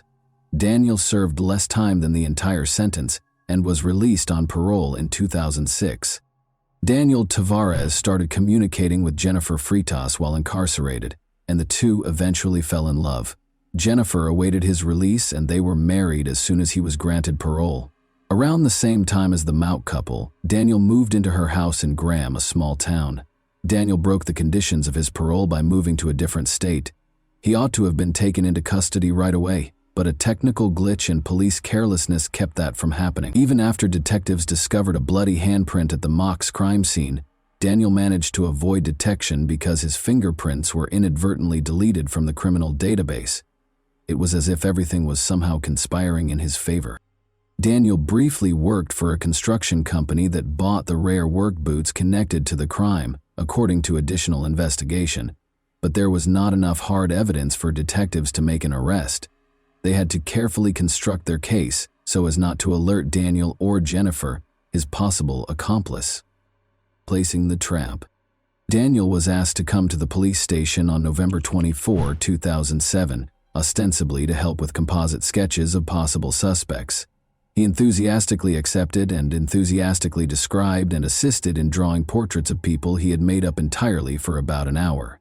He was preoccupied when a second officer walked in and remarked nonchalantly that in order to rule Daniel out as a suspect, they needed to get his fingerprint. After some hesitation, Daniel finally consented, certain that there would be no evidence of his presence at the crime scene. The officer casually mentioned that investigators had discovered an unidentified bloody handprint at the Mauk's residence after fingerprinting. Daniel tensed visibly and started to explain that his prints might have been left at the Mauk's house because he had been friendly with them and frequently visited them. The officer calmly replied that there was no reason to be concerned because the handprint was bloody and obviously that of the criminal. The discussion then turned to Daniel's past by a second detective. Daniel confessed to killing his mother after he brought up the crime for which he had served time. Unexpectedly, Daniel started to describe the horrifying specifics of that crime with icy fervor. He gave off the air of a real psychopath, grinning as he explained what he had done. Forensic experts were comparing Daniel's prints to those recovered from the crime scene in the meantime. Detectives presented Daniel with the evidence after the results showed a perfect match. Anger immediately replaced his arrogant manner. However, officers handcuffed him and placed him under arrest before he could lash out. Daniel was forced to confess and assist investigators due to the overwhelming evidence against him. He clarified that he had spent hours drinking and using potent drugs at a bar the night before the crime. The bar staff threw him out and threatened to call the police when he ran out of money to pay his tab. Daniel Tavares was furious when he remembered that he had given his neighbor Brian Mauk a tattoo as a friendly gesture the month before. Daniel, however, arbitrarily demanded $50 for the service after deciding that he should be paid for his labor. At 5 in the morning, armed with his revolver, he arrived at the Mauk's home while they were still sleeping together when Brian opened the door. Irritated by the early visit, Daniel's demand for money was there. Perplexed and irritated, Brian declined, instructing Daniel to return once he had calmed down. However, Daniel insisted. Brian decided it would be simpler to pay in order to defuse the situation, so he went to another room to get the money. Daniel took offense at a comment he made as he was leaving. Daniel became indignant at this. In an instant, he pulled out his gun and shot Brian 3 times in the back. Beverly was awakened by gunfire and went outside to investigate. She saw Daniel standing with a gun over her husband, who was lying on the floor in a pool of blood. She attempted to flee back to the bedroom after realizing the danger, but she was shot 3 times in the back before she could do so. Upon acknowledging the seriousness of his actions, Daniel returned home and asked his wife Jennifer to assist in cleaning up the crime scene. Sadly, Jennifer didn't appear shocked by what he did. Together, they carried Beverly's body into the living room, set it next to Brian, and wrapped a blanket around them both. Jennifer proposed erasing the bloody footprints with a broom. Additionally, she carefully cleaned surfaces to get rid of fingerprints, but she overlooked one important one. After cleaning was completed, Daniel threw the murder weapon into a nearby river. The revolver was never found, despite investigators' best efforts. The fallout. Daniel Tavares received a life sentence without the chance of release. Jennifer, his wife, expressed profound regret, saying she had aided Daniel because she was afraid for her own safety. She only received a 1-year prison sentence for tampering with the evidence. A terrible discovery was made in 2015 by new homeowners remodeling the house where Daniel had previously resided with his mother. They discovered human remains when they were digging in the backyard. The remains were identified by forensic analysis as belonging to a young neighbor who vanished in 1990. Investigators found that Daniel had been attracted to the woman romantically, but had reacted violently and fatally when she turned him down. Her body was interred in his mother's backyard, where it was kept secret for many years. Daniel was given a second life sentence for this offense. And that wraps up today's chilling story. If you enjoyed this video, don't forget to like and subscribe so you never miss a new upload. Also, let me know in the comments what part of this story shocked you the most. Thank you for watching, and I'll see you in the next video.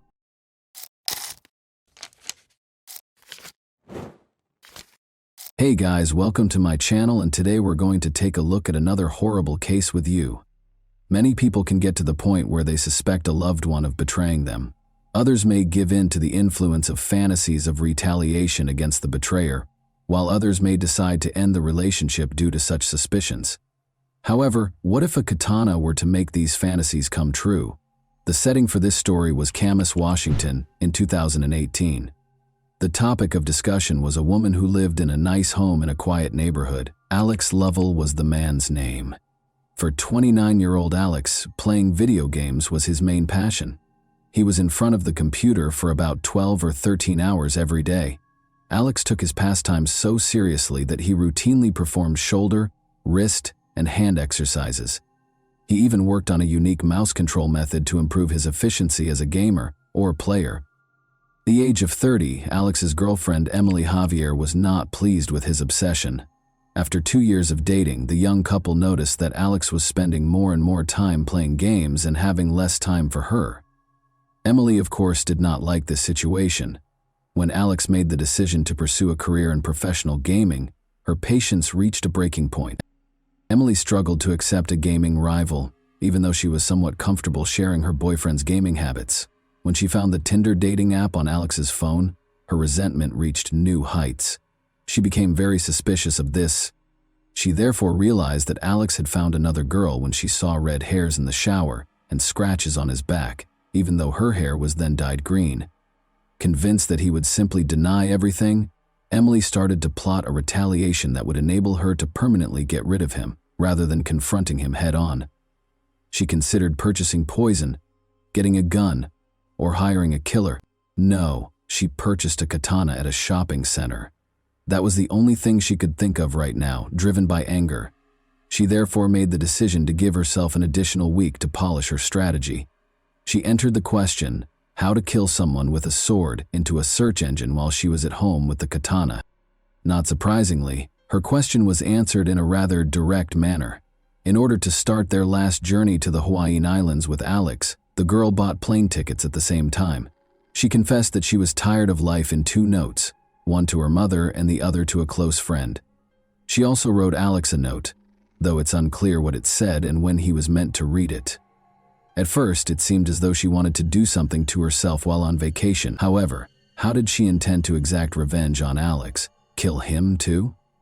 It's feasible, particularly considering that she could have brought the sword with her if she had checked it in with her bags, rather than bringing it on her person. One evening, though, Alex came home at about 9. He wanted to go to bed and hardly gave his girlfriend any attention. Emily became emotionally unstable as a result of this. She taped 2 additional knives to her side of the bed in case her sword plan didn't work, and she concealed the katana there because she felt she could no longer stand such treatment. She went back to her boyfriend after completing her preparations and offered him a drink to help him fall asleep more quickly while intoxicated. Emily hid the man's phone, which he would need to call for assistance after he fell asleep quickly. She illuminated his neck with the light from her own phone so she could see better and aim more precisely. Her hand went to the katana, but just as she was about to attack, she unintentionally struck Alex in the head with the katana's back, waking him up. An adrenaline rush helped Alex quickly regain his sense of direction and start using his hands and feet to block Emily's next blows. At last, he was able to hold her tightly. He exclaimed in his final moments that he loved her, and was shocked that she was attempting to murder him. Alex was on the verge of fainting and begged her to call for assistance or he would perish. Emily, oddly enough, listened. A dispatcher received a call from a girl who was hysterical at 1:54 a.m. on March 3rd. She was yelling that her boyfriend had been hurt. When she inquired as to where the girl had hurt her boyfriend, Emily exclaimed, "Everywhere! Everywhere!" The dispatcher wanted to know where the knife was. The girl responded, shocked, that she had used a samurai sword to attack her boyfriend. The dispatcher advised her to bandage her boyfriend's wounds and asked her to go back to the bedroom where he was to see if he was still breathing. Emily, however, insisted that she couldn't go there because there was too much blood. She snapped back to reality and saw that her boyfriend was actually dying. She even considered the possibility that he was already dead. Officers soon showed up on the scene. Alex was curled up, covered in blood when they entered the bedroom.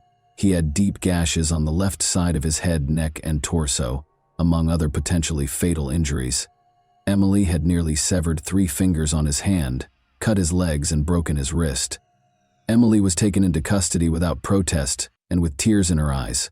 While Alex was taken to the hospital, she let the legal system take care of her.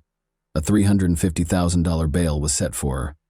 Alex's body had 26 wounds, according to the doctors. 6 major surgeries were required for him. 45 of the 150 staples they applied to him were on his head alone. However, the medical staff miraculously succeeded in reattaching his fingers. He would undoubtedly need to see a physical therapist for a while, but the fact that he lived was more significant. Because of Emily's weapon choice, the ferocity with which she executed the attack, and Alex's incredible fortitude, this attack garnered a lot of attention in the US and made headlines in numerous media outlets.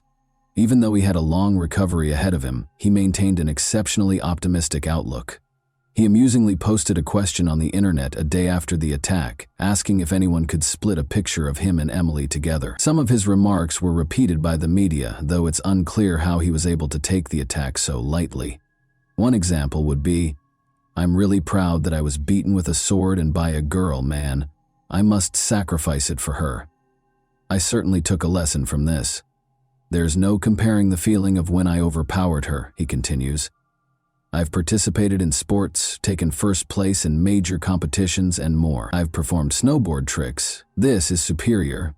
I believed it was right to defeat someone who was determined to do me harm.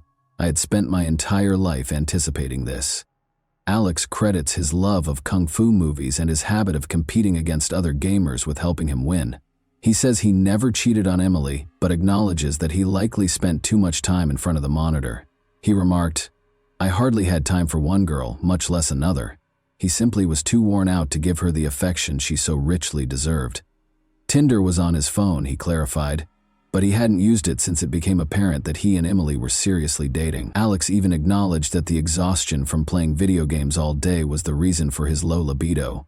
This might have persuaded Emily that he no longer wanted her, but he says that numerous times before, even when another girl merely liked his picture on social media, she had falsely accused him of cheating.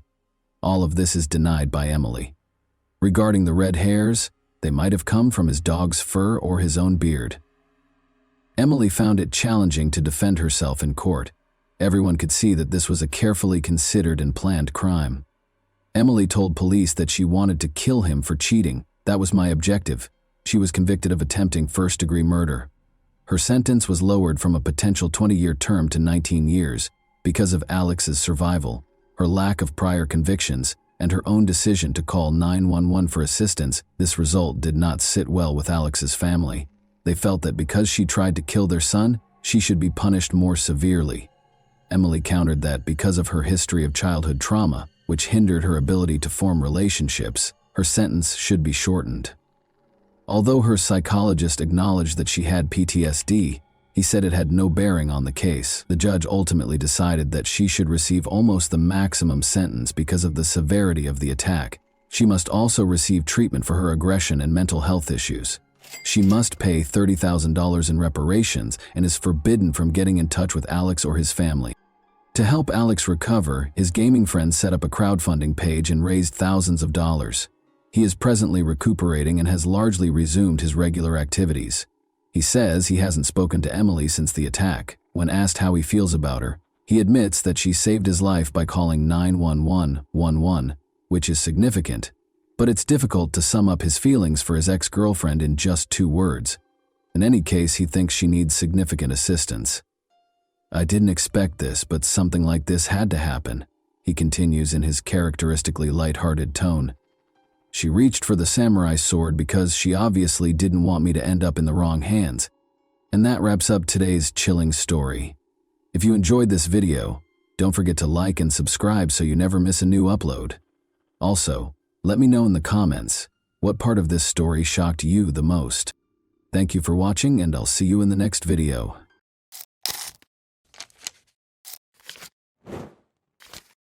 Hey guys, welcome to my channel, and today we're going to take a look at another horrible case with you.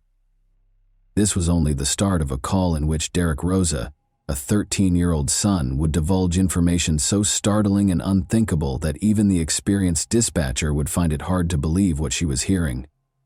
Officers arrived at the horrific scene within minutes. Unaware that they were going to come across one of the most unsettling cases they had ever come across, the police carried on with their investigation.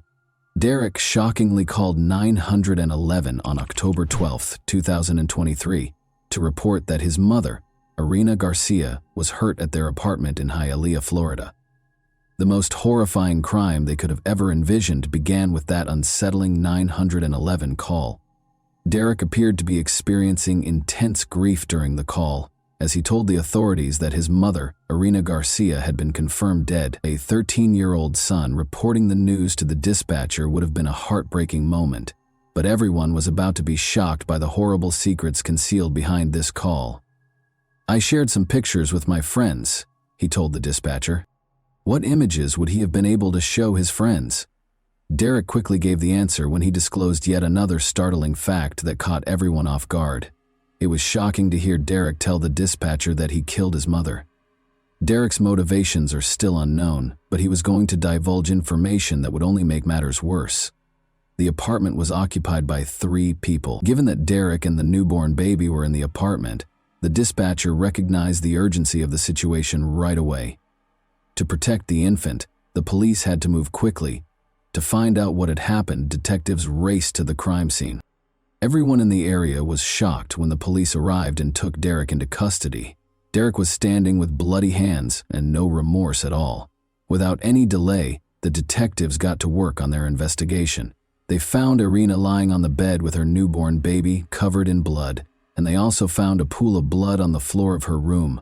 Derek had committed the heinous crime of stabbing his mother more than 40 times. After attempting to collect all of the evidence discovered in room 201, the authorities were taken aback when they came across a crucial piece of evidence that left the entire team in shock. Just before Derek dialed 911 on the evening of October 12, 2023, they first discovered the doorbell camera footage.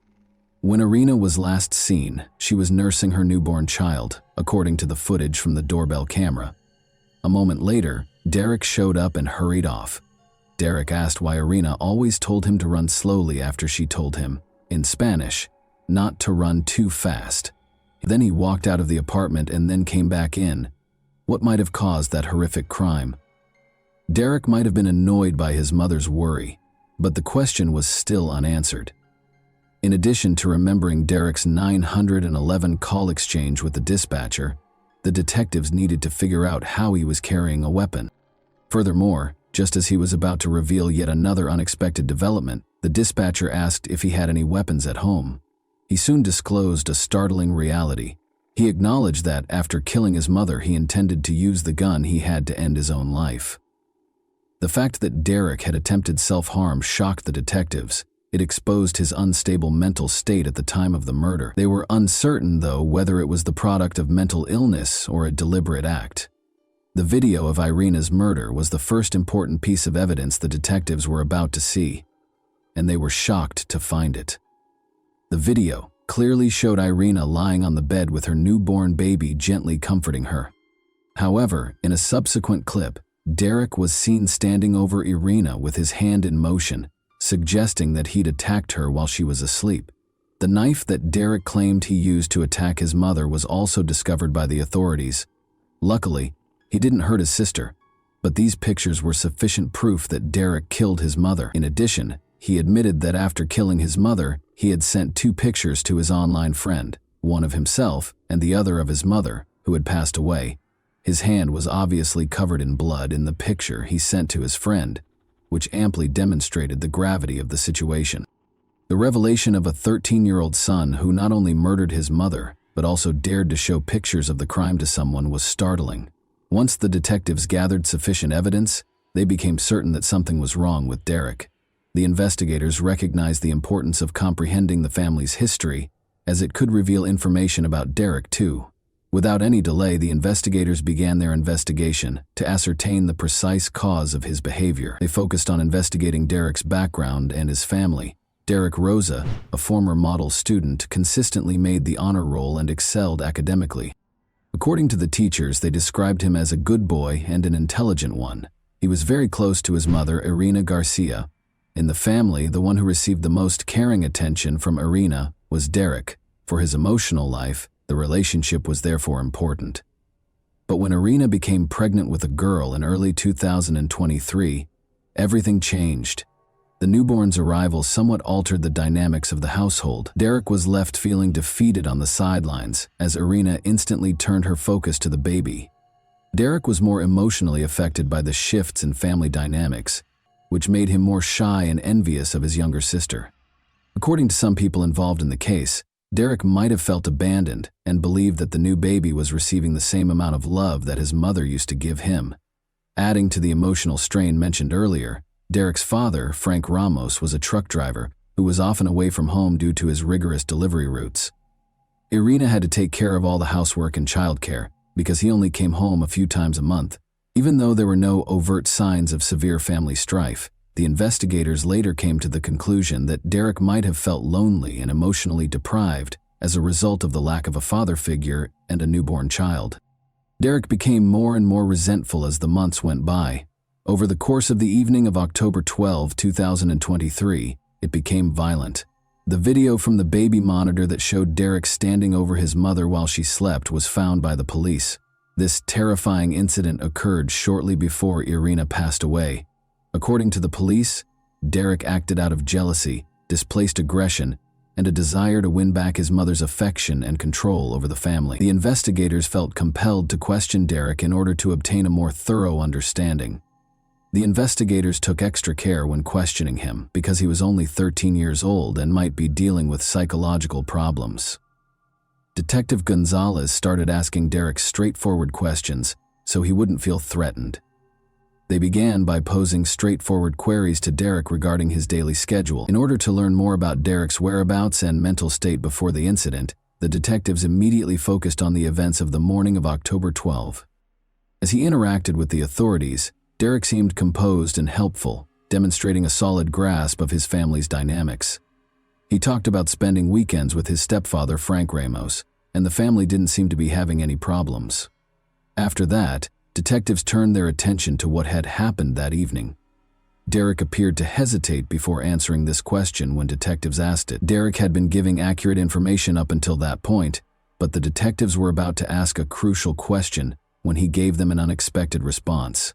When the detectives asked him what weapon he used to stab his mother, he gave them an unexpected answer.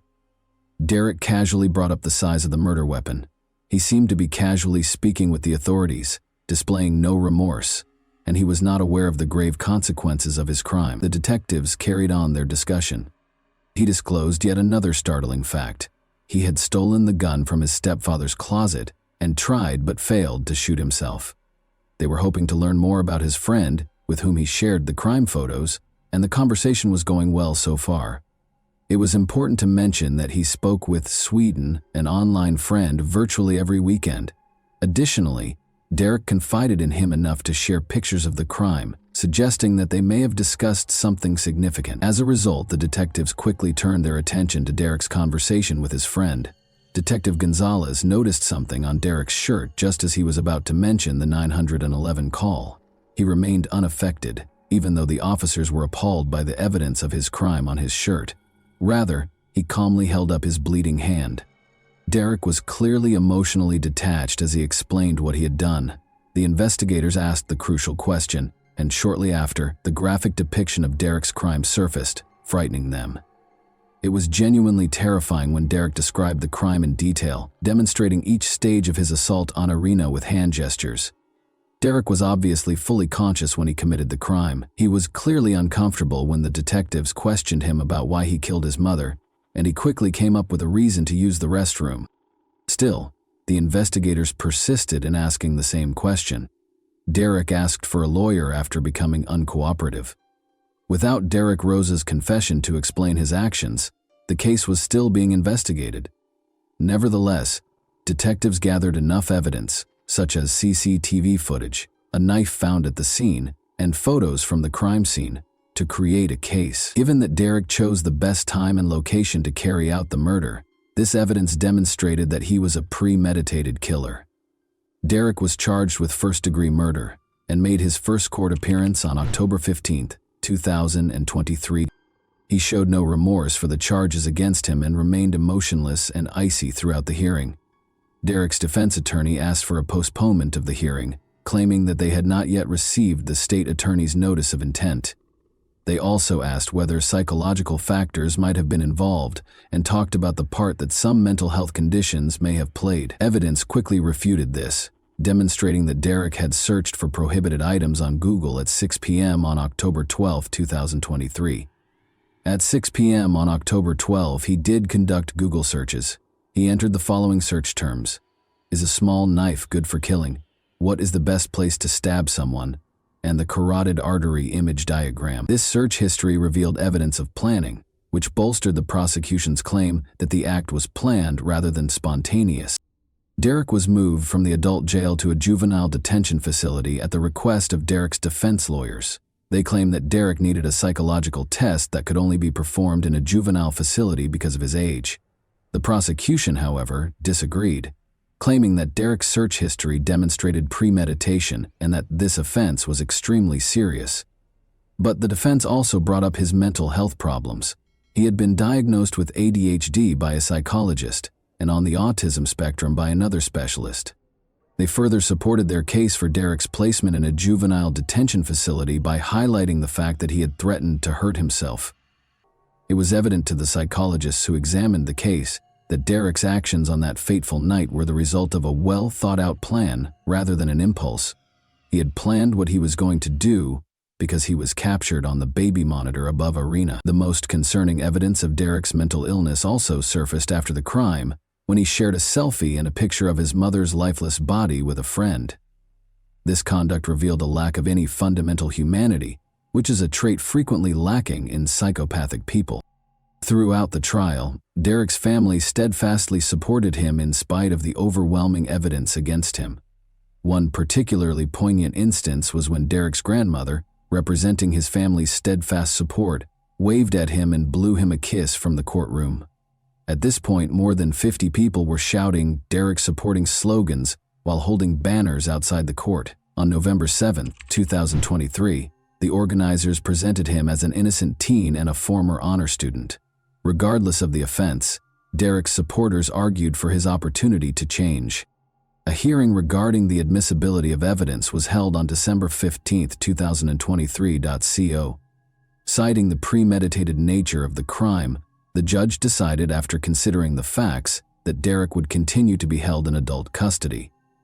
His supporters criticized this decision, claiming it disregarded his age and mental health conditions. Derek's defense team keeps arguing for a lighter sentence as the case progresses, claiming that life in prison without the possibility of release would be unfair to a child of his age.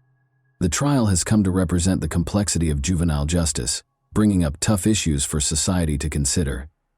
Do serious crimes committed by minors deserve life in prison, or should they be given an opportunity to change? The court will further evaluate Derek's mental health and determine his ultimate sentence at the next hearing, which may be set for December 2024. Derek is currently being held in adult custody under 24-hour supervision while his family and the general public await the outcome. Traditional ideas of guilt, innocence, and rehabilitation in the legal system have been called into question by the case, which has had a long-lasting effect. What elements, in your opinion, might have contributed to Derek's choice to carry out this crime? His actions could have been motivated by a number of things. including jealousy, specific psychological issues, or the possible influence of his online friend. And that wraps up today's chilling story. If you enjoyed this video, don't forget to like and subscribe so you never miss a new upload. Also, let me know in the comments, what part of this story shocked you the most? Thank you for watching, and I'll see you in the next video.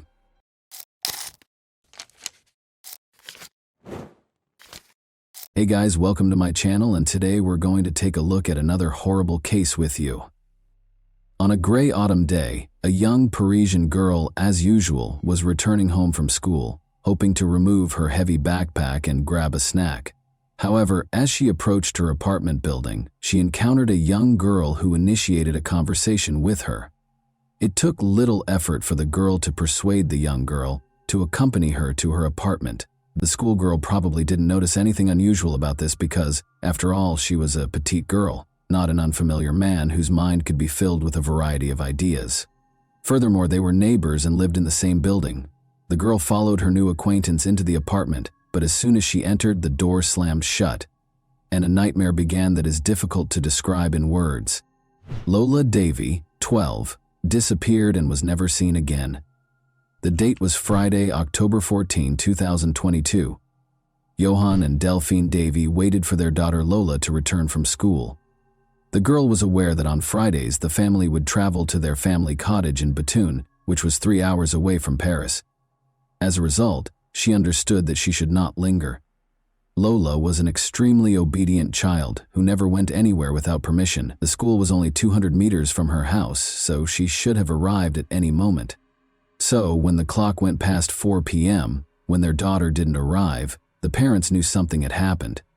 Johan and Delphine Davy lived and worked in this building. It meant that Johan could check the surveillance cameras to see if his daughter had entered the building. To his surprise, the girl had arrived 45 minutes earlier, and she was not alone. She entered with a girl who the man did not recognize. The girl made a hand gesture, as if inviting Lola to accompany her. According to the video, the girl lacked confidence and the young woman appeared uneasy. The parents handed over the photo of the unknown girl to the police. Delphine also shared her photo on Facebook, stating that her daughter was missing. She described how the girl was dressed and said she was last seen with an unfamiliar young girl. The woman urged anyone with information to contact police or the Davy family. Thousands of concerned citizens shared the post. People took to the streets to assist in the search for the girl. The search lasted several hours until 11:20 p.m., when a homeless man entered the inner courtyard of Lola's family home. Maybe he was looking for somewhere to sleep or something similar. Regardless, his focus was drawn to a large plastic suitcase. What he discovered inside the suitcase caused him to rush to find a police officer. Inside, the police found Lola's lifeless body. An autopsy revealed that the cause of death was asphyxia. In addition, she had a deep wound on her throat and bruises and cuts all over her body. The perpetrator bound Lola's hands and feet before placing her in the suitcase, leaving a strange final mark on her soles. The numbers 1 and 0 in red ink. The last person to see her alive was the girl who appeared alongside her on the surveillance cameras. But who was she? It didn't take long for the cops to find her, and when they did, their hair stood on end as they heard the chilling story of Lola's murder. The investigators decided to review the footage that the girl's father had begun watching an hour and a half after Lola returned home with the stranger. The same girl left the house. She changed into different clothes and carried a suitcase and 2 smaller wheeled bags. It was the same kind of suitcase that they later discovered Lola in. It became clear that the mysterious stranger was somehow involved in Lola's situation. The police decided to question potential witnesses to see if they knew where the girl went after she left the building. It turns out she had unsuccessfully asked passersby for assistance with the bags because they were heavy and she was struggling to handle them herself. Despite their usual friendliness and helpfulness, the French people did not help the girl. Perhaps it was because she appeared and acted strangely. Her makeup had smudged and she muttered something to herself. She eventually stopped by a cafe and purchased a croissant. Meanwhile, the suitcase stood in the middle of the street, and pedestrians were curious what was inside because, according to some witnesses, it smelled of chlorine and had some red stains. However, it was clear that no one could have predicted that there was a person's body inside. One witness, who proved to be a valuable resource for the police, also saw the girl enter the cafe. She approached him, asking if he could give her a ride. The girl offered him a reward for his assistance and explained that she needed to transport organs. In other words, she invited him to participate in an organ trafficking scheme. The man became scared and refused to give her a ride. However, he parked his car slightly behind her and watched what she did next. The girl appeared distraught and was speaking to herself. It seemed strange to him, so he kept watching. The car arrived at 6:30 p.m. The driver loaded the suitcase and bags into the trunk before driving away with the strange girl. It did not take long for the police to locate the car driver, Rashid N., a chauffeur for the VTC company. He confirmed that he knew the mysterious girl named Dabia bin Kayad, who was 24 years old, and that they had previously dated. Xavier called him and asked for assistance with her belongings. He arrived as requested and did not ask too many questions. Rashid drove Dabia to his home in Al Asu Bois, a Paris suburb. There, the girl requested permission to do laundry and took a shower. She borrowed his clothes while her own were being washed. Around 10 p.m., they went out to eat and returned when Dabia was ready to go home. Rashid, on the other hand, stated that he had only brought her there and had no plans to return at the time. Nevertheless, he requested another VTC vehicle for her. The arriving taxi driver noticed the passengers' heavy suitcases and rushed to assist, but Rashid rudely refused and instructed him not to touch the luggage, either now or later. The girl got into the car, mentioned an address, and they drove off. When they arrived, without getting out of the car, the girl called someone. The conversation was held in a slightly raised tone. Dabia asked for assistance, but it was refused. It was later discovered that she had called her sister, who lived in the same apartment building as Lola's family. Dabia requested that her sister come down, let her into the house, and assist her in carrying the suitcase and bags up to the apartment. However, the sister, clearly aware of what Dabia represented, stated, "I will not help you. I don't want to know what's in those bags, so don't bring them here." Unable to come up with a solution, Dabia dragged the suitcase and bags into the house's inner courtyard and threw them there. She then called a friend and asked to spend the night at his place. After getting rid of the suitcase, Dabia appeared to calm down completely, and she and her friend spent an entirely ordinary evening laughing and having fun, as if nothing had happened. Dabia was arrested just 2 days after being captured on camera with Lola.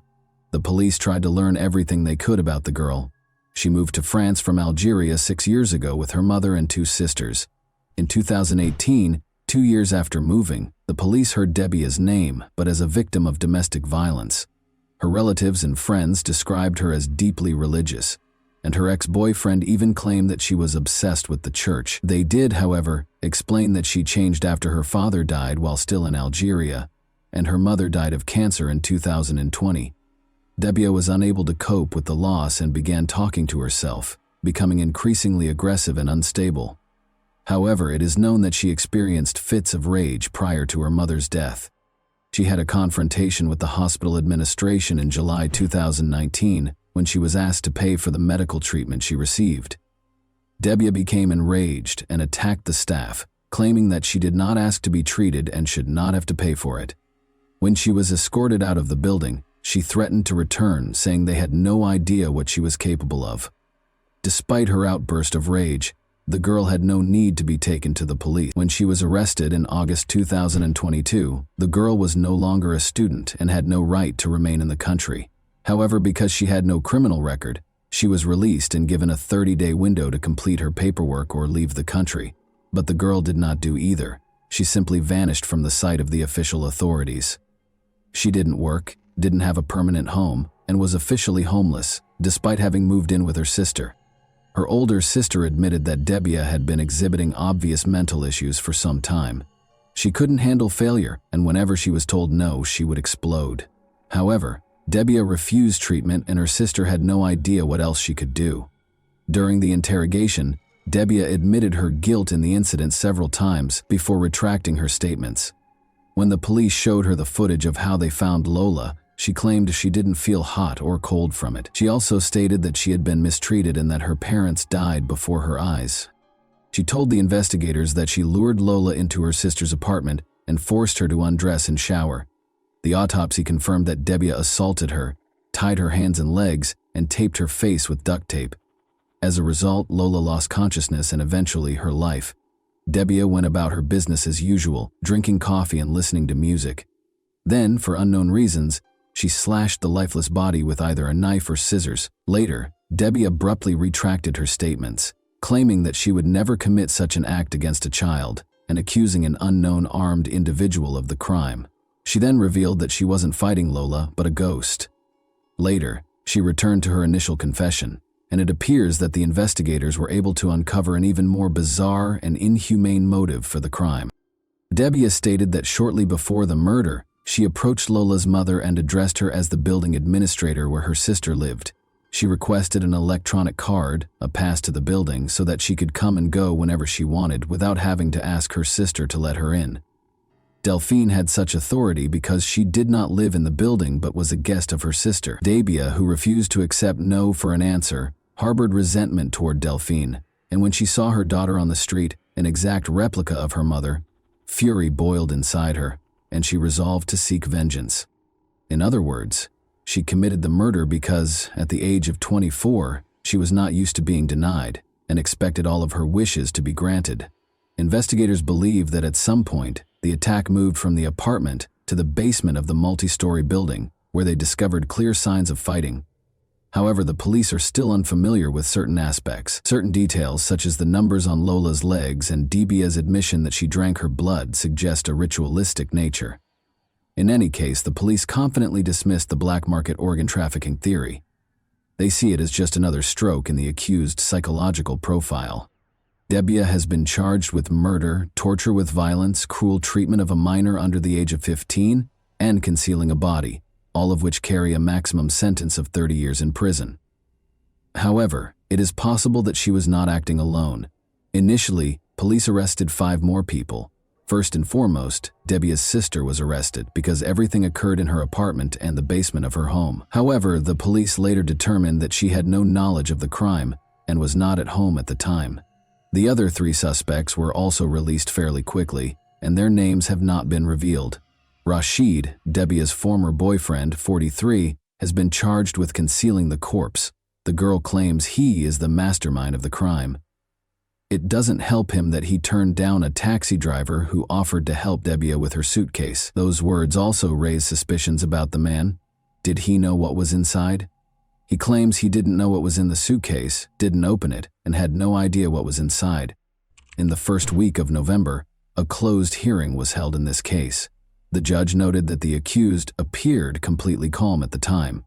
The main question is whether Debbie's crime was the result of a nervous breakdown or a desire to exact revenge on Delphine. If she is discovered to be mentally unstable, she will be treated by psychiatrists in a suitable specialized facility. If she is found competent to stand trial, she will be prosecuted. In early December, the psychiatrist who examined Debbie submitted his report to investigators. He described her as extremely dangerous but not mentally ill. In other words, while she is not completely stable, this does not render her insane or incapable of being held accountable for her crime. She is fully capable of admitting that her actions were terrible and illegal, and that she should be judged for them. Of course, Debbie's lawyers will most likely request additional consultations with psychiatric specialists. The defendant is currently being held in solitary confinement at France's second-largest prison, Fresnes, which is located slightly east of Paris. According to media reports, she rarely goes for walks and prefers to watch TV. According to reports, whenever she sees herself on television, she expresses joy and does not conceal her pride in herself. Debbie had been living illegally in France for several months prior to the crime, so politicians used this story to bring up issues that were important to them. They quickly declared that France's anti-legal migration measures are deficient because migrants are responsible for many crimes in the country.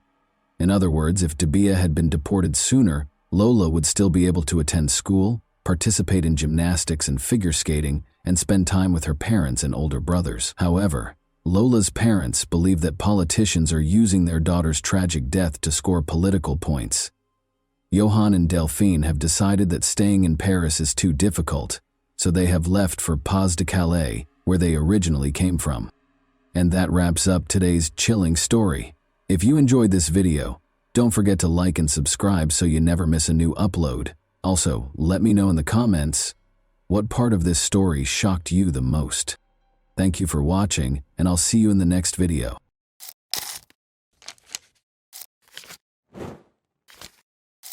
Hey guys, welcome to my channel, and today we're going to take a look at another horrible case with you. She was a virtuoso in her art and a master of tricks, never leaving any traces behind. Her lack of humanity was the only thing that made her successful. Nobody could have predicted that a quiet but intelligent girl would grow up to be one of the world's most skilled criminals, behind a long string of schemes that funded her transformation from a regular girl into a dangerous individual living in luxury. The vicious con artist, who had a taste for killing, was the epitome of evil and was always one step ahead of the police. Until they finally got a chance to confront her in person. Steve and Jane McGowan, who lived in Florida, received a letter from their sister Beverly, who was 34, on Thursday, July 19, 1990. She wrote that she was leaving them and starting a quest to discover who she was in this world. Beverly went on to say that she planned to leave right away, so she was selling her apartment and resigning from her job. The brother and sister were shocked by what they read in the letter. Beverly had put in a lot of effort and was happy with her new home and job. She worked 2 jobs to pay off the mortgage and had just bought the apartment of her dreams. When Jane rushed to the police station to report her sister's disappearance, the letter claimed that Beverly had left on her own initiative, so there was little the authorities could do. Steve and Jane went to Beverly's apartment in Pompano Beach to try to find answers to their questions after discovering notepad sheets at her house with the letter written in her handwriting. They saw right away that Beverly's red Volkswagen Fox was not parked where it usually was. Even though Beverly wasn't in the apartment, it didn't seem like she had moved out permanently. Clothes hung in the closet, a nightshirt rested on the unmade bed, and dirty dishes were in the sink. But there were also indications that Beverly had no plans to come back. Her 2 cats were nowhere to be seen, the answering machine was gone, and the phone was disconnected. After searching through drawers, Steve and Jane found that Beverly's address book, birth certificate, and passport were also gone. In addition to her part-time job at a nonprofit, Beverly worked in a bank's loan department. Steve called the bank to ask if her coworkers could provide more information. They told him that Beverly had taken a sick day, claiming to be ill, the day before he got the farewell letter. Given Beverly's reputation as a trustworthy and accountable worker, this was out of the ordinary. She asked them to sell the mortgaged property and get rid of her personal belongings that were still in the apartment during the phone call, adding that she no longer wanted to live there. In order to confirm her request, Beverly was asked to send a telegram, which she did. Steve and Jane had to accept that their sister had actually left without telling anyone why, despite the peculiar circumstances. Nevertheless, Steve closed Beverly's credit cards and persuaded the police to report her missing. Closing the cards would upset her travel schedule and make her angry enough to call the family, he thought. While Steve and Jane were checking out their sister's apartment that same evening, a fisherman and his young niece went fishing to find bait for their next trip. They reached a broad irrigation canal in a secluded part of St. Lucie County, 160 kilometers north of Pompano Beach. When the fisherman saw what looked like a bag of trash, he left his niece in the car and started to walk along the canal. He rushed back to the car and called the police as he got closer and recognized what it was. When deputies from the St. Lucie County Sheriff's Office got to the spot the fisherman had pointed, they found a woman's body. It was clear that in addition to killing her, the killer did everything in his power to hide her identity. But he missed something. A tiny tattoo of a yellow rose was concealed under the woman's jeans on her right ankle. The media was given the tattoo's description in the hopes that locals would recognize it. Around 10 p.m., Steve McGowan had already arrived home when the phone rang. It was his sister's missing friend. She had recently learned of the discovery in the St. Lucie Canal and Beverly's corresponding tattoo. Steve and Jane went to St. Lucie the following day to talk to investigators and show them a picture of their sister. Although conventional identification techniques had to be disregarded due to the body's condition, they were both certain that it was their Beverly. A comparison of her dental records proved it was her. No blood or suspicious objects were found during the examination of Beverly's apartment. No indication of a struggle was present. Jane and Steve were unable to comprehend who would hurt their sister. Her nephews in particular loved her, and she loved them in return. Beverly didn't have a lot of money, and she didn't have any complicated relationships. The deaths of her two boyfriends in different auto accidents cast a shadow over her life, but Steve was sure Beverly had been enjoying her life lately, even in spite of her past. Despite working 2 jobs, Beverly's income was insufficient to pay her mortgage. She began renting out one of her apartment's bedrooms in order to supplement her income. Investigators discovered a notebook containing a list of possible tenants while searching her apartment. Except for one, each entry contained the full name, phone number, and the time of the apartment viewing. Alice was the only name on the first line, which was scheduled for Tuesday at 6:30. Beverly had heard nothing but good things about Alice. She worked for the famous company IBM, was from London, drove a fancy car, and was immaculately dressed. Due to a temporary transfer to the company's Fort Lauderdale office, Alice had relocated to the area. She told her friend that Alice would be moving in on Friday, July 20th, and she had impressed Beverly enough that she decided to make her the new neighbor. By the way, Beverly said she was first introduced to numerology by Alice. Alice tried to forecast Beverly's future, but she required a number of numbers that were important to Beverly, including her date of birth, social security number, passport number, and even information from her driver's license. The odd thing is that Beverly gave her all these numbers. She shared Alice's future predictions with her friends because, all things considered, she was happy with them. Regretfully, she didn't give them her new neighbor's last name. The identity of Alice was still unknown. Furthermore, there was no proof that Alice had ever been to Beverly's apartment, let alone moved in. When the investigators contacted IBM, they were told that the company did not have any UK workers in the South Florida region. They didn't even have a Fort Lauderdale office. According to the results of the financial investigation, someone took $795 out of the $800 in Beverly's bank account on the day her body was discovered. Then, at a Miami shopping center, she used her credit card to buy books and women's clothes. The customer was described as bright blonde with a British accent by the salespeople who assisted her. The tall blonde woman who had garnered national attention at the time fit the description. Police officer Lori Bembenek had been given a life sentence in 1,982 years, 8 years prior, for killing her ex-husband's ex-wife. There had been a stir about the case.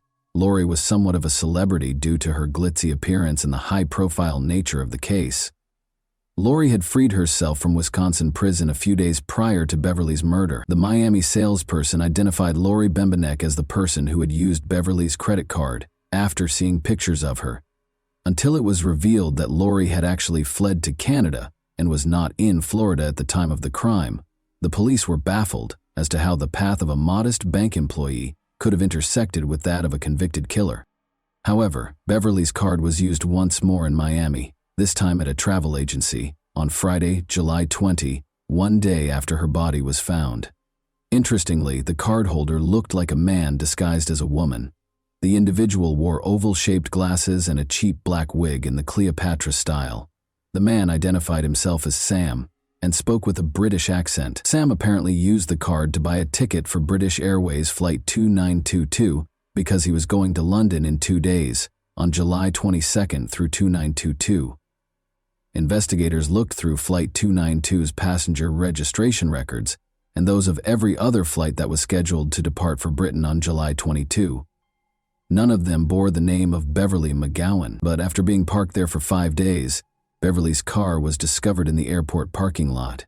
4 synthetic black wig hairs were found inside the car, but fingerprints inside the car did not show any significant results. On Monday, July 23rd, according to London time, British Airways Flight 292 touched down at Heathrow Airport. A traveler with oval glasses and short black hair came up to the Avis car rental desk after the plane touched down. The passenger, who was most likely Sam, provided her driver's license as identification and made a car reservation in Beverly McGowan's name. Beverly wore glasses and her dark hair reached her shoulder. She looked like the person behind the counter. Sam gave Beverly's Visa card to the clerk when she asked for a credit card to pay for the car's fuel. However, the card was turned down. They may have gone over the limit and paid in cash, Sam clarified.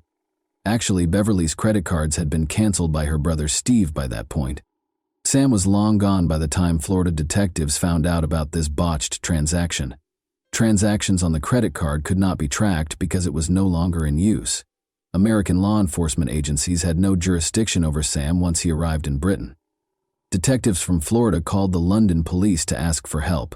John Cornish, a detective, consented to assist with the global investigation. He talked to the Avis company and told their employees to tell the suspect to go to their closest office if he got in touch with them. Sam did get in touch with Avis later that week. He was asked to come to the local Avis office and asked for an extension on the rental car. Sam never arrived at the location where the police were waiting for him. On the day of the car's return, a contingency plan was developed in which officers would wait at Heathrow Airport. When that day finally came, Sam was nowhere to be seen. Without any hints, Sam's abandoned car was discovered a few miles from the airport in the early morning. Detective Cornish ordered his team to board all flights to the U.S. that day in order to check the passengers, because he suspected Sam might be trying to fly back to the U.S. However, this effort was in vain. The chance to capture the criminal was lost on the police. British Airways Flight 292 was the last lead the police had. Sam had purchased a ticket in a different name because he did not board the flight using Beverly's passport. Although it was illegal for investigators to check passengers who did not live in Florida, they made an effort to examine the 248 people on that flight. So they turned to the United States for help, State Department in Washington, D.C. The process could take years because each passenger's name had to be compared with passport information, and there was no single database that contained all of this data. The State Department didn't give the police a name they considered significant until January 1996. British national Sylvia Hodgkinson was on Flight 292. A woman with dark hair and eyebrows was shown in the passport photo. She was compelled to relocate to a women's shelter following the death of her spouse. There was nowhere else for her to go. A passport was issued in her name less than a year after her husband's passing.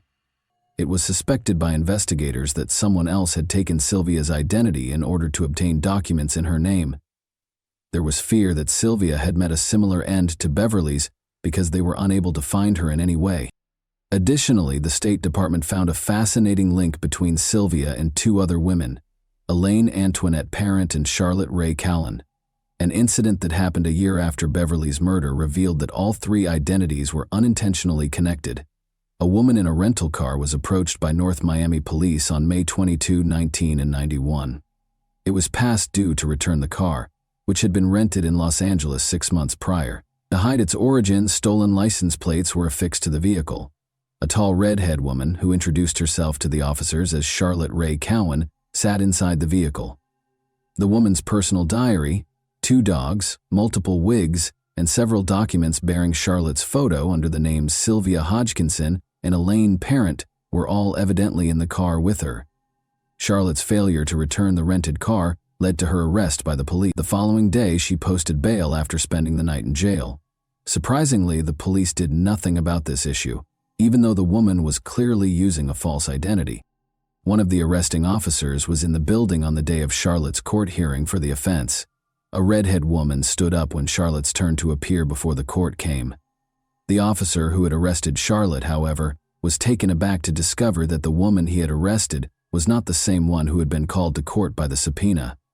Charlotte was perplexed as to why she had been summoned to court so abruptly. She questioned the officer about the height and red hair of the woman he had arrested. She boldly declared that she knew exactly who it was when he said yes. Almost 10 years prior, in the middle of the 1980s, Charlotte was unwinding at an Orlando bar when a well-dressed woman with a British accent came up to her. Like Charlotte, she had stunning blue eyes and short red hair. The woman offered to buy Charlotte a drink and identified herself as Anne Tremont. The offer was accepted by Charlotte, and they struck up a conversation. Anne mentioned numerology in passing during their conversation. She began by requesting Charlotte's birth date, adding that she would be pleased to make a matching matrix for her. Anne took Charlotte's driver's license information and social security number one by one. She wrote it all down on a napkin and made a hopeful forecast for Charlotte's future. Anne and Charlotte began talking and became friends right away. Charlotte met Anne's brother a few days later. He was a tall, blonde man who shared his sister's grace. The women eventually lost contact with one another, though, as they saw each other less and less. When Anne called Charlotte a few months later to inform her that her aunt had died and left her a sizable inheritance, Charlotte was taken aback. Anne claimed that her brother had chosen to have her institutionalized in order to keep all of the money for himself, even though they were meant to split it. Anne showed up at Charlotte's door at 3 in the morning, approximately a month after the phone call. She was wearing a man's shirt with a tie and a tangled wig. She broke down in tears as she described how she had gotten out of the institution where her brother had put her. She needed assistance going missing because she was hiding from her family. In order to establish a new identity for herself, Anne pleaded with Charlotte to let her take her birth certificate. At first Charlotte declined, but after witnessing Anne's distress, she grudgingly consented. The birth certificate would be returned shortly, her friend assured her. Charlotte didn't hear from Anne for weeks. She started to worry. The birth certificate and a note from Anne expressing regret for the wait were finally sent to her. It wasn't until she was summoned to court in 1991 that Charlotte learned more about her friend. After hearing this intriguing tale, the investigators were curious to find out who the mysterious and elusive scammer was. Although not much was known about Elaine Parent's life, she was a real person like everyone else. On August 4, 1942, she was born in the Bronx, New York. Her parents were loving and reasonably well off, and she was their only child. She was a tall, slim beauty with dark hair and piercing blue eyes by the time she reached adulthood. She relocated to Florida at the age of 30, where she briefly worked at a real estate company before being arrested for shoplifting in Fort Lauderdale in 1976. They took her fingerprints and put them in the database. She then stole $40,000 worth of jewelry from an elderly acquaintance in 1985. Parent and Charlotte met at about the same time. The fingerprints of the parent and the woman who was arrested in 1991 for not returning a rented car were compared. They were identical. Elaine Parent was the woman posing as Charlotte Cowan. Naturally, it was assumed that Elaine Parent, the elusive suspect Sam, and the new neighbor Beverly McGowan's Alice were all the same person. They still had to establish a clear connection between Elaine and Beverly's murder, though. In addition to reviewing the case's evidence, the detectives looked through a notebook that contained letters that Beverly had written to her sister and brother. This specialized equipment uses an electrostatic detection device, ESDA, to find impressions or indentations left by previously written letters on paper. The notebook had been used for a number of other letters that weren't written in Beverly's handwriting, according to the analysis of the notebook. The author appeared to be a woman with a deep-seated animosity toward Beverly. Threats were included in the rather aggressive messages. Elaine Parent's handwriting samples were compared to the letters, and they matched. Parent's letters were sent to a woman in London who was the chief executive officer of a large corporation. She filled in many of the gaps in the elusive fraudster's life, but was named Witness X in the case materials for her protection. The woman disclosed that she and Elaine became friends right away after meeting during a trip to Miami in the 1980s. Elaine reportedly fled to London in 1985 while the police were looking for her in connection with the jewelry theft, and she asked Witness X if she could stay with her. However, Elaine's unstable and explosive temperament quickly made it clear to the two young women that they couldn't live together. The scammer went back to the United States in 1990, but Witness X was shocked when she left for London at the end of July. She was operating an Avis rented vehicle. Parent stole two of her old friend's dogs and fled to the United States 3 months after she returned to London. She then tried to extort a ransom for her dogs by sending Witness X threatening letters. Clearly, these were the same dogs that were discovered in her possession when she was arrested in Miami in 1991. The State Department accused Parent of forging her passport by the end of 1996, but they were clueless as to where she might be hiding. Elaine Parent was featured in an episode of the television program America's Most Wanted in 1998. Patricia Evans of St. Petersburg, Florida, was watching television at home when the show started. She instantly recognized Elaine when she saw her photo. Elaine was known to Patricia Nevins, a church employee, as Sandra Little, a blonde. In 1992, Patricia met Sandra Little while she was residing in a St. Petersburg homeless shelter. Sandra lived with Patricia for nearly a year and a half after Patricia let her use her empty bedroom. Cassandra sued a restaurant during this time after she hurt herself after slipping there. She prevailed in the case and was compensated, though it is unknown how much. Patricia talked about a number of odd things that happened when she lived with Elaine. She was once informed by Elaine that adopting a new identity was one way to live a dignified life. After that, at a dinner party, Parent indiscriminately cut a guest's hand in order to take a gold bracelet. Elaine's psychiatrist, whom Patricia arranged for Elaine to see, told Patricia that Elaine was a highly intelligent sociopath who would leave Patricia's life as soon as she entered it. When the women parted ways in 1993, this prophecy was realized. An interesting letter was delivered to the St. Lucie County Sheriff's Office after the police made a public plea for the community's assistance in apprehending Elaine. There was a copy of an oil-colored painting inside. It showed Elaine Parent, with pearl earrings and a teal-green swimsuit. She had gray hair that was styled the way her parents usually did. She was shown emerging from a swimming pool. This was printed on the back. "Best wishes, your chameleon." According to psychiatrist Barbara Caven, who had been helping the police with the case, Parent both feared and desperately needed police attention. The painting is very telling. She sent it to the police to taunt them, as if to say, "I'm alive, I'm okay, look for me." Elaine gained international recognition after appearing in the documentary series World's Most Wanted in February 2009. People from all over the world began reporting that they had seen Parent in South Africa, Australia, France, and Turkey. The media referred to her as the most wanted woman in the world. Elaine Parent was featured in another episode of America's Most Wanted in April 2002 and Happy, and 16,000 minors in Russia. After the show, many calls were received from the wealthy Panama City, Florida neighborhood, identifying a woman there as Elaine. The address was visited by 3 police officers. When they reached a small one-story home, they knocked on the door. The door was answered by a brunette middle-aged woman wearing a beige silk pajama set. The officers gave an explanation for their visit to her. Presenting her military ID with her photo on it, the woman identified herself as Darlene Thompson. The officers had seen a picture of Elaine Parent, but she didn't look like her. She was asked to accompany the officers to the station for formalities, even though they knew the neighbors had erred. Darlene consented and asked the officers to hold off while she changed.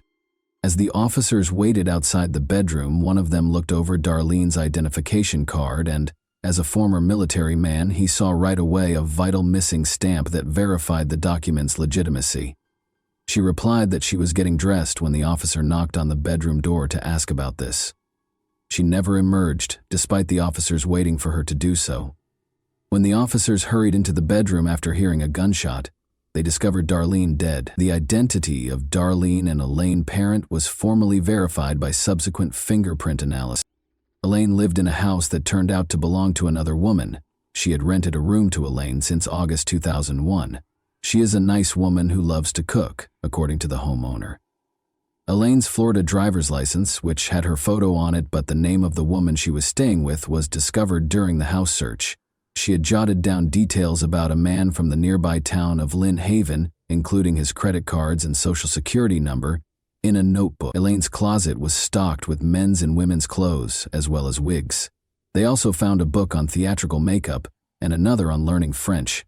Elaine's laptop, which some of her acquaintances claimed she frequently used for work, was never located. When she was arrested more than a decade ago, she had her diary with her because Charlotte Cowan was also missing.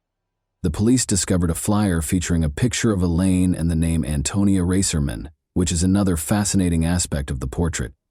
It looked as though Elaine had made the flyer herself, and the local police chief later conjectured that she had done it to intimidate someone.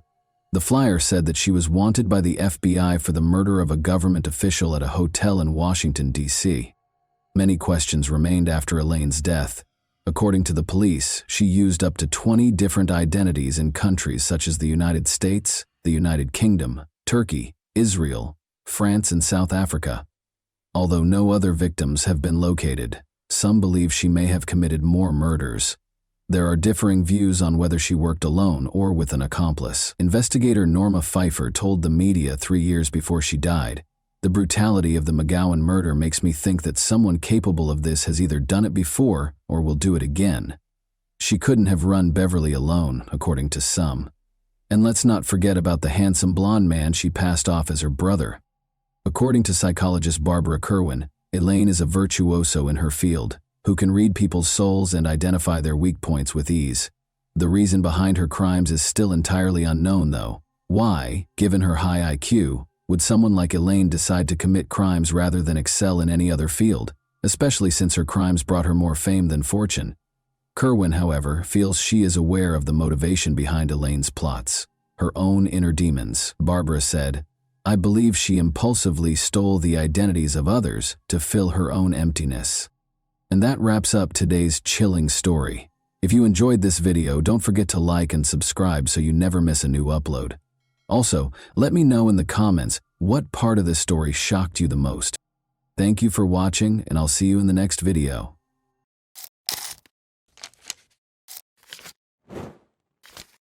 Hey guys, welcome to my channel, and today we're going to take a look at another horrible case with you. Jasmine Block, a 15-year-old from Alexandria, Minnesota, had 1 month until the start of the new school year on August 8, 2017. She was having a great time boating with her friends during her summer vacation, but by nightfall, Jasmine was suffering from a headache. Sarah, her mother, suggested that she take it easy and wait for the pain to subside. Jasmine laid down after taking her mother's advice. Sarah had to leave for an urgent family matter at 10:30 p.m.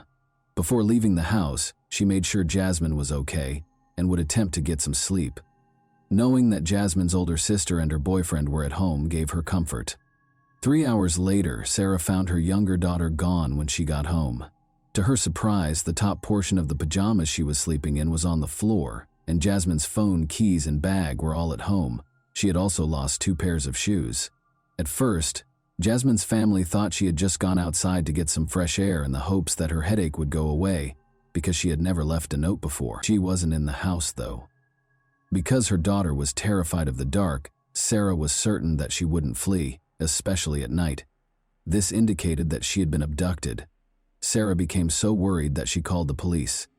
Hundreds of locals and the police joined the search for the missing teen in the days that followed. Posters asking anyone who saw Jasmine to report her whereabouts were displayed everywhere. The young girl found herself in the worst nightmare imaginable as the hunt for Jasmine went on. A family friend named Thomas Barker visited them that evening on August 8th while she was trying to fall asleep despite having a headache. Since she was a young child, Jasmine has known Thomas Barker, the 32-year-old father of her best friend. The youngest of his 6 children was born only a month ago, and he was married.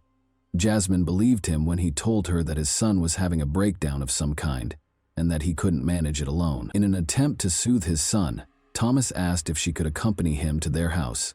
Even though it was late, Jasmine was unable to turn down his request, but she had a hazy feeling of danger during the ride. Her instinct was correct. The story about his son's breakdown was really a pretext. Rather, Barker drove Jasmine 16 kilometers from her home to a remote mobile home in the neighboring town of Carlos. Barker attacked her out of the blue and used zip ties to bind her hands and feet. Jasmine's actual nightmare started inside the mobile home. Before attacking her, Barker threatened her with his gun. Once his craving was satiated, Barker told his victim why he had taken her hostage. He brought up the incident a few days prior when Jasmine fell while riding a bicycle with his son. She revealed a bruise on her body by slightly lifting her shirt. For Thomas, it was an innocent incident. The 32-year-old man's inappropriate thoughts were triggered by it, which ultimately led him to abduct her. Barker and Jasmine stayed in the mobile home for the next few days. After 3 days, Thomas's old friend Joshua Holby, 31, and his acquaintance Stephen Powers, 20, arrived at the house, decreasing Jasmine's chances of escaping. Jasmine was mistreated by all 3 men, but Stephen in particular was not ashamed to participate in the abuse. Although Joshua didn't try to hurt her, he also didn't try to free her or call the police. Jasmine was kept in a utility room most of the time and made an effort to keep quiet out of concern that they would hurt her or worse. At intervals, they fed her fast food and water, and all 3 of them tried to kill her several times. Barker tried to kill Jasmine twice in the 13 days she was left alone with him. His initial attempt to drown his captive was unsuccessful because Jasmine resisted and fought valiantly to save her life. On his second try, he came up with a darker scheme. He put her in a bag with the intention of drowning her in the bathtub. However, Jasmine was able to chew a hole in the bag, insert her fingers, then her hand, and eventually free herself when he left her in the bedroom to fill the tub. When Barker realized she was out of the bag, he became furious and hit her. He briefly gave up on trying to get rid of her, but he later went back to his evil schemes with the help of his cronies. Stephen helped Barker attempt to drown Jasmine on the third attempt. He taped a sock shut after jamming it into her mouth, but despite both men's best efforts, the young girl was fighting for her life with great vigor and they were unable to overcome her.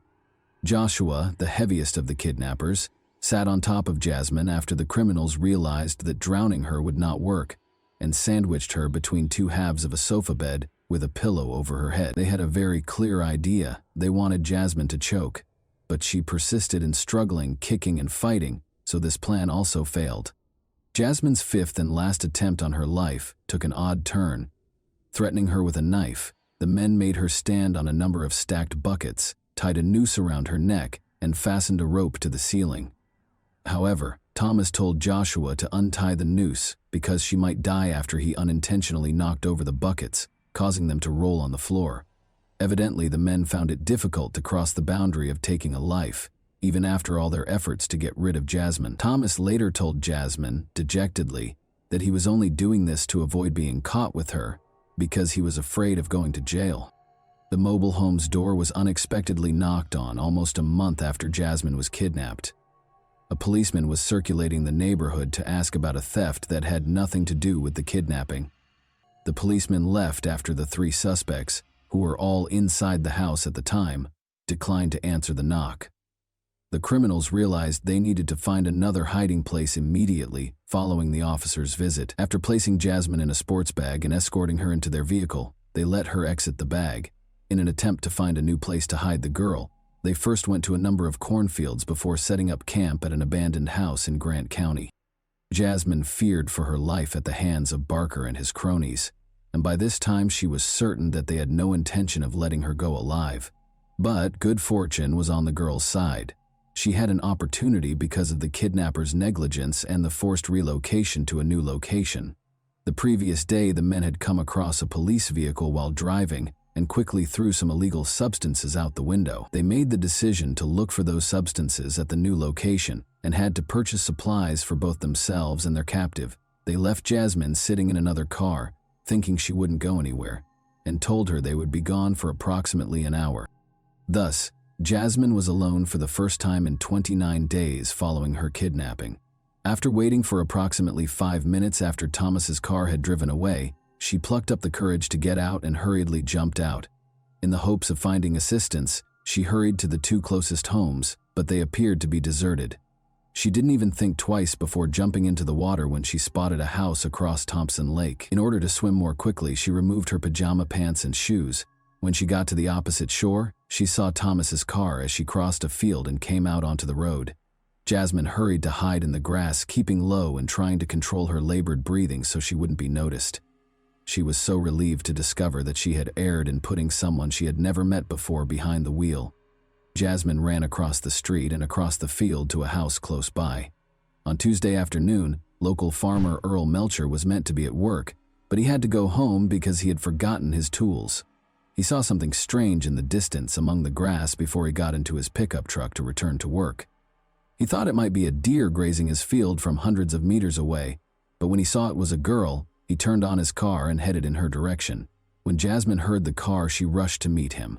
The man was astounded by what he saw when the girl arrived at Earl's pickup and opened the door. In a single breath, Jasmine exclaimed, "Call the police! I am Jasmine Block and I have been abducted."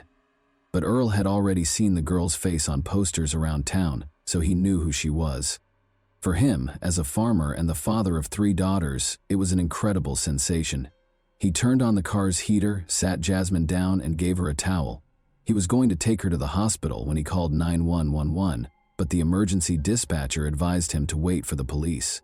When the police got there, they saw an absolutely unbelievable scene. Jasmine yelled, "There's that car," as Earl assisted her in getting into the sheriff's assistant's SUV. "That car is there." Incredibly, Stephen Powers was just by their house at that precise moment. The suspect was immediately pursued by one of the officers, who jumped into his vehicle. Powers was taken into custody following a comparatively brief pursuit. Shortly thereafter, Joshua Holby and Thomas Barker were captured. Jasmine's family thanked the brave farmer who just so happened to be home on that fateful day in the days after she returned home. Earl received a reward of $7,000 from the police for helping to save the girl. "Thank you, Earl," said the police chief, praising his actions. "This world is a better place because of people like you." To which Earl replied respectfully, "Anyone could have called 911. I was in the right place at the right time by chance." Earl already knew what he was going to do with the reward money.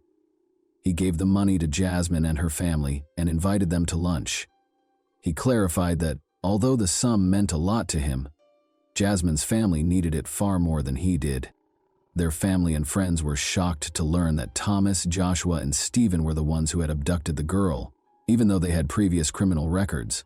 According to Thomas's sister, she couldn't fathom how her brother, who has cerebral palsy and uses a walker, could have managed to kidnap a teenager.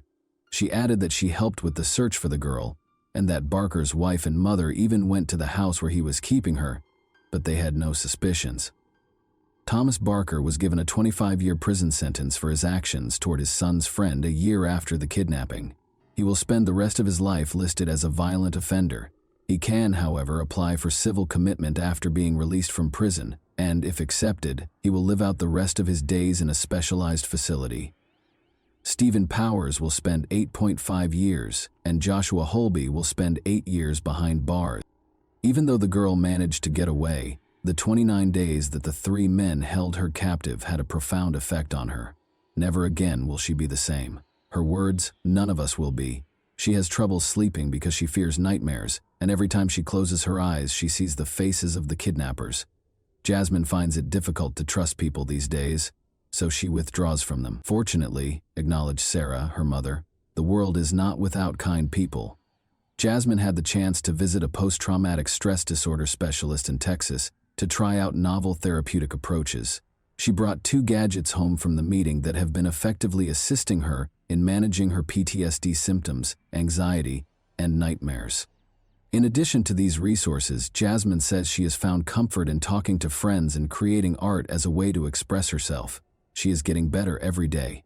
In order to support other girls who might have gone through something similar, she made the decision to share her story. Jasmine smiles and responds that she just wants everyone to know that she is doing well when asked if she has anything else to share. And that wraps up today's chilling story. If you enjoyed this video, don't forget to like and subscribe so you never miss a new upload. Also, let me know in the comments what part of this story shocked you the most. Thank you for watching, and I'll see you in the next video.